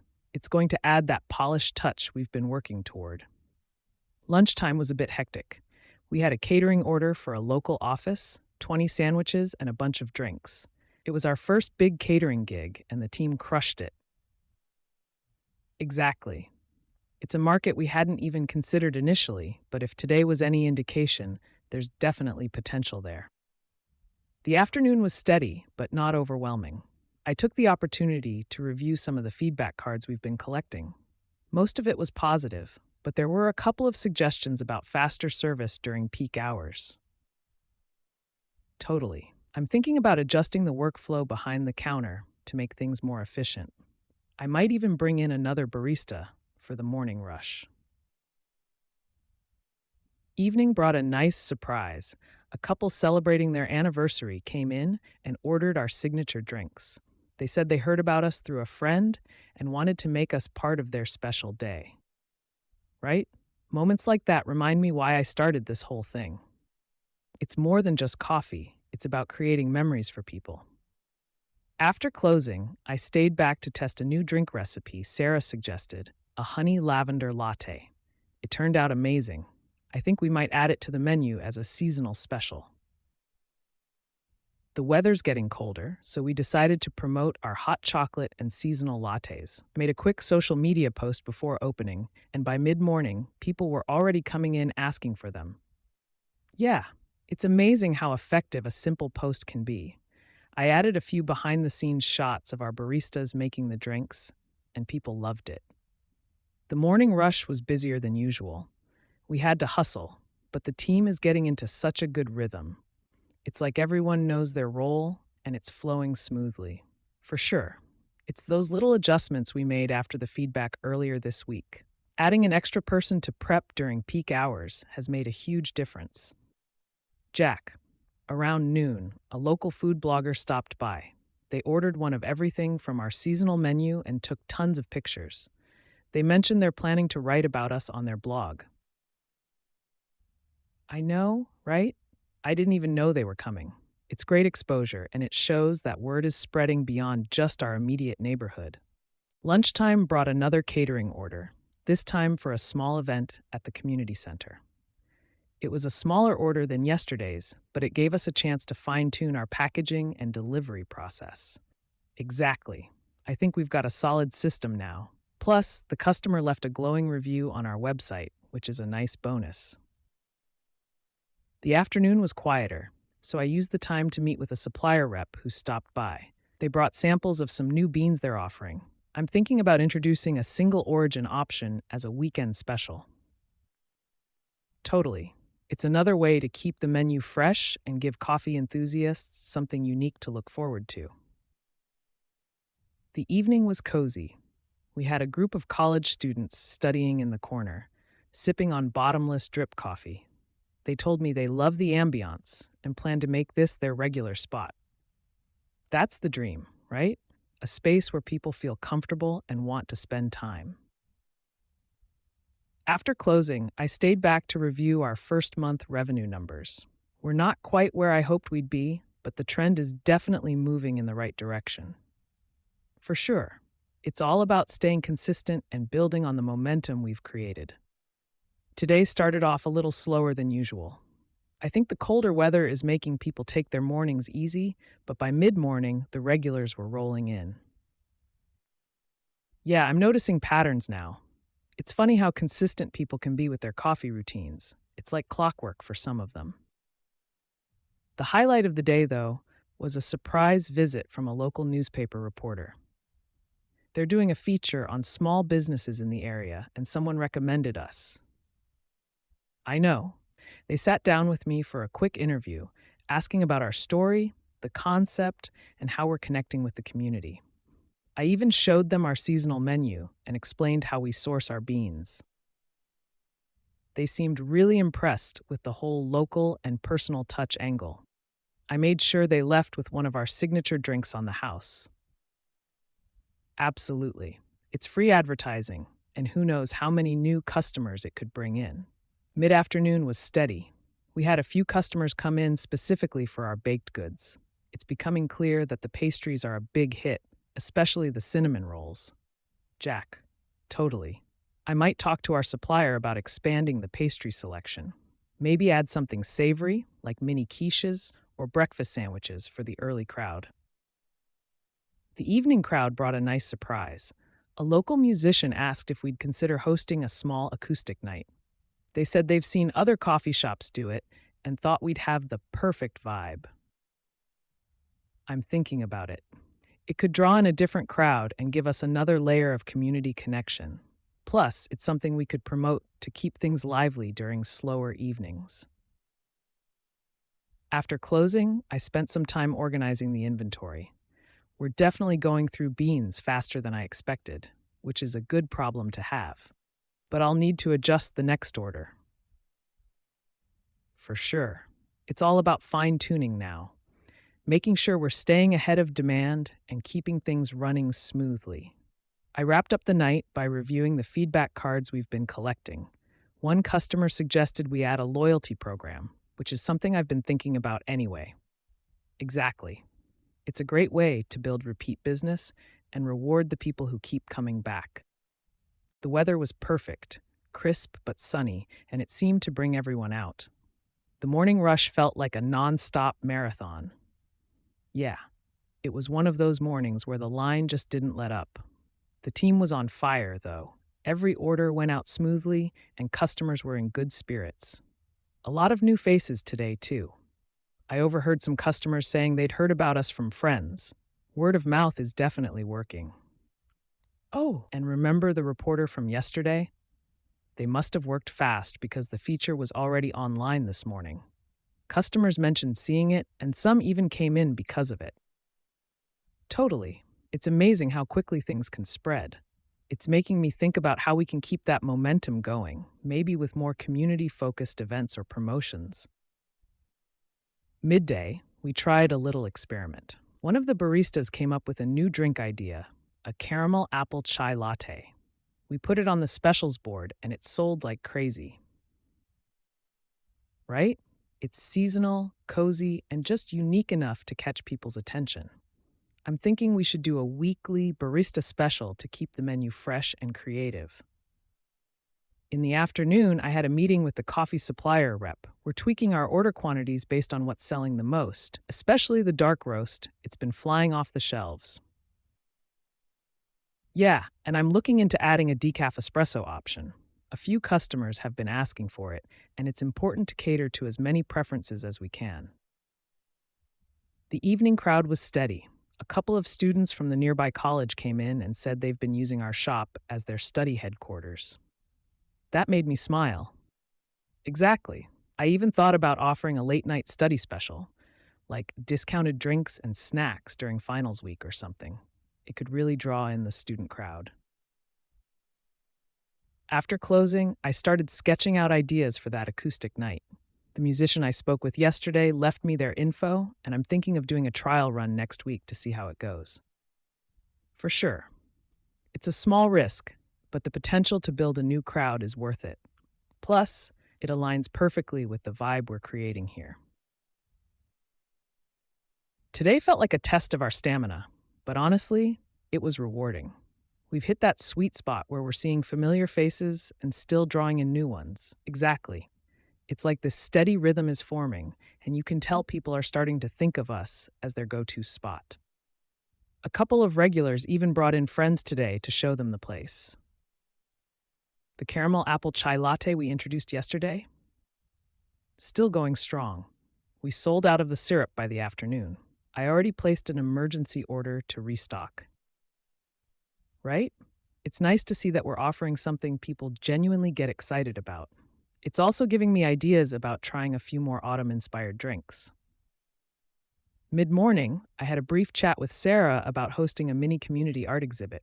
She knows a few local artists who might be interested, and I think it could be a great way to bring people in. Totally. It aligns perfectly with the vibe we're going for, supporting local talent while making the space feel dynamic and fresh. On the operations side, we had a small hiccup with the espresso machine this afternoon. Nothing major, but it reminded me how critical it is to keep up with maintenance schedules. For sure. I've already called the technician to come by tomorrow morning. It's better to stay on top of these things before they snowball into bigger problems.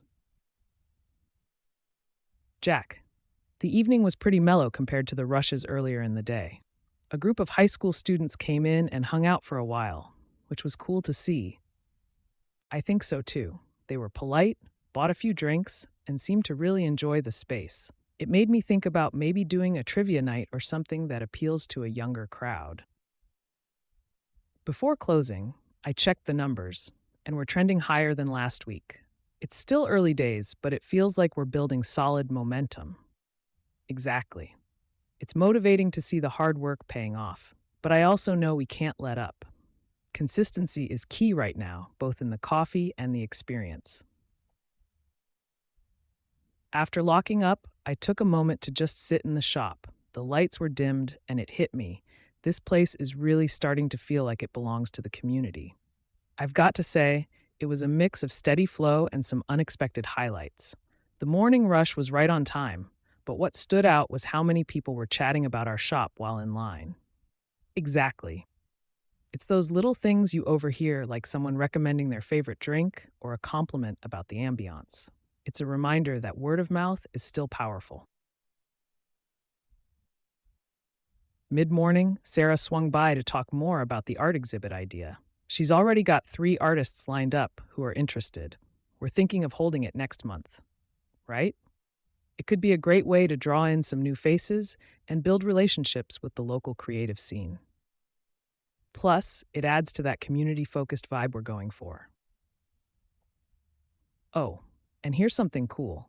One of the local bloggers who writes about food and coffee stopped by. I didn't even realize who they were until after they posted a story on Instagram. Totally unexpected, but it's amazing.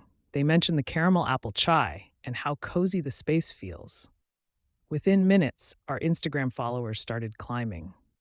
It's exciting, but also a bit of a wake up call. We need to make sure we're always ready for moments like that, consistently delivering quality and making every visit special. Jack, the afternoon was steady, and we saw a few new customers who mentioned the blogger's post. One even asked if we'd consider a subscription service for our coffee beans. It's worth thinking about for sure. Maybe we could offer a monthly box with a rotating selection of beans and a special recipe or brewing tip. Toward the evening, a group of teachers came in after work. They ordered a mix of drinks and ended up staying for almost 2 hours, just unwinding and chatting. Exactly. It's those kinds of moments that make me feel like we're succeeding, not just as a coffee shop, but as a place where people want to spend their time. Before closing, I checked the supplies and we're already low on a few key items again. It's crazy how quickly things move when the pace picks up like this. Yeah, I'm going to place another order tonight. It's a good problem to have, but it's also a reminder to keep refining our inventory management as we grow. As I was locking up, I couldn't help but think about how much has changed in just days. Every day brings its own challenges and wins, but it feels like we're on the right track. Totally. This morning was a bit of a blur, though. The weekend crowd came in full force, and we had a line out the door for nearly 2 hours straight. Right? The team was on it, though.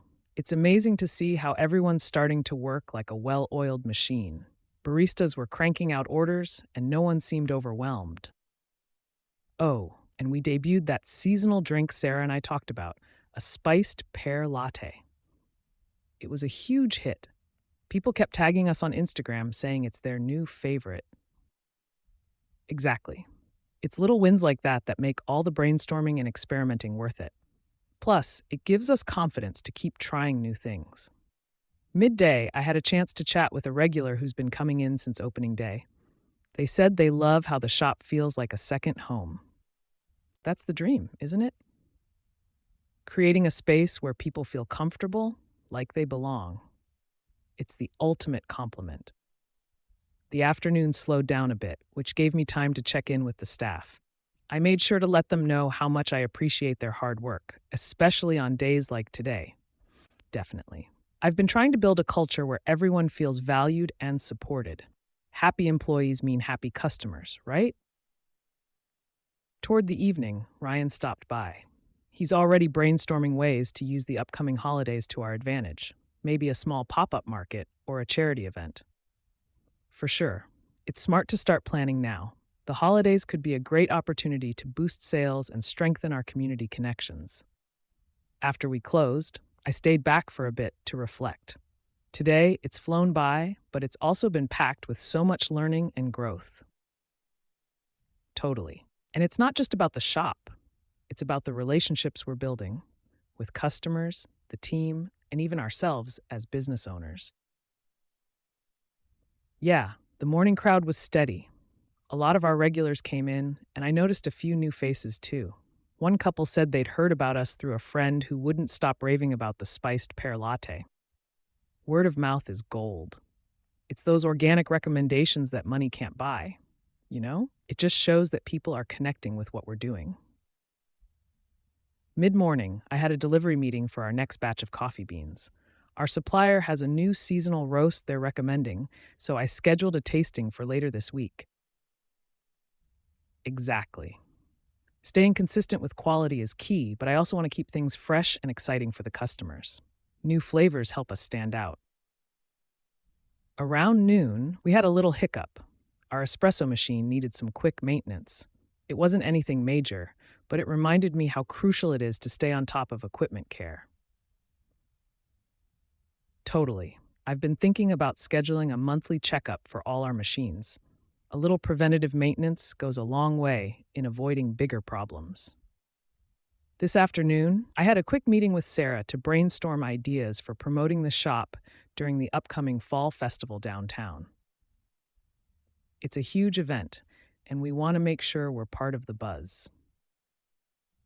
We're thinking about setting up a booth with a mini espresso bar and handing out flyers with a discount code for first time visitors to the shop. It's all about driving foot traffic. Toward the end of the day, I got an email from a local magazine that wants to feature us in their new spots to check out section. It's such a great opportunity for exposure. Yeah, I'll need to follow up tomorrow to schedule an interview and maybe set up a photo shoot. It's another chance to tell our story and connect with a wider audience. After we closed, I took some time to update our budget. I'm happy to say we're on track for the month, which feels like a huge accomplishment this early on. Jack, exactly. It's encouraging to see the numbers backing up all the hard work. It gives me even more motivation to keep pushing forward. I spilled my first cup of coffee while setting up this morning. Maybe the universe was reminding me to slow down a bit. Yeah, it's funny how little moments like that can set the tone for the day if you let them. But I shook it off and got right back to it. Jack, the morning rush was smooth. We've started to hit a nice rhythm as a team, and it shows. Customers barely had to wait, and a few even commented on how efficient we were today. One of our regulars, Mrs. Keller, brought in her granddaughter. It's sweet seeing how the shop is becoming a spot where people bring family and friends. It's exactly the kind of community vibe I was hoping for. Mid-morning, I had a quick chat with Ryan. He's been looking into expanding our social media presence, especially on platforms like TikTok and Instagram Reels. For sure, he suggested we do a behind-the-scenes series, like how we create our signature drinks or even funny moments during prep. People love authenticity, and it's a great way to connect. Lunch was unexpectedly busy. A group from the nearby office came in, and it felt like they brought half their team. Thankfully, we had enough hands on deck to manage the surge. After that, I sat down to review our inventory. With the way some of our drinks are selling, I think we'll need to place another order for syrups and seasonal ingredients sooner than expected. Jack, definitely. I'd rather stay ahead than risk running out, especially now that word is spreading about our seasonal menu. Late afternoon, Sarah stopped by to check on how things were running. She brought up the idea of hosting a small live music event on the weekend. I love the idea. It's another way to draw in a crowd and give people more reasons to visit. Plus, it supports local artists, which is a win-win. Before closing, I had a quick meeting with our baker about potentially adding a new pastry item. She's experimenting with a spiced apple croissant that sounds incredible. Yeah, if it tastes as good as it sounds, I'm sure it'll be a hit. I'm thinking we could pair it with one of our new fall drinks for a limited time combo. This morning started with our first wholesale delivery arriving earlier than usual. It caught me a little off guard, but having that stocked and ready before the rush was a blessing in disguise. The breakfast crowd has really picked up. I think word of mouth is finally kicking in. A few people said they came in because their coworkers wouldn't stop talking about our caramel latte. Oh, and guess what? We sold out of the spiced apple croissants in under 2 hours. They were a hit, just like I thought. Now I'm kicking myself for not ordering more. Jack, yeah, I already told the baker to double the batch for tomorrow. It's a good problem to have, but I don't want to disappoint anyone who's coming specifically for those pastries. Mid-morning, we tried something new. Ryan convinced me to do a quick live on Instagram. Just a casual coffee talk while we made a couple of our signature drinks. It was actually pretty fun. A lot of people tuned in, asked questions, and even suggested ideas for drinks they'd like to see. It's amazing how interactive people can get when you let them in.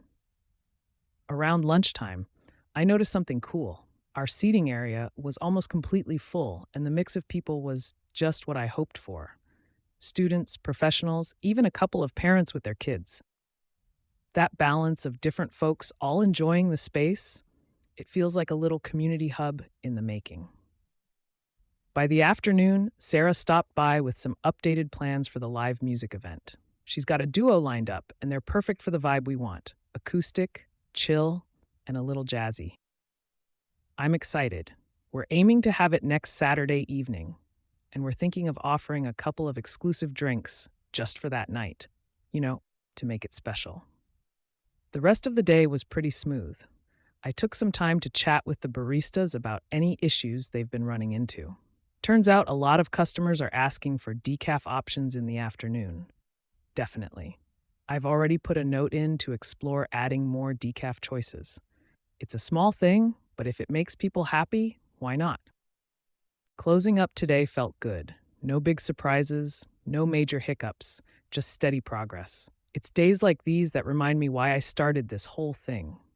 Yeah, the rush was intense, but the team handled it like pros. I've been watching how they're working together, and honestly, it's starting to feel seamless. The new double batch of spiced apple croissants? Gone by 9 a.m. I don't know if it's the season or just how good they are, but people are loving them. I had a couple of regulars stop me while I was restocking cups. They said they love how the shop feels like a little escape from their usual routine. That's exactly what I was hoping to hear. Mid-morning, I decided to try something new with our loyalty program. Instead of just handing out cards, I had Ryan set up a quick tutorial on our Instagram stories about how it works digitally. It's amazing how many people prefer just scanning their phone over keeping another card in their wallet. We had at least 20 signups today alone. The lunch crowd was steady, but what really stood out was a group of teachers from the nearby school who came in together. They said they heard about us from one of their students. Yeah, it's cool to see how different groups of people are finding their way here. It's like the shop is becoming a little part of their network. Jack. In the afternoon, I had a meeting with Sarah and Ryan about the live music night. We're finalizing the promo plan, and we decided to run a giveaway for 2 free drinks during the event. Exactly. It's a simple way to build excitement and get people talking about it online. Plus, who doesn't love free coffee? Later in the day, we got a shipment of some new custom mugs we ordered. They look even better in person. I set a few on the shelves, and a customer bought one within 10 minutes. That's what I'm thinking. It's not a big moneymaker, but it's branding that goes out into the world with them. It's worth it. By the end of the day, I was feeling pretty good about everything. Sales were solid, the team was in sync, and customers were happy. Closing up, I had this moment of just standing in the middle of the shop, looking around and thinking, yeah, this is exactly where I want to be. Jack, today rush was wild again, but this time it felt less stressful. I think everyone's just getting used to the pace, and the customers seem more patient now that they know how busy we can get. The new delivery of Ethiopian beans came in, so I swapped out our usual pour-over feature. The feedback's been amazing. One customer even said it was the best cup of coffee they've had all year. Yeah, it's moments like that that make the hard work worth it. I made a mental note to highlight the new beans on our social channels later tonight.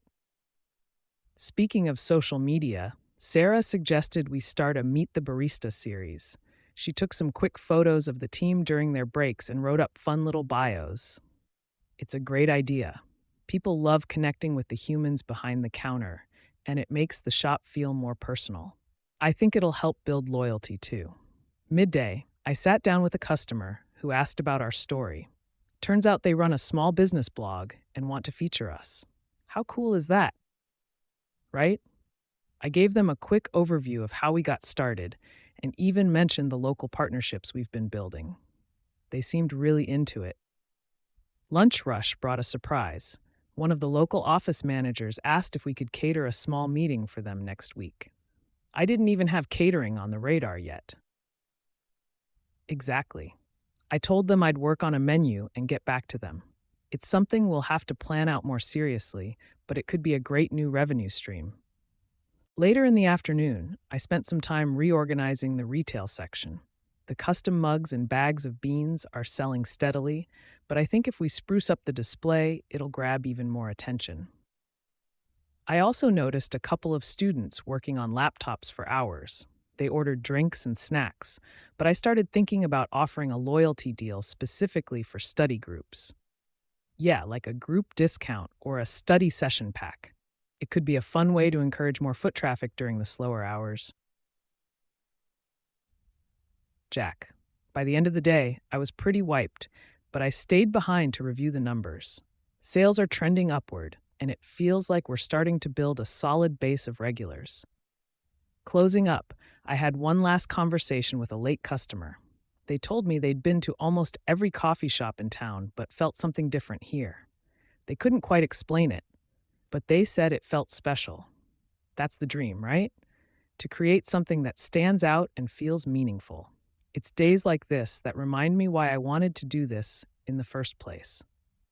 Today started with a little hiccup, though. The milk delivery was late, and we had to run to a nearby store to grab a temporary supply. Not ideal, but we made it work. Yeah, the team handled it like pros. Nobody panicked, and the customers didn't even notice. I made a mental note to double-check our backup procedures for next time. Jack. The highlight of the day was definitely the new seasonal latte we launched, Cinnamon Honey. It's simple but so good. People were raving about it. One customer even asked if we'd sell the cinnamon honey syrup. That got me thinking, maybe bottling our syrups for retail could be a thing down the line. Sarah was behind the counter for most of the day, chatting with customers. She's so good at making people feel at home. One guy told her this is his new happy place. Jack. Moments like that make all the stress worth it. It's like we're not just serving coffee, we're creating something people look forward to. Mid-morning, I met with a local baker who's interested in supplying us with some specialty pastries. Their mini fruit tarts are amazing, so I think it could be a great partnership. Exactly. The more local we can keep things, the better. Plus, it adds a unique touch to our menu. Jack. Around lunch, I started brainstorming ideas for hosting small events. Maybe a live music night or a local artist showcase. It could be a fun way to draw in more people. Sarah loved the idea. She's already thinking about which musicians to reach out to. I think it could be a great way to build buzz and strengthen our connection with the community. The afternoon rush was steady, and I noticed more people hanging out for longer periods. The vibe felt relaxed and comfortable, exactly what we wanted. One thing I need to work on, though, is keeping the outdoor seating area a bit cleaner. It's been windy and the leaves are piling up. Maybe we need to schedule quick sweeps throughout the day. Closing time was smooth, and I took a moment to reflect. The morning rush was strong today. We had a mix of our regulars and a few new faces. Some of them said they heard about us through word of mouth. That's always a good sign. Yeah, and the cinnamon honey latte is turning into a big hit. People are asking if it's going to stay on the menu permanently. I'm tempted to make it a staple, but Sarah reminded me about the importance of keeping the menu dynamic. Maybe we'll bring it back as a seasonal favorite every year. Mid-morning, we had a delivery of our new custom mugs. They turned out so well. They're simple, but the design feels very us. I think customers are going to love them. Totally. We're planning to start selling them next week, along with some reusable tumblers. It's a small step toward adding more retail options, but it's exciting. Around noon, Ryan stopped by and we talked about the live music night idea. He knows a couple of local artists who might be interested, so we're going to reach out to them. We're aiming for something laid back, maybe acoustic guitar or a small jazz trio. It'd be cool to turn Friday evenings into a regular event. The afternoon was steady, and I noticed a group of college students working on a project in the corner. Seeing people use the space like that is exactly what I envisioned. Yeah, it's not just a coffee shop. It's a place for people to connect, work, and relax. It makes all the effort we put into the design and vibe so worth it. Closing time went smoothly, but I did notice that we're running low on some ingredients. I'll need to place an order first thing tomorrow to make sure we're stocked for the weekend. Before heading out, I took a minute to look around the shop. The energy in this place, it's hard to describe, but it feels alive. Tomorrow, I'm planning to meet with the team to get their feedback on how things are going. They've been incredible, and I want to make sure they feel heard as we keep growing. We had our team meeting first thing. I wanted to hear their thoughts on how the shop is running and any ideas they had for improvement. Everyone had great input. Mia suggested streamlining our morning prep, especially with how busy the rush has been lately. We're going to trial her idea next week. Jack. Sarah also mentioned adding a suggestion box for customers. It's such a simple idea, but it could help us learn what people love and what they want to see next. Mid-morning, we had a visit from a local blogger who wanted to feature us in her Best Spots in Town series. She tried our signature lavender mocha and seemed really impressed. Yeah, Ryan thinks the feature could be great for bringing in more of the weekend crowd. We'll see how it goes once the article is up. Around lunchtime, we had a group of teachers come in. They were so nice. They mentioned how much they appreciate the calm atmosphere here. One of them said it's her new go-to grading spot. It's comments like that that make me feel like we're doing something right. We're not just serving coffee, we're creating a space people want to be in. In the afternoon, the weather turned colder, and we sold out of our hot chocolate. That's definitely something I'll have to plan for moving forward. Right? And the kids love it, so I think we'll add a few fun variations, maybe peppermint or salted caramel for the holiday season. After closing, I spent some time organizing the back office. It's amazing how much paperwork piles up even in a small business. I'm starting to think I might need a part-time assistant soon. Jack. It's a good problem to have, though. It means we're growing, and I couldn't ask for more than that. Tomorrow, we're testing out a new pastry from our local baker. If it's a hit, we'll add it to the menu for next week.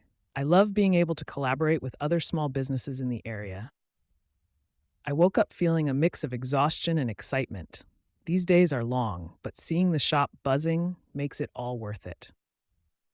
I got to the shop early to help with the morning prep. The team was already on top of things, which is awesome. We're really starting to click as a unit. The morning rush was smoother than usual, but we did have a little hiccup with the espresso machine. It started acting up mid-service, which threw us off for about 10 minutes. Luckily, Ryan had the idea to call our equipment supplier right away. They walked us through a quick fix, and we were back in action. After the rush, we got a surprise visit from the city's small business support group. They wanted to check in and see how things were going. It felt great to share our progress and hear their encouragement. Midday, we tried out the new pastry, the cranberry orange scone. People loved it. We sold out by 2 p.m. Sarah was right. It's definitely going on the menu. I also noticed that we're getting more regulars. There's this one guy, Mr. Patel, who comes in every day around noon for his cappuccino and a chat. Today, he told me how much he appreciates the friendly vibe here. Stuff like that makes me feel like we're building something more than a coffee shop. It's becoming a little community hub, and that's exactly what I hoped for. Jack. The afternoon had a quieter flow, so I took some time to review the finances. It's crazy to see how much we've grown in just 2 months. Sales are steadily increasing, and we're already close to hitting our monthly target. We're also getting a lot of traction on social media. The post about the lavender mocha feature got tons of likes and shares. Ryan says we should start thinking about another social media campaign soon. Jack. Right before closing, I noticed one of the staff looked a bit off. Turns out Mia was feeling under the weather, but didn't want to leave us shorthanded. I told her to head home and rest. We've got a solid team, and I want to keep it that way. After closing, Sarah and I brainstormed ideas for a small holiday event, maybe a hot cocoa bar or a holiday latte workshop. We want to keep things fun and engaging for our customers. It's hard to believe we've hit this milestone already. It feels like a blur, but at the same time, like we've been doing this forever. I started the day reflecting a bit. 2 months ago, this place was just an idea. Now it's alive, buzzing with people, laughter, and the smell of fresh coffee.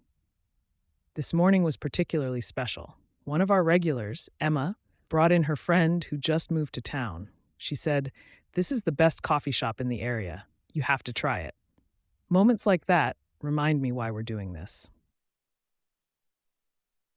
Jack, we also had a group of college students come in to study. They took over the corner table and stayed for hours, ordering drinks and snacks. It's cool to see the space being used the way we envisioned, warm, welcoming, and flexible. Midday, Sarah came in with some exciting news. She's been keeping an eye on customer reviews online, and we're consistently getting 5 stars. Someone even wrote, "The lavender mocha is life-changing." Can't lie, I smiled pretty big when I read that.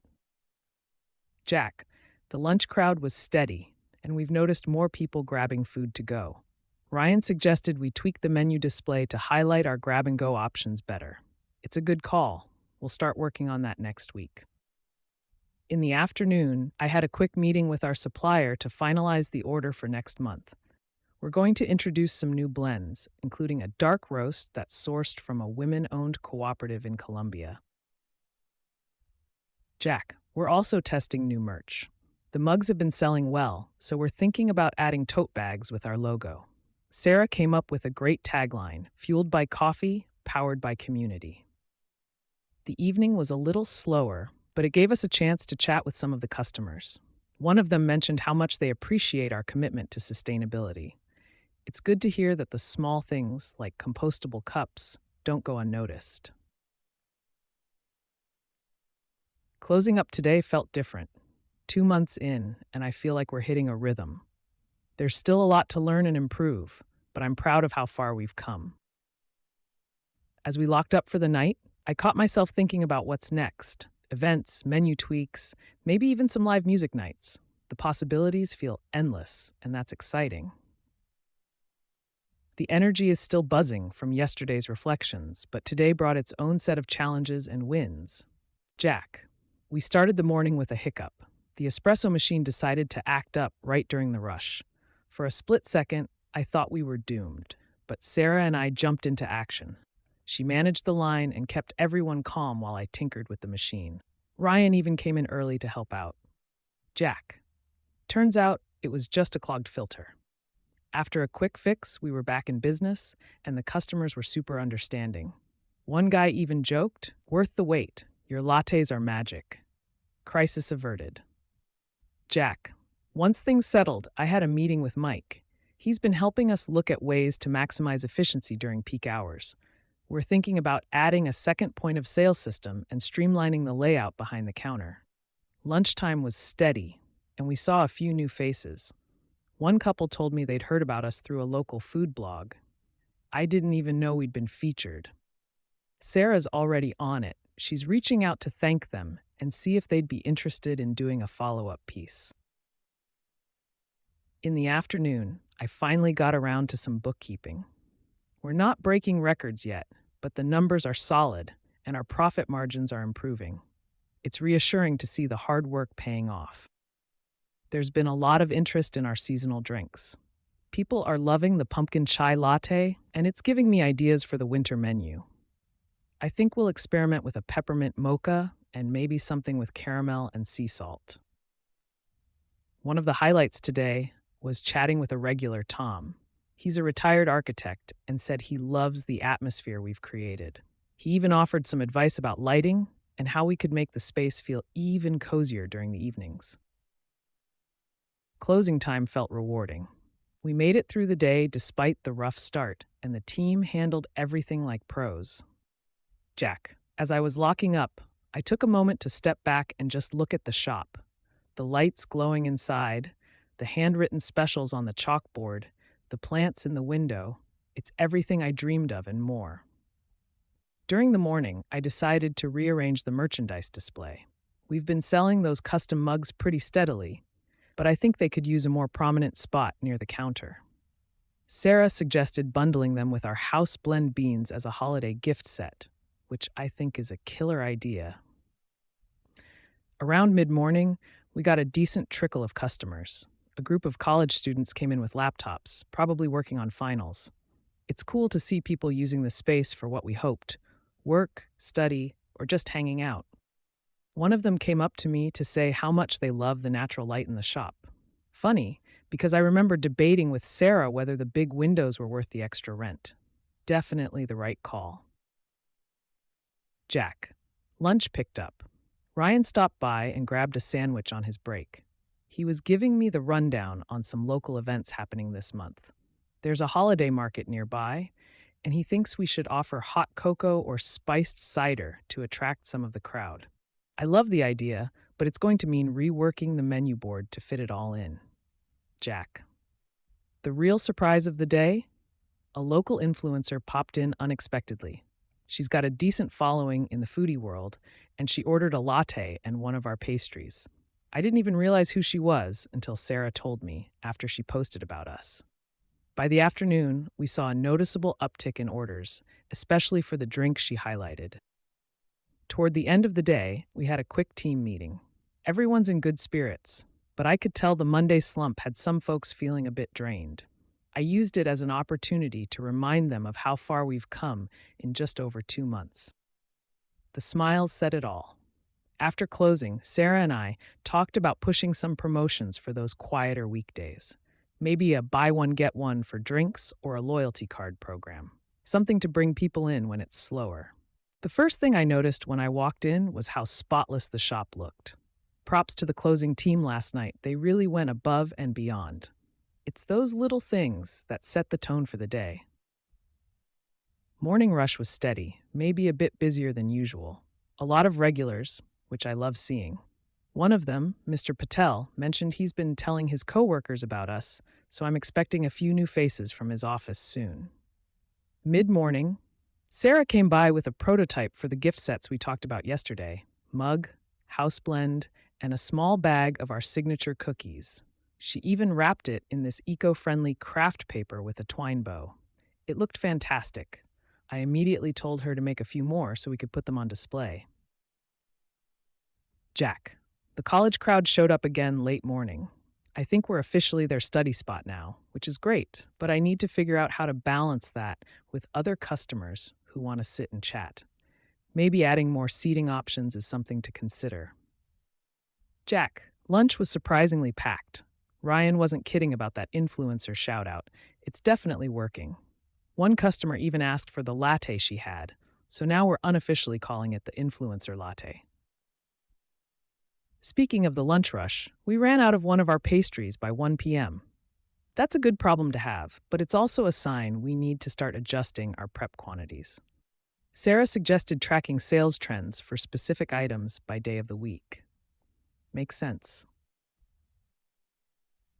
Around 3 p.m., we had a bit of a lull, so I used the time to meet with our baristas. We went over a few new drink recipes for the upcoming holiday menu. They're all excited about the spiced cider idea, but the eggnog latte is still up for debate. By the late afternoon, a couple of local musicians stopped by to ask about performing in the shop. That's something I've always wanted to incorporate: live music. Maybe start small, like an acoustic night once a week, and see how it goes. Closing time rolled around, and the team was still buzzing about the day. It's wild to see how much energy the shop has, even at the end of the day. The momentum is building, and I'm feeling more confident about what we're creating here. Every day feels like a step closer to something big.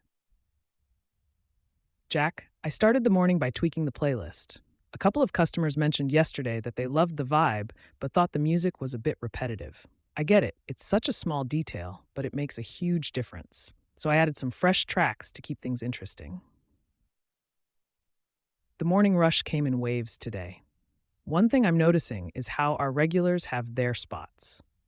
There's the corner booth crew, the counter sippers, and the window table folks. It's cool to see these little communities forming within the shop. Sarah dropped off the finalized gift sets, and they look even better than the prototypes. We set up a small display near the counter, and within 2 hours, we sold 3. That's a good sign. I'm thinking we should post about them on social media soon. Late morning, I met with the pastry supplier. We talked about expanding the menu slightly, maybe adding some savory items like quiches or hand pies for the lunch crowd. It's a bit of a leap, but it might be worth testing out. Speaking of lunch, it was another solid turnout. The influencer latte is officially on fire. 3 people ordered it by name today. Ryan said he's working on another campaign with a local food blogger, so we might see another surge soon. Mid afternoon, we had a surprise visit from a health inspector. I'll admit my heart skipped a beat, but everything was in order. She even complimented the cleanliness of the shop, which felt like a huge win for the team. The 3 p.m. lull wasn't as quiet as usual. We had a couple of moms with their kids come in for hot chocolates and cookies. It got me thinking, should we add a kid-friendly corner? Something small but thoughtful, like coloring books or a tiny play area? Late afternoon, I had a quick chat with Ryan about the live music idea. He's on board and knows a few local artists who'd be a great fit. If all goes well, we might have our first acoustic night by next month. As we wrapped up the day, I noticed one of the baristas chatting with a customer who's been in 3 times this week. Turns out she's a freelance photographer and offered to take some pro shots of the shop for free, just because she loves the vibe. The little wins keep stacking up, and it's making me realize how much of a community hub this place is becoming. Every day feels more and more like we're building something special. I woke up to a notification that someone tagged us in a video review. Turns out it's a local food vlogger with a decent following, and they gave us a glowing review. The best part, they raved about our signature vibe and the seasonal latte. By the time I got to the shop, our Instagram DMs were already buzzing. Jack, the morning rush was intense today, even more than usual. We had a line out the door by 8:15 a.m. I had to jump in behind the counter for a bit just to keep things flowing. It was hectic but exhilarating, like the good kind of busy that makes you feel alive.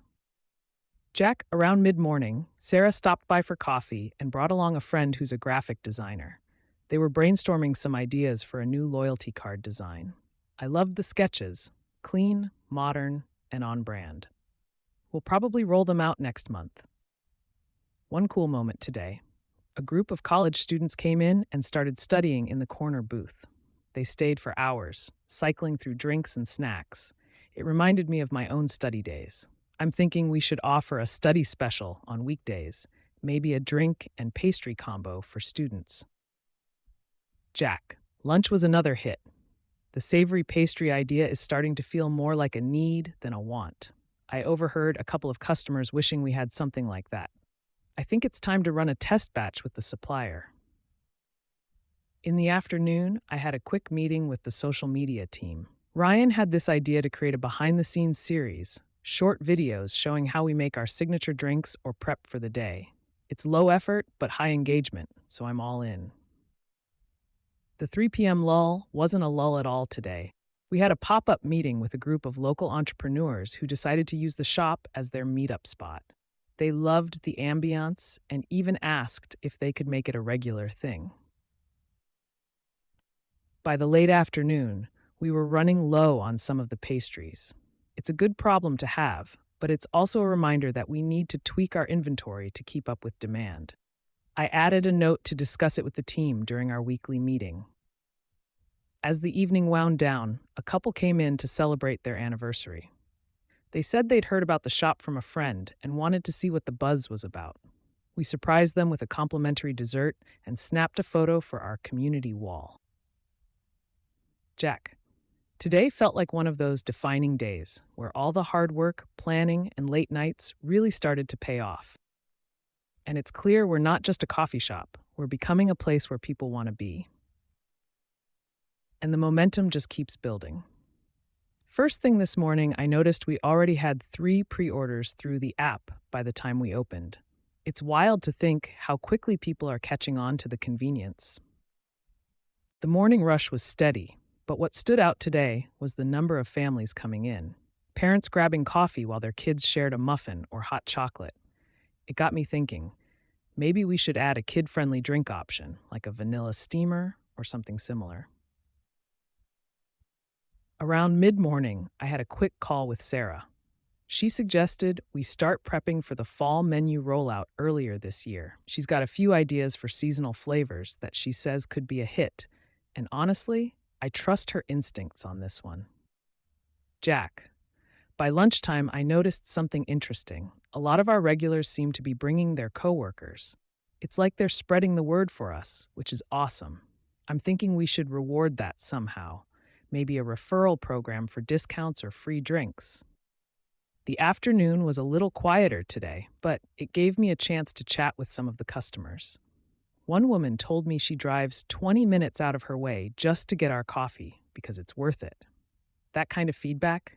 Priceless. I also spent some time reviewing our stock levels and supplier invoices. The new syrup flavors we introduced last week are flying off the shelves. I need to place a bigger order ASAP to avoid running out. Late afternoon, we got a pleasant surprise. An article in the local paper featured us in their top 5 new cafes to check out list.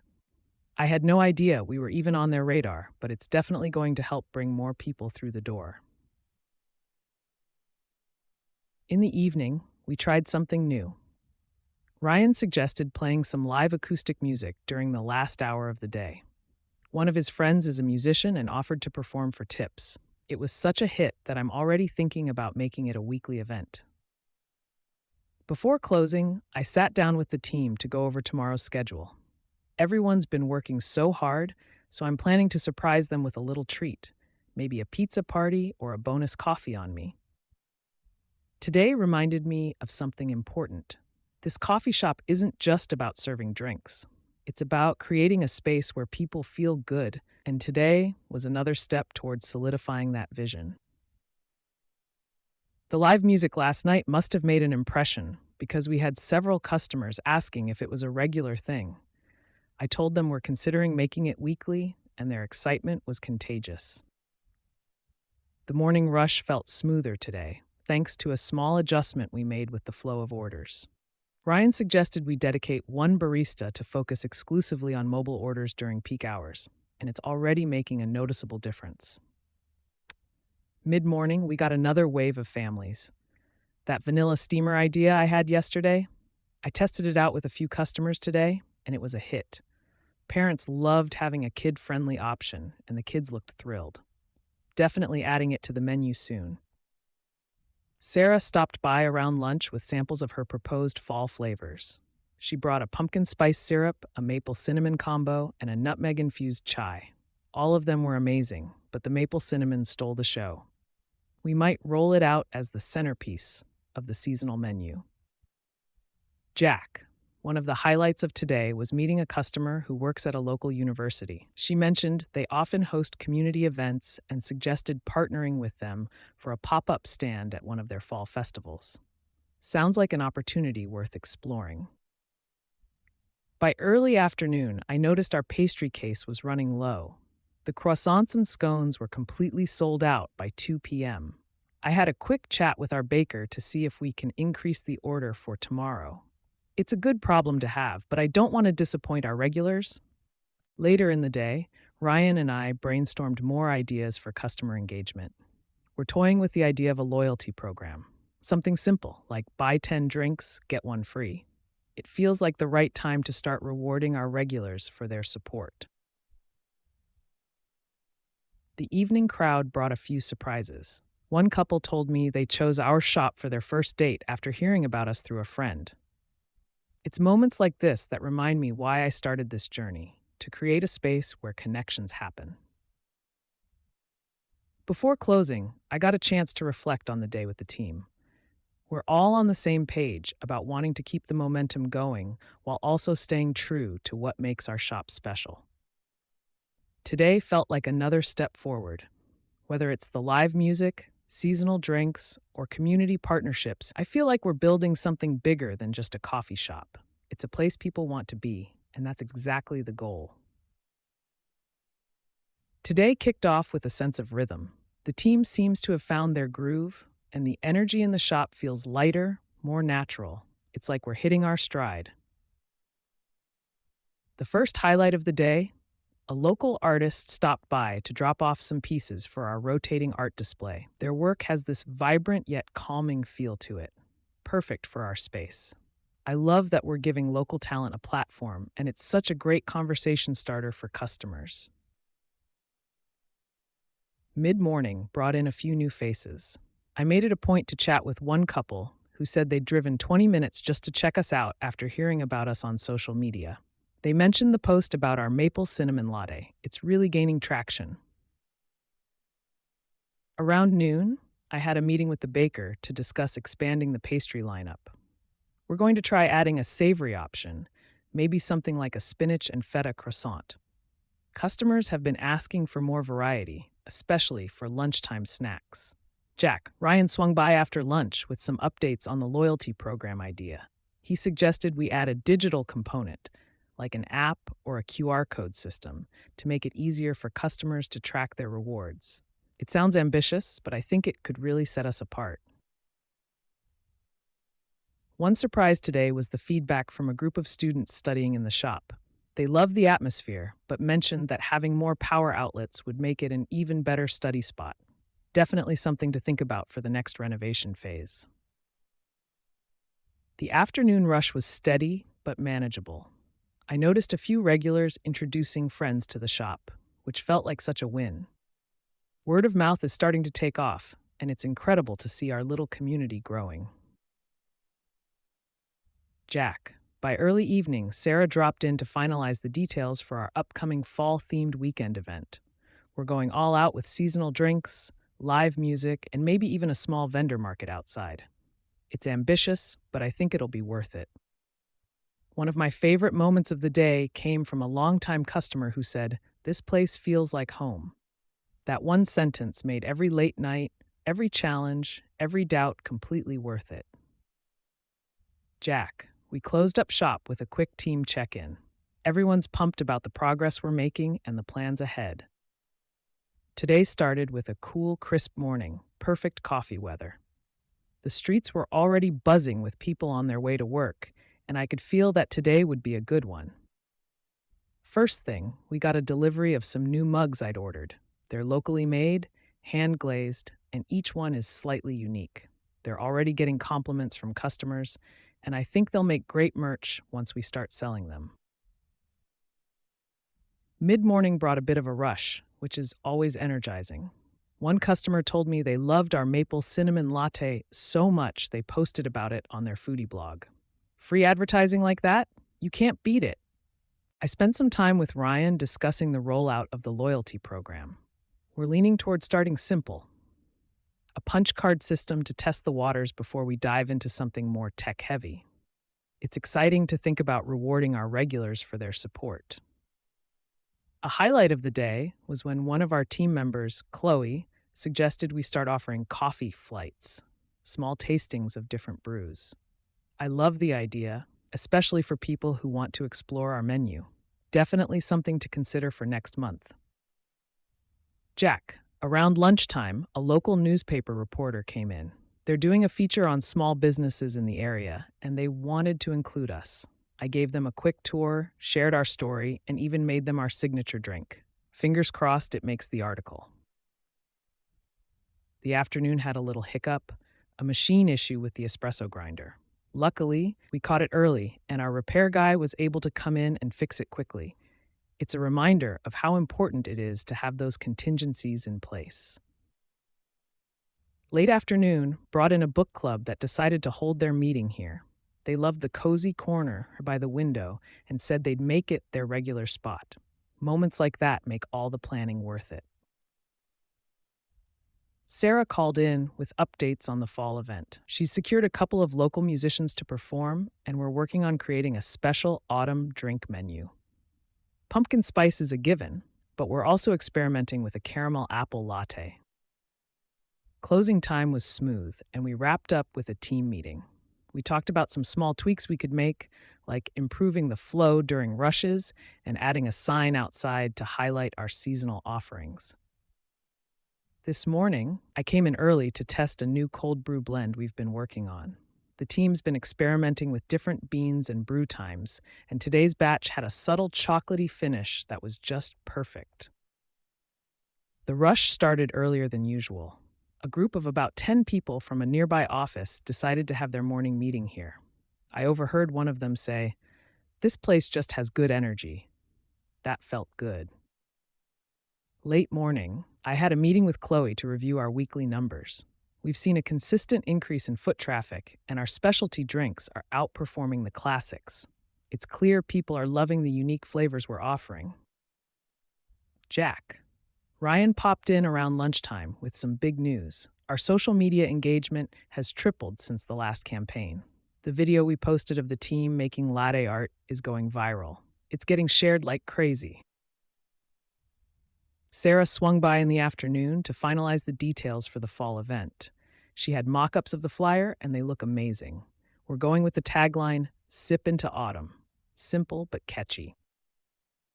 Mid afternoon brought another hiccup. Our pastry supplier accidentally sent us the wrong batch of muffins. Luckily, the customers were super understanding, and we ended up giving out some complimentary cookies as a goodwill gesture. The highlight of the day?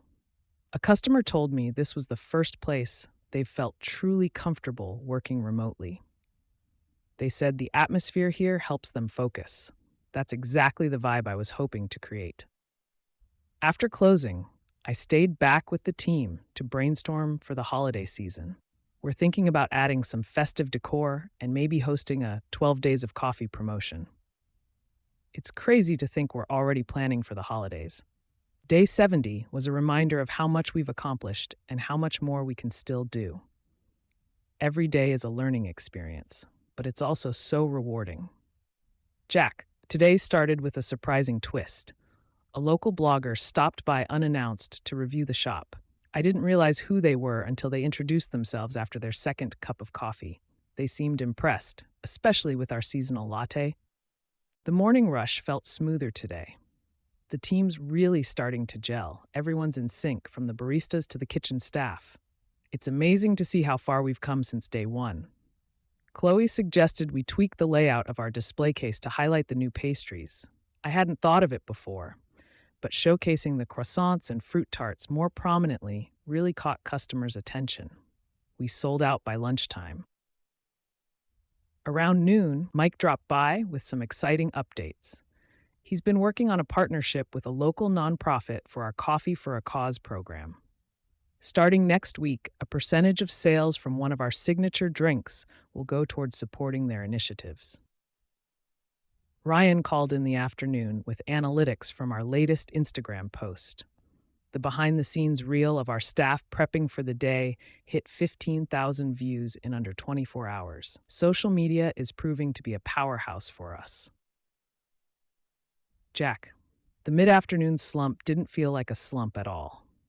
We had a couple of regulars bring in their friends, and it's always nice to hear them talk about the shop like it's their favorite hangout spot. The espresso machine decided to act up right before the evening crowd rolled in. Thankfully, Sarah had recommended a great technician a while back, and he came through for us on short notice. We wrapped up the day with a quick team meeting.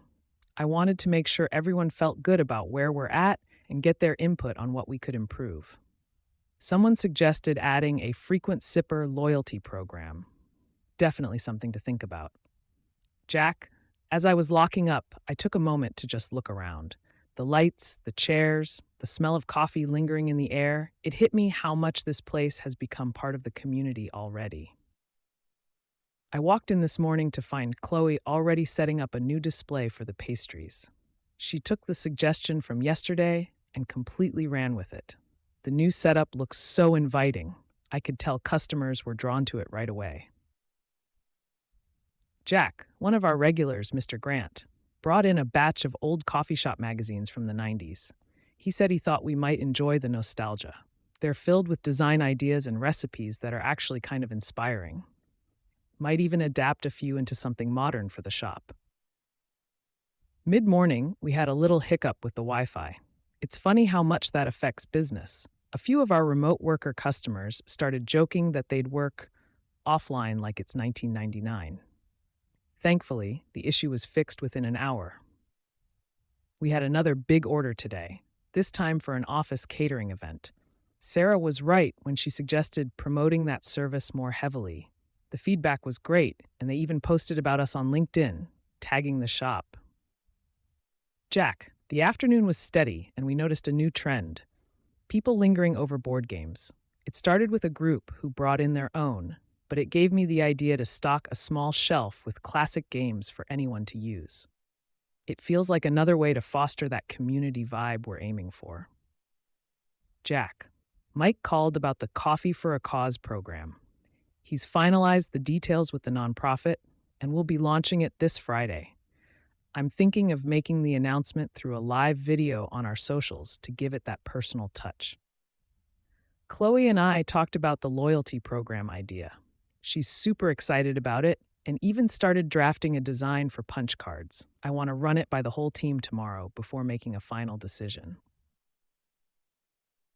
Jack, as we neared closing, we had a young couple come in who said they'd heard about us through a TikTok video someone posted. It's amazing how word of mouth has evolved. I wonder if we should lean into that platform more. We wrapped up the day with a quick inventory check. Looks like we're flying through our seasonal syrup faster than expected. I'll need to reorder tomorrow and maybe even increase the quantity for next month. I walked in early today because I wanted to get a head start on organizing the back room. The extra time paid off. It's way more functional now. Chloe joked that I should try organizing the front of house too. But hey, one step at a time. The morning rush was solid. We've noticed that our morning kick signature drink is becoming a fan favorite. One of our regulars, Lena, told me she can't go a day without it now. It's nice to see the menu items really clicking with people. Mid-morning, I got a message from Sarah saying the posters for Coffee for a Cause are ready. She nailed the design. They're vibrant, engaging, and perfectly on brand. I'm planning to put them up tomorrow and get the team prepped to talk about the initiative with customers. Around lunchtime, Ryan dropped by with a friend who's a local musician. We chatted about hosting live music nights. It's something I've been toying with, but after talking to her, I'm sold. We might kick off the first event in a couple of weeks. Just need to sort out the logistics. We had a funny moment this afternoon. A kid accidentally spilled his hot chocolate, and before I could grab a mop, our other customers were already helping out. It was such a heartwarming reminder of the community we're building here. Sales are trending up consistently. Chloe mentioned that she's hearing more first-timers saying they came because of recommendations from friends. It's amazing how word of mouth is snowballing. A photographer reached out through our Instagram asking if we'd be open to a collaboration. He wants to use the shop for a photo shoot in exchange for promoting us on his platform. His work looks great, so I think it's worth exploring. This evening, I stayed late to tweak the menu board. I added a small section for our upcoming seasonal drinks. Seeing it up there makes it feel real, like we're officially transitioning into our next phase. Before leaving, I sat for a bit and just observed the hum of conversation, the clink of cups, the warm glow of the lights. It hit me again that this dream is now a reality. Jack. Today started on a high note, literally. The morning was filled with the sound of laughter and chatter as a group of regulars brought their coworkers in for a little breakfast meeting. Seeing the shop used as a gathering space like this is exactly what I envisioned. We had a slight hiccup with the espresso machine mid-morning. Chloe called it Espresso Gate. Thankfully, the technician was able to swing by within the hour, and we were back in action before the lunch rush. It's a reminder that we should always have a backup plan for things like this. Speaking of the lunch rush, our turkey and avocado panini is flying off the shelf. I'm considering tweaking the prep process to make it quicker without sacrificing quality. Customers love it, but we need to streamline how fast we're getting it out. This afternoon, Sarah swung by with samples of potential new seasonal drink ingredients. The honey lavender syrup she brought, amazing. I think it's going to be a standout in our spring lineup. On the marketing front, Ryan finalized the draft for our first live music night announcement. We're aiming to post it on socials tomorrow. I'm both nervous and excited. It's our first real event beyond just serving coffee. Jack, we also got a surprise today, a write-up in the local paper. A journalist must have visited recently and wrote a glowing review about the community-first vibe of the shop. Chloe read it aloud during our afternoon lull, and everyone was beaming with pride. Jack. I spent the evening chatting with a customer named Martin. Turns out he's a graphic designer and offered help refine our chalkboard menus. His portfolio looks incredible, so I might take him up on it. Before closing, I took a moment to look over our numbers. We're still trending upward, and it feels like the community is really embracing us. It's so fulfilling to see the shop becoming a part of their daily lives. I think it's safe to say we're starting to hit our stride. The morning rush was smooth, like butter. Chloe's got the team working like a well oiled machine, and it's amazing to see how much everyone has settled into their roles. Jack, I had a customer come in and compliment our playlist. He said the music gives off main character energy vibes. I laughed, but hey, if the music makes people feel good, then I'll take it as a win. Mid morning, we had our first staff meeting in the shop. We usually wait until after hours, but I wanted to get everyone's input on our upcoming live music night. The team's ideas were fantastic, like adding a special event drink to the menu for that night. Chloe suggested a lavender lemonade espresso tonic. Intriguing, right? Jack, we also tested a new pastry from the local bakery we partner with. It's a spiced apple Danish, and let me tell you, it's dangerously good. I ate two before noon. Sarah came by during lunch to chat about branding for the music night. She's got this idea to set up a mini photo booth corner with props and a branded backdrop. I think it's brilliant. It's an easy way to get customers posting about us online. The afternoon slowed down, which gave me a chance to check inventory. I noticed we're going through our oat milk supply faster than expected. Might need to adjust the next order to keep up with demand. Towards the evening, we had a group of high schoolers come in for a study session. Watching them spread out at the big communal table, sipping on hot chocolates and lattes, made me realize how versatile this space is becoming. Before closing, Ryan and I finalized the flyer for the live music night. It's officially happening 2 Fridays from now, and we're aiming to make it a night to remember. Jack, the shop had this calm, cozy vibe all day. The weather was a little dreary, which usually means more people coming in for something warm. I can't say I mind. It's nice seeing everyone bundled up with their mugs and laptops. We tried out Chloe's new drink idea today, the lavender lemonade espresso tonic. Honestly, it's a game changer. I was a little skeptical at first, but the balance of flavors is so refreshing. A few regulars gave it a try, and the feedback has been overwhelmingly positive. Might just make it the signature drink for our live music night. Jack, mid-morning, we had a slight hiccup. One of the espresso machines started acting up.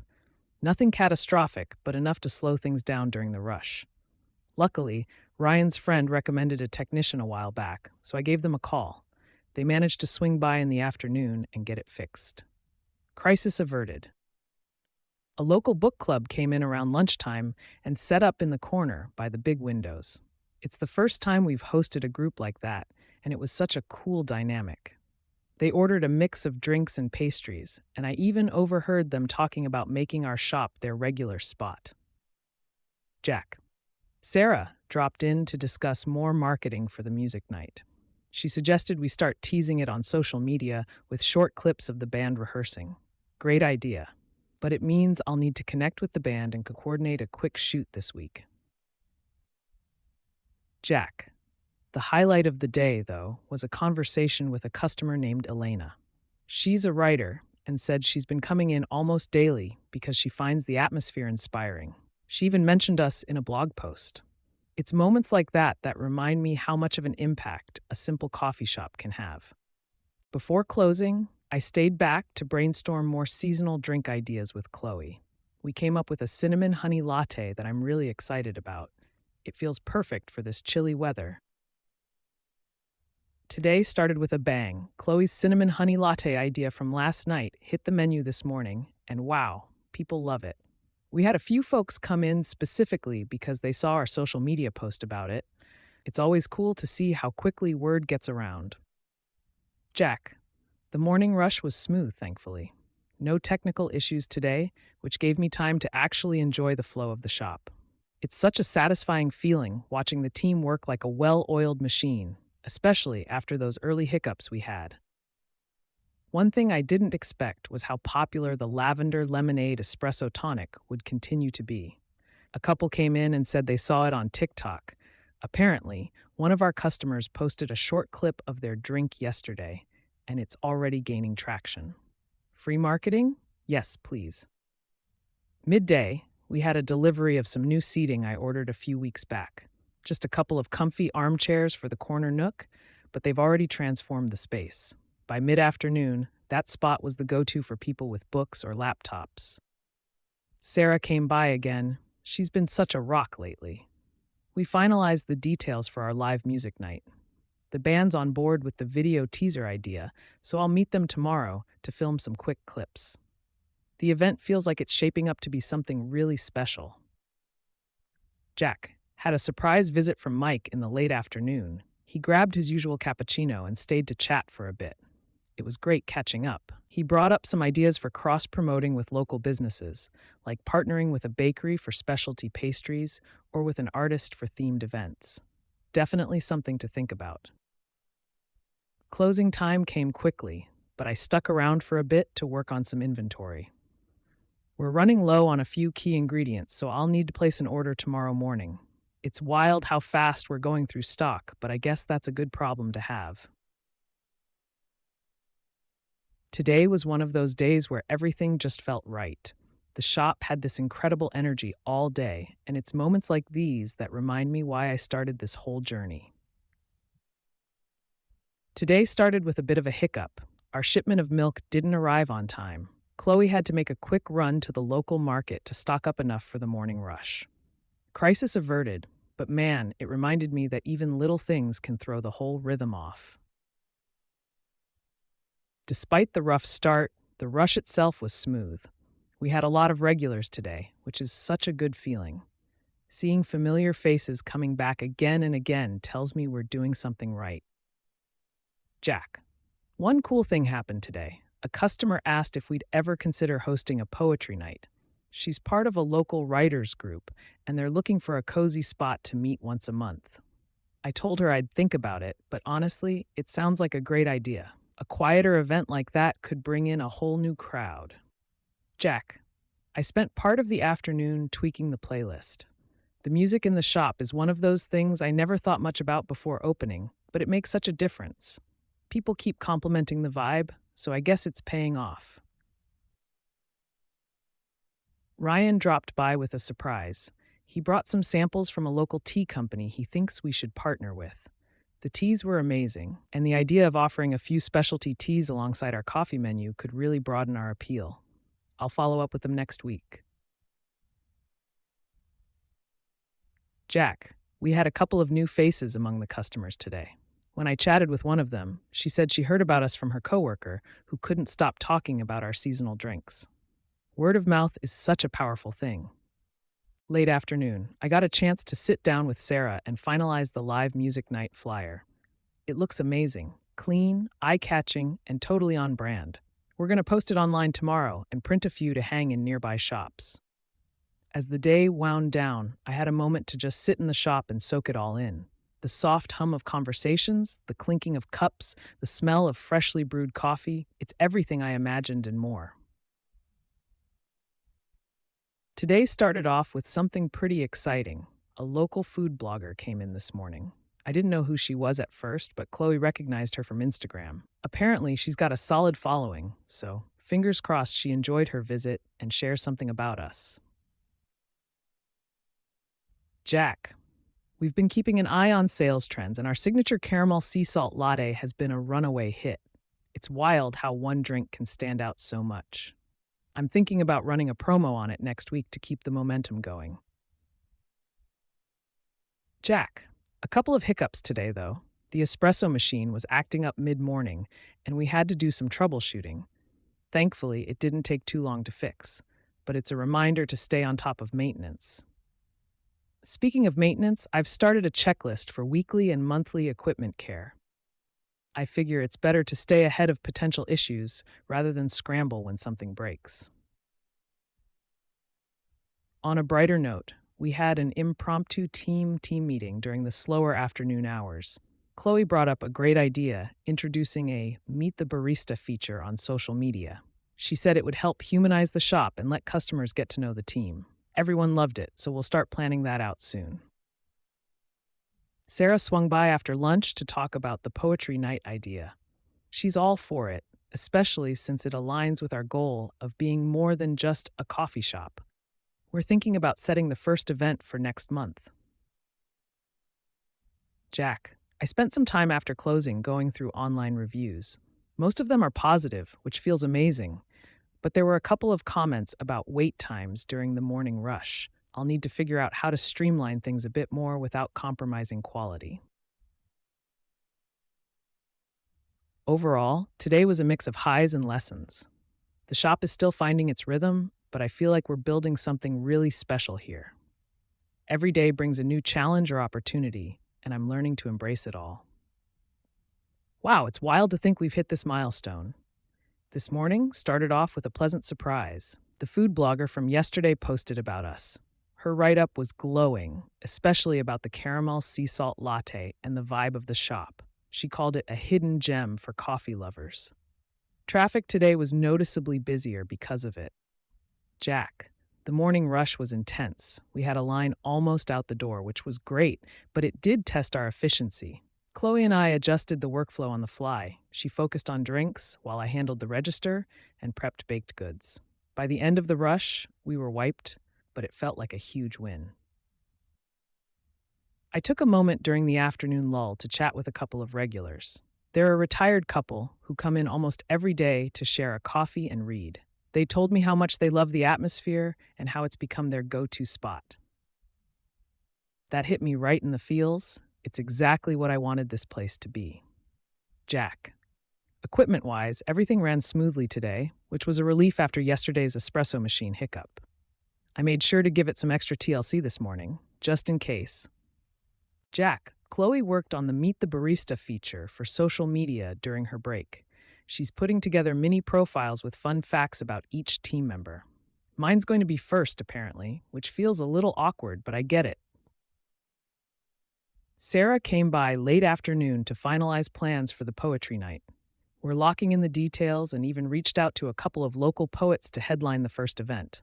She's super excited, and honestly, so am I. The day ended on a high note when a customer tipped Chloe $20 after complimenting her latte art. It's little moments like that that remind me how talented and dedicated our team is. It started with the kind of energy I love. Steady flow of regulars mixed with some new faces. A couple of people mentioned they heard about us from the food bloggers post. It's amazing how much buzz one good review can create. Chloe perfected a new signature drink idea she'd been experimenting with, a honey lavender cappuccino. I tried it, and it's incredible. We added it to the specials board immediately, and by lunchtime, we were getting orders for it left and right. Jack. I had a quick meeting with Ryan in the afternoon to talk about expanding our social media strategy. He suggested we start doing short behind-the-scenes videos, like the process of making our drinks or prepping baked goods. He thinks it'll give people a deeper connection to the shop. Jack. Equipment check was solid again today, which feels like a small miracle. I've been really diligent about staying ahead of maintenance, and it's paying off. Sarah swung by to drop off the posters for poetry night. They're gorgeous, simple but eye-catching. We're going to start putting them up around town tomorrow. A big highlight of the day was a customer who stayed for hours working on her laptop. Before leaving, she came up to the counter and said, "I've been to a lot of coffee shops, but there's something special about this one. It's just peaceful." That kind of feedback makes all the effort worth it. Jack. Ended the day catching up with the staff. We had a quick huddle to go over feedback and ideas. Chloe suggested we try offering a happy hour for baked goods in the late afternoon, discounted pastries to move stock before closing. It's a great idea, and we're going to try it out starting tomorrow. We kicked off the morning with a brainstorming session for our upcoming poetry night. Sarah joined us for coffee and had this idea of pairing a themed drink menu with the event, like a spoken word espresso or rhyme and time tea. Everyone loved it, so we're running with it. Mid-morning rush was wild. We had a group of tourists come in after spotting our shop on Instagram. They ordered almost everything off the menu, snapping photos the whole time. It's surreal to see how far our reach is spreading already. Jack, the happy hour for baked goods idea? Huge success. By 5 p.m., we had cleared almost all of the pastries we prepped for the day. Customers were excited about the deals, and it helped reduce waste. Win-win. Equipment hiccup around lunchtime, though. One of the grinders started acting up. Luckily, Ryan's friend works in repairs, and he was able to stop by and fix it on short notice. That's a reminder I need to build a better contingency plan for equipment breakdowns. Jack. Chloe had a stroke of genius during her break. She pitched the idea of a DIY latte art corner for customers during slower hours. We could provide the foam and tools, and they could experiment with designs. It's quirky and interactive. Definitely fits our vibe. I'll run numbers on it later this week. Jack. One of the regulars brought in a friend who's a local artist. He's interested in displaying some of his work here. We'll rotate pieces monthly to keep things fresh. It's another layer to our community building effort, and I'm all for it. I stayed late after closing to tweak the seating layout. I'm trying to create a better flow for the midday rush. It's small adjustments, but I think it'll make a difference. It started off quiet, which gave me some breathing room to catch up on admin stuff. Invoices, inventory checks, and replying to a growing number of emails from people pitching collaborations. Mid-morning, Sarah stopped by again. She's been such a rock through all of this. We finalized the poster design for Poetry Night, and it's looking amazing. She's really pushing the marketing angle, saying we should start posting sneak peeks on social media to build hype. Speaking of social media, Chloe showed me this reel someone made about their visit here. It's blowing up, like thousands of likes and comments. The best part? It's all organic. People are loving the vibe, the drinks, and even the music playlist we have going. Lunch rush was smoother today, thanks to that seating tweak I made last night. Customers seemed to flow through the space a lot better, and I noticed fewer bottlenecks at the counter. Small win, but I'll take it. Jack, the afternoon got interesting. A customer, a regular actually, pulled me aside to tell me how much they appreciate the shop. They said it feels like a little oasis in their busy day. That hit me right in the feels. It's moments like these that remind me why I'm doing this. Oh, and we sold out of our seasonal drink special by 3 p.m. I'm thinking we might need to adjust the prep quantities because demand is way higher than I anticipated.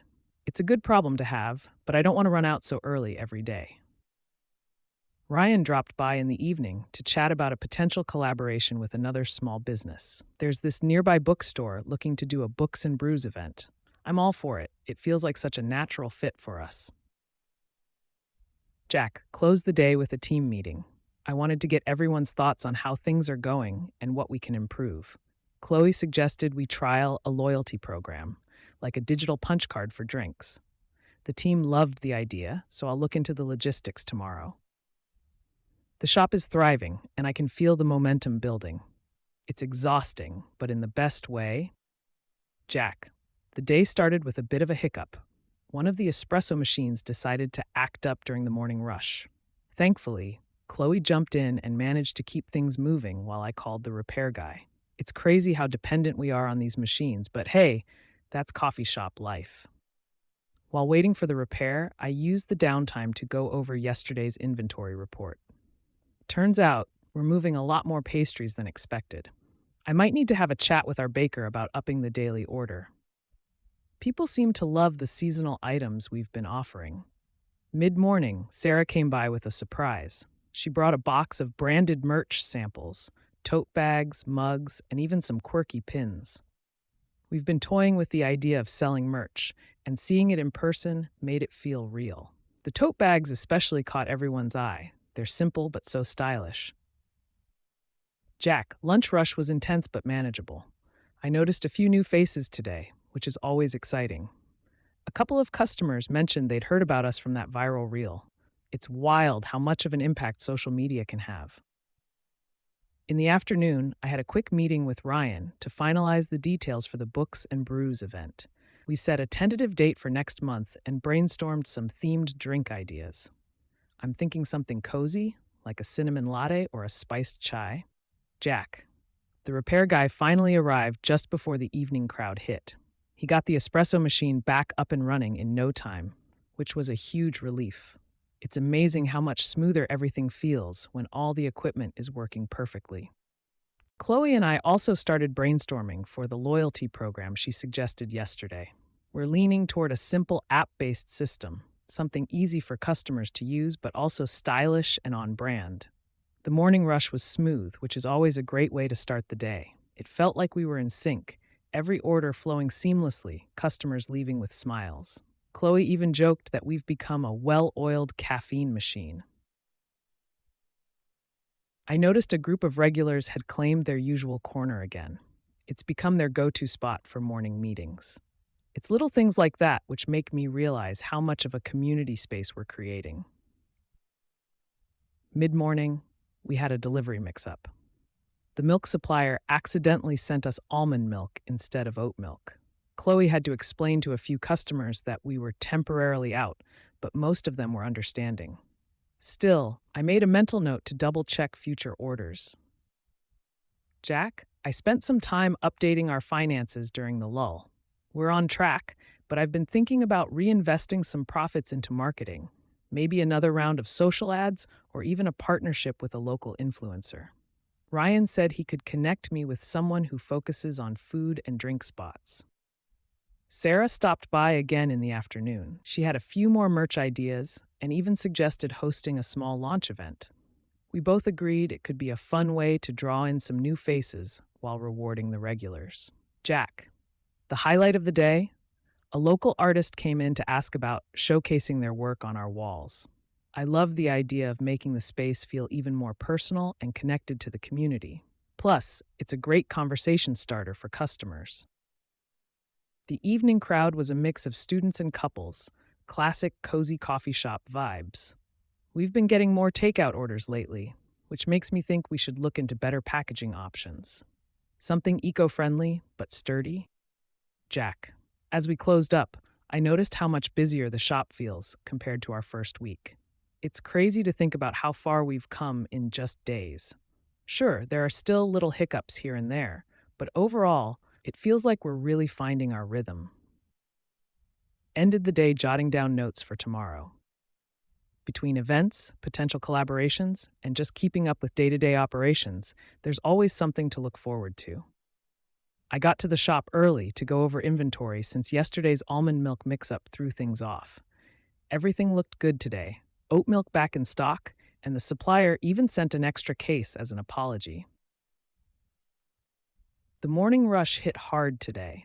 I swear, everyone in the neighborhood decided to stop by for coffee at the same time.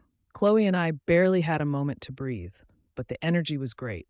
The new seasonal drink is already a hit. Several people came in just to try it after seeing our post on Instagram. Jack, speaking of social media, I checked our analytics during the mid-morning lull. Our engagement is climbing, and we're getting tagged in more customer photos.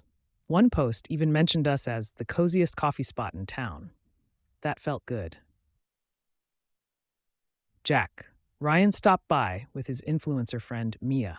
She's got a decent following, and we brainstormed some ideas for a small campaign. She suggested a giveaway for free drinks, which could be a great way to attract new faces. We'll finalize the details by the end of the week. The lunch crowd was steady, and we had a couple of people working on their laptops for hours. I've been noticing that we're becoming a go-to spot for remote workers. I'm considering adding a few more power outlets to accommodate them. Sarah dropped in again. She's on a roll with ideas lately. Today, she pitched the idea of a loyalty card program. Buy 10 drinks, get one free. It's simple, but it could be a great way to encourage repeat visits. I told her I'd run the numbers tonight. Late afternoon, we had another artist inquire about hosting a small poetry reading here. I love the idea of using our space for events. It adds a layer of personality and makes the shop feel like more than just a place to grab coffee. Closing time came quicker than expected, but we wrapped up strong. Chloe suggested a team outing soon since we've all been working nonstop. I think it's a great idea. Got to keep morale high. Overall, today felt like another step forward. We're getting busier, our reputation is growing, and the shop is settling into its identity. It's exhausting, sure, but seeing this place come alive makes it all worth it. And I've got to say, the rhythm is really starting to click. I came in a bit later this morning since Chloe had the opening covered. It gave me a chance to catch up on some much needed sleep. Felt like a luxury. The weather was perfect today, and it worked in our favor. The outdoor seating was full pretty much all morning. A group of students from the nearby college even set up a little study session out there.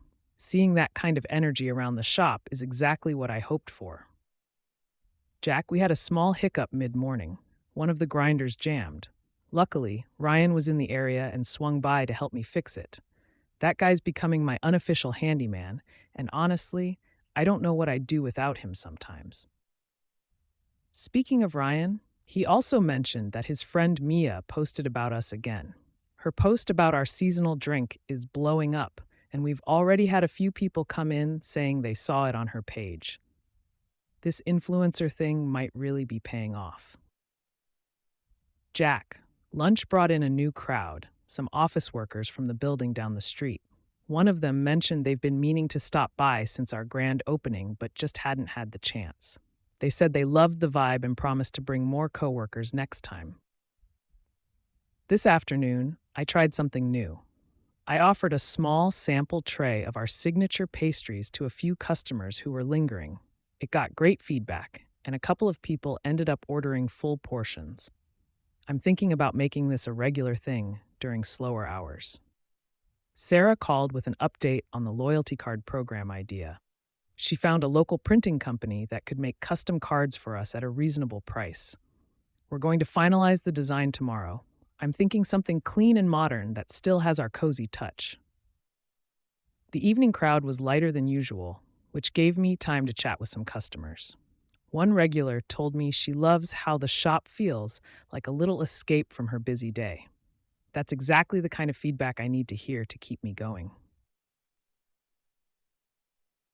After closing, I stayed behind to brainstorm event ideas. The poetry reading request got me thinking. We could host a weekly or bi-weekly event series. Open mic nights, trivia, even live acoustic music. It'd bring in new faces and build community. As I locked up tonight, I felt a deep sense of gratitude. This shop is more than just a business. It's becoming a part of people's routines and lives. Seeing that connection grow every day, it's everything I hoped for and more. Jack, one of our baristas, called in sick, so we were a bit short-staffed during the morning rush. Chloe and I had to jump in and handle drinks while managing orders. It was hectic, but honestly, kind of fun. I think we make a good team under pressure. The grinder issue from yesterday didn't come back, which was a relief. I double-checked everything before opening just to be safe. Ryan also texted me to say he's keeping a backup part in case it acts up again. That guy is a lifesaver.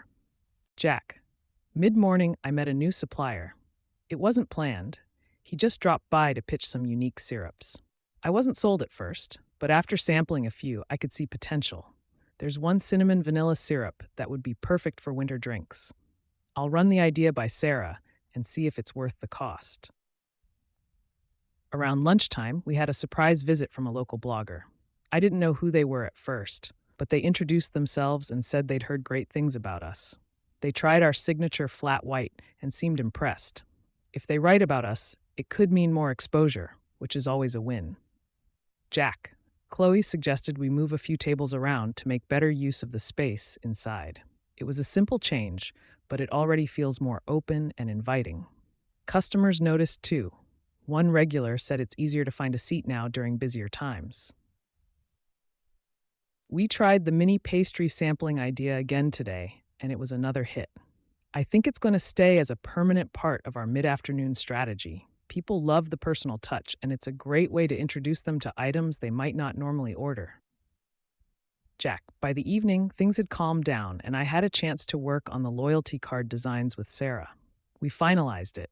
It's simple, clean, and has a little coffee bean motif that ties in perfectly with our branding. They'll be ready to print next week, and I can't wait to roll them out. Jack. I also spent some time brainstorming events. After chatting with a couple of regulars, the idea of a trivia night got a lot of enthusiasm. One guy even said he'd help me organize it if I needed. I think it could be a great way to bring in a crowd on slower weekday evenings. The morning rush was busy as usual, but we were fully staffed, so everything flowed smoothly. Chloe's efficiency behind the espresso machine is unreal. She managed to crank out orders faster than I thought possible. A couple of regulars even complimented how quick their drinks were today. Jack, I decided to test out that cinnamon vanilla syrup from yesterday's supplier. We made a winter warmth latte as a special, and wow, it sold better than I expected. By mid-afternoon, we'd run out of the sample syrup. That's definitely going on the menu for December. Jack, a local florist, stopped by with an idea for a collaboration: coffee and flower gift bundles for the holidays. It's such a cool idea, and it aligns with the whole community-focused vibe we're going for. I told her I'd think about it, but honestly, I'm already on board. Lunch hour brought in some new faces, which is always great to see. One group mentioned they'd seen us on social media. They saw the blogger's post from yesterday. It's crazy how fast word spreads when the right people talk about you. The highlight of the day was meeting with a contractor about outdoor seating. We've been discussing it for weeks, but seeing sketches and options laid out made it feel more real. If all goes well, we might have a small patio area ready by spring. Chloe suggested doing a social media poll to get customer input on the seating. I love the idea. It's a great way to make people feel involved. Plus, it's free engagement for our page. Jack. One hiccup today was a delayed pastry delivery. It threw us off for the morning, but luckily most customers were patient. I called the supplier to address it, and they promised it wouldn't happen again. We wrapped up the day with another brainstorming session for trivia night. I reached out to that regular who offered to help organize it, and we're planning the first event for next Wednesday.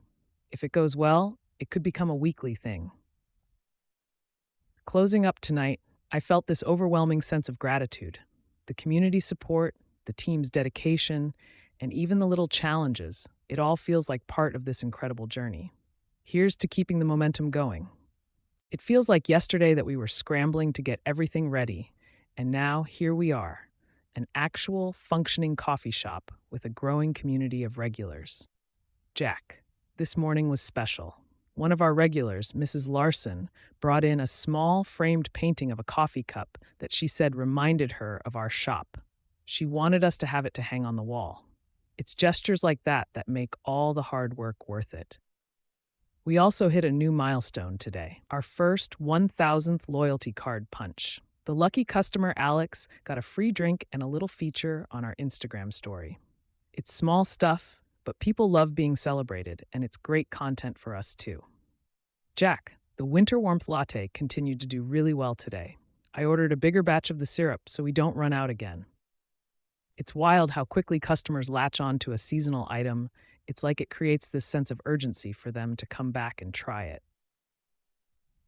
Around lunch, Ryan stopped by to check in on things. We talked a bit about the holiday gift card promotion we're planning.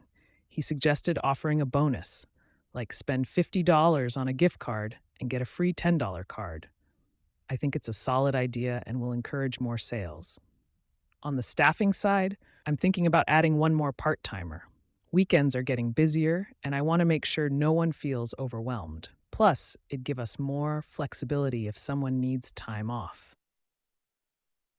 We got another collaboration request, this time from a local fitness studio. They want to do a coffee and yoga event. I told them we'd need to work out logistics, but it's definitely intriguing. These partnerships are opening up so many creative possibilities. Tonight, as I was closing up, I caught myself just standing behind the counter, looking around the shop. Seeing the tables full of people chatting, working, or just enjoying their coffee made me realize how much this space has grown in such a short time. The morning rush was solid. So many familiar faces now. It's crazy to think how quickly some of these people have become part of the daily flow here. A couple even called the shop their second home when they were chatting at the counter. That hit me hard.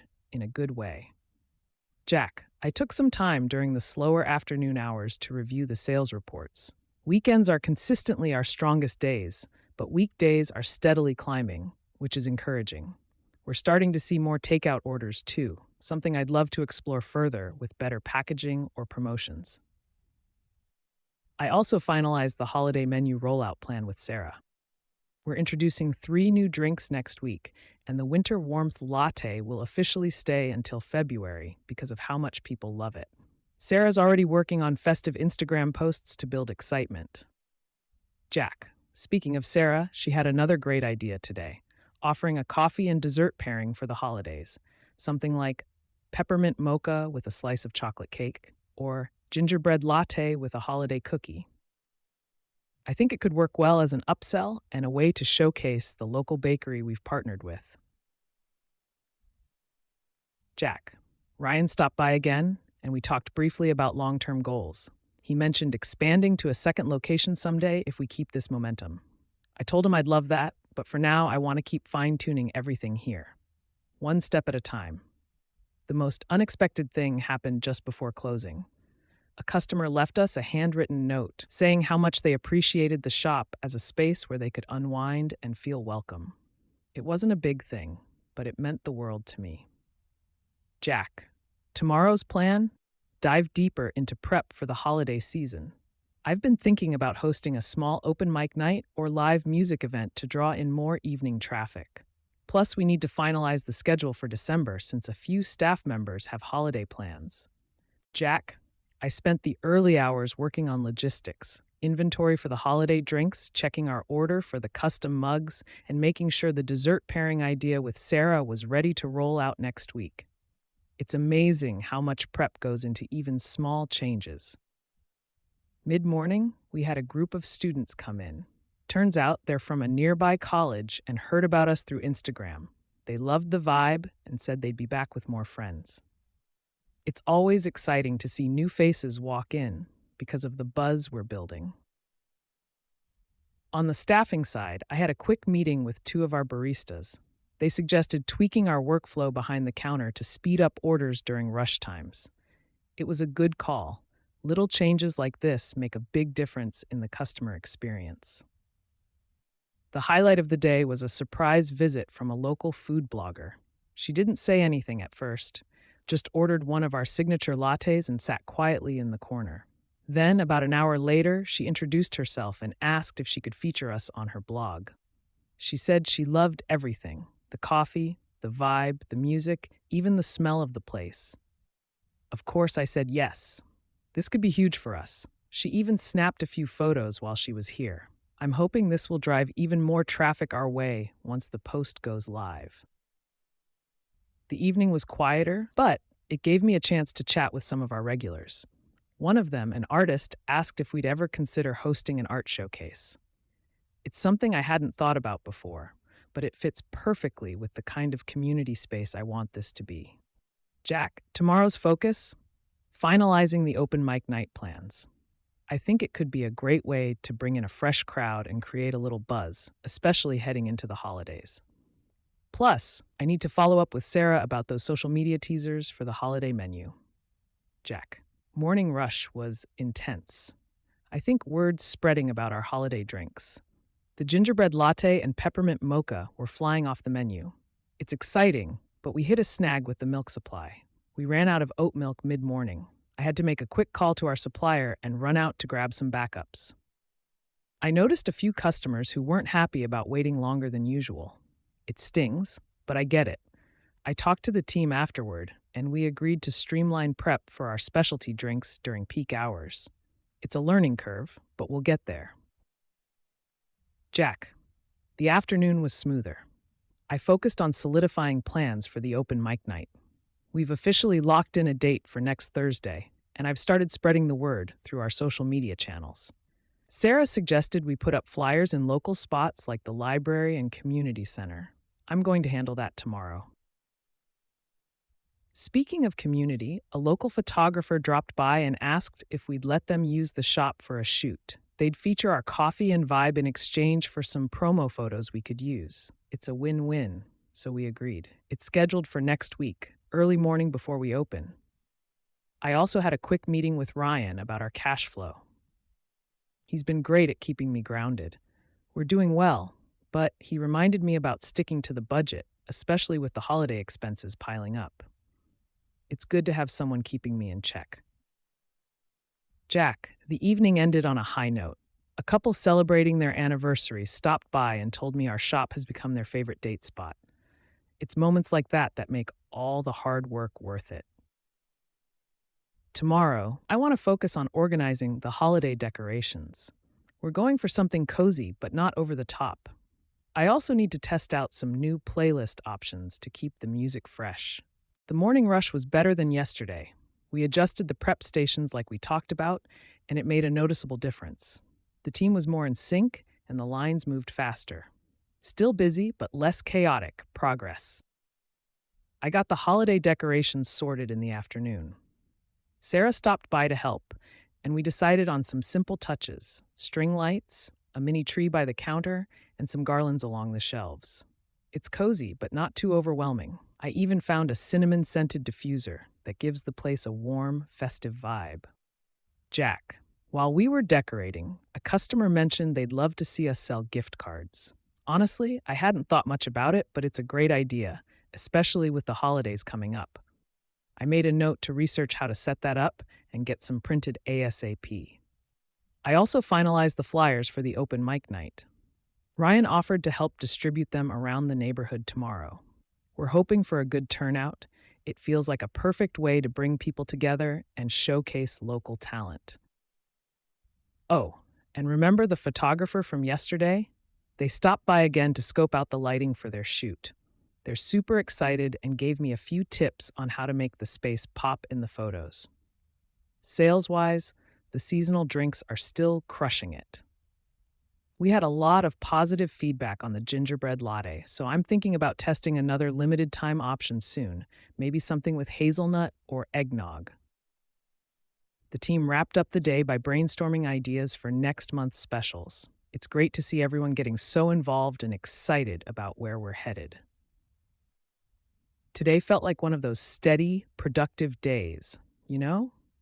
Not overly hectic, but enough happening to keep things moving and interesting. Jack, the morning rush was solid.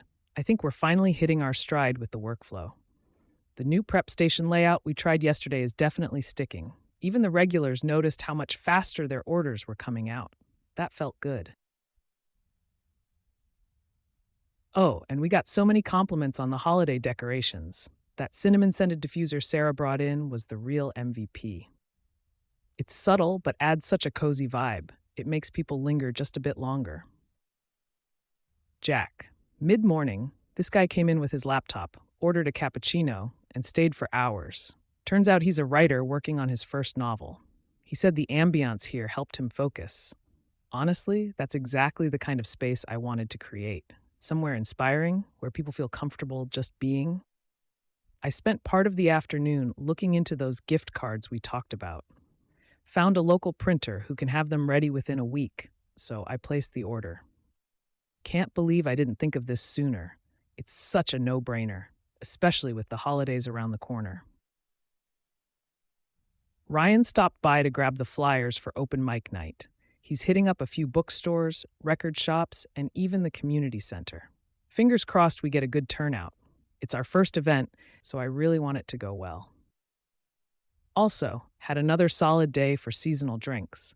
The gingerbread latte is hands down the favorite, but the peppermint mocha isn't far behind.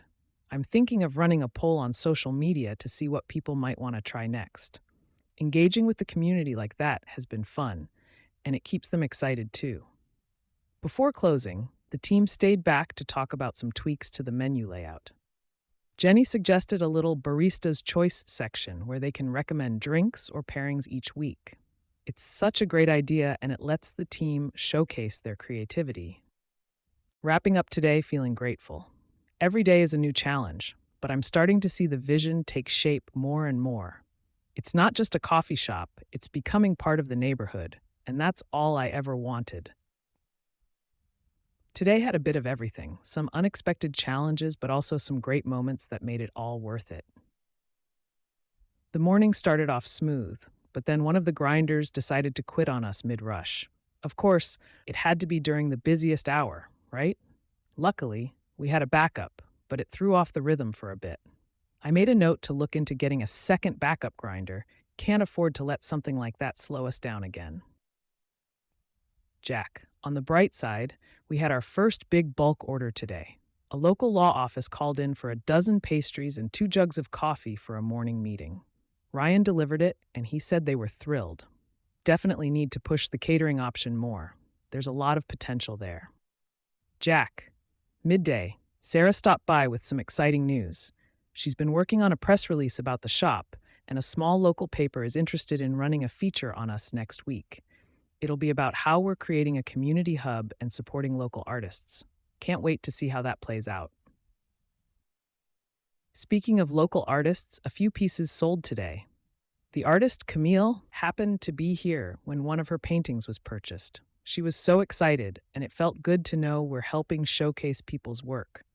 Jack. The after-school crowd was bigger than usual. Maybe word is spreading about the study-friendly vibe. Jenny had the idea to offer a student special during that time, like a discounted coffee and cookie combo. I think we'll give it a shot next week. The peppermint mocha was still a hit today, but someone asked if we'd ever do a chai-spiced hot chocolate. That got me thinking.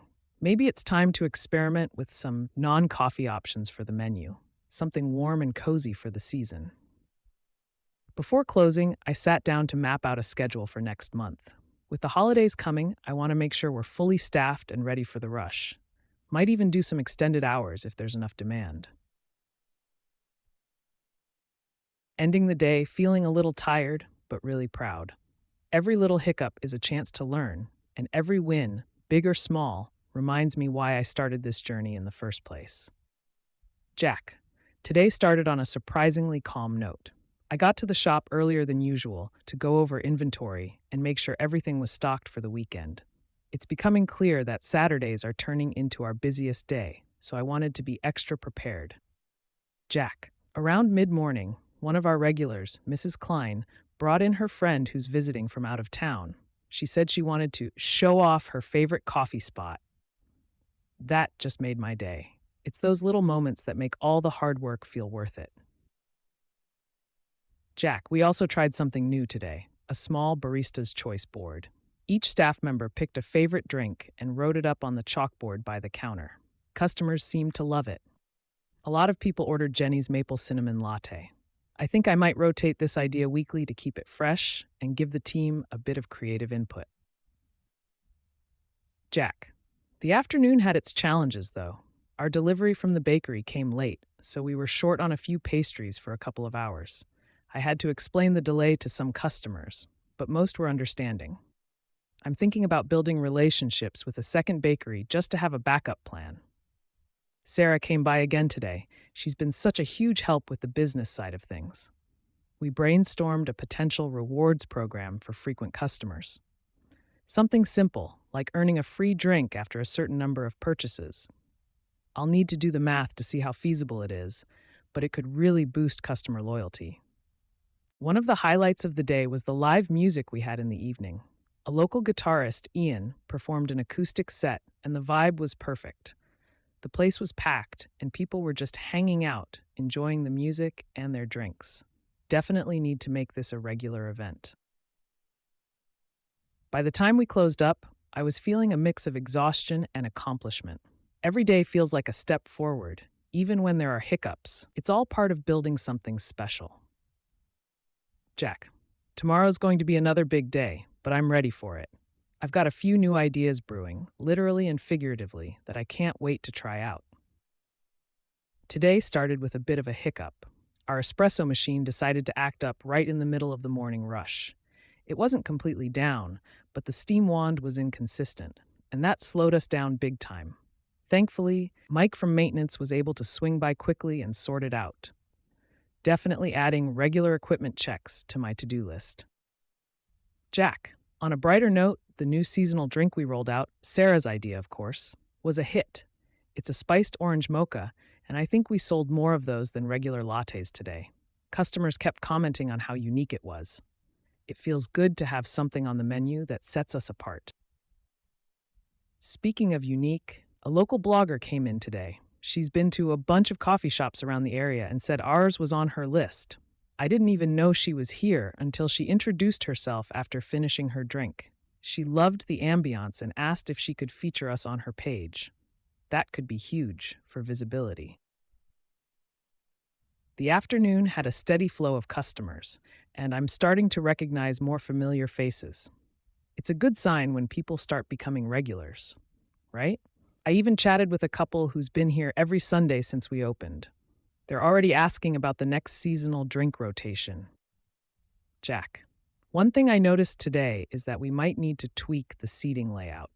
A few customers were struggling to find spots to sit comfortably.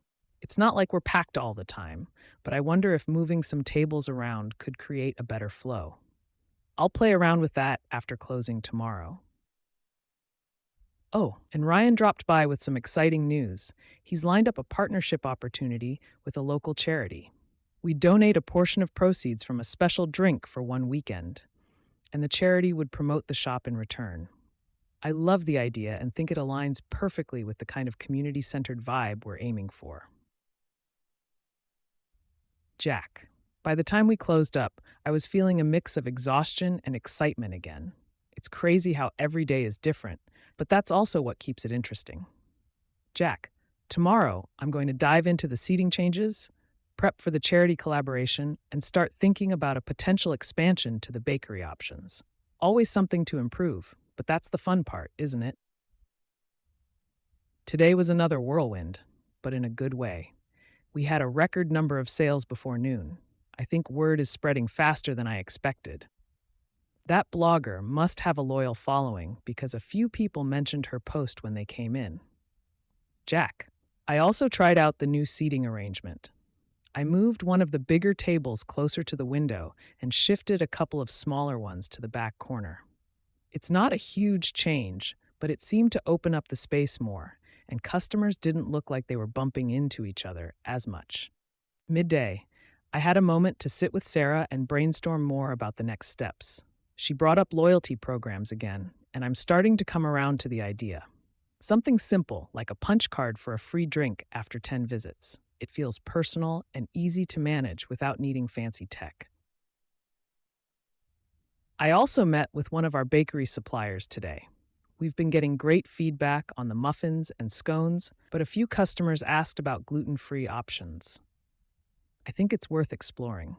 The supplier said they could work on some samples for us to try next week. The charity collaboration is also moving forward. Ryan finalized the details, so next weekend, we'll roll out a special drink, likely a caramel apple latte, and donate part of the proceeds. I'm excited to see how it goes and how the community responds. Toward the end of the day, I had a moment to reflect on how far we've come. Watching the team handle the rushes so smoothly and seeing people genuinely enjoying the space, it's exactly what I envisioned. Still, there's always room to grow, and I'm already thinking about what's next. Jack, tomorrow I want to focus on training. A couple of new hires are joining next week, and I want to make sure they're set up for success. It's a reminder that building this place isn't just about the space or the coffee. It's about the people, too. Jack, today was a bit of a slower day compared to yesterday, but honestly, it was nice to catch my breath. It gave me a chance to sit down with the team and check in with everyone. I wanted to make sure they're not feeling overwhelmed, especially since we've been growing so quickly. We had a couple of customers who hung around for hours working on their laptops. It's a vibe I love seeing. It means they're comfortable here. Sarah suggested we consider adding a small quiet zone with more outlets, but I'm torn. I don't want it to feel too much like a co-working space. Speaking of changes, I've been rethinking our music playlist. One regular customer mentioned how much they love the ambiance, but suggested a few more upbeat tracks for the mornings to energize the space. I might tweak it and see how it feels tomorrow. Jack, I also got a message from a local community group asking if we'd be interested in hosting a poetry night. It's something I hadn't considered before, but it could be a great way to bring people together and create a unique experience. Plus, it's free marketing when they promote the event. On the coffee side of things, I've been thinking more about cold brew options. It's been warmer lately, and a few customers have asked for something lighter and refreshing. Maybe I'll experiment with a citrus infused cold brew. Jack, as for inventory, I noticed we're flying through syrups faster than expected. I'm going to call our supplier tomorrow to see if we can increase our order size. Running out of hazelnut syrup during the afternoon rush today was not ideal. Overall, today felt like one of those days where I got to focus on the little details that keep the shop running smoothly. It's not always glamorous, but it's satisfying to see everything come together bit by bit. It's like I blinked, and here we are. I took a moment this morning before we opened to just soak it all in. The shop, the customers, the vibe, it's everything I dreamed of and more. The team surprised me with a little celebration after the morning rush. They brought in a cake and everything. It was such a thoughtful gesture, and honestly, I wouldn't have made it to this point without them. Jack. We had a full house pretty much all day. I think word about our milestone spread because a few customers came in saying they'd heard we were the place to be. It's moments like that that remind me why I started this in the first place. One of the regulars, an artist named Claire, gifted us a beautiful sketch of the shop. She said it's her way of saying thanks for creating a space where she feels inspired. I'm definitely framing it and putting it up. Business-wise, I'm already thinking about the next steps. Sarah and I talked about maybe expanding the menu to include more vegan options. A few customers have asked for oat milk alternatives for pastries, so it's worth exploring. I also got an email from a local food blogger asking to do a feature on us. I'll need to make sure everything's extra perfect for when they come in, but it's such a great opportunity to get even more exposure. Today was a mix of reflection and excitement for what's to come. We've hit a big milestone, but I know this is just the beginning. There's still so much more I want to do with this place. Today felt like a calm after the storm. Yesterday's buzz was incredible, but I think everyone, including me, needed a bit of a breather. The regulars were in as usual, and it felt comforting, like a steady rhythm is forming. I had a chance to sit down with Sarah in the afternoon, and we went over some of the numbers from the past few months.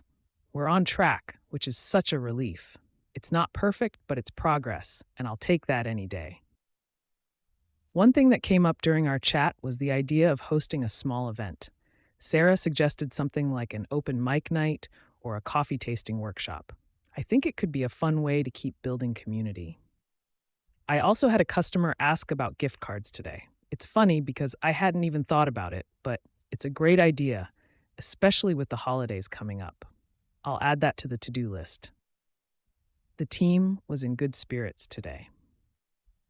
We've started to find our groove, and it's showing in how smoothly things are running.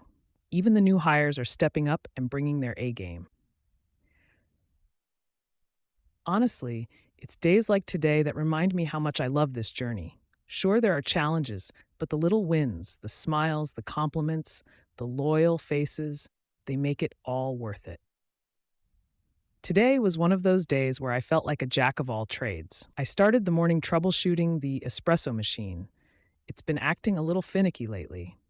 Nothing major, but it's a reminder of how important maintenance is. Mid-morning, I had a quick chat with Ryan. He's been helping me keep an eye on the social media metrics. Apparently, one of the posts about our seasonal latte is getting a ton of engagement. That's a win. I also had a surprise visit from a local food blogger. They didn't tell me they were coming, but they loved the vibe of the shop and raved about the pumpkin spice latte. Fingers crossed that translates into some good word of mouth. One of the highlights of the day was a customer who brought their family because they had to try the place everyone's been talking about. Moments like that make all the hard work feel so rewarding. Before closing, I spent some time chatting with the team. We're thinking about setting up a tip jar competition, something fun and lighthearted, like Team Cats versus Team Dogs. It's a small thing, but it could be a nice way to add some personality to the shop. Jack, all in all, it wasn't a perfect day, but it was a good one. I'm starting to feel like we're building something that's not just a business, but a little hub where people come to connect, relax, and enjoy. That's what it's all about. Jack.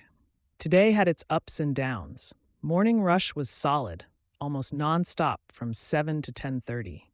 I swear, people in this neighborhood really love their coffee. We even had a couple of regulars bring in friends, which is always a good sign. Midday, though, was a bit quieter than usual. It's weird how some days are just like that.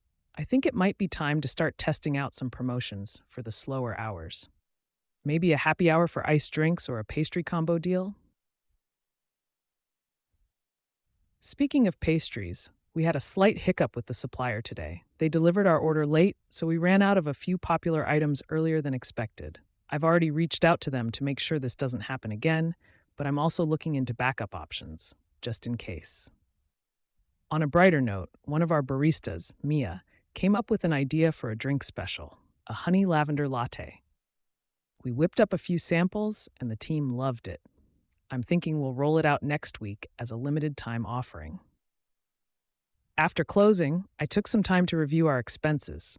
Equipment maintenance is adding up faster than I expected, so I'm going to prioritize getting a preventive maintenance schedule locked in. Better to deal with it now than face bigger issues later. As I was heading out, I noticed someone snapping photos of the exterior. Turns out they're a local photographer working on a project about neighborhood businesses. They promised to send over a few shots. I'm hoping we can use them for social media or even some decor inside the shop. It's been a long day, but there's a lot to be excited about. Even on the tough days, it feels good knowing we're still moving forward.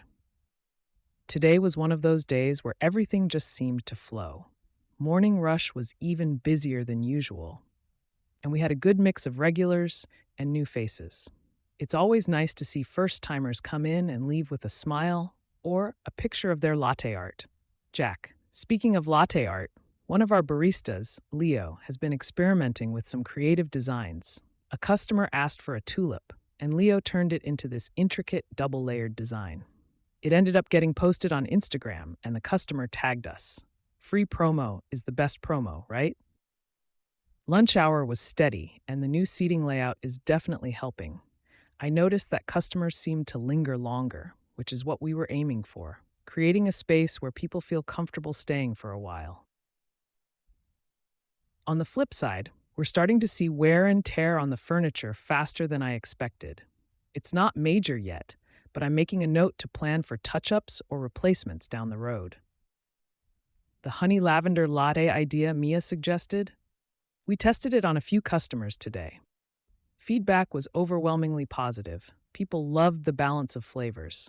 One guy even said it was like sipping a spring morning in a cup. So yeah, it's definitely going on the menu next week. Toward the end of the day, I had a quick chat with Sarah about starting a loyalty program. She suggested something simple to start, like a digital punch card for a free drink after 10 visits. I think it's a solid idea, especially with how many regulars we're getting. After closing, I walked around the shop, just taking it all in. It's wild to think how far we've come in such a short time. There's still so much to do, but today was a reminder of why I started this in the first place. Today had a completely different vibe, steady but not overwhelming. It gave me some time to focus on the details and interact more with customers, which I always enjoy.